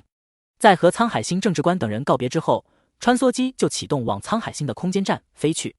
从太空站快速登陆星舰，一切准备无误后，星舰就带着安诺启程前往主星了。这几天沧海星和其他几个军团在沧海星和前往天河星的航线来回清理巡查，把各种隐患都排除解决，他们这一路十分的顺畅。安诺睡到了中午才起来，醒来的时候他发现自己已经在太空之中了，又到了一个陌生的环境。他一睁眼就赶紧去找洛金和唐婷的身影，一转头就看见洛金坐在沙发上，他面前的亮着一个投屏，正在和谁说着话。看到洛金在，他才安下心来。洛金看到他醒了，对着视频中的家人们道，宝宝醒了，我把他抱过来。视频中这头是洛金的父母和唐婷的父母，还有他的几个孩子，他们都在洛金和唐婷的家中，准备迎接着他们的家庭新成员。从昨天开始，他们就在布置房子了，知道他们今天就要带着小崽崽回来了，全都激动得睡不着觉。现在他们已经把家里布置得漂漂亮亮，就等着洛金和唐婷他们带着小幼崽回来了。现在他们要和洛金确认一下星舰已经到哪了，顺便看看他们家新来的小宝贝。洛金把睡眼惺忪的安诺抱到视频前时，一大家子人都屏住了呼吸，不敢发出声音来，怕太激动吓着他，但还是无法抑制住他们无比激动的心情。最先说话的是家里最活泼的小五淘淘乐，他兴奋地叫着安诺：“小七妹妹，快看看姐姐，姐姐亲亲，木吗木吗。”本来睡得有些样样的安诺，听到这高亢清脆的声音，瞬间清醒过来，然后看到面前一大堆人都一脸兴奋激动地看着他。小七太可爱了，快看姐姐！淘淘乐拿着手中的玩偶，想要吸引安诺的注意力。坐在一旁没有参与视频通讯的奥塔走过来，对着他的脑袋一拍：“吵死了，闭嘴！”洛金总算是看到老四了，对着他沉声道：“奥塔，这几天为什么不接我的通讯，也不回信息？听说你也不在家，你去哪了？”洛金的母亲温妮一把拦住奥塔，帮他解围道：“奥塔这几天都在学校，他不是要比赛了吗？一直忙着比赛，可能就忘记回你了。你也知道他们训练很累的。”淘淘乐瘪了瘪嘴：“他累个屁，他比赛都比完了。”老三白粥将淘淘乐一把摁下，对着他微笑道：“你要是被你四哥揍了，可别再叫我。”“知道了，三哥你放开我，我要看妹妹。”洛金叹了一口气，对着自己母亲无奈道：“妈妈，你不要老是护着奥塔。”说罢，他也不再训奥塔，反正等回去再找他算账，现在还是让宝宝先认识一下家人。来，宝宝，这就是你的哥哥姐姐们。洛金抱着安诺，指着视频中的人一一给他介绍。还有，这是你的外公外婆和爷爷奶奶，这些以后都是宝宝的家人，他们和爸爸妈妈一样，都是最爱宝宝的人。安诺看着视频中对着他露出真诚笑容的几人，轻轻地点了下头。过去他孑然一身，现在他有了这么多家人，他一定会好好珍惜的。他安静地听着洛金和他们在那聊着，他对家庭中的这些人还很陌生，知道是自己的家人后，他不至于像一开始接触洛金他们那样抵触，但也还没那么快适应。听着那头吵吵闹闹的声音，安诺心中却觉得无比的宁静，他开始在心中期待未来的新生活。等洛金挂了通讯之后，安诺才问洛金：“妈妈，二姐姐呢？”视频中出现的4个孩子是3哥4个和5姐6个。唐婷和他说过家里有几个哥哥姐姐，他知道希克斯还在卡萨星，他应该是在做什么特殊的任务，之前他也和他说过暂时不能和他一起。那二姐姐怎么也不在？你二姐姐啊，还在赛德星的军校，今天才放假，等你回去就能见到她了。洛金刚说完，光脑就响了起来，他一看上面显示着他那二女儿卡瑞娜的头像和名字，他对安诺笑着道：“你看，你想二姐姐，你二姐姐就打通讯过来了。”洛金一接通，安诺就看到面前跳出一个神情冷肃的漂亮女孩来。只见这个女孩留着一头长长的白发，一双红色的眸子如同红宝石般剔透，五官深邃大气，明艳的像是开得最盛的一朵红玫瑰，但她那高冷肃穆的气质将这份明艳压下，给人的感觉很不好接近相处。母亲，安诺听到她出声唤道，他就连声音都冷得不带一丝感情，叫着洛金母亲，比乌虽他们叫他指挥官还要恭敬，像是一台没有感情的机器。洛金倒是习以为常了，抱着安诺对他微微笑道：“卡瑞娜，快看，你七妹妹。”卡瑞娜的眼神从一开始就在安诺身上，只是她的神色并没有多少变动。他微一颔首，知道了母亲，我很高兴。洛金，我看你就知道你很高兴。安诺默然，他不知道洛金怎么看出他这个二姐姐高兴的，他的表情从始至终都没有任何变化。卡瑞娜，你今天放假，已经准备回去了吗？卡瑞娜道：“母亲，我正是来向您汇报的，我正在你们下一站的航线上等着你们，有一个临时的战机演习，正好结束和你们一起回去。”洛金看了眼他们所在的航线，正好快接近卡瑞娜所在的赛德星了。他道：“可以，你直接向船长提交上船申请，我这边给你通过。”卡瑞娜，谢谢母亲。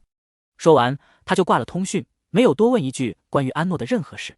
洛金低头看着安诺，摸了摸他的头道：“宝宝，你二姐姐就是这种性格，她很喜欢宝宝的，只是她不喜欢笑。”安诺心道：“不喜欢她也没关系，她不需要那么多人喜欢她，她有爸爸妈妈已经很满足了。”赛德星通往天河星的航线边上，几艘太空战机正在等待着。卡瑞娜，都放假了你还申请战机演习，你也太拼了吧，你才1年级，不需要那么多学分啊。就是，要不是导师临时加课，我才不来，训练都累死了，放假还来这么一出。我最讨厌临时加课了，我都准备好行李回家了，结果就收到演习的通知，我靠，我想给导师套个麻袋打一顿。我们跑路都还来不及，卡瑞娜还主动申请进队演习，她还刚刚结束训练就来了，真是铁打的人。卡瑞娜听着高年纪在那发着牢骚，纤长的手指在方向盘上轻点，目光放在航线图上，上面是洛金他们的星舰和他的距离，还有5分钟他就可以登船了。其他几艘战机是在这里等着学校的飞船来接，刚演习完战机的燃料不多了，各个队伍都分散了开来，在原地等候。5分钟后，卡瑞娜登上了洛金他们所在的星舰，登记好后，她径直往休息舱而去。一路上，星舰上的飞船人员看着这个冷漠的少女，都不由得挺直了身体，甚至下意识想对她行礼。她的气场实在是太强了，他们还以为是星舰上某个高级军官。但星舰上的人，他们都基本都认识这个少女，很是眼生。有人认出了卡瑞娜，低声和其他不认识她的人说道：“是洛金指挥官的二女儿卡瑞娜。”众人恍然，难怪气场和洛金指挥官这么像。不过洛金指挥官的气场是如同山一般，给人带着重压，卡瑞娜像是行走的冰块，冷得让人不敢轻易靠近。卡瑞娜一路往安诺他们所在的休息舱而去，到了门口后，她站定了一会，才抬手摁响了门铃。几秒后，舱门打开，唐汀站在他的面前。父亲来了。唐汀淡笑着拍了拍他的肩，进来吧，你母亲正在陪你小七妹妹学语言。卡瑞娜进到房间，目光朝着客厅看去，一眼就看到小七窝在母亲怀中。好小，他心道，比他想象中还要小许多，不是3岁了吗？怎么才这么一点大？看着太脆弱了，但也很可爱。他看了会，朝着安诺走去。安诺听到动静抬头看去，看见向自己走来的白发少女，愣了愣。这是他的二姐姐。看到卡瑞娜，洛金站起身来走到他面前，他有快1年没有见到这个女儿了，怪想的。母亲。卡瑞娜对他微微低了低头，他把手放在他肩上捏了捏，1年不见，你又长高了些，瘦了点。卡瑞娜道，母亲，我18岁的时候身高就已经停止在182厘米了，我今年的体脂率和体重比您上一次见我多了1%，意思就是没有长高也没变瘦。洛金。在安诺之前的6个孩子，就只有卡瑞娜长成了这样古古怪怪的性格，是他们最优秀的一个孩子，但也是最难相处的一个孩子。安诺看着这对母女的相处模式，怎么觉得有点怪怪的。洛金还想和卡瑞娜再多说一会话，顺便让他和安诺也多熟悉一下，光脑就想起了通讯，是主控室那边有事，让他过去处理。虽然他把主控权交给了其他的军官，但遇到一些需要权限解决的事情，还是得需要他把关。他对卡瑞娜道，那你先陪妹妹玩一会，我去控制室处理些事。诺诺他现在还不太会说话，不过他能听得懂你说什么，你先和他慢慢接触。卡瑞娜点头，明白，母亲。洛金在安诺面前蹲下，摸着他的头道，宝宝，让二姐姐陪你玩一会可以吗？安诺犹豫了下，点了点头。他更想跟着洛金，虽然唐汀也在，但他还是比较黏着妈妈，在陌生的环境中看到他，他会更安心一点。洛金一走，卡瑞娜就走到安诺面前。安诺抬头去看卡瑞娜，第一个念头就是她好高。洛金已经很高了，卡瑞娜和洛金站在一起，他比洛金还要高那么一点。刚刚听到卡瑞娜和洛金的谈话，他的身高有182厘米，这个身高在地球上都超过了许多男性了。他的身材看着十分修长，比例很好，长腿长手的。从他那贴身的战斗服能隐隐看到他的肌肉线条，一看就是长期训练而来，肌肉匀称流畅，不显健壮，但看着非常有力量感。往那一站，不自觉地散发着强大的气场。他这些天在沧海星观察周围的人，发现这个世界的人身材都普遍高大一些。他通过光脑对星际联盟中各个种族的科普知道，北河星系的人形种族女性普遍身高都是在170厘米至180厘米之间居多，男性身高普遍都在180厘米至195厘米之间。这2个数据的身高占大多数，不过还是有不少身高往上走的。看着卡瑞娜的身高，安诺心中不由得有些羡慕，也不知道以后他能不能长这么高。他很喜欢卡瑞娜的这个身材，一看就很有力量。过去他长到16岁，也就勉强长到1.6米，虽然他也从小训练，但骨架子比较小，没有多少肌肉，练不出卡瑞娜这样的身材来。卡瑞娜和安诺默默地对视了一会，在他身边坐下。安诺感受到他身上散发着生人勿近的冷气，低下头去继续学习语言。学到哪儿了？半晌，安诺听到卡瑞娜开口，他缓缓从投屏中抬起头来，手指在桌上的投屏一点，而后他又低下头去。他不太喜欢坐着，干脆坐在地毯上，趴在茶几上面去看投屏。他时不时跟着视频中的人声念着语句，同时手指在一旁的空白界面跟着写，但他也就只能跟着一样画葫芦。北河星系的语言和他之前的语言体系完全不一样，没有相似性和参考性，他自己感觉要学起来很难，但让他意外的是，他基本学个1-2遍就记住了。洛金也有额外的教学技巧，他本身就会多种语言，且在语言这一块很有天赋，由他来教，安诺学起来事半功倍。卡瑞娜看着他趴在茶几上的小身影，听着他跟着视频牙牙学语，那软软的音调听得人心都跟着软了。安诺跟着学完一章就不太想继续了，他现在注意力太容易分散了，一天能学个2-3个小时就很可以了。他趴着趴着，声音就小了下去，思维发散出去，身体往旁边一倒，一双手眼疾手快地从他身后伸来扶住了他，避免他摔倒。卡瑞娜把他重新抱回沙发上坐着，他转头去看卡瑞娜，卡瑞娜也垂眸看着他。你学得很好。卡瑞娜开口说道，随后她指着自己道：卡瑞娜，我的名字。安诺看她长臂一伸，把自己揽过去，那玉一样漂亮的手指在投屏上轻点了几下，投屏变成空白的页面，他在上面先写一遍自己的名字，而后抓着的他的手带着他跟着写一遍。卡瑞娜。他又叫安诺说了一遍。他的头就在安诺的脸颊边上，安诺一偏过头，鼻尖就从他的脸颊上擦过。安诺看着他那洁白纤长的睫毛，轻颤了下。离得这么近，安诺看着卡瑞娜这张厌绝的脸，对颜值不太敏感的他都不由在心中轻叹，真是太美了。卡瑞娜白发红瞳，连眉毛和睫毛都是白色的，像是一幅奇异瑰丽的画卷。她身上那高冷的气质让她这张脸看上去一二不妖，还透着冰冷的寒意。明明气质和她的容貌十分矛盾，但又觉得在她身上说不出的和谐来。他闻到她身上一股淡淡的冷香，像是浸在雪中的某种花朵，让他本来有点困乏的他瞬间精神。卡瑞娜看小七盯着自己也不说话，伸手揉了下他的脑袋。小七才第一次见他，没有躲开他就已经很好了，他不能太心急。家里的那些弟弟妹妹都怕他，看见他跟老鼠见到猫一样，但他看小七看他的眼神没有任何害怕。不怕他真难得。二姐姐。半晌，安诺开口叫了他一句。他不知道为什么卡瑞娜要教他叫他的名字，他是姐姐就应该叫姐姐。卡瑞娜盯着他的脸，那张漂亮的脸依旧没有半点表情，但他的眼神有些热切起来，再叫一声安诺，二姐姐。卡瑞娜定定地看了他一会，头往下向他贴近了些。我想亲你一口，你会不会哭？安诺，这个姐姐怎么感觉有点奇奇怪怪的？不行，她不会哭，但也不能让她亲。她连妈妈都没让亲过，可以抱抱，但不能亲。他拒绝了卡瑞娜之后，从她的怀中出来，坐到一边去摆弄她的战机玩具。卡瑞娜被拒绝，眼神颇有些遗憾地看着安诺，真想亲小七一口啊，那圆圆的小脸蛋看着就很好亲。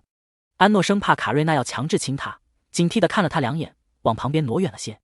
看卡瑞娜没有下一步动作，他才放下心来。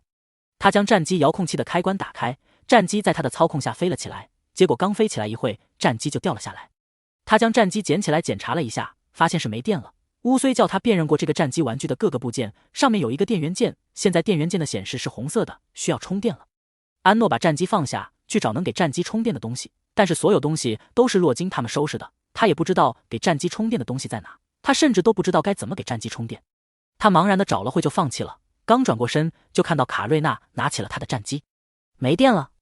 说罢，安诺就看见他的指尖迸发出一股蓝色的电流，他的手指对着战机一点，战机的尾灯就亮了起来。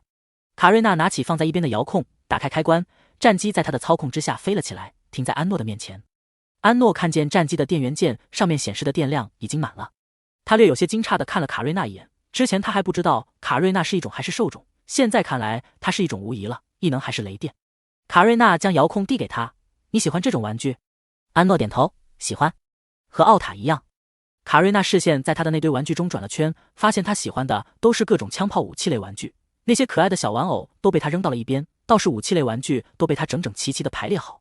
安诺倒也不是喜欢玩这种武器玩具，要说喜欢玩具，他更喜欢具有趣味性的，这些武器类玩具都是根据真实武器造型做的，他是想要了解这些武器。他是一个火种，比起这个世界的兽种和异种，无论是体质还是能力都弱太多了，既然无法拥有和他们一样的体质和异能，他就要加强自己其他的能力。他不想一直做一个只能辅助别人的火种，靠着别人来保护，他要让自己强大起来。从他来到这个星际世界睁开眼睛开始，他就知道这个世界并不太平，这些天发生几起袭击事件他也看在眼里。现在他还是一个孩子，被保护在父母的羽翼之下，但他不可能时时刻刻都被保护着，他必须要有自保的能力才行。洛金在主控室处理好事务后，匆匆地往安诺的休息舱赶去。他从出来开始，心中就一直惦念着安诺和卡瑞娜，生怕卡瑞娜的性格会吓到诺诺，两姐妹相处不好。他回到休息舱，打开门一看，安诺正窝在卡瑞娜的怀中，认真地看着面前的投屏，卡瑞娜正在给他讲解着什么。看着他们二人相处的这么和谐，他不由得松了一口气。唐婷看到他回来了，把一杯热饮递给他，感慨道：真难得，宝宝居然和卡瑞娜相处的不错。家里之前6个孩子，老大希克斯是最省心懂事的一个，他的性格很好，家里几个小的都喜欢他，他们不在家，他就帮着带带弟弟妹妹，每一个他都能兼顾管教，几乎没有让他们操心过。老三白粥脑袋瓜是最聪明的，他看着性格温和，其实最是腹黑。那群小崽子每次干坏事他都帮着出主意，他还总能撇清自己，让他们抓不到他的把柄，要是抓到他犯错了，他低头认错的速度比他们开口训他的速度快多了。而且态度诚恳，主动领罚，很多次还是在外公外婆或者爷爷奶奶在的时候认错领罚，一副可怜兮兮的模样，还没等他们罚呢，就被他们父母抱着安慰了。老四奥塔则是性格最暴躁的，从小就喜欢打架，干什么都喜欢用拳头来解决事情，无论教训他多少遍都没用，性格倔强叛逆，最是让他们头疼。老五淘淘乐倒是没心没肺的，整天就知道傻乐，喜欢玩游戏，折腾一些奇奇怪怪的东西，从小破坏力惊人，经常把家里弄得乱七八糟。他们是最怕带他出门，一出去他就到处搞破坏，都不知道赔了多少新币。他和奥塔一样喜欢打架，一训他不是嚎就是哭，然后开始在那胡扯狡辩，洛金恨不得把他嘴巴缝起来，管教他一个头两个大。老六巴洛克比起他的哥哥姐姐们倒是乖巧许多，稍微让他们省心一点，但就是有点太温顺了。家里的小魔王们每次干坏事都得带上他，他也总是傻乎乎帮哥哥姐姐们背黑锅，他们总担心他会被欺负。至于老二卡瑞娜，他从小特立独行，性格孤僻冷傲，他的行为也总是会让他们摸不着头脑。从他会走路开始，他就自己吃饭睡觉，拒绝他们的照顾，一个人艰难地爬上那块比他人还高的椅子，不小心把碗给摔了，他就上交自己的零花钱，下一次他就不上桌吃饭了，捧着碗就在地上吃。他们要是去把他抱在椅子上，他就跳下来说什么都不上桌，特别的执拗。直到他带了一点，能轻松地坐上椅子了，他才上桌吃饭。他2岁的时候就自己在浴室中洗澡，为了不让他们帮忙，每次都提前跑到浴室把水打开自己洗。他在浴室中摔倒了好几次，有一次把手给摔骨折了，他们以为他长记性了，结果他吊着一只手臂都要进去自己洗澡。他的话不多，倒也不主动惹事，但谁要惹了他，只要不打死就往死里打。其他几个孩子都怕他，不只是孩子们怕他，就连他们父母也怕他。每次他在家，就没有人敢在他面前大声说话。现在看着他能和诺诺相处的这么好，他们都不由得欣慰起来。洛金走到2个女儿面前，凑近一看，卡瑞娜的头屏上面全都是各种武器页面，她竟是在和安诺讲解武器。卡瑞娜讲解得非常详细，安诺也听得十分认真。洛金心想，安诺才3岁，就算喜欢这些东西，和他说他也是听不懂的。看到他回来了，卡瑞娜和安诺同时抬头看向他。母亲，妈妈。洛金笑着摸了摸安诺的头，看来诺诺很喜欢二姐姐。安诺点头，二姐太强了，从她讲解的各种武器来看，她的知识储备非常广，里面有很多专业名词，她都尽量用比较简单易懂的词语替代。安诺本身就喜欢研究各类武器，即便是2个世界的武器不同，但一些基本的原理还是相似的。二姐也没有跟说太深奥的东西，只是说了些比较基础的，她都能听懂。他想跟着二姐，他可以跟她学到很多东西。他喜欢冷静且强大的人。卡瑞娜低头看着他道：喜欢我？那可以让我亲一口吗？安诺，怎么二姐怎么执着亲他一口？不行，他再次拒绝。卡瑞娜目光落到他那从帽子中垂下的光带，看到光带尾巴尖尖泛着淡淡的红，他恍然，你害羞了。安诺抿着唇从他怀中出来，走到玩具区，在一个等身高的玩偶前坐下，刚好用玩偶遮住自己。洛金和唐汀看到安诺的动作都满脸的笑意，宝宝一害羞就躲，实在是太可爱了。卡瑞娜看着他将自己的光带抓住藏在帽子中的动作，嘴角也扬起一个浅淡的弧度。宝宝，我们快要到家了。一道温柔的声音将安诺从睡梦中唤醒，他往被子缩了缩，哼了2声。看他不想起的模样，洛金便让他继续去睡，星舰马上就要泊入天河星的新港了，他先去给他收拾东西。安诺缩在被子里面赖了会床，才懒洋洋地从被子里抬起双手。这段时间他已经习惯让洛金抱了。醒了。一道清冽带着些微沙哑的悦耳声音在他头顶响起，一股冷香气息也扑面而来。安诺睁开眼睛，对上一双红宝石般的漂亮眼眸。安诺一怔，将手又放了下来。卡瑞娜俯身看着他，那长长的头发垂落在他的颈窝，他忍不住缩了缩脖子。卡瑞娜眼中闪过一丝笑意，伸手将他从被子里捞出来。洛金看安诺醒了，对着卡瑞娜道：卡瑞娜，带妹妹去洗脸。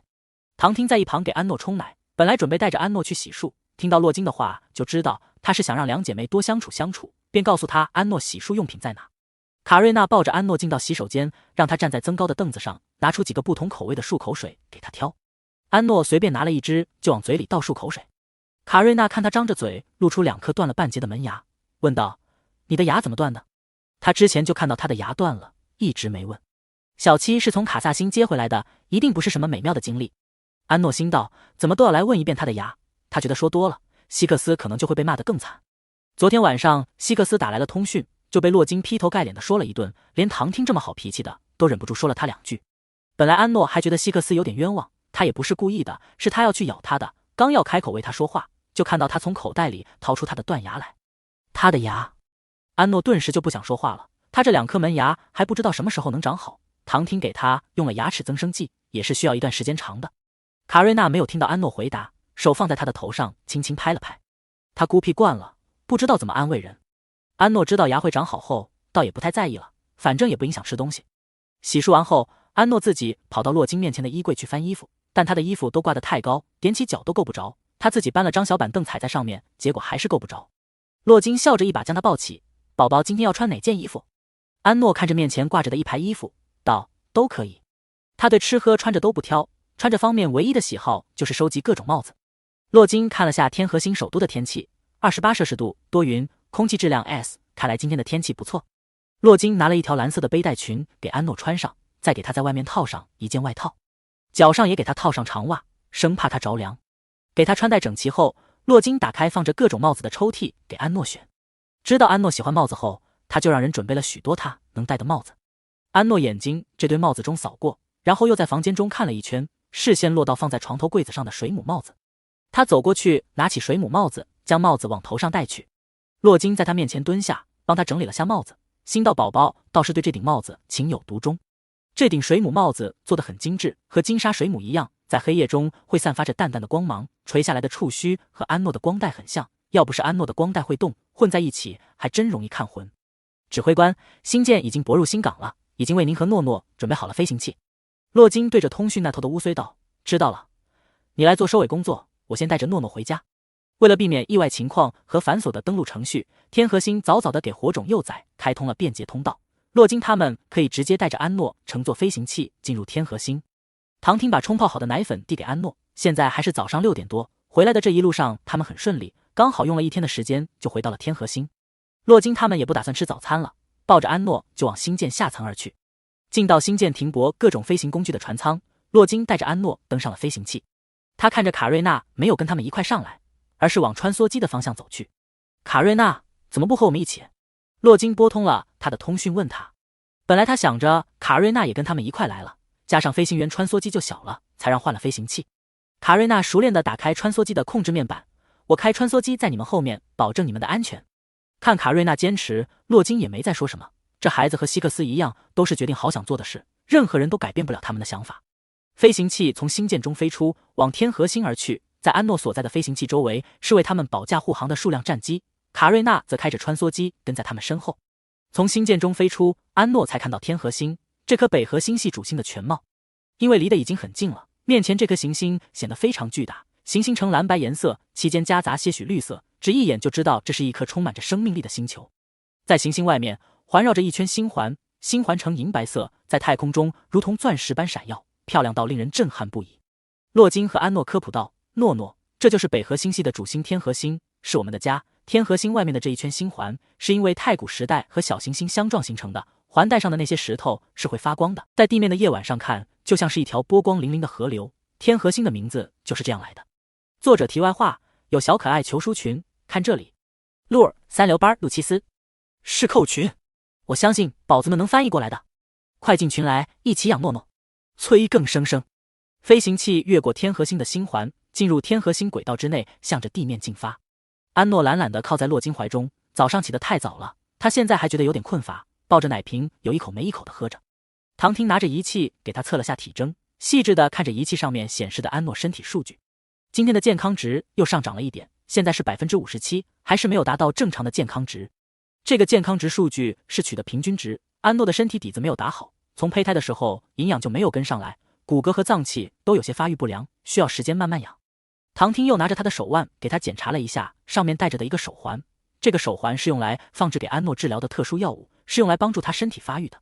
药物放在手环里面，让安诺缓慢的吸收，同时还可以随时监测他的生命和健康体征。里面的药物3天左右就会被吸收完，为了让安诺少吃点药，他研究了许久才想到这个方法。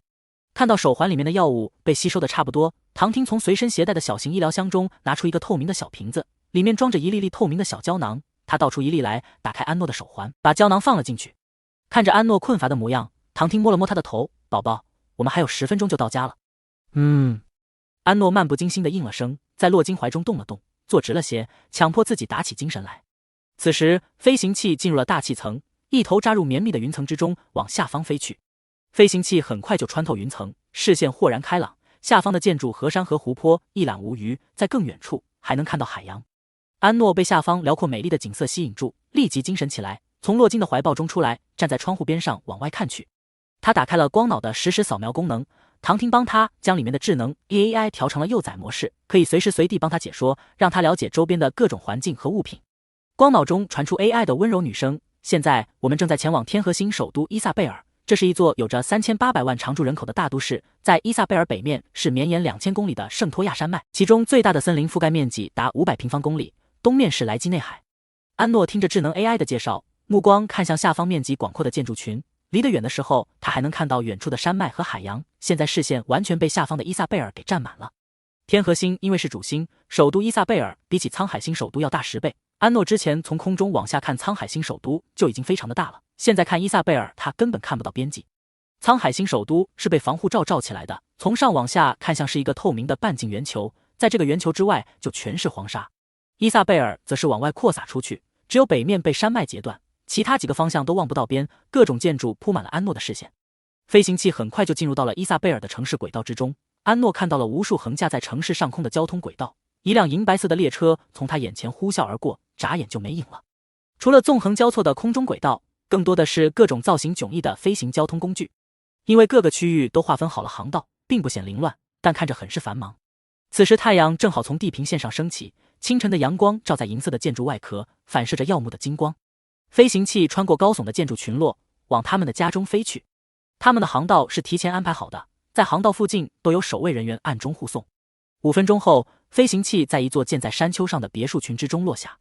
洛金他们的家并不在首都市中心，而是靠北的绿荫丘镇。绿荫丘名副其实，这里有许多连绵起伏的小山丘，山丘大小不一，花草丰茂，远远看去一片盎然的绿意。山丘上的房子并不密集，中间隔开了些距离，留出公共区域用来创建活动场所和社区广场。喜欢安静的就把区域空在那，种些花花草草，或者用来养一些宠物。安诺远远看去，那些独门独栋的别墅像是童话中的房屋般，色彩鲜明，少了前卫的科技感，多了田园生活的气息，却奇异的能和这个城市融洽在一起。飞行器在其中一栋别墅前的草坪上落下，家中众人听到动静，立即往门外走来。洛金抱着安诺下来的时候，就看到他的父母满面笑容的迎了上来，还有兴奋朝他跑来的孩子们。父亲母亲，陶陶乐第一个冲出来，跑到他们面前，一把扑向唐汀。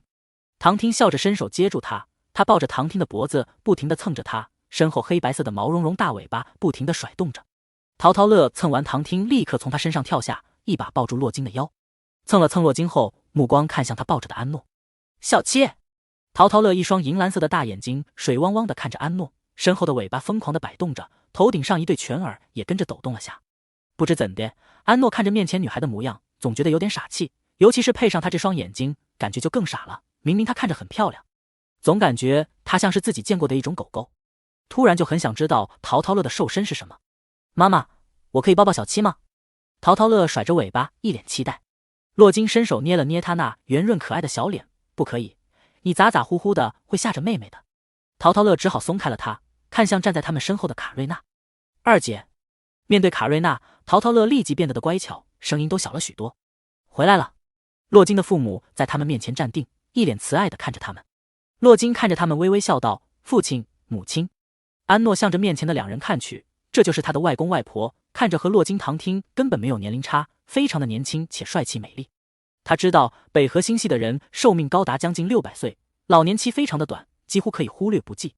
成年之后，一家3代站在一起，看着基本都是一个岁数，只有从他们的眼神动作中能分辨得出谁更年长。宝宝，这是外公和外婆。洛金柔声和安诺介绍着。外公菲尔特拿出一个小玩偶递给安诺，乖仔仔，外公抱抱好不好？安诺看着面前面容年轻俊朗的男人自称外公，只觉得有点恍惚。洛金和唐汀他们都看着不像是有希克斯和卡瑞娜那么大孩子的人，更何况从外形上看着和他们差不多大的父母，叫他们外公外婆实在是有点叫不出口。外婆温妮也笑着对安诺伸出手，宝宝，不给外公抱，外婆来抱抱。安诺抱着洛金的脖子没有说话，他们看着自己的目光都太过热情，他有些不太适应，还有些不好意思，不由得把脸埋在了洛金的脖子中。看着安诺明显不适应的动作，温妮笑着对他们道：不要在外面站着，早上还有点凉，先带宝宝回家里。菲尔特爽朗一笑：对对对，先回去。说着，一把拉过黏着洛金要看妹妹的淘淘乐。小五别吓着妹妹，回家去。洛金抱着安诺往家中走去，问母亲道：“康森和多丽丝呢？”二人是唐汀的父母。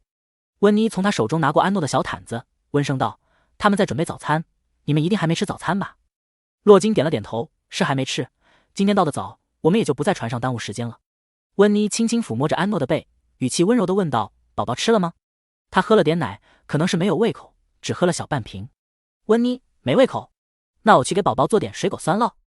听到温妮的话，一旁的唐汀立即道：“宝宝有很多东西吃不了，我写了一份宝宝不能吃的食物清单，还有一些注意事项，先发给您。”好，你先发给我。安诺趴在洛金的肩上，安静地听着他们的谈话。洛金抱着他进到院子中，他就闻到了一股浓烈的花香味。他看去，只见偌大的院子中种了许多的花，那些花他都叫不出名字来，只觉得好看。闻到这股花香后，他觉得鼻子有点痒，一连打了几个喷嚏。听到他打喷嚏，温妮他们都向着他看来。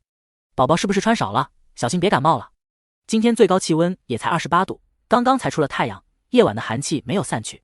安诺揉了揉鼻子，他不觉得冷，就是感觉鼻子痒，不禁又打了几个喷嚏。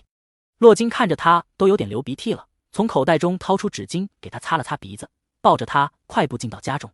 一进到家中，安诺就听到几声清脆的声响，漫天的彩片从空中落下，他又忍不住打了几个喷嚏。欢迎妹妹回家。几个孩子站在一块，给安诺准备着加入他们大家庭的欢迎仪式。安诺目光扫过那一张张带着欢喜笑容的脸庞，微微扬起嘴角对他们笑了笑，然后他又开始打喷嚏了。唐汀看他打喷嚏的频率有点高，进到客厅中后，从医疗箱中拿出医疗仪器给他检查身体。家里的几个孩子都围上来，脸上的欢喜瞬间变为担忧。小七妹妹怎么了？爸爸，小七妹妹没事吧？温妮看着安诺垂着头的模样，知道他刚回来还很不适应，把孩子们都支开，快去洗手吃早饭，不要围着妹妹，她才刚回来，你们这样会吓着她的。听罢，孩子们只好恋恋不舍地走开。唐汀给安诺扫描了一遍身体后，还在等结果中，就看到安诺伸手不停地挠着脸颊和手。一看他的动作，他都不用看监测结果就知道是怎么回事了。宝宝这是过敏了。想到进来的时候那一院子的花，他可能是对花粉过敏。之前在沧海星的时候，因为植物少，他没怎么接触过花，没有出现过花粉过敏的症状。唐汀还给他测试许多过敏源，一开始仪器上面并没有显示他对花粉过敏。他的体质特殊，因为能量还不稳定，测试也不是很准确，只能看他的身体表现的症状。就这么一会，安诺身上就出现了大量的红疹子，痒得安诺烦躁不已，眼泪不自觉地冒出来了。哎呦，宝宝这是过敏了。唐汀的父母从厨房中出来，迫不及待地要过来看安诺，就看到他一脸的红疹，还不停地在挠着。唐汀看他的症状有点严重，常规的过敏药他也不能吃，需要给他验血细致检查过后重新配药，只能带去医院了。宝宝乖，不挠。洛金怕安诺把皮肤挠破了，抓住安诺的手，抱着他起身和唐汀准备带着他去医院。家中众人没想到宝宝刚回来身体就出现状况了，都不由得跟着心急起来。温妮忙问着唐汀：“宝宝这是什么过敏啊？这才刚回来，什么东西都还没吃啊？”唐汀边联络附近的医院边道：“是花粉过敏，院子里的花暂时不能种了。”温妮忙道：“那我们立即把这些花给铲了。”说着，温妮一推菲尔特：“快去拿工具把花给铲干净了。”看着洛金和唐汀急匆匆地带着安诺出去，康森道：“菲尔特、温妮，你们在家看着孩子们，我和多丽丝跟着去一下。”那好，你们快去，随时联系。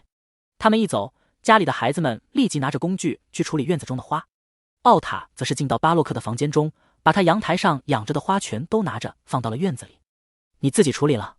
奥塔对巴洛克道，他是怕巴洛克私自养着这些花，才把它们都搬出来。巴洛克是一种植物系异能，就喜欢这些花花草草。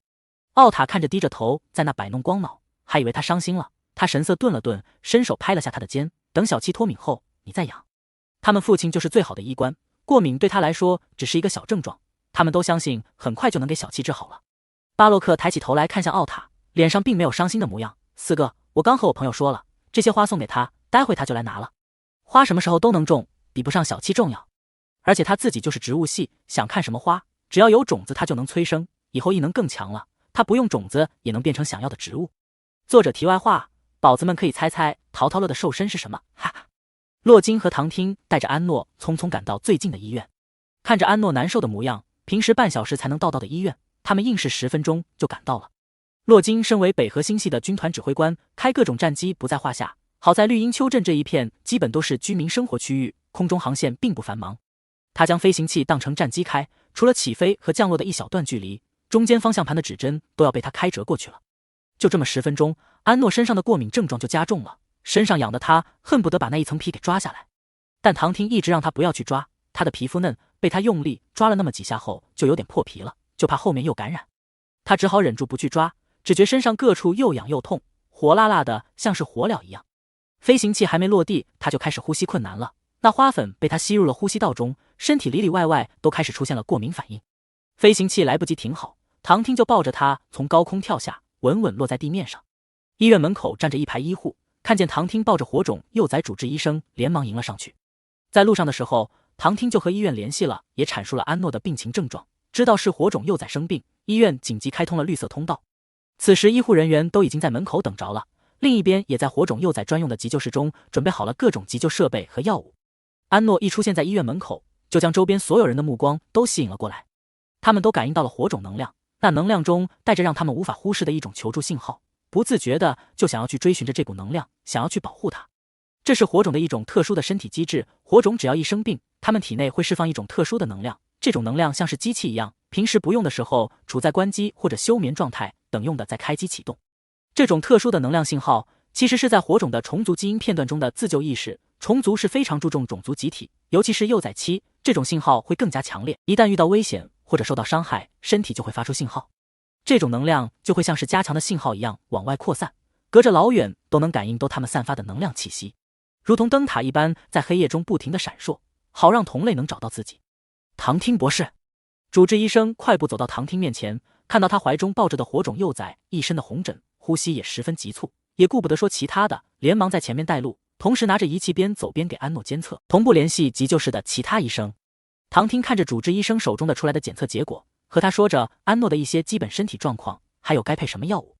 唐汀抱着安诺快步往急救室走去，医院中的人看到他怀中抱着的小幼崽，都自动给他让路，洛金和唐汀父母也在后面跟了上来。主治医生带着他们进到提前预留好的电梯，上了7楼的急救室。进到急救室中，唐汀将安诺放到救护床上，看着主治医生给他抽血化验后，去到一旁的消毒处洗手消毒。1分钟后，安诺的血检结果就出来了。唐汀快速扫过那密密麻麻的数据，用他们提前准备好的火种药物开始给安诺配药。在场的医护没有不认识唐汀的，看见他动作干脆利落的在那配置药物，都有条不紊的配合他，将医疗仪器上的管子接到安诺身上。洛金看到急救室那冰冷的灰白配色，各种医疗仪器，还有身穿白大褂的医护人员，自己躺着的这张病床上，他们将一根根透明的管子接到自己身上，那段几乎刻在他灵魂上的痛苦记忆又涌现了出来。他不可抑制感觉到危机和恐惧，身体本能的想要逃跑。他从床上挣扎着起身，直接就往床边翻了下去。守在一边的洛金伸手接住了他，将他抱在怀里，不停的安抚：“宝宝别怕，爸爸妈妈在这，一会就好了。”他不断的抚摸着安诺的头发，将他抱得紧紧的，低头吻着他的额头，做着一切能让他感觉到安心的动作。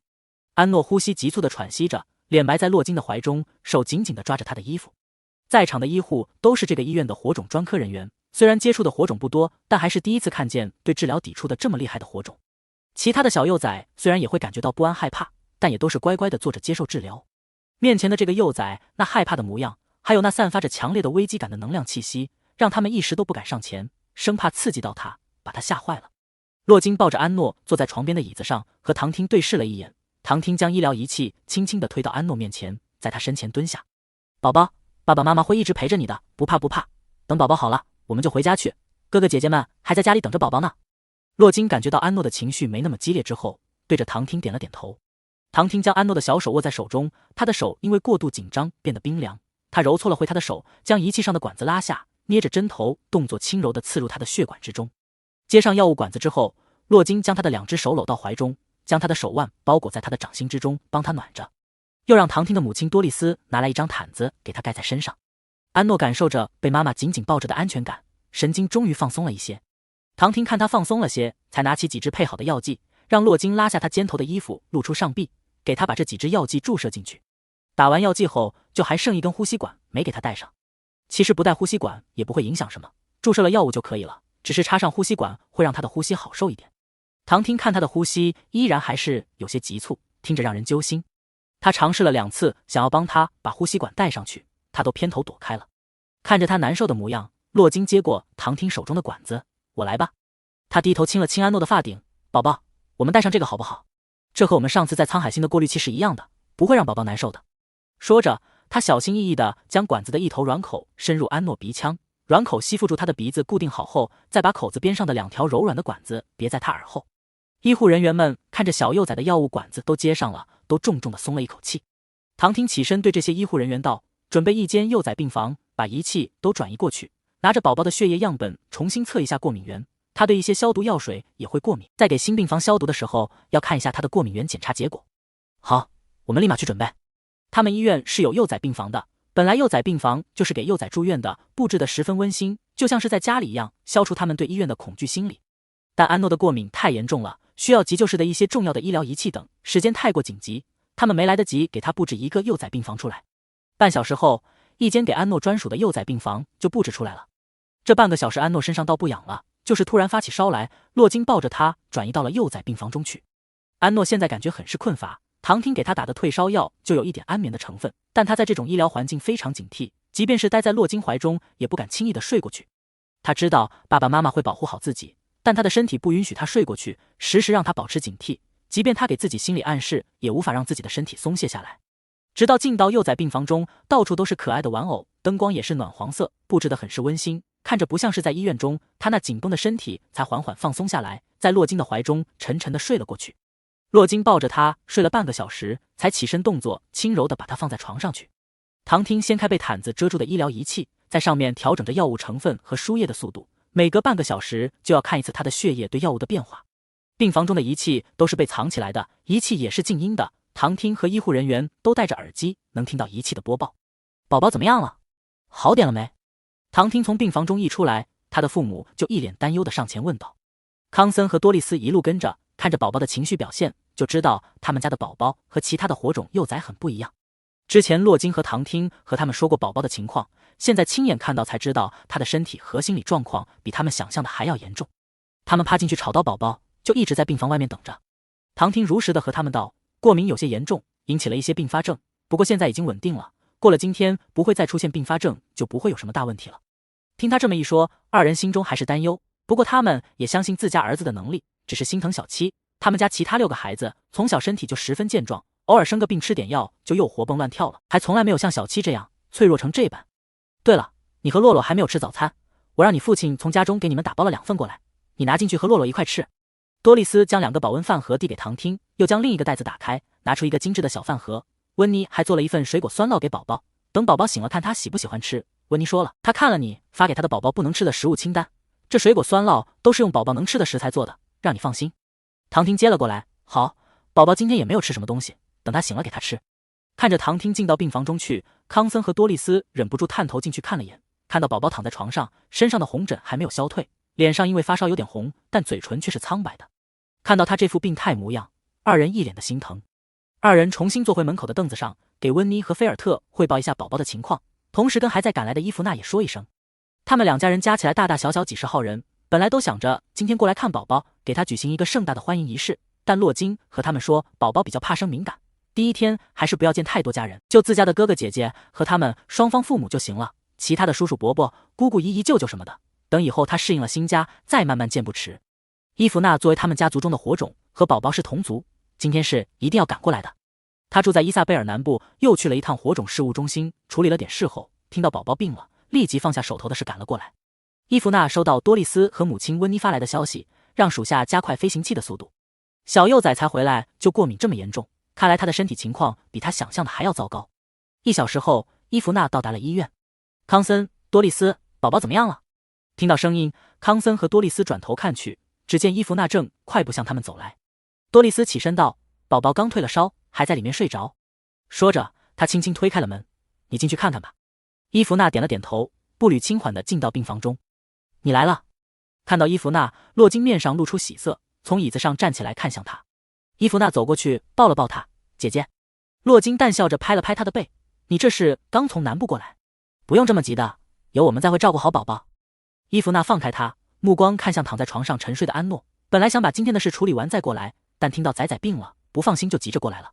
唐婷给伊芙娜拿了一张椅子放在她身后，正好你来了，可以探查一下宝宝的能量，我对比了一下他和其他火种幼崽的能量波段，他平时还好，但一到生病的时候，能量就非常不稳定，我觉得不正常。伊芙娜在病床边坐下，伸出手去轻轻摸了下他的脸颊，他身上过敏起的红疹消退了些，但看着还是很明显。伊芙娜将目光放到他的光带上，因为生病他的光带光芒暗淡，软软的搭在他的肩上，看着和他一样病恹恹的。他伸手将他的光带勾在手中，闭上眼睛将能量探了进去。作者题外话，关于淘淘乐的瘦身，宝子们猜对了，其实真的很好猜，哈哈哈。求票票，你们的票票是用来养诺诺的。大喊，伊芙娜的能量顺着安诺的光带进入到他的体内，一进去他就感受到安诺那在体内乱窜的能量，他试着用自己的能量去安抚，但和安诺的能量接触后，他的能量就表现出极大的抗拒，如同受伤不安的野兽会攻击任何试图靠近他的人。伊芙娜的能量被安诺的能量给攻击了出来，他如同触电般手猛地从安诺的光带上弹开。怎么了？唐婷和洛金看到伊芙娜的动作都一脸惊诧地看着他。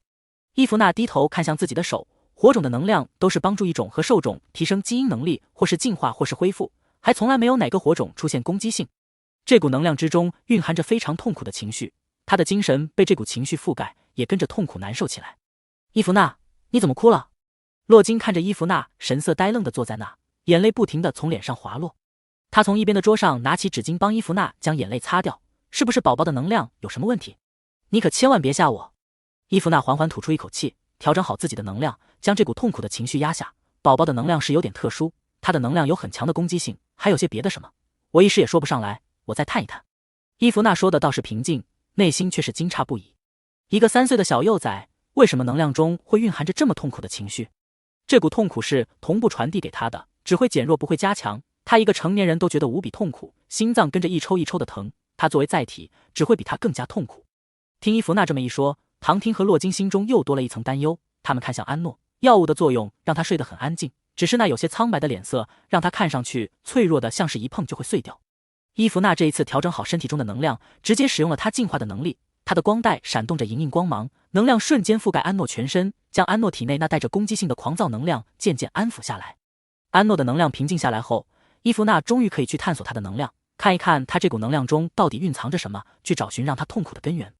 伊芙娜顺着安诺这股令他痛苦不已的能量进入到他的意识之中，在进入的那一瞬间，伊芙娜沉入了一片黑暗之中，他被拉进了安诺的记忆之中。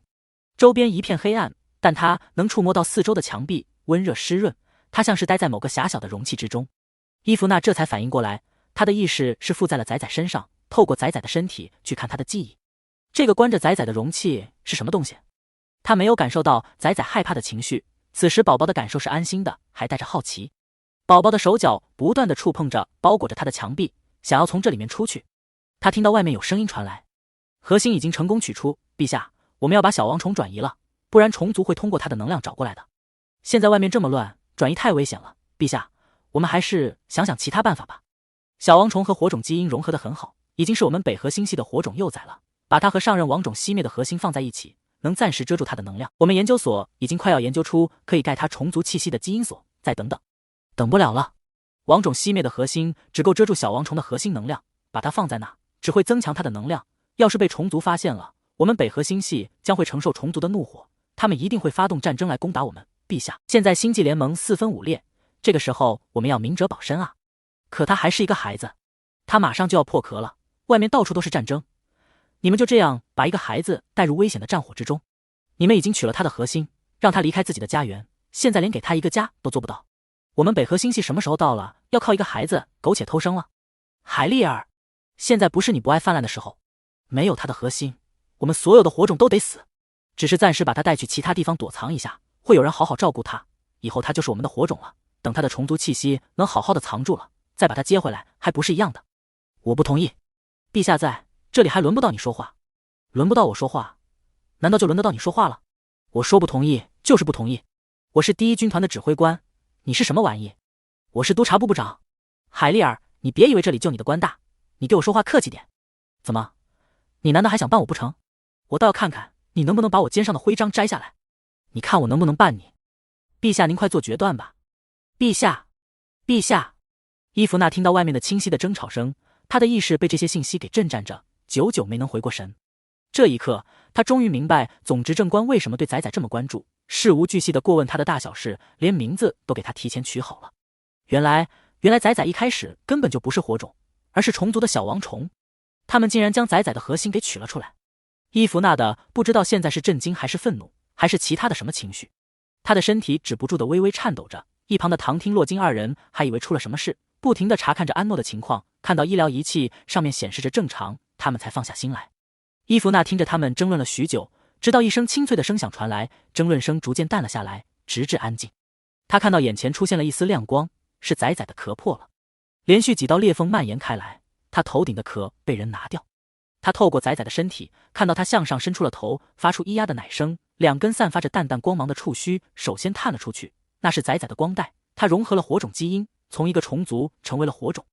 一张熟悉的脸出现在他面前，是阿莱德。此时的阿莱德还非常年轻，甚至有些青涩，从那些人的争论来看，这时的他应该才刚刚接任总执政官，威信不足，还无法很好的掌握权力。良久，他听见阿莱德带着叹息的声音，留下他吧，找一个隐秘的地方，再派几个能量最强的火种和他生活在一起，这样就可以把他的虫族气息遮掩住了。可是陛下，这样火种的秘密可能就会暴露了。做好保密，就这么决定了，不用再讨论。声音淡去，伊芙娜眼前又陷入一片黑暗之中。时间飞速流逝，他能感觉到仔仔的能量在快速的衰竭，无数焦急的声音在他耳边响起。不行了，小王虫还没能和火种基因完全融合，他的能量衰竭的太快了，我们现在存储的几种能量他都无法吸收。陛下，小王虫匹配的原生能量出结果了，产生这种能量的矿石只有神奇有，我们还是要将它送出去。伊芙娜看见仔仔的蛋壳重新合上，但他依旧能听到外面的声音。仔仔能量衰竭，他们派了一只精锐，暗中将仔仔护送前往神启星。不过才行至半路，他们就遇到了其他两个星系的埋伏，战斗的声音几乎震耳欲聋。在护卫队传来了一阵慌乱无比的声音之后，声音突然戛然而止。伊芙娜猛地从安诺的意识中抽出，她睁开眼睛，看到洛金抓着她的双肩，不停地小声呼唤着她。唐听给她注射了一针药剂，她才缓了过来。看到伊芙娜睁开眼睛，洛金才重重松了一口气。伊芙娜看了看自己，她依旧是坐在椅子上，只是满脸的汗水，心脏也跳得很快，精神紧绷，她胸口不断的起伏喘息着。洛金握着她的肩，担忧道：“伊芙娜，你是不是看见什么了？”伊芙娜点了点头，她看着安诺缓缓道：“姐姐，仔仔他怎么了？”伊芙娜心下酸涩，她该怎么说出口？说300多年前，北河星系为了延续火种能量，将他从族群家园中偷出，将他的核心摘下，让他成为了另一个种族，从此再也无法回到自己的家园亲人身边。整个北河星系都欠他，尤其是他们火种一族，现在他的核心还在帮他们维持着稳定的能量。他们是贼啊！伊芙娜无法接受自己现在享受的一切都是踩在一个曾经还未破壳的小幼崽身上得来的。他知道300多年前的那场联盟战争，也知道火种集体衰微的事件，但在他们的历史中记载的是刚好出现一个王种幼崽，只是这个王种没能养活夭折了，只留下了核心。现在看来，这个王种就是仔仔，他不是夭折了，而是因为在将他送往神启星的时候遗失了。伊芙娜声音微哑道：“姐姐，我们欠仔仔的，这一辈子都无法还清。”洛金微微一愣：“我们所有人，整个北河星系都做出了一件无法饶恕的事。”听见他这句话，唐听眼神一动，将手放在他的肩上，用力一按：“伊芙娜，等我们回去再说。”洛金站起身来，神色有些凝重。伊芙娜这句话包含了大量的信息，他知道这可能是关于北河星系一件非常重要的秘密，而且是北河星系不敢将其揭露出来的。他和唐听从诺诺的名字开始就对他的身份早有猜测，现在伊芙娜的话正在向他们不愿意看见的真相靠拢。他看着伊芙娜再次触碰诺诺的光带，一把抓住他的手。二人对视了一阵后，洛金松了他的手。伊芙娜想要知道关于诺诺过去的全部真相，他们也想知道。当伊芙娜再次进入到安诺的记忆之后，来到了一片冰天雪地的世界。在一个洞穴之中，他看到了小仔仔。此时的他不过2、3岁大的模样，比现在还要小上一些，身上裹着一张又脏又破的毛毯，那张小脸也灰扑扑的。外面还下着大雪，风雪不停地从洞口中灌入，他那小小的身体裹在毛毯中瑟瑟发抖。此时的安诺还是阿努努，他知道自己是谁，他的身份、种族，他的名字。虫族幼崽刚破壳时会拥有短暂的传承记忆，这是一种保护机制，让幼崽能更好地找到种群。但现在这个记忆对于安诺来说是残忍的。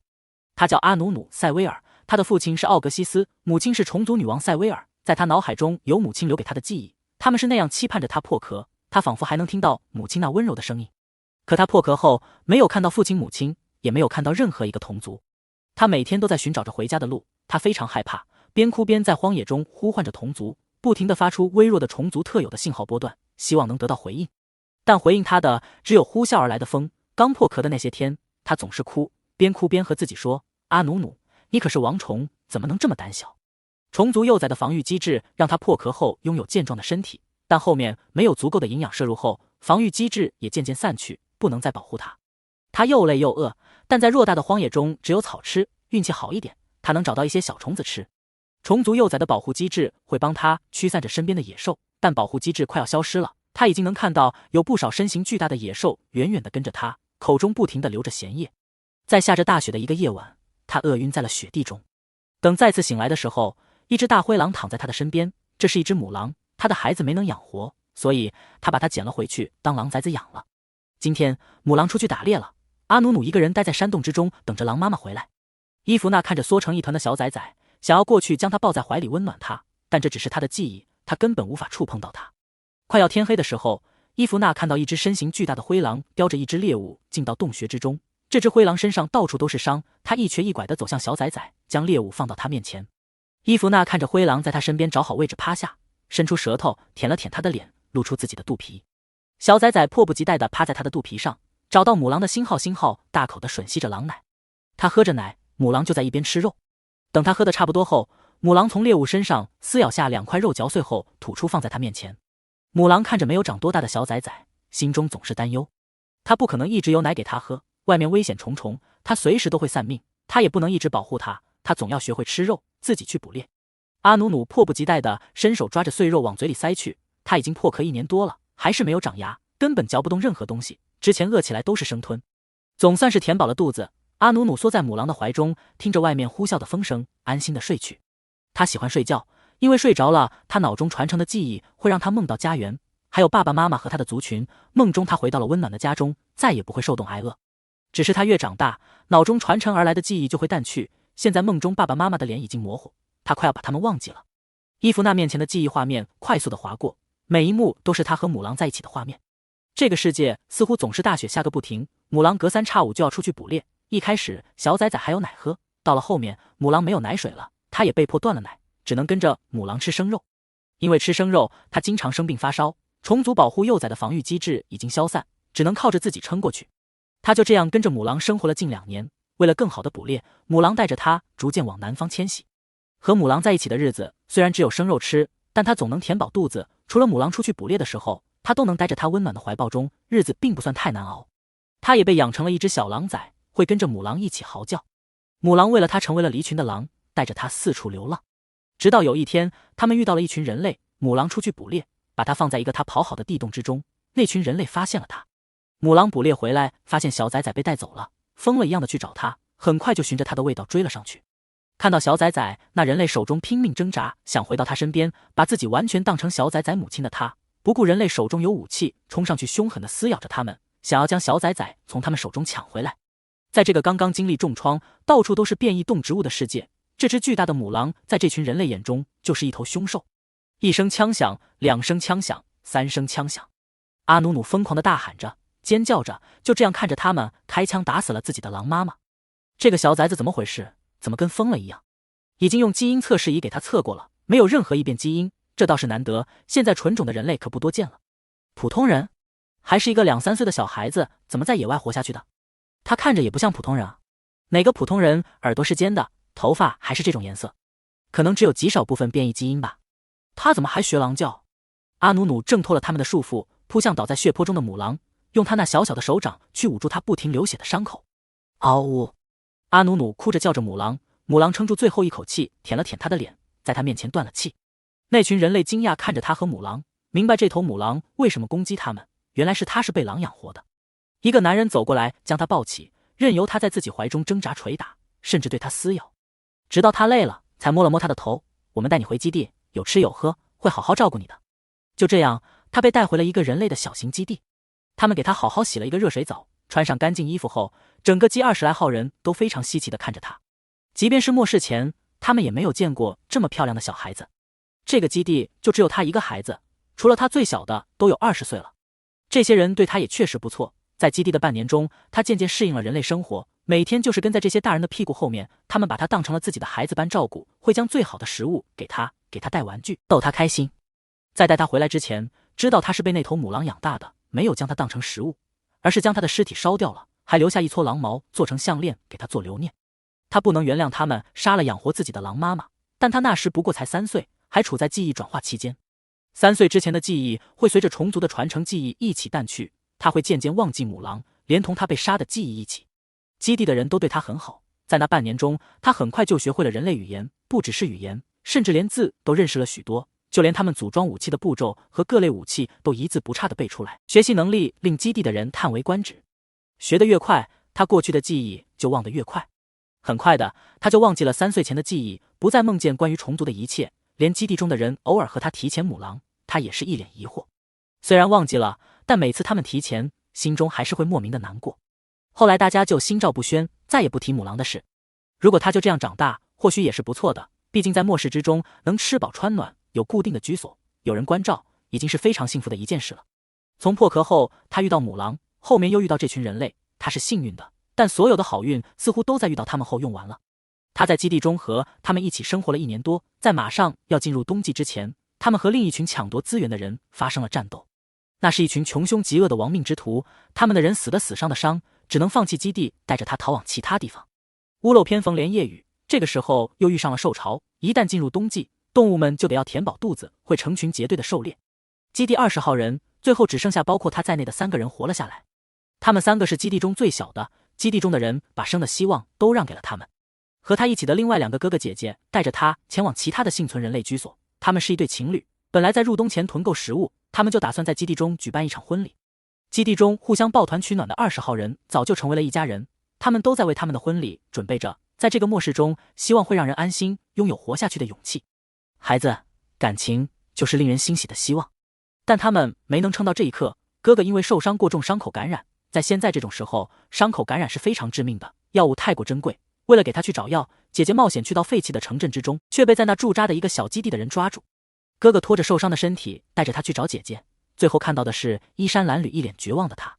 哥哥让他躲好，不要出来，风一样的化成一只大狗冲出去撕咬他们。他躲在一辆废弃的车内，握着他们唯一一把枪，身体微微颤抖着，透过缝隙看见哥哥身体倒下，看见姐姐被他们扯住头发，像是拖一只死狗一样往屋内拖去。他就这样看着，握紧手中的枪，记住他们的脸，眼神从一开始的害怕变得冰冷。他的目光锁定在停在他们围栏前的一辆油罐车。夜幕降临，他藏在他们屋外的杂物堆中，听着他们在里面喝着酒。他悄悄地摸到油罐车上，将里面的线拆出来点火。还好，他在基地中学会了不少，基地中的哥哥姐姐们都会教他在这个末世中生存的各项技能。启动了油罐车后，惊动了里面的人，他用一块大石头压在油门上，然后从车上跳下，在里面的人冲出来的时候，开枪打中了油箱。油罐车爆炸，一片火海。那是他第一次杀人。他看见那群人在火中翻滚着，发出痛苦的惨叫声，一抹眼泪往其中一间房子中走去。等天一亮，他就要继续前进了。冬天没有食物，他的身体越来越虚弱。他遇到那种5、6个人为一个单位的小团队都不敢靠近，听哥哥姐姐的话，一直往南走，会有一个大型基地，那里的人会收留他这么小的孩子。他不知道自己是怎么走到那个大型基地的，期间遇到多少危险，他早已数不清。每次他都觉得自己要饿死的时候，在晕倒醒来之后，身体又有一点力气，重新站了起来。在地面的血块堆积他腰部时，他终于看到了那个大型基地高耸的城墙，成功进到了这个基地之中。只是他的生活不再像之前小型基地那样幸福，这个基地是一个大型城市围成的，要养活数万人，资源非常有限，想要获得食物，他必须得争得抢。很多时候，他都抢不过那些拥有变异能力的孩子，经常被打得头破血流，浑身都是伤。他就在这种争抢中渐渐长大，变成了一匹凶狠的狼，谁要敢跟他抢吃的，他就会死咬住那人不放。后面那些孩子都开始怕他，但他依然打不过那些拥有异能的孩子。可他不怕，他连死都不怕，还怕这些孩子吗？伊芙娜就这样一幕幕地看着他艰难地在末世中生存着，一次次的受伤，陷入险地，又一次次的自己想办法逃脱。看着他们的基地覆灭，只能去往下一个大型基地。这一次在监测基因时，因为监测出特殊的基因波动，被抓去研究试验，被电击，被不断的抽血，被迫感受着不同的疼痛刺激。就在这种非人的折磨下，他的精神处在崩溃的边缘。那时的他不过12岁。最终，伊芙娜的视线在他被人用刀从背后刺穿心口的画面定格。当伊芙娜从安诺的记忆中退出，整个人像是从水中捞上来一样，他的意识刚刚抽离出来，还有些恍惚。眼前的画面都是安诺在大雪中破壳出来哭喊的画面。他们干了什么？他们干了什么？伊芙娜忽然就不敢去安诺的脸，那一幕幕记忆，那刻骨的疼痛和仇恨，对那个世界的无可奈何、渺小和无助，仿佛他都亲历了一遍。他难受的都呼吸不上来，猛地站起身来，脑袋一阵眩晕，踉跄了2下。伊芙娜，洛金想要来扶他，却被他一手推开。对不起姐姐，我需要缓一缓。伊芙娜推开门，朝着外面走去。在外面等着的康森和多丽丝看到他匆匆往洗手间的方向跑去，都惊诧地站起身来往病房中看去。伊芙娜，她怎么了？宝宝没事吧？没事，父亲母亲你们放心。2人看到躺在床上安静沉睡的宝宝，这才放下心来。只是伊芙娜的反应让他们觉得有些奇怪，怎么她看上去像是很痛苦很难受的模样？伊芙娜从来没有这么失态过。她进到洗手间中，将门反锁，打开水龙头，手撑在洗手池边缘，忍不住痛哭起来。她拥有火种探知他人意识和记忆的能力，这种能力会让她感受到她探知的这个人一样的感受。如果他们是快乐的情绪和记忆，她也会快乐；如果难过，她也会感同身受。如果没有特殊需要，她基本不会动用这个能力。安诺的记忆太过痛苦，那些记忆像是一把锉刀在他心口用力地锉着，让他连呼吸都是痛的。洛金不放心伊芙娜，在洗手间门口不停地敲门叫着她：伊芙娜，伊芙娜。看伊芙娜一直不开门，听着里面隐隐传来的哭声，他还以为发生什么事了，直接抽刀将门给划开。他推开门一看，就看到满脸眼泪的伊芙娜，他不由得愣在原地。从伊芙娜成年之后，他就再也没有见到过她的眼泪了。别说成年了，他一直都是他们家中最受宠爱的孩子，小时候也没掉过几次眼泪。伊芙娜看见洛金，上前抱住他，他也不想哭的，可是意识还没有完全从安诺的记忆中缓过来，他必须要将这些负面的情绪宣泄出去。洛金抱着伊芙娜，轻拍着她的背，让她发泄着情绪。良久，伊芙娜才缓过来，止住了眼泪。她那微微沙哑的声音在洛金耳边道：姐姐，我现在都不知道该怎么做才能补偿仔仔了。洛金虽然不知道伊芙娜在安诺的意识中看见了什么，但看着伊芙娜那痛苦的情绪，也能猜到一定是很糟糕的记忆。他抚着伊芙娜的背，轻声道：爱她就好。作者题外话：票票呀，我亲爱的银票票。安诺醒来的时候已经是深夜，洛金坐在病床边的椅子上处理着一些事务。他的目光在房间中扫视了一圈，房间布置温馨，和他在沧海星时的房间布置有些相似。头顶是暖黄的吊灯，天花板上还挂着各种可爱的装饰品，地上铺着地毯，到处散落着毛茸茸的玩偶。在他的视线正前方的沙发上方挂着各种样式的帽子，他最喜欢的水母帽子挂在中间，下面沙发上是一排大小不一的灰塔玩偶，颜色有深浅不一，像是把所有品种的灰塔都集齐了般。看着这样的房间，他觉得心中无比的安宁。他转头看去，习惯性的去寻找着洛金的身影，看到他就坐在自己身边，眼神不自觉的就柔和下来，就那样安静的看着他。洛金似心有所感，目光从光脑投屏中移开，朝他看来，看见他正定定地望着自己，立即将光脑关掉，起身坐到床边来。宝宝醒了？不饿，还有没有哪里不舒服？安诺张了张嘴想要说话，喉咙却干涩的让他无法发音。洛金赶忙打开保温杯，倒了一杯温水，将安诺从床上扶起来，把水杯递到他的唇边。安诺喝了一口，发现水的甜的，眼睛亮了亮，看着洛金道：甜的。听着他有些沙哑的声音，洛金爱怜地摸了摸他的头，爸爸在里面放了蜂蜜，宝宝再喝几口。安诺抱着洛金的手，将一整杯蜂蜜水都喝了个干净。他这一觉睡得很沉，没有梦境，但感觉整个人都像是沉在泥沼中一样。喝完这一杯蜂蜜水后，精神状态总算是稍微好些了。唐婷推门进来，看见安诺醒了，将手中的保温饭盒放到桌上，上前摸了摸他的头：宝宝还有觉得有哪里不舒服？安诺摇了摇头，而后又道：饿了。一说饿，他的肚子就适时响起。唐婷将放置在病床上的桌子升起，把保温饭盒放在上面打开。温妮他们在家里一直担心着宝宝，怕宝宝醒了会饿肚子，隔2-3个小时就做一顿辅食带给他们。这个保温饭盒是刚刚才送过来的，里面还有给他们做的食物。洛金拿出餐具想要喂安诺，但他自己就把勺子拿了过去。知道他不喜欢被人喂，洛金只好把辅食放在他面前，把桌子的高度调整成适合他的高度，在他的面前推进了些。唐婷拿出奶粉去到一边给他泡奶，泡好奶后，他把奶瓶放到安诺的面前，拿出仪器在他身上一扫。看着仪器上面显示出来的各种身体数据，唐婷在光脑上调整了一下医疗仪器的药物输入。安诺对医疗环境太过敏感了，现在他们就是尽量不要在他面前使用医疗器具，后面再一点点的让他对医疗环境脱敏，这是需要长久的心理治疗，一时半刻急不来。现在就连接在安诺身上的输液管上面都点缀着5颜6色的细碎荧光。这是之前参与安诺治疗的医疗人员们用安全可食用的一种材料粘在透明的输液管上，看着亮晶晶的，很是好看。还有他手上的留置针和固定的绑带上面都画了彩色的卡通画，用颜料涂成各种颜色。安诺看到这些东西，瞬间明白自己应该还是在病房中，也知道了唐听他们的用心。他感觉一阵暖流从心口流向身体各处，鼻子微微泛酸起来。他大口地吃着辅食，将泪意压下。人生病的时候，心理状态是很脆弱的，但他早就修炼出一颗钢铁心。到底从什么时候开始，他竟变得这么爱哭？宝宝醒了吗？温妮又打来了视频通讯。洛金把摄像对着安诺，刚刚醒，宝宝的状态很好，母亲你们放心，我们在这里守着的，这么晚了，你们也早点休息。温妮和菲尔特看着正自己捧着碗乖巧吃饭的安诺，顿时松了一口气，只要能吃东西就好，看他吃的那么香，就知道他现在状态不错，人不舒服是吃不下东西的。这时多丽丝和康森正好推门进来，身后跟着一个智能推车，上面放置了不少东西。唐听说安诺要住院一段时间，把他过敏的东西都仔细筛查一遍，给他进行脱敏治疗。他们就回去拿了一些安诺的生活用品过来。在唐听他们领养了安诺之后，他们就开始在家中着手准备着宝宝房了。安诺要穿的衣服和奶粉、辅食、玩具等物，在他们回来之前就已经全都准备好了。本来他们想给安诺转移到伊萨贝尔的市中心最好的医院，但想着这家医院离家近，也安静一些，总是带着跑来跑去，怕他也会不适应。这家医院治疗安诺病症所需的设备都有，虽然不是火种专科的医院，这里的医护也有几个是拿了火种专科的执照，只是治疗过敏症状足够了。看到安诺醒了，多丽丝上前想要摸摸他的头，手放在他的头顶后停住，他俯身下来，柔声问安诺：“宝宝，我可以摸摸你吗？”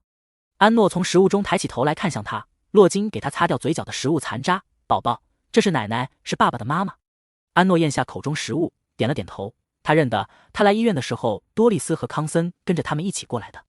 看他没有抗拒，多丽丝笑着揉了揉他的脑袋：“不用叫奶奶，这样多显老，就叫我多丽丝。”安诺看着面前最多25、6岁的大美人，他也觉得叫祖母有些叫不出口。康森在安诺床边坐下，拿出一顶帽子给他戴上。“宝宝，我是爷爷，你叫我康森就好。”安诺听着康森那温柔的语气，和唐听非常的像，看来唐听性格比较像爸爸一点。二人和安诺说了一会话，就去到一边去收拾带来的行李，把里面的物品都一件件拿出来放好。这间病房什么都有，和平时的家居房间差不多。多丽丝道：“也不知道宝宝要住多久，暂时就先拿了这些衣服过来。你们回来之前，我和康森就拿出来消毒洗晒了一遍，反正离家里也不远，缺什么我们再回去拿。”洛金看着那满满的2行李箱衣服，说道：“应该够了，宝宝不会在医院待太久。”安诺吃完辅食，又拿起桌上的奶瓶继续喝，他快1天没吃东西了，吃完1碗辅食还是觉得没有吃饱。等安诺喝完奶后，唐听进到浴室中给安诺放洗澡水，准备给他洗澡。他发烧出了一身的汗，洗个澡会舒服一点。唐听放好洗澡水，把安诺身上的输液管暂时拔了，抱着他进到浴室里面。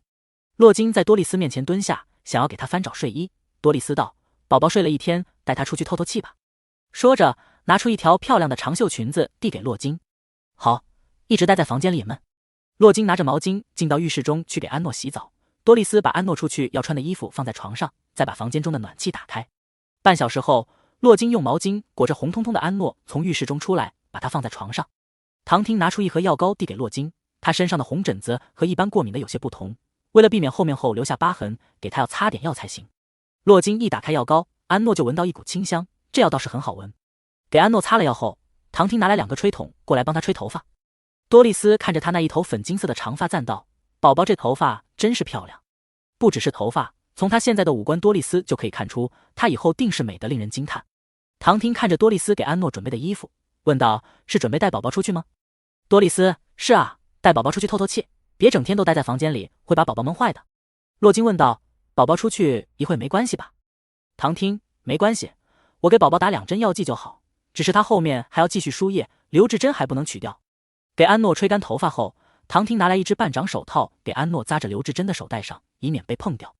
再从口袋中拿出提前准备好的药剂，给他从手臂中注射进去。“宝宝要戴什么帽子？”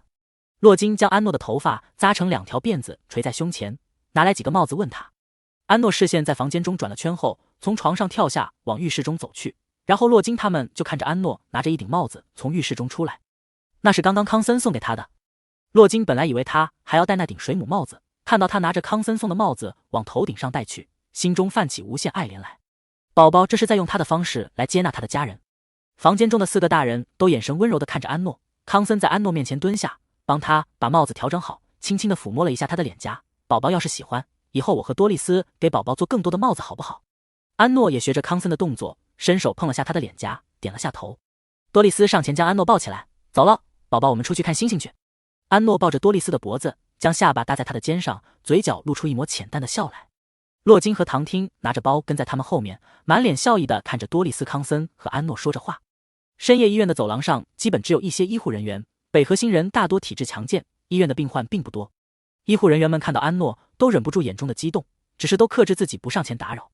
他们都知道安诺就是从卡萨星接回来的火种幼崽，只要上了天网的北河星人，没有几个不认识安诺。他的照片还在官网挂着呢。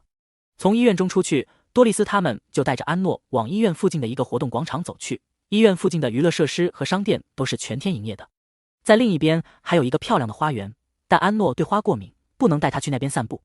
到了广场，多丽丝就把安诺放下。现在是凌晨2点多，广场的人不多，但摆摊的倒是比往常多了许多来，而且这些摊位上大多都是卖玩具和小零食的，都是孩子喜欢的。一看他们就明白了，这些摆摊的老板基本都是在医院附近有自己的店的。今天医院来了一个火种幼崽的消息，想必已经传出去了。他们在这摆摊是为了看能不能遇见火种幼崽。没想到运气这么好，第一天就遇见了。摆摊的老板们面上不显，装作一副淡定的模样，心中早就激动不已了，希望小幼崽能看一眼他们的摊位。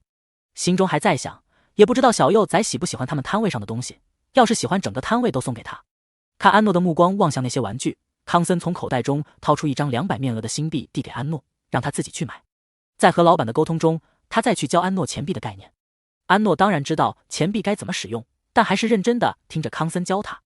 过去在地球的时候，他们已经不使用钱币了，基本都是以物易物，但在大型基地中已经开始使用钱币兑换物品。人类在尝试着恢复末日前的秩序，只是还需要做很多努力。在老板无比热情的推荐下，安诺买了一个老板完全没有推荐的机甲玩具。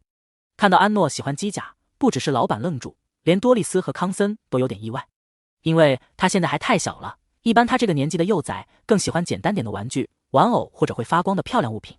机甲玩具拿在手里就是一个金属疙瘩，他们一般也玩不明白，大多都是更大一点的孩子会喜欢。安诺拿到老板递过来的机甲玩具，把手中的200新币给他。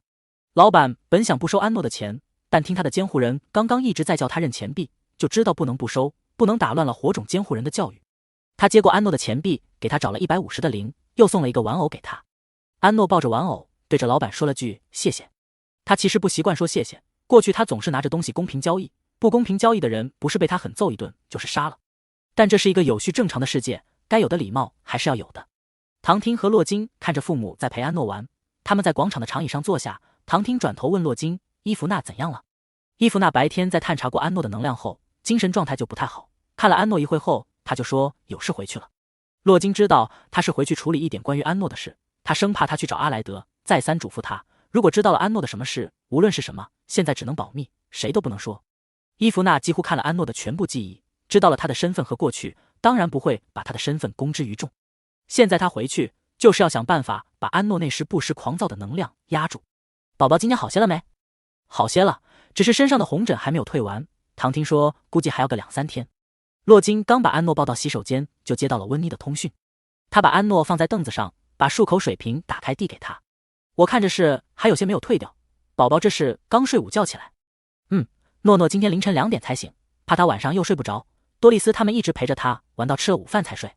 温妮看着视频中还有些困倦的人儿，笑着道，那我和菲尔特待会给宝宝还有你们带些吃的过去，孩子们一直闹着想要去看宝宝，我在想要不要带他们过去问一下你。洛金看着温妮身后一个个竖起耳朵的孩子们说道，他们这么想来看妹妹，就让他们过来吧，记得身上不要沾了花粉，现在诺诺还在治疗状态，还没有脱敏。温妮，我们已经把家里的花全都处理了，卡瑞娜从昨天你们带宝宝去医院开始，就去市区买了花粉隔离器，回来弄到现在。花粉隔离器？那可是大工程，是有些麻烦。这是用在农业上的机器，再用其他机器帮助鲜花果树大面积授粉时，隔绝其他同种不同类的花粉。洛金抽出一张洗脸巾，尽湿给安诺仔仔细细地擦了脸，抱着安诺从洗手间出来，将他放到餐桌上。多丽丝把奶瓶递给安诺，揉了揉他那毛茸茸的发顶，拿着梳子给他梳头发。康森在安诺身边坐下，打开光脑给他看幼崽看的电视节目。即便是在生病中，他们也要让他像是平时一样，给他打扮整洁，该出去玩就出去玩，不让打针吃药占据他全部的时间，不然他觉得生病是一件苦恼的事。唐婷刚好从配药室回来，给他的输液器中加上新的药物，拿着检查仪器给他做了个全身扫描之后，唐婷对洛金道：图卡和霍银那两个孩子一直闹着想要来看宝宝，他们刚刚回到新家，父母都在问我。听到图卡和霍银，安诺抱着奶瓶抬头看向唐婷，唐婷神色柔和地摸了摸安诺的脑袋，宝宝想要他们来看你吗？安诺点头，图卡和霍银是他从卡萨星一起出生入死的朋友，他们一直都拼命保护他，只是想要来看他，他不会拒绝的。他也想要知道他们在新家过得好不好。唐婷，那我让他们过来。洛金看着安诺的视线重新放在投屏上，给了唐婷一个眼神，往阳台走去。唐婷神色一顿，跟了上去。洛金将阳台的玻璃门推上，问唐婷：霍银在新家怎么样？有没有什么异常？唐婷道：我询问过他的家庭医官了，从回去到今天，他没有表现任何的异常，能量也趋于稳定，只是不爱和他们说话。洛金听罢笑了下，海利尔这一大家子的脾气倒也适合他，稳定就好。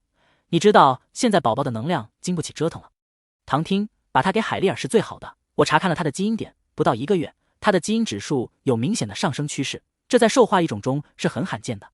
兽化异种代表的就是一种基因退化的一种现象，如果运气好一点，退化会很缓慢，但基因等级还在往上增长，实属罕见。洛金目光看向远方，一个兽化异种基因增长，那他那暴动的精神力如果无法消除抚平的话，这是非常危险的。所以给海利尔家是最好的，他们有最好的条件去养霍银，也能看好他，看后期能不能把他的基因中的暴躁因子压下去。本来霍银是那些军方家庭抽签的，后面唐听和其他医官还有研究所的人从霍银的基因报告中分析了一下，还是决定帮他甄选一下领养家庭。在给出了霍银日后基因变动的最坏打算后，依然有不少家庭坚定的要领养他。在通过筛选后，他们给他选了海利尔家作为他的领养家庭。海利尔家是军方世家，有着非常悠久的军方背景，他们家族贡献了无数代的英烈，在英灵广场那高高的纪念碑上，海利尔家族中的名字从最下方到最上方都能找得到。他们家族其实在中间已经断代了，在一次大型战争中，家族全员牺牲，后面是一个军官为了延续他们的精神，把自己归在他们家族之后。在英灵纪念碑上有着无数个海利尔的名字，纪念碑最下方能溯源的第一个海利尔是北河星系组成联邦，为北河星系打赢了入侵战争的最大功臣。现在的海利尔是第一军团的指挥官，也是北河星系的军部总指挥，不过他已经差不多500岁了，快要到了退休的年纪。霍银是他领养的第一个孩子，他成家的晚，快400岁了才组建了家庭。对了，海利尔还向我询问了宝宝的情况。洛金奇怪道：海利尔询问你？问你一些什么？唐听，就是宝宝的身体健康状况之类的，不过他问得很细，宝宝吃睡得好不好，还有他的喜好。洛金心中涌现出一丝怪异的感觉，不说海利尔为什么要问得这么详细，就算要问应该来找他，他是军团总指挥，是他的上司。从卡萨星接到宝宝开始，他的一些基本报告都是在高层公开的，不会有人私下再来问。尤其是他们领养了宝宝之后，其他人更加不会来打扰他们，除非是关系很好的朋友和亲眷。他们和海利尔家只是认识，并没有什么交情，就算是海利尔作为上司来问，也是问他，但他却找唐听问了。唐听，可能是我对宝宝的身体健康最了解，海利尔才来问我。洛金，但理由是什么呢？唐听和洛金对视了一阵，同时看向房间内的安诺。唐听，阿洛，昨天伊芙娜的状态你也看见了，海利尔来问我也证实了那个秘密。我们现在不仅仅是当做什么都不知道，还要当做别人什么都不知道。在伊芙娜昨天探索过安诺的能量，表现出那样强烈的情绪异常后，他就将这些年失踪或是夭折的火种记录重新看了一遍。从检测出他拥有3种能力开始，他心中就有了猜测，只是不能确定，还需要更多的证据。在火种的历史上，只出现过双能力的火种，而双能力的火种都是火种中的王种。这是北河星系的秘密。唐听现在是北河星系的首席医官，一路走上这个位置，他参与了众多医学和基因方面的研究，自然也接触到了更深层次的东西。过去他的医学重心是放在火种这一块，但越深入研究，对于火种的疑惑就更多。他的导师深知他在医学上的天赋，在他的研究要探知到火种的秘密时，给他发出了警告。火种基因的研究虽然被叫停了，唐听却并不是一无所知。正因为知道的太多，他才会更加缄默。他知道了火种基因的秘密，这一点以他的聪明敏锐，关于其他秘密他也不难知道。他知道火种基因中包含的虫族基因，知道火种因此被虫族森严的等级影响，需要一个王种来平衡他们的能量。他查阅了关于火种的所有史书，那些双能力和拥有超强能量的火种都是王种，他们对北河星系做出了非常大的贡献，所以并不是籍籍无名都能查到相关信息。那些王种每次出现的时候，都是北河星系发展最好的时期，一旦死亡都会有短暂的衰退期。不过这衰退期并不严重，在北河星系上最严重的几次衰退期都是火种集体能量衰微。一个王种的生命周期和它们相当，只要照顾得当，没有出现太大的意外，也能活到500岁左右，只是火种太过脆弱，活到正常寿命的并不多。他看了最严重的那几次衰退期，上一个王种已经死亡了近1000年。在1000年前王种死亡的时候，只有一个小衰退时期，但几乎没有造成太大的影响，这是每个王种死亡的时候都会有的小衰退期。唐听仔细地比对了各个王种死亡的时间，发现只要王种死亡的1000年之间出现了下一个王种，北河星系的火种就会安然无虞，但如果超过了1000年还没有出现新一任王种，那么火种就会出现大衰退。目前北河星系能查到的大衰退记载一共有9次。王种死亡后小衰退期和大衰退期的时间比对几乎没有任何差错。也就是说，王种死后身体中或许还有某种物体能继续维持火种能量，而他所在的这个时代只有300多年前出现了一个王种，这个王种诞生不久就夭折了，并没有养活。这个小王种出现的时机非常的巧妙，上一个王种死亡刚好超过1000年。300多年前的火种能量集体衰微，对于当时处在联盟战争中的北河星系是非常致命的。这个小王种的出现可以说是拯救于北河星系于水火之中，而且王种夭折之后并没有出现小衰退期，反而火种们的能量一直呈上升趋势，说明这个火种的能量非常强大，几乎抑制住了小衰退期，让北河星系熬过了最艰难的阶段。唐听在看到这一段记录时，感叹着北河星系的运气实在是太好了。但这感叹稍纵即逝，安诺的出现让他明白这并不是运气。他所诞生的恶劣环境，还有他刚出生就拥有的强大能量和3种能力，都在明明白白地告诉他，安诺就是王种。在记录中，每次王种出现的时候，火种们的能量都会出现明显的强烈波动，会在短期内拔高，甚至能量多到溢出，影响着周围的异种和兽种，自动提升他们的基因等级，进化他们的基因。300多年前的小王种出现的时候就是如此，让北河星系在联盟战争中取得了极大的胜利，获得了如今在星际联盟中的地位。但诺诺已经3岁了，就算按照他从培养皿诞生的时间算，也有快1个月了，火种的能量没有任何波动。他能非常确定诺诺就是王种，他的能量和天赋能力都是目前记录中最高的，他的诞生必然会让火种们的能量出现非常大的提升。但什么都没有发生，要么他不是王种，要么他其实很早就出现了，时间早到让人不敢相信。这让唐听不多想都不行，300多年前诞生的那个小王种，实在是他们运气太好了。但这真的是运气吗？在星际联盟无数种族都受到那场战争重创下，北河星系却凭着一场集体基因能力大提升，和火种们在战争中的超强辅助下杀出一条血路。那场集体基因提升的强度也是前所未有。那个小王种的能量那么强大，却夭折了，这是令他最困惑的地方。现在他将小王种和诺诺联系在一起，中间隔着300多年的时间，还让他无法敲定夭折的小王种就是诺诺的事实。小王种如果没有死亡，就算是有一丝生命气息，也是被养在最安全的地方，而不是流落到其他地方。而且现在诺诺才3岁，火种并没有能量衰微，身体也会跟着缩小的能力。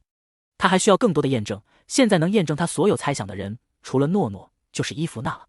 但他不能去问诺诺，他已经遭受太多苦难了，不能再在他面前将他痛苦的记忆翻出，只能去问伊芙娜了。伊芙娜的能力之一就是通过能量交换，能探知人的意识，在此人的意识允许下看到他的记忆。他平时性格那样温和稳重，却在看到了诺诺的记忆后，情绪那样激动，他一定是在诺诺的记忆中看到了让他非常震惊的东西。唐听给伊芙娜发了一条信息，问他什么时候过来这边。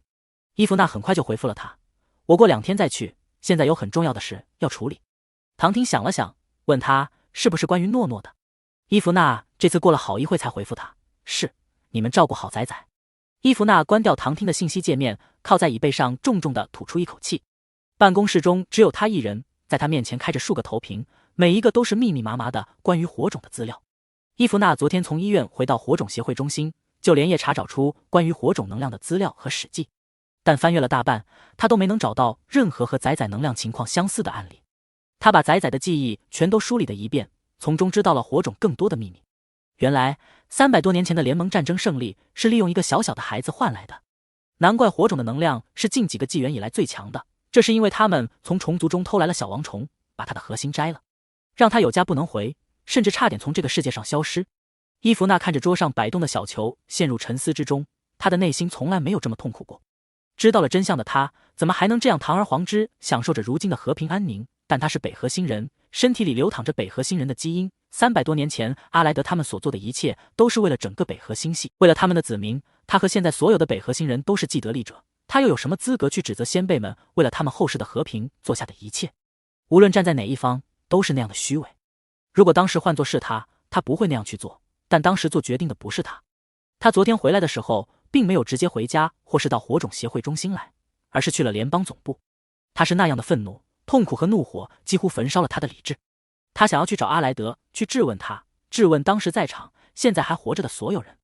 可当飞行器越过英灵广场的纪念碑时，他就像是被一盆冷水当头浇下，将他的愤怒瞬间浇灭。他将飞行器停在英灵广场边上，站在纪念碑前看了许久。那高耸的纪念碑如同一座沉甸甸的大山压在他的身上。纪念碑上面的名字在他眼前不断变换着，渐渐变得模糊。站在这里的这一刻，他逐渐恢复了理智。他是北河星人，没有资格指责任何一个为他们牺牲的人。他能想到，如果知道了实情的洛金他们只会比他更痛苦。那阿莱德呢？做出决定的他，内心也同样煎熬痛苦吗？他想应该是的，正因为痛苦，所以才事无巨细的想要关照小崽崽，想要弥补他。明面上是弥补，但这一切不过是想要减轻他内心的罪恶感，是虚伪的心思，但他依然没有资格指责。伊芙娜从所站的位置朝着联邦总部大楼看去，没有任何建筑物在联邦大楼和英灵广场之间遮挡，可以清楚地看到联邦大楼的全貌。站在联邦大楼的南面窗前，也能清楚地看到英灵广场中间的纪念碑。阿莱德的个人办公室和会议大厅就面对着这一边。他每天看着纪念碑，或许应该更狠心才对。伊芙娜不得不承认，阿莱德是一个好执政官，他平和勤政，爱民如子，将偌大的北河星系治理得很好。他是一个好的执政官，和他偷来了别人的孩子犯下的罪行并不冲突。北河星系所有的安宁和平都是踩在一个孩子身上得来的，用一个人的牺牲换大部分的人和平安宁，真的是对的吗？会长大人，办公室的门被推开，助理潘西惊诧地看着一脸疲倦的伊芙娜。会长大人，您是一整晚都没有回去吗？昨天下午他就看到会长来协会中心了，晚上办公室的灯也亮着的，还不让任何人进来打扰。现在看到他这副疲惫的神色，他就知道他是在这待了一整天没有回去了。伊芙娜被他的声音唤回神了，转头向他看去，什么事？潘西走到饮水机前，给他接了一杯热饮，放在他面前。会长大人，陛下要见您。见我？伊芙娜愣了一愣，而后点开光脑，这才发现有2个阿莱德的未接通讯。他之前为了专心的查阅资料，把光脑静音了，现在没有看光脑面板，来了通讯也不知道。知道了。他起身往外面走去。潘西跟在他身后，有些担忧的看着他。会长大人，您要不休息一下？陛下那也并不着急，说你让您有空了过去一趟就好。不必了。阿莱德这个时候来见他，想必是为了小崽崽的事。他昨天去到医院看了小崽崽后，就情绪不佳的来到协会中心。他应该知道了什么？知道便知道，纸包不住火，这件事迟早是要暴露的。他倒要看看阿莱德到底想要怎么处理。绿茵丘北部医院病房内，安诺趴在矮几上学习语言。他刚吃完饭不久，还要输500毫升的药液，等输完液他才能出去玩。他对昨天卖玩具的小摊心心念念，那个机甲玩具他玩了半天就已经玩得差不多了。他想要新的不同的机甲玩具，这个太简单了。学了一会，他的目光就被旁边的康森吸引住视线。他坐在自己身边，把光脑投屏在矮机上，拿着一支触控笔正在那画画。看到安诺好奇的目光，康森把他抱到自己怀中坐好。我们诺诺也喜欢画画吗？安诺摇摇头又点点头。他会画画，但算不上喜欢，只是他喜欢研究和改装武器和机器，就需要画一些图纸。他只会画这些东西，中规中矩的画法，其他的不太会画。他看向面前康森正在画的，看着也像是某种机器，有主体有分解，旁边还写了注释，不过他现在还不认识几个字。康森指着图画道：“这是我最新设计的一款机甲外形，这是变体之前的模样。”安诺，机甲。安诺拿起放在桌上的机甲玩具，抬头看向康森。康森被他可爱的小模样萌到了，笑着道：“宝宝，这是玩具，我设计的机甲更大。”多丽丝手中拿着一块非常轻薄的显示器，在他们身边坐下，轻轻捏了下安诺的脸，笑道：“康森设计的机甲可以坐在里面打架。”安诺明白了，他在外面接到的广告投屏上看到过，确实很大，人可以在里面驾驶战斗。和他在洛金身上见到过的纳米机甲不同，纳米机甲更加的便捷贴身，方便装备，战斗效果如何根据使用者的能力来。而这种机甲杀伤范围更大，可以在里面装置更多类型的弹药武器，也更加的智能，相当拥有一个机器伙伴，多用于战争之中。多丽丝和康森都是设计师，不过康森主要设计机甲和飞行器等，多丽丝是设计各类服饰的。安诺明白康森是做什么之后，立即对他的工作感兴趣起来。康森看他喜欢，就把自己过往设计过的飞行器机甲的原稿打开给他观看。安诺趴在桌上认真地看着那些机甲，除了机甲和飞行器，康森还会给一些武器设计外形，在图稿旁边会有演示视频，他一一点开来看，完全被那炫酷的机甲和战机武器吸引住了。他越看越想知道这些武器的运作原理。康森也不想他太早接触这些东西，把杀伤力更大的武器都隐藏了起来。正当他看得入神时，病房的门被推开了。我们的小宝贝在做什么啊？小七，姐姐来看你了。听到声音，安诺抬头看去，是温妮菲尔特还有哥哥姐姐一大家人来了。陶陶乐首先冲过来，想要亲她，被多丽丝一把提住后领子。小五，你别吓着妹妹了，动作温柔一点。陶陶乐的尾巴在后面疯狂地摇啊摇的，我亲亲的。说着，他跪坐在地毯上，头向着安诺凑过去。安诺看着陶陶乐撅起嘴巴要来亲他，他往后一仰，躲开了他的亲亲。看着安诺的动作，几个大人都笑了起来。洛金走过来，把他一把提开。行了你，妹妹不喜欢被亲。等等，我的礼物还没有给妹妹。说着，陶陶乐把一个和安诺差不多大的玩偶塞给他。小七，这是我瘦身玩偶，希望你喜欢。安诺看了看面前吐着舌头的可爱小狗玩偶，又抬头看向陶陶乐。难怪他总觉得陶陶乐有种似曾相识的气质。这只小狗玩偶，黑白的毛色，银蓝的眼睛，头上标准的3把火。这不就是他在地球时看到过的西伯利亚哈士奇？这狗无论是纯种的哈士奇，还是拥有哈士奇变异血统的人类，在他们基地都非常能造，经常把基地弄得乱七八糟。要不是看他们在冬天非常有用，是寻找物资一把好手，基地中许多人都想把他们给炖了。安诺重生后看到了这么多熟悉的动物，严重怀疑他现在所在的星系是不是和地球相关。或许只是有着相似的进化方向，更或者有着更高的文明，在宇宙各处播散着相似的基因，不然这相似度也太高了。陶陶乐送完礼物后就被白粥一把拉开了。白粥在安诺面前蹲下，递给他一个包装漂亮的礼物盒子。小七，这是三哥哥送给你的礼物，看看喜不喜欢。康森帮他接过礼物放在桌上。安诺看着面前笑容温和的俊秀少年，嘴角也忍不住勾了勾。白粥看见安诺笑了，顺势就伸手摸了摸他的头，看他没有抵触的情绪，又接着握了下他软乎乎的小手。站在众人身后的奥塔看着自己三哥和安诺的互动，撇了撇嘴。快拆开看看。白粥柔声对安诺道。安诺将礼盒上的丝带解开，康森帮他把盒子取下，一个精致的雕像摆件映入众人眼帘。这是安诺的雕像。雕像悬空坐在一块石头上面，穿着小裙子，赤着脚，下面是会流动的水流，水流绕着他的周身流动，时而平静，时而溅起水花，就像是他坐在海边一样。在他身边还围绕着几个金沙水母，要不是比正常的金沙水母小太多了，他们还以为见到真的了。安诺的主体雕像也不知道是什么材质雕刻的，和他一样，身上散发着淡淡柔光，耳后的光带飘动着，看着和安诺的光带几乎一模一样。看着这栩栩如生的雕像，就连康森都忍不住夸赞周周的手艺真是越来越好了。他们家的孩子就只有白周喜欢艺术和设计这一块，小时候都是康森和多丽丝教的他基础绘画，他在手工制作这一块非常有天赋，他自己也很喜欢。安诺伸出手指碰了碰只有他巴掌大的金沙水母，触感柔软，还暖暖的带着温度。一碰那小水母就飞到他面前绕了圈，又重新回到了雕像身边。底下的水流溅到他的手上，和水一样凉凉的触感，但他的手却没有被浸湿，看来是用什么特殊材料做成的。白粥笑着道：喜欢吗？安诺点头，谢谢。白粥眼中的笑意加深了些，我们是家人，不用说谢谢，小七叫我一声三哥好不好？安诺张了张嘴，轻声了叫他一句三哥。白粥伸手摸了摸他的头，小七真乖。奥塔再也忍不住将白粥一把挤开，抱着那1人高的兔子玩偶立在安诺面前，给礼物。他从玩偶后面探头出来，不喜欢就扔在一边。洛金伸手拍了下他的后脑勺，好好说话。奥塔看着面前，安诺抬头望着他，在他面前蹲下，小七，我是你四哥，以后喜欢什么尽管告诉我，我一定会给你弄来，有我在，没人能欺负你。安诺抿了抿嘴，伸手抓住兔子垂下来的耳朵，对着洛金道：妈妈，放在那。这兔子太大了，他抱不起来。好，妈妈给你放好。洛金抱起这只大兔子，给它放到了沙发的一角，这是他最喜欢的位置，他会给它放上许多玩偶和软绵绵的靠枕，窝在这里会让他有安全感。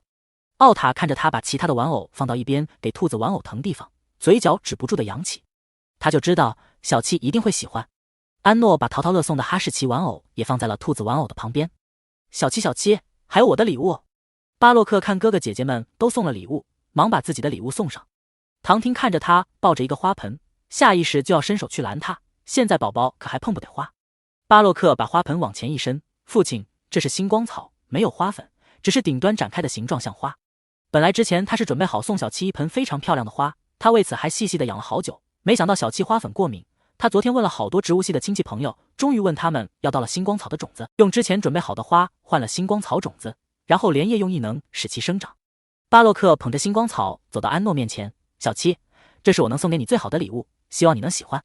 说着将星光草往他面前一递。过去他是家里最小的孩子，性格乖巧温顺，一直都是哥哥姐姐欺负的对象。现在他终于不再是家里最小的了，心里别提多高兴了。之前准备送给小七的那盆花，是他用自己攒的零花钱换的种子，结果还不够，他跑去给邻居帮忙照顾了几天花草，才凑够了买种子的钱。星光草种子虽然没有那盆花贵，但他换得急，也没有跟换的人谈价格，他也不会谈。他们家里的孩子到了年龄，从来不向大人伸手。洛金对他们的军事化教育，也让他们知道要靠自己的劳动才能获得星币，除非是到了生日或者重要节日才会从家长那获得红包。平时他们都有固定的零花钱和生活费。巴洛克现在才10岁，5年级幼教生，不需要住校，所以他只有最基本的零花钱。现在他的零花钱罐子里面就剩一个10块钱的星币了。不喜欢也没关系，以后小七喜欢什么就和我六哥说。巴洛看安诺一直没有说话，有些无措起来。安诺看着巴洛克那双湿漉漉的黑色眼眸，从他手中接过星光草，喜欢。这是哥哥姐姐们送给他的礼物，无论是什么他都会喜欢。唐婷帮他把这盆星光草放在阳台晒太阳，在阳光的照耀下，星光草散发着莹莹光芒，十分的好看。宝宝，这是大哥希克斯送你的礼物。洛金看孩子们都给安诺送完了礼物，将希克斯早早就准备好的礼物拿出来。洛金在安诺面前蹲下，打开了礼物盒子。安诺看去，那是一把精致的匕首，他还能从上面感受到一股奇特的能量。这把刀太锋利了，宝宝现在还用不上，妈妈帮宝宝收起来好不好？这把匕首是用黑金矿石制作的，和洛金现在佩戴的那把长刀是一样的材质，非常珍贵难寻。希克斯虽然和安诺相处短短2天，但也多少能了解安诺的性格。他送匕首给他，希望他能如自己所愿，能有保护自己的力量，也希望他能永远做他身后坚实的护盾和保护他的刀。他会在黑暗之中为所有孩子和弱小的人保驾护航。安诺伸手抚摸着匕首，抬头看向洛金，妈妈，希克斯。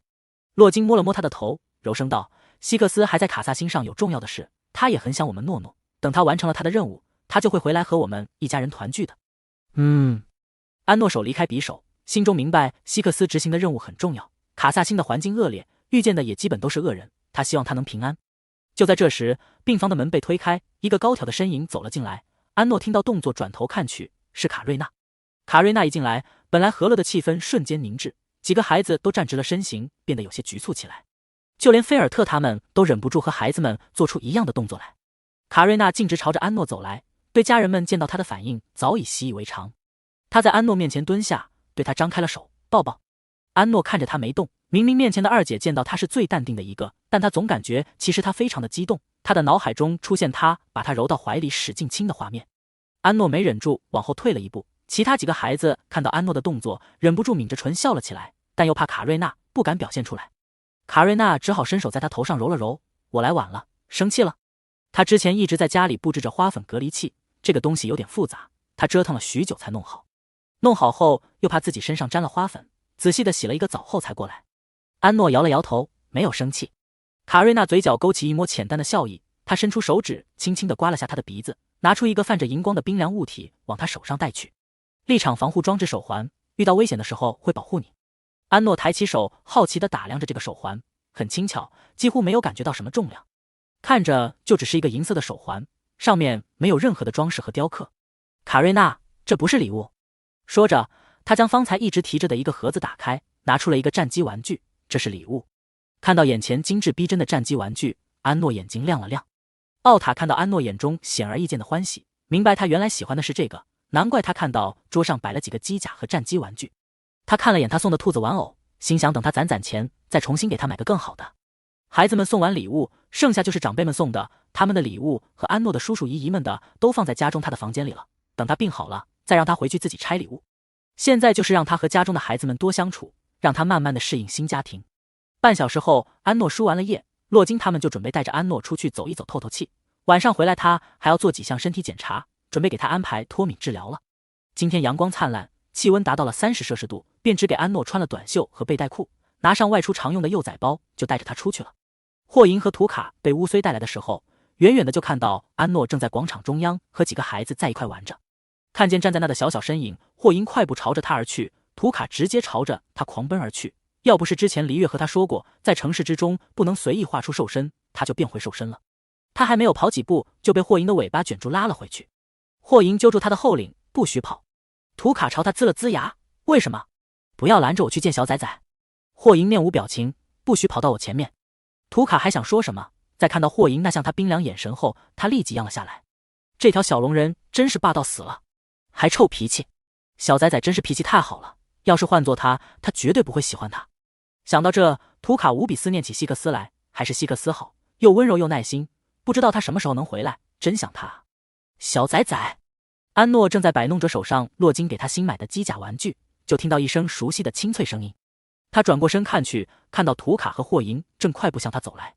在离他没几步后，图卡再也忍不住，向着安诺扑来，结果还没有靠近安诺，就被白周一把揪住后领提了起来，只能让他徒劳地摆动着手脚。图卡只认识安诺和洛金唐听，看着面前提溜着他的人，从指尖伸出利爪来对着白周挠去，放我下来。白周一只手提着他，另一只手抓住他的双手，凑到他面前嗅了嗅，哪来的小狐狸？他的目光从他那摆动的尾巴移到他的头顶的一堆狐狸耳朵上，还是一只黑狐狸啊！图卡，黑狐狸怎么了？我照样能一口咬死你！说完，图卡忽地顿住，他的鼻尖也耸动起来，朝着白周不断的嗅去。这熟悉的同类味道。他猛地抬头看向白周，你也是一只狐狸。白周眼中染上笑意，是呀。图卡哦了一声，你是什么品种的？红的、黄的、黑的、紫的？白周，你猜？图卡在他左看右看，又看向他的身后，你是兽种，尾巴让我看看就知道了。白周屈起手指在他额上一弹，哪个兽种会像你这么大了还露出原形来？他说完，旁边就传来一声响亮的嗷呜，是淘淘乐在那追着一个变形球，手脚并用的在地上快速奔跑着，兽耳和兽尾都露了出来。他比图卡都还大1岁。白周嘴角忍不住抽了抽，他们家的这个淘淘乐感觉就像是刚开化的兽种一样，每天都傻乐着。图卡捂住额头对他龇牙，你谁是啊？对我动手动脚的，真讨厌。要不是小崽崽在这，换成别人他早就一口咬上去了。我是希克斯的弟弟，是诺诺的3个。图卡怔住，随后撇了撇嘴，希克斯这么温柔的人，你不像他的弟弟。白周放开他，小狐狸，你又不了解我，而且也不是所有人都是一个性格。站在他身边的奥塔道，你了解他会觉得他更讨厌。白周微笑地看着拆自己台的好弟弟。奥塔不理会他，看向站在小七面前的小男孩，只见他抓起小七的手就往脸上贴去。奥塔和白周等人心中瞬间警铃大作。啊，你不许抓小七的手贴贴！淘淘乐看到一个陌生的小男孩脸贴着妹妹的手，立即丢下手中的球，向着他冲去。霍银看都不看他一眼，扬起尾巴就将他抽倒在地滚了几滚。他知道这是安诺的家人，也没使什么劲，不然凭着他尾巴的力道，淘淘乐不骨折也得受点皮外伤。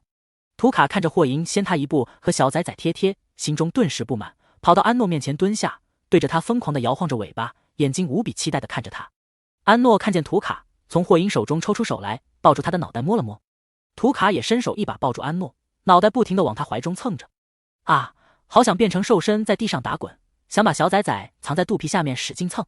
淘淘乐和奥塔他们看见安诺抱着图卡，脸上的笑容瞬间消失。小七都没有让他们抱，小七居然主动去抱那只小狐狸。淘淘乐气得嘴巴鼓鼓，一屁股坐在地上。奥塔眼神暗下来，脸色比平时更冷了。白周嘴角扬起笑意，那笑容却不达眼底。巴洛克一脸羡慕地看着图卡，图卡满脸幸福地在安诺怀中蹭着，在感受到身后一股传来的一股凉飕飕的气息后，他身体微微一僵，放开了安诺。啊，为什么会有种族压制这种讨厌的事啊？每次霍银只要散发出龙的气息，他就会不自觉地感觉到一股莫名的恐惧来。安诺也察觉到了霍银散发的气息，对他道：你不要吓图卡。听到他的话，霍银立即将自己的气息收敛起来。感应到霍银气息的白周等人都一脸惊诧地看着他，倒不是惊讶他龙的基因，而是他这么小的年纪就拥有这么强大的威压气息，能量十分的霸道。这可不像是一个正常的兽种或者一种拥有的能量。白周和其他几个不知道内情的长辈都微微皱起了眉头，因为他们明白这个气息代表着什么。这个孩子很可能是一个兽化异种，还很不稳定。只有不稳定的兽化异种才会时刻能散发出这种气息来。洛金和唐听看着他们的父母们露出的神色，怕他们误会，立即对他们道：这个就是海利尔家领养的孩子，和宝宝都是从卡萨星接回来的。又把图卡拉到他们面前。这是图卡，是希克斯在卡萨星竞技场救出来的孩子。希克斯特地交代我们要多关照一下。听到图卡是从卡萨星竞技场救出来的，白周眼中划过一丝意外，看他的眼神柔和下来。他知道卡萨星是什么地方，更知道那里的竞技场是比起地狱都更加恶劣的所在。从那里出来，一定吃了不少苦吧？图卡在洛金的介绍下，逐一认识了这个希克斯的这个大家庭。最后，他忍不住说了一句：“你们家人好多啊！”领养他的家庭加上他一共就5口人，他的养父母和一个哥哥一个姐姐。看着图卡在那和他的家庭成员打招呼，他看向身边的霍银，从始至终，霍银的视线都是放在他身上的，其他人他看都不看一眼。他看起来比他还要难以融入新环境的感觉。霍银，你现在好不好？安诺最近的语句进步很多了，能表达出基本的意思来，只是和他们正常的话语交流多少还有些出入。他是想问霍银的身体和新家庭怎么样。霍银拉着他往其他地方走去，我的身体很好，能量不会再暴动，新家庭也很好，以后我可以一直陪着你了。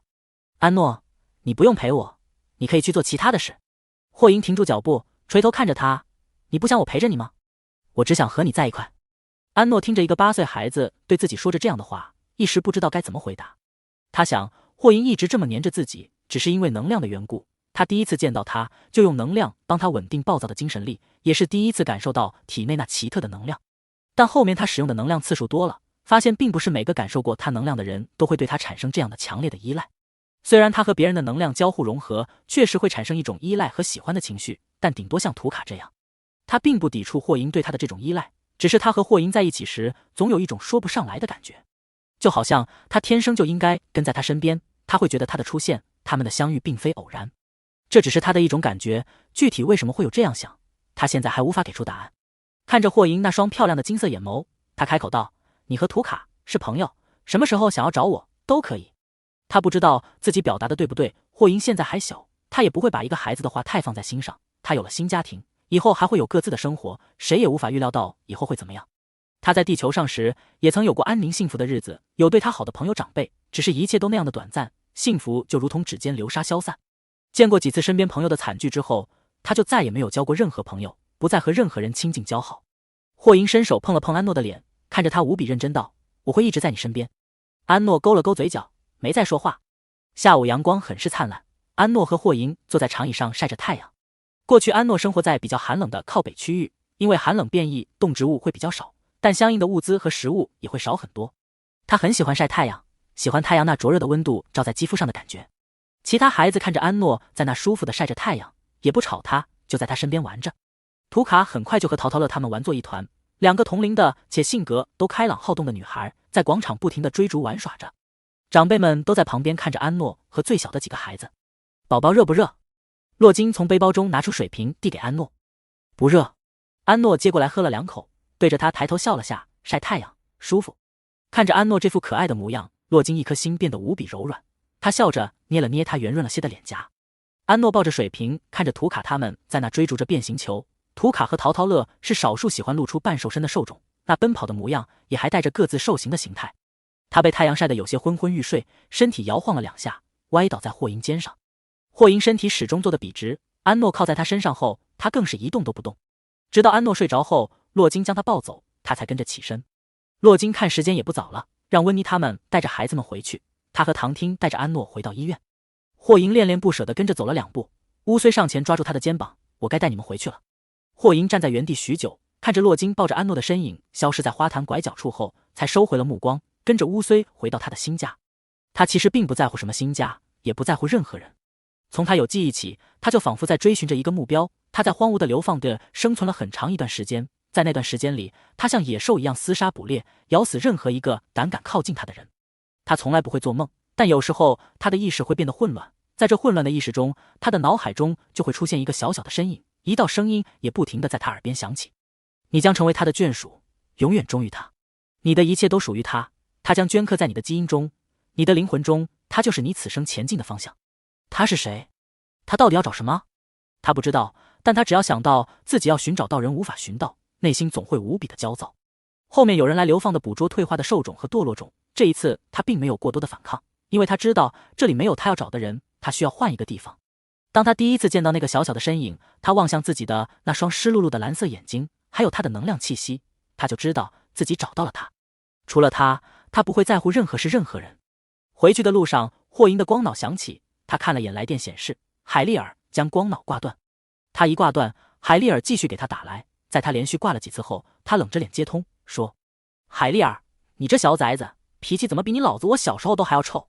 霍银，挂了。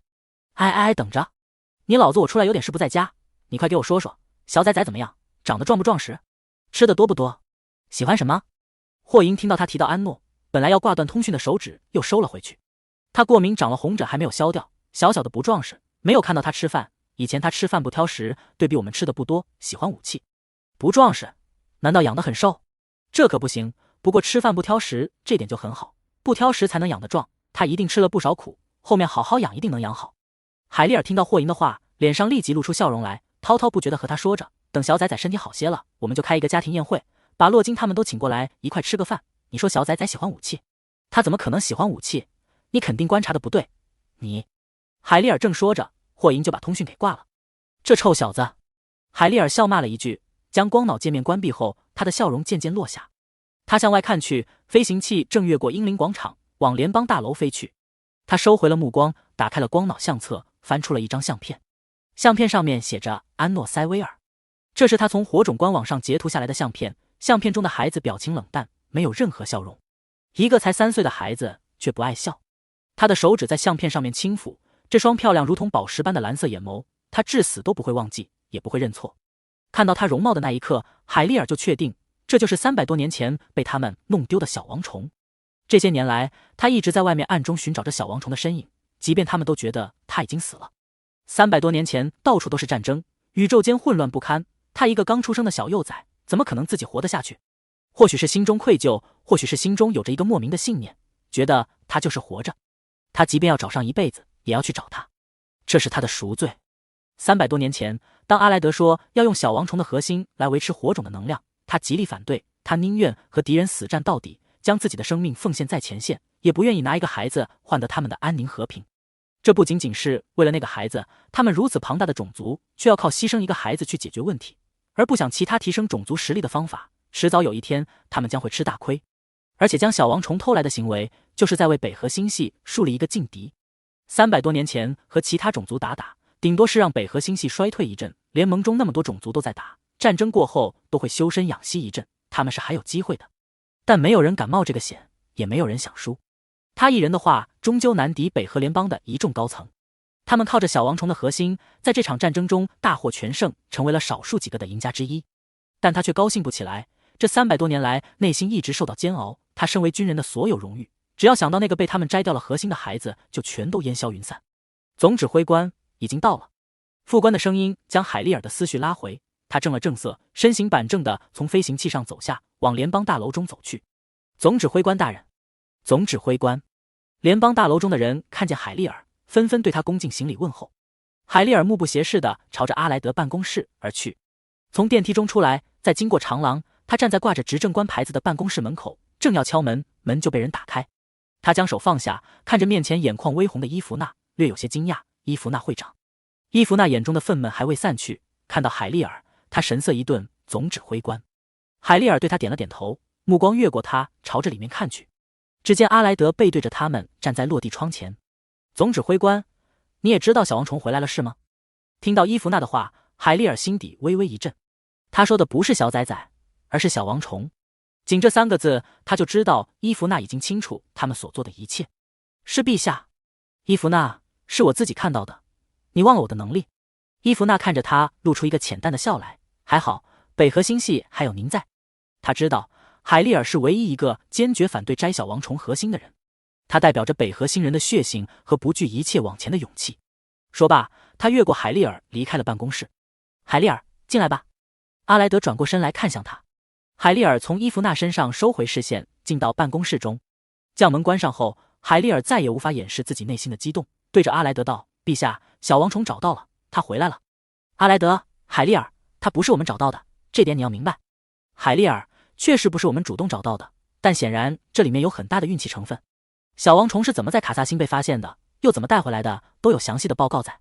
海丽尔将这些报告仔仔细细地看了许多回，现在还无法查到小王虫是怎么会出现在卡萨星废弃的培养皿工厂，暂时只能归结为运气。阿莱德拉开椅子，在办公桌前坐下，揉了揉作痛的眉心。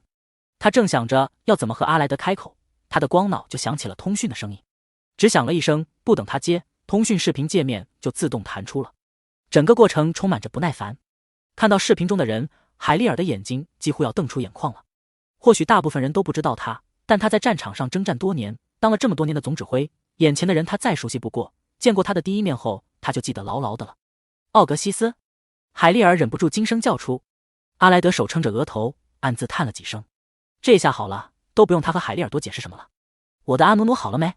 把你们星球的花都给拔了，不许再种花。阿莱德深吸一口气，勉强挤出一个笑容来。小崽崽差不多快好了，他的父亲是我们北河星系最好的医官，您放心。吾才是阿努努的父亲。奥格西斯那带着无上的威严声音夹杂着一丝怒气。若不是你们，吾怎么连自己的孩子都无法相认？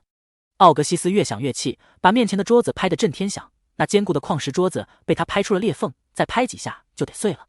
一旁的明霄赶紧把桌上的信号接收器抱到怀里，他小心嘀咕了一句：王，你轻点。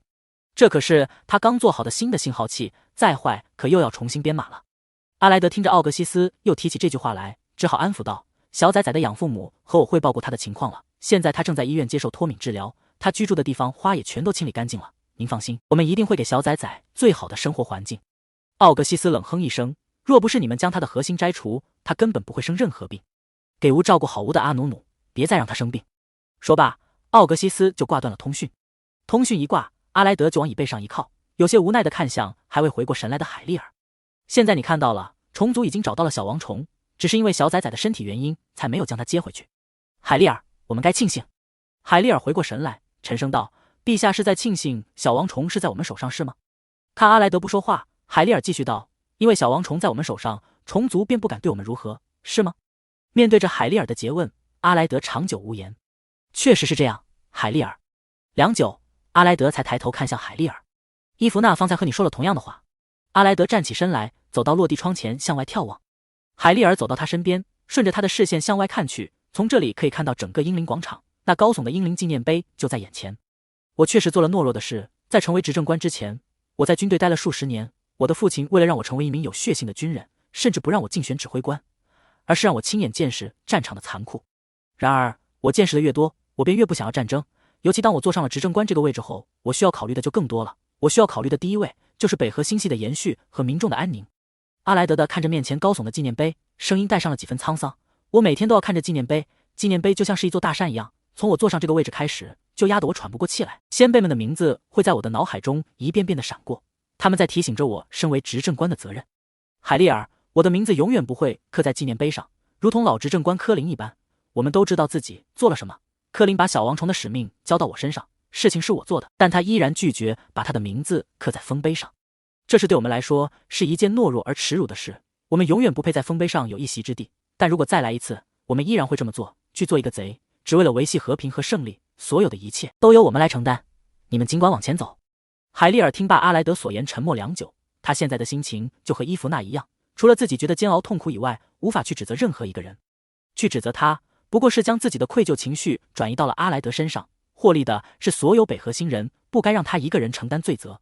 陛下，虫族已然知道此事，我们该如何应对？既然事情已经发生了，那么他们就该思考着怎么去解决接下来的事情。阿莱德转过身来看向海利尔，好好养护小幼崽，在他重新生长出核心之前，是无法回到虫族生活的。等他能适应虫族的环境，虫族便会接他回去。在此之前，虫族不会将此事泄露出去。海利尔有些犹豫道：既然虫族已经知道我们将小王虫的核心摘了，那为什么他不要求我们把核心还给小王虫？阿莱德反问他：你对虫族知道多少？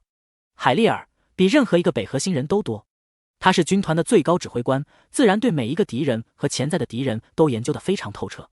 每一个虫族幼崽孵化后都会有短暂的传承记忆，在他们幼时，传承记忆会跟随本身的记忆，根据不同的情况选择是否保留。不过这都不是他们能主动选择的，而是本能选择。如果这段记忆是痛苦的，身体机制为了保护他们，就会选择让痛苦的记忆暂时消失。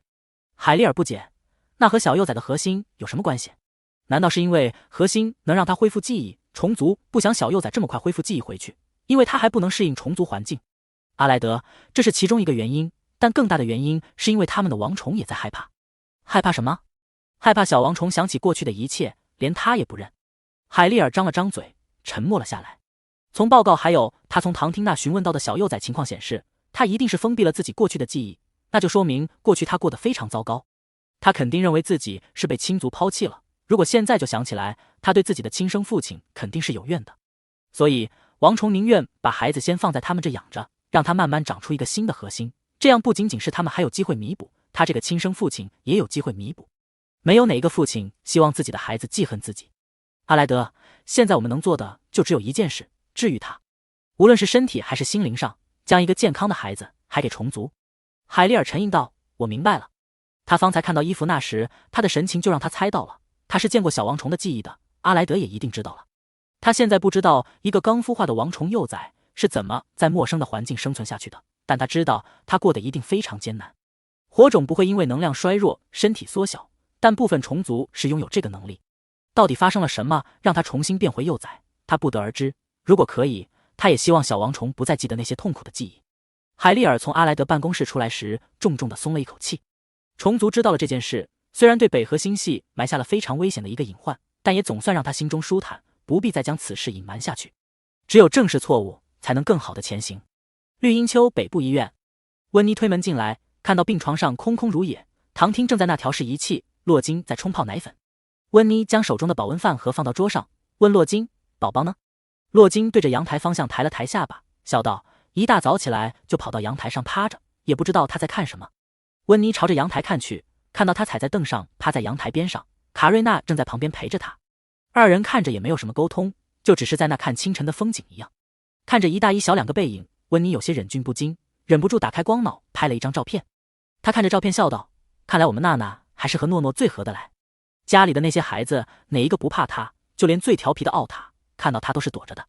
洛金他们不在家的时候，他要是在外面打架惹事了，可就只有这个姐姐能治得住他。”温妮走过去，从安诺身后抱住他：“小诺诺在看什么呀？”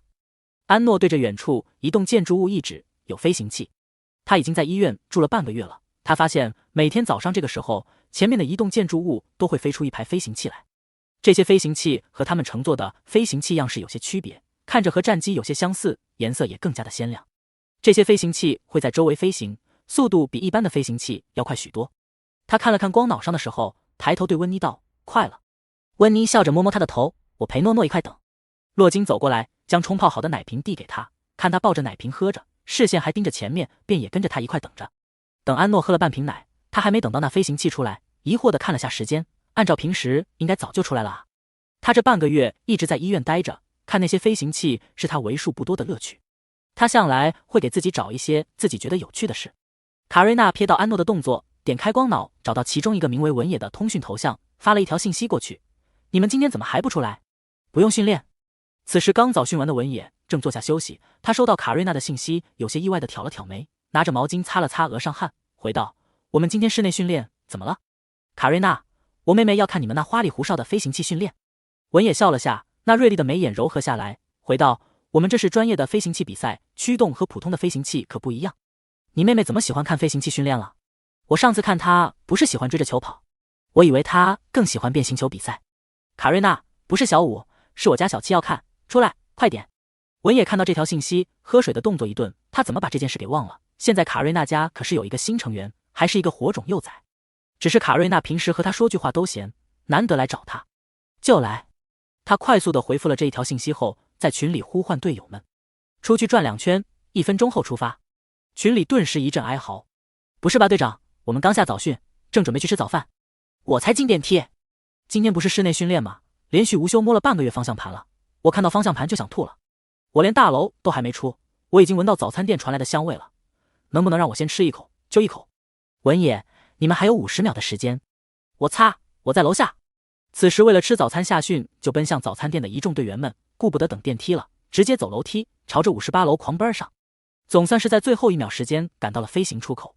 飞行队员们气喘吁吁地看着靠在飞行器边上的文野：“队长，怎么突然又要加训啊？”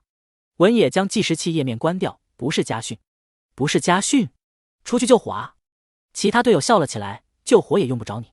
文野，去看火种小幼崽，你们可以开着飞行器尽情在他面前显摆，他还挺喜欢我们的飞行器。”队友们集体愣住，3秒后全都吼叫起来：“哇塞，队长你不是诓我们的吧？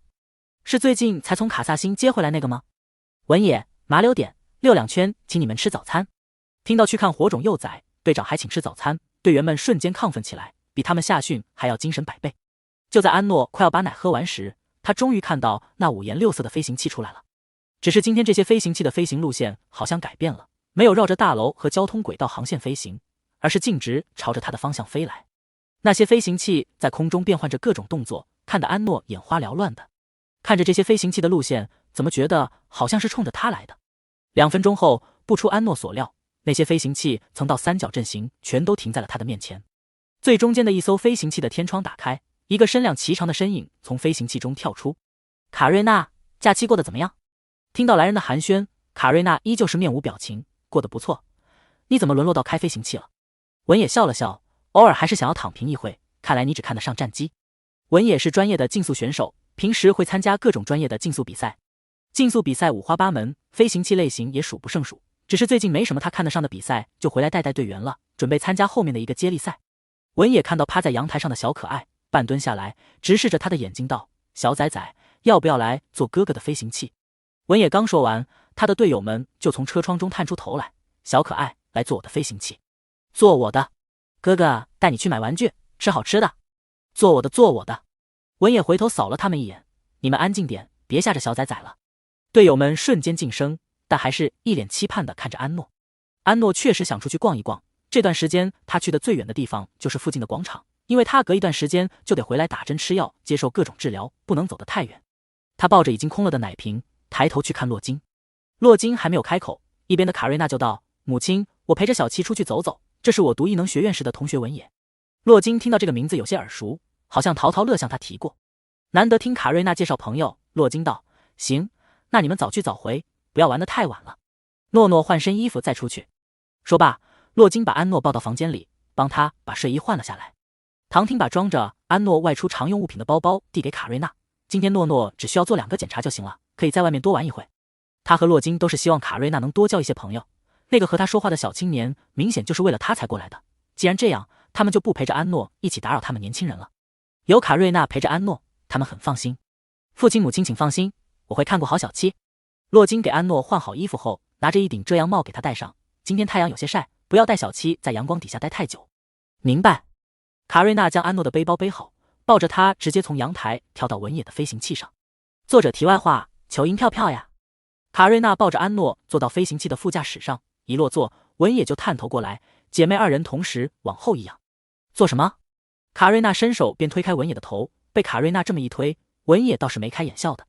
他坐回主驾驶上，转头看着他们道：只是想和你的妹妹打一下招呼，我们这么久没见了，顺便也和你打下招呼。卡瑞娜面无表情道：你就没有其他打招呼的方式吗？小七不喜欢陌生人靠这么近。文野扬唇一笑，我以为你和小七介绍过我了，不算陌生人了。说罢，他的目光落在安诺身上，小可爱，第一次见你，没有来得及准备礼物，你想去哪？文野哥哥都可以带你去。安诺，哪里都可以。卡瑞娜道：小七刚回来就一直在住院，没有见过伊萨贝尔其他地方，你就带着他随处转转。行。文野启动飞行器往市中心的方向飞去。对了，你们吃过早餐没？文野看了下时间，现在才早上7点半，刚刚看安诺的模样，应该也是刚刚才起来。卡瑞娜，小七已经喝过奶了，我还没吃。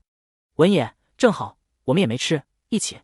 卡瑞娜低头看了眼安诺，不了，我不吃，不能就他们一群人在那吃着，让小七干看着。安诺听到卡瑞娜还没吃早餐，抬头看着他，去吃。文野笑道：既然小七已经吃饱了，你也不怕他馋了，走吧，一块去吃。你的生活不是一直都挺规律的，早上4点起来训练，7点吃早餐，12点吃中餐，晚上7点吃晚餐，7点半夜训，12点睡觉。安诺听到文野的话，心道他好了解二姐，什么时候起床睡觉都知道的一清二楚。你话太多了。卡瑞娜生怕他在小七面前再说出其他的来，只好道：走，去吃。他脾气虽然说不上暴躁，但也很是冷淡孤僻，从小到大身边的同学都怕他，他也没什么朋友，不过他并不在意。他和文野在艺能学院当了7年的同学，他倒是时不时在他面前晃悠，不过他也没有太过在意，只是要做什么，他总是能撺掇得动他。文野看卡瑞娜应下，脸上的笑容加深，我知道有家早餐店很不错，你可以尝试一下，他们家也有小幼崽吃的辅食，你放心，不撑肚子。卡瑞娜，小七对很多东西过敏，不能随便吃外面的东西。文野打开定位，他对什么东西过敏？我可以提前问问那家店。卡瑞娜把家里人手一份的安诺饲养手册发给文野，上面备注了安诺过敏的物品和不能吃的食物，还有他的喜好和各种注意事项。文野将飞行器设定自动模式，仔细地看着卡瑞娜发给他的饲养手册。看完后，他给要去的早餐店打了个通讯询问。问清楚后，他对卡瑞娜道：“已经问了，是小七能吃的食物。”正说着，他听到有声音传来，是安诺在光脑上玩着小游戏。他凑过去道：“小七在玩什么？我也喜欢玩游戏，可以带你一起。”只见安诺手指在投屏上快速点击着，那手速不是一般3岁的幼崽能比的。文野看安诺玩的是益智游戏，比的就是脑力和反应力。看了一会，他都没有看到安诺出错过，这反应力不由让他惊奇。1分钟后，游戏通关的欢快声音从安诺光脑中传出，安诺这才将投屏转向文野，告诉他玩的是什么游戏。文野看着安诺转到他面前的投屏界面，有10几个游戏，全都是益智类的，而且这里面有好几个甚至都不是幼崽能玩的了的，都是训练用游戏。他平常也会玩这些游戏，训练脑力和反应力。这已经少年到成年一种受众玩的游戏范畴了。这种游戏其实挺枯燥的，和他们平时室内训练一样枯燥。若不是为了训练，没有人专门会去玩。他不由好奇，小七会玩这些游戏吗？安诺点了点头。文野点开其中几个，发现这些游戏用的都是卡瑞娜的账号，那几个开的新档都是安诺的，已经通关了部分内容。文野半开玩笑道：“看来你们家个个都是天才。”卡瑞娜看着坐在自己怀中的安诺，眼中浮现些许笑意。小七很聪明，我们还差点。对比天赋，卡瑞娜更相信天道酬勤。天赋是上天赋予，能给人一个好的起点，但自身的努力却能自己决定方向。当然，有天赋又努力的人更加不会差。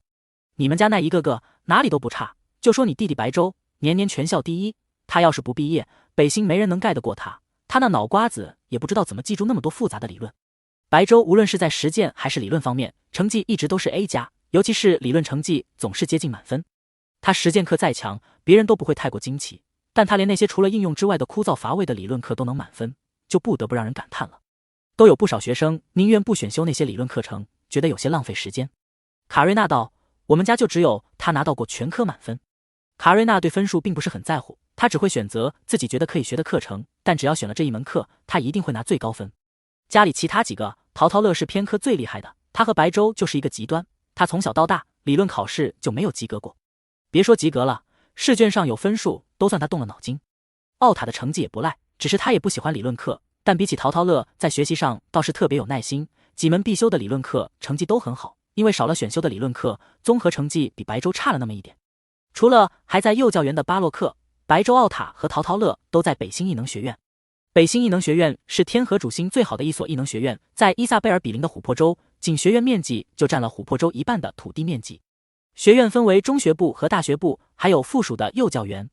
不过为了方便照顾孩子，除了卡瑞娜从小就孤僻独立，在家附近读2年的幼教园就要求去琥珀州附属幼教园就读以外，其他孩子都是在家附近的幼教园上学。卡瑞娜不想在家附近读幼教园的原因是不想父母和家中其他长辈来接她，她更喜欢一个人回家，她觉得自己很多事都可以独立完成，不需要长辈们的帮助。到了，文野将飞行器停在了一旁的停车场，打开门下去。卡瑞娜也抱着安诺从飞行器上下来，跟着文野往店里走去。这家店的位置在相对安静些的街道，店面很大，因为除了早餐以外，2楼、3楼还会承接其他餐食。店面装修简洁，不会太过花哨杂乱，看着倒很舒服。文野的队友们也都一拥而入，在经过安诺时都想要上前逗逗他，摸摸他的头什么的，但卡瑞娜自动散发着生人勿近的气场，他的身高加上穿着带跟的鞋，在这一群1.9米左右的男生中，几乎和他们差不多高了。住在北河星的人基本都见过火种，有近万的火种住在北河星，光是伊萨贝尔就有数千名火种，所以每次看到虽然会激动，但也没有过分新奇。只是他们现在看到的这个火种幼崽过于可爱，而且身世特殊，难免多了些好奇，会多关注一下。而且只要和火种在一块，人们都能从火种身上感受那令他们安心的淡淡能量。卡瑞娜抱着安诺进店的时候，瞬间就将店内的人目光全都吸引而来。现在已经不是吃早餐的高峰期了，店内的人不是特别多。卡瑞娜抱着安诺坐到了角落靠窗的位置，其他队员也纷纷自觉地坐到他们周围，帮安诺挡住了那些激动好奇的目光。店内的服务员看到他们店居然来了一个火种幼崽，心里激动万分。他们很快就认出这是之前从卡萨星接回来的那个小幼崽，这可是拥有3能力的火种。店内的服务员们纷纷上前为他们服务，但刚走到安诺那桌，他身边坐的那些队员看到这些服务员们的架势，立即把那几个服务员招呼到他们那边。服务员只好认真为他们点单，点完单还想过去。文野站在他们面前微笑道：“我们的小宝宝喜欢安静，不劳烦你们，我们在光脑上点单就好了。”听他这么一说，几个服务员也不好继续上前。好的，打扰了，如果需要什么，请随时呼叫我们。说罢，服务员们眼中都露出几分可惜，回到前台。文野坐到卡瑞娜的对面，在光脑上打开这个店的点单页面，把头屏滑向卡瑞娜：“你先看看你喜欢吃什么，我带小七过去选他喜欢吃的。”卡瑞娜不放心，将安诺一把抱起：“我和你一起过去。”下来。安诺在卡瑞娜身上扭动着，想要从她身上下来。在外面就算了，他不想在室内还把她抱来抱去。卡瑞娜只好把她放在凳子上站好，从背包中拿出幼崽牵引背带，在她身上系好。就安诺的这个身高，他走在地上，他们想要牵他的手都得勾着腰才行，正常站立根本牵不到他们的手。店内众人看到那火种幼崽带着牵引背带在店内行走的模样，都不由得捂住自己的心脏，强忍着给他拍照的冲动，打开光脑和自己的亲朋好友分享着这股激动的心情。我在早餐店看到了火种幼崽，就是前段时间从卡萨星接回来的那个小幼崽。听说小幼崽住在我们北部，没想到是真的。前2天还听我朋友说，在绿荫丘附近遇到小幼崽了，小小只的超级可爱。它的发色太漂亮了，我的天，它好可爱啊，想摸摸它，呜呜呜。还有人忍不住拍了它的侧面照，发在了某平台的论坛上，偶遇火种小崽崽，今天是非常幸运的一天。刚发帖一会，下面就有数千条评论了，评论还在快速增长着。这是 a loser 吗？居然能偶遇他，楼主真是运气太好了，蹭蹭运气。听说塞维尔在住院，看着气色好像不错的样子，小崽崽一定要健健康康的长大。小崽崽在哪？我也想去偶遇。SWR 好像是住在北部的绿荫丘，我有一个朋友就住在那边，在北部医院的广场附近看到他好几回了，要不是我还在银角星，我就去偶遇了，呜呜，好羡慕。别发小崽崽的照片，别去打扰他的生活好吗？管理员还不来删帖，小心我举报你失职。举报+1，管理员和楼主都一起举报，自己遇见过眼瘾就行了，还要发出来。北河星系的火种律法，除了官方，不允许任何人在公众平台发火种的照片，难道忘了？还要报小火种的位置，我看你们是太闲了，想进去几天。举报了，官方刚发布了声明不久，说了不许发小火种的照片，还发，经过人家监护人的同意了吗？管理员是死了吗？还不删帖？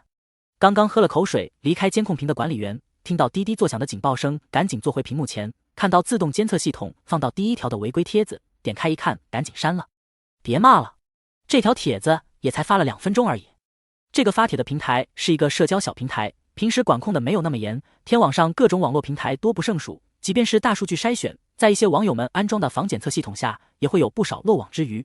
管理员看见帖子中这么多举报的，擦了一把额上的汗，看来以后还是要加强监管才行。思及此，管理员立即将这事上报。小七，你看喜欢吃哪个？自助食品柜台前，文也问着被卡瑞娜抱起的安诺。柜台前的服务员微笑道：“这里有试吃的食物，小崽崽可以先试吃，看有没有喜欢的口味。”柜台中的都是1至5岁幼崽吃的食物。服务员把每一样食物的试吃装放到柜台上面，递给安诺一个小叉子。安诺看着面前这装在精致餐盘中的食物，那分量怎么都不像用来试吃的。卡瑞娜也觉得这试吃分量有些太多了，看安诺要拿着叉子插食物，从他手里把叉子拿了过来。这要是给他自己来拿，这试吃的食物都能把他给吃成。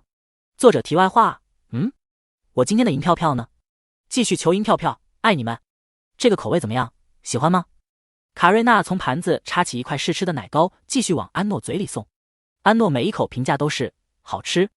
文也在一旁笑道：“我看小七是一点都不挑食。”安诺把摆上来的每一样试吃的食物都吃了个遍。他刚刚喝过奶，卡瑞娜不好让他吃多了，就给他挑了2样装盘，带着他回到座位上。文也看安诺坐着都不太够得着桌子，他又不让卡瑞娜抱，要自己做一张凳子，问服务员要了2个垫子，给他垫在屁股下面。卡瑞娜给他把凳子往桌子里面推进了些，他总算能把手放在桌子上了。他们的早餐也很快就到了，安诺手中拿着一块软绵的奶糕啃着，眼睛却看向卡瑞娜和文野餐盘中的食物。他们的早餐是肉粥和香肠，还有蛋和煎肉，那切开2半的蛋也不知道是什么蛋，有他们的拳头大小。他发现这个世界的人都非常喜欢肉类食物，大概是基因问题，消耗大，所以需要补充更多的蛋白质，碳水食物反而比较少。看着他们餐盘中的食物，他瞬间觉得手中的奶糕没有那么香了。说实在的，虽然他不挑食，但他更喜欢吃肉。文也看着安诺那直勾勾的眼神，笑着切了一小块便要递给他。卡瑞娜眼疾手快的便将文野手中的肉夹走，放回他的盘子中。文野一脸无奈，这叉子我在餐盒中拿的新的。卡瑞娜，你切得太大块了，他早餐不能吃的太多，他现在是少食多餐，一天要吃5顿，吃太撑下一顿就吃不下了。说罢，他便切了一块更小的递到安诺嘴边。安诺才长了6颗牙，嚼巴2下就咽了下去，吃完他更馋了。家里给他做的食物都是比较寡淡的，少盐少油，虽然好吃，但比起外面的少了点味道。为了不让安诺馋，卡瑞娜动作快速地吃着盘中的食物，她正端起肉粥喝，安诺伸手抓住她的手，睁着圆溜溜的大眼睛抬头看着她。卡瑞娜看到安诺的神情动作，心口像是被狙击了一枪，这也太可爱了。她面上不显，心脏却因为被安诺可爱到加快了不少。她缓缓吸了一口气，将碗放下。想吃？安诺点头，二姐，吃一口就一口。乖巧的模样再次给卡瑞娜暴击了一下。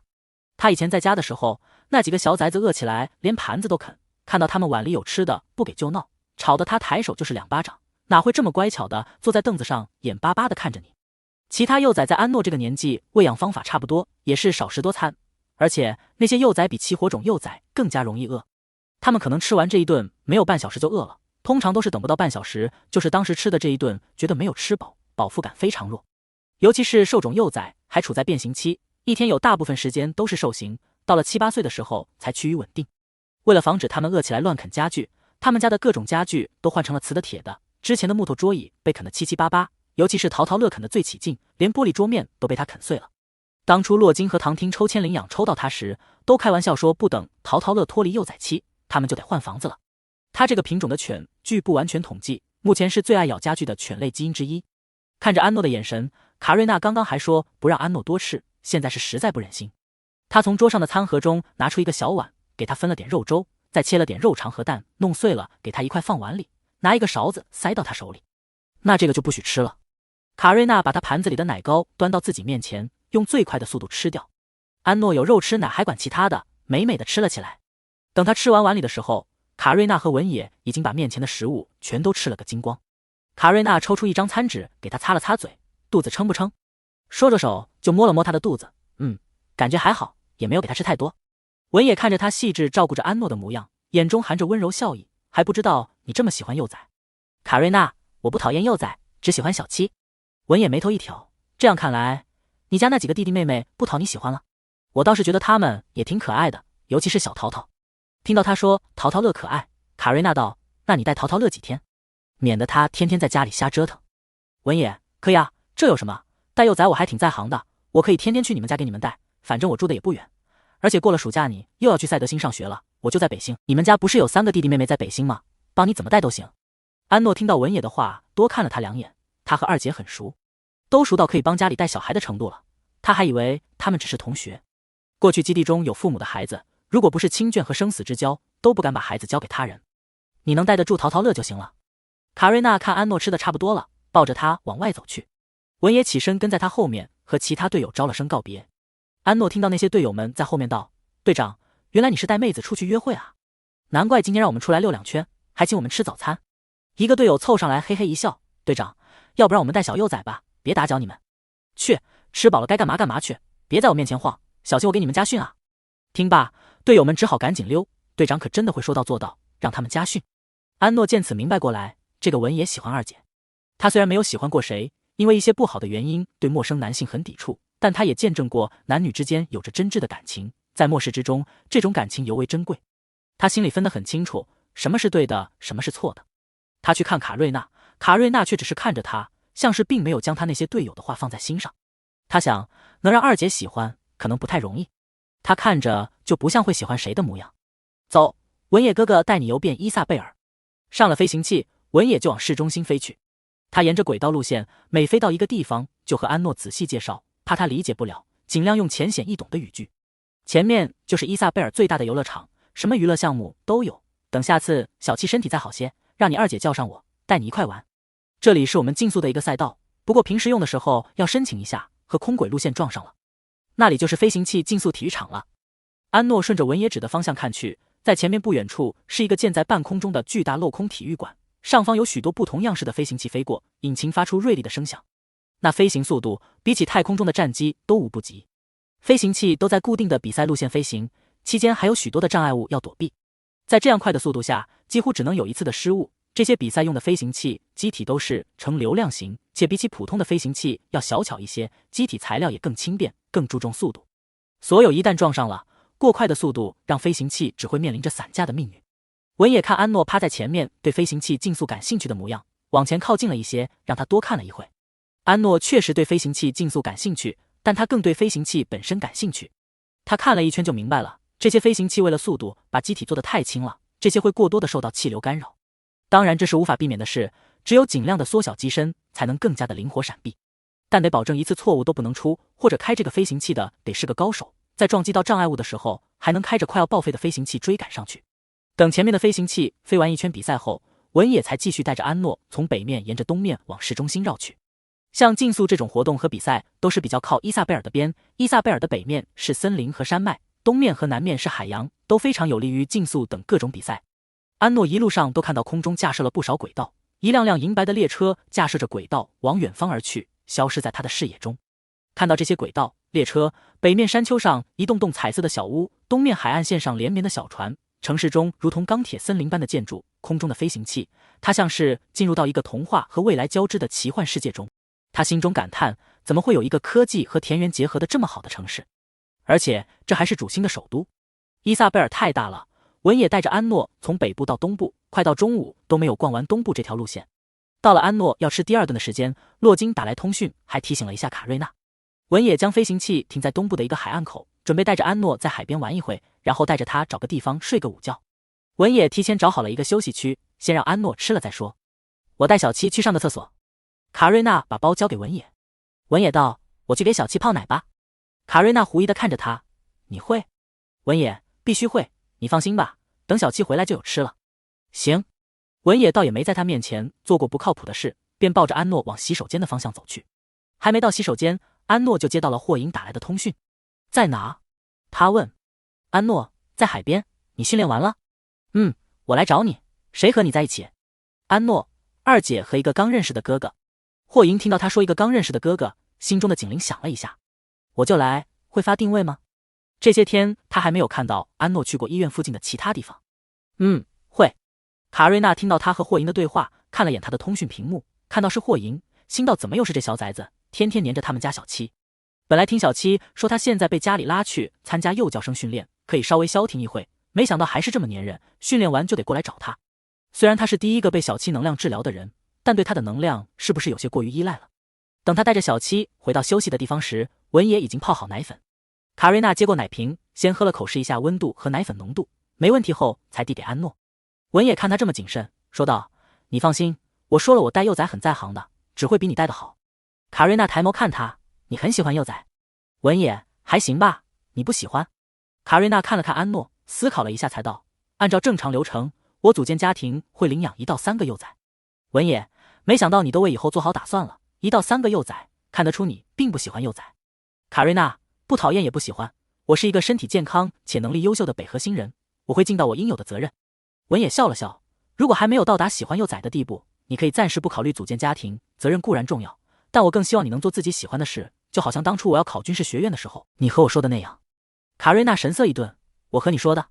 文野脸上的神情柔和下来：你忘了，在考试前一晚，我跟你说我要考军校，你说我并不喜欢军校，为什么不做自己喜欢的事？比起军校，我更适合留在北星，因为伊萨贝尔有更好的竞速训练场地和更强的对手，你希望还能看到我在竞速场驰骋。卡瑞娜垂下眼眸看向安诺：我只是觉得你不做自己擅长的事可惜，我不会关心别人的事，看在我们认识的份上。文野笑得眼尾微弯：我知道。安诺抱着奶瓶，安静地听着他们的谈话。这个文野对二姐的喜欢都写在脸了，不过二姐显然和他不在一个频道。喝完了奶，卡瑞娜就带着他往海边沙滩走去。看到沙滩上晒着太阳的一群灰塔，往他们小跑而去。他以为灰塔是淡水生物，没想到海边也有，不过看着体型倒是更大一些。有很多游客都在那撸着灰塔和他们互动喂食。卡瑞娜给安诺把鞋子脱了下来，免得沙子进到鞋里，用牵引背带牵着他，让他自己玩一会。安诺一路小跑，刚要接近一个灰塔，就一个踉跄往前摔去。作者题外话：文野脸上我喜欢卡瑞娜，文野心里我喜欢卡瑞娜。文野喝醉酒在天台呐喊：我喜欢卡瑞娜。卡瑞娜什么动静？安诺一扑倒在地，身边一直默默围观的人都下意识地伸出手去，想将他扶起来。卡瑞娜和文野大步上前，赶紧将他从沙地上抱了起来。乖仔仔没事，吹吹不痛。文野将他放在沙地上站好，给他边拍打着沙子边哄着。沙滩厚实柔软，不会将他摔伤。小七真乖。文野看安诺没有哭闹，一脸的平静，不由得夸赞。卡瑞娜掏出纸巾给他擦了擦脸上沾着的沙子，小七很少哭。文野视线在他们脸上来回转了下，笑道：我怎么觉得小七性格和你有点像呢？是吗？卡瑞娜看着安诺的眼神带着他少有的柔和情绪，小七比我性格更好。文野眼中含着温柔笑意，定定地看着他。给他擦干净脸后，卡瑞娜给他调整了一下帽子，摸摸他的头，去玩吧。安诺继续往海岸边上跑去，周边游客都笑着看着这个小小的可爱身影，也不上前去打扰他，只是视线忍不住地放在他身上。火种一年才诞生那么几个，实在是太稀有了。这么小的幼崽都是放在家里非常精细的养着，很少能在外面看到。即便是在主星首都，他们也很久没有看到像安诺这么小的火种幼崽了，而且他比同岁的火种幼崽身形还小上许多。安诺跑到一只灰塔面前，感受到安诺的能量气息。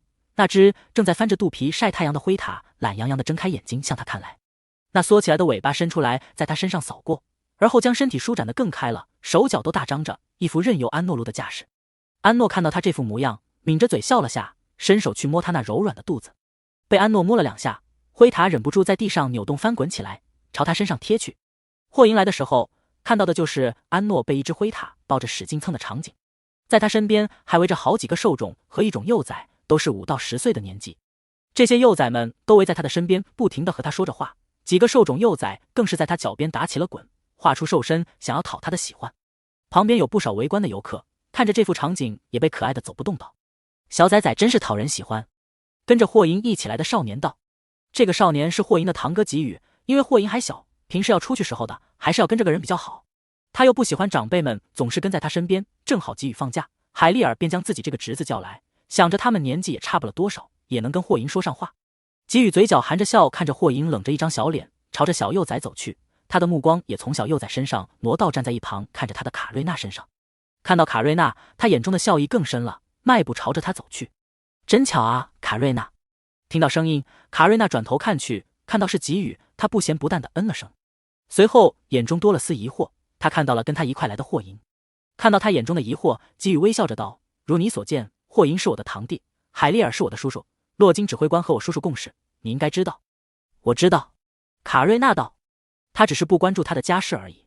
他这么一说，他就明白了。站在卡瑞娜身边的文野看到吉宇神色未变，只是嘴角的笑落了下来。这只花孔雀真是喜欢往卡瑞娜面前凑啊。文野啊，你也在这。吉宇看到文野，语气轻松的和他打着招呼。文野，你眼神真好，现在倒是看见我了。吉宇微微一笑，没办法，我的视线被卡瑞娜吸引走了，反正我们都是老相识了，你不会为这点小事生气吧？文野笑了下，笑容未达眼底，当然不会了，毕竟到了你们孔雀开屏的季节了，走哪都发情。吉宇听罢并没有生气，依旧一脸微笑。你这话说的，我是一种，不像你们兽种还受基因支配，你们到了发情的季节更难受吧？文野在心里翻了一个大白眼，对他嗤笑道：怎么还搞上歧视兽种这套了？吉宇，我说的是事实，兽种和异种就是有无法忽视的差异。他这话意有所指，说这话时眼睛看向卡瑞娜。卡瑞娜完全没有理会他们二人夹枪带棒的对话，也没有听进去他们说什么，眼睛一直看着在那和灰塔还有其他小幼崽玩的安诺。安诺一开始只摸着灰塔，但看着身边围着这么多变成各种动物的小幼崽，还不停地在他面前打滚讨好，他的手就忍不住转移了。对于成人，他更喜欢和小孩子相处，因为简单没有成人那么大的威胁，即便是过去在末世中的孩子，最多是和他抢吃的，但后面都开始怕他，甚至主动给他食物，叫他安姐。他的手刚放在一只成人大小的猫猫身上，就被横过来的一只手抓住，是他熟悉的气息。他顺着手看去，是霍银。霍银拿着他的手，和往常一样往他的脸上贴去。安诺摸摸他的脸，像是安抚一只小兽般。你来了，霍银。我来了。说着，霍银眼神往旁边一扫，本来已经收起来的龙角在此刻冒了出来，还有龙的气息。呜昂！一只犬类基因的小幼崽被他的气息吓得大叫起来，夹着尾巴就跑回自己父母身边。其他幼崽也一哄而散，有的回到父母身边都被吓哭了。霍银看到围着他的小崽子都跑了，视线转回到安诺身上，眼神瞬间柔和下来。安诺看着他将那些幼崽都吓跑了，捏了下他漂亮的小脸，不要吓人。霍银嗯了一声，是他们胆子小。安诺笑了下，倒是没说什么。他知道霍银性格有些霸道，他也随他去，从来不会去说教他。过去他可是直接拿刀让凑到他面前的人滚。霍银这点小小的威压，比起他都不算什么。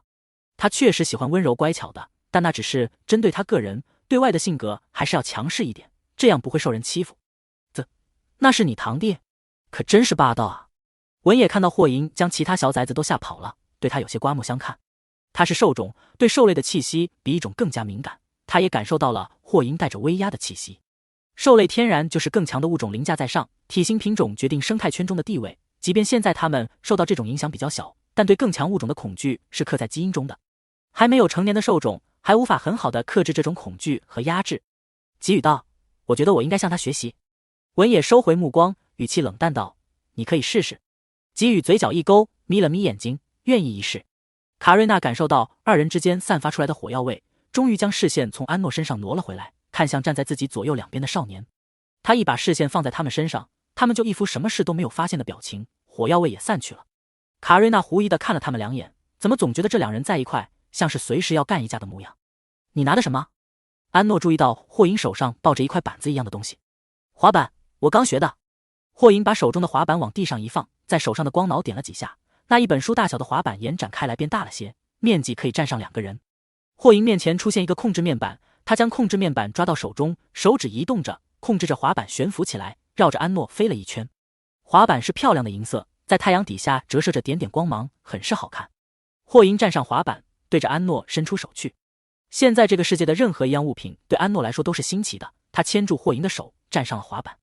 只是他身上才系着牵引背带，霍银本想去帮他解开，手刚放上去就收了回来，揽着安诺的腰，控制滑板到卡瑞娜面前。卡瑞娜弯腰帮安诺解开，对霍银道：“你倒是还知道来找我。”他要是不管不顾的就解开了小七的牵引背带，带着他就跑了，那么以后他就要限制霍银来找小七了。这么小就知道拐带小七了，大一点还得了。他们这个年纪做什么一定要询问监护人的意见。滑慢一点，别跑远了。卡瑞娜道。文也略有些惊讶：“你信任这小子？”卡瑞娜打开安诺手上的防护器，以免他出什么意外，有了这个防护器，即便他从高空摔落或者掉海里都没事。小七信任他。他道。文也一听，心中警铃疯狂摇了起来。这么看来，这个龙类基因的小崽子和小七很熟，熟到可以牵他的手，对他抱抱也不抗拒了。这样一来，给予这个花孔雀可不能借着霍银接近卡瑞娜吗？不行，他得想个办法，不能让这个花孔雀捷足先登了。牵引背带一解开，霍银就控制着滑板升空，带着安诺沿着海岸线飞去。给予惊讶道：“小崽崽胆量倒是比其他幼崽都大许多，竟然不怕。”卡瑞娜眼睛追随着那道小小的身影，嘴角挂着浅淡的笑意。他不怕，他知道小七比他们想象的要更加勇敢坚强。安诺被霍银带着飞了一阵后，有些不满他的速度。霍银，再飞快一点。他控制得很好，怕安诺害怕，速度不快很稳当。听他说要再快一点，他便加快了一些速度。不够，还要再快一点。他过去也开过各种载具，天上飞的、地上跑的、水里游的，遇到了许多危险时刻，都是疯狂加速飙车。对于这点速度，自然是觉得慢了。那我加速了。霍银搂紧了些他，开始提速。这种滑板最高时速能达到120千米，是线下年轻人比较喜欢的代步工具之一。霍银现在不能开飞行器，便买了个驱动最好的飞行滑板。平时要是想来看安诺，他就能自己踩着滑板去找他。卡瑞娜三人看着2个小崽崽的身影都要消失在眼中了，都有些许担忧起来。给予看到卡瑞娜眼中的担忧，拨通霍银的光脑。霍银这小崽子开这么快，要是把小崽崽给摔了，他在卡瑞娜心中的印象也得掉一大截。霍银看到面前弹出的通讯头像，直接挂断。安诺抬头看向他，教我玩。好。霍银将飞行滑板停在了人相对较少的一块空地上，将安诺带着光脑的手握在手中，把飞行滑板的控制系统分享到他的光脑上，这样他也可以控制滑板了，只是主控权还在他的手上。这是启动开关，这是手动控制速度的面板，等你掌控好滑板的平衡后，就只用调节滑板的档位，速度由你的身体控制。霍银把速度档位调到最低的新手学习档位，再让滑板离地20厘米，双手在安诺腋下一举，将他提到滑板上站好。他牵着安诺的一只手，教他怎么控制。安诺学起来非常快，他过去本来就会开各种载具，知道怎么掌控平衡。才10几分钟，他就能自己控制着滑板在空中滑行了。控制面板不难，就那么几个操控键。他还想提速，但主控权在霍银那，霍银是不可能让他一个人开那么快的。玩了差不多1个小时的飞行滑板，安诺的兴奋劲也慢慢下来了。他已经超过了平时午休的时间，现在困劲上来想睡觉了。他现在被唐汀和洛金养的作息非常规律，他这副幼崽身体也无法保持长久的精力。安诺不想回到室内睡，外面的阳光太好了，而且在海边视野开阔，风景优美。卡瑞娜就带着他找了一个沙滩伞，把他放在椅子上睡觉。椅子宽大，安诺一坐上去还留了很大一块位置。看到霍银又要在他脚边坐在，他往旁边挪了挪，霍银立即起身和他一块坐到椅子里面。吉宇和文野不约而同地扬起眉头，这小子。安诺今天玩得起劲，消耗了不少精力，躺在椅子上一会就沉沉睡去了。霍银侧着身体看着安诺的脸，抓着他的手也安心地闭上眼睛。卡瑞娜看到2个孩子都睡了，从背包中拿出一张毯子盖在2人身上，而后在旁边的椅子上躺下，享受着这一刻的安宁。霍银这边一睡着，在另一头遥远虫族星系的凯撒就睁开了眼睛。霍银，你怎么能睡着呢？凯撒看着头顶的天花板叹了一口气。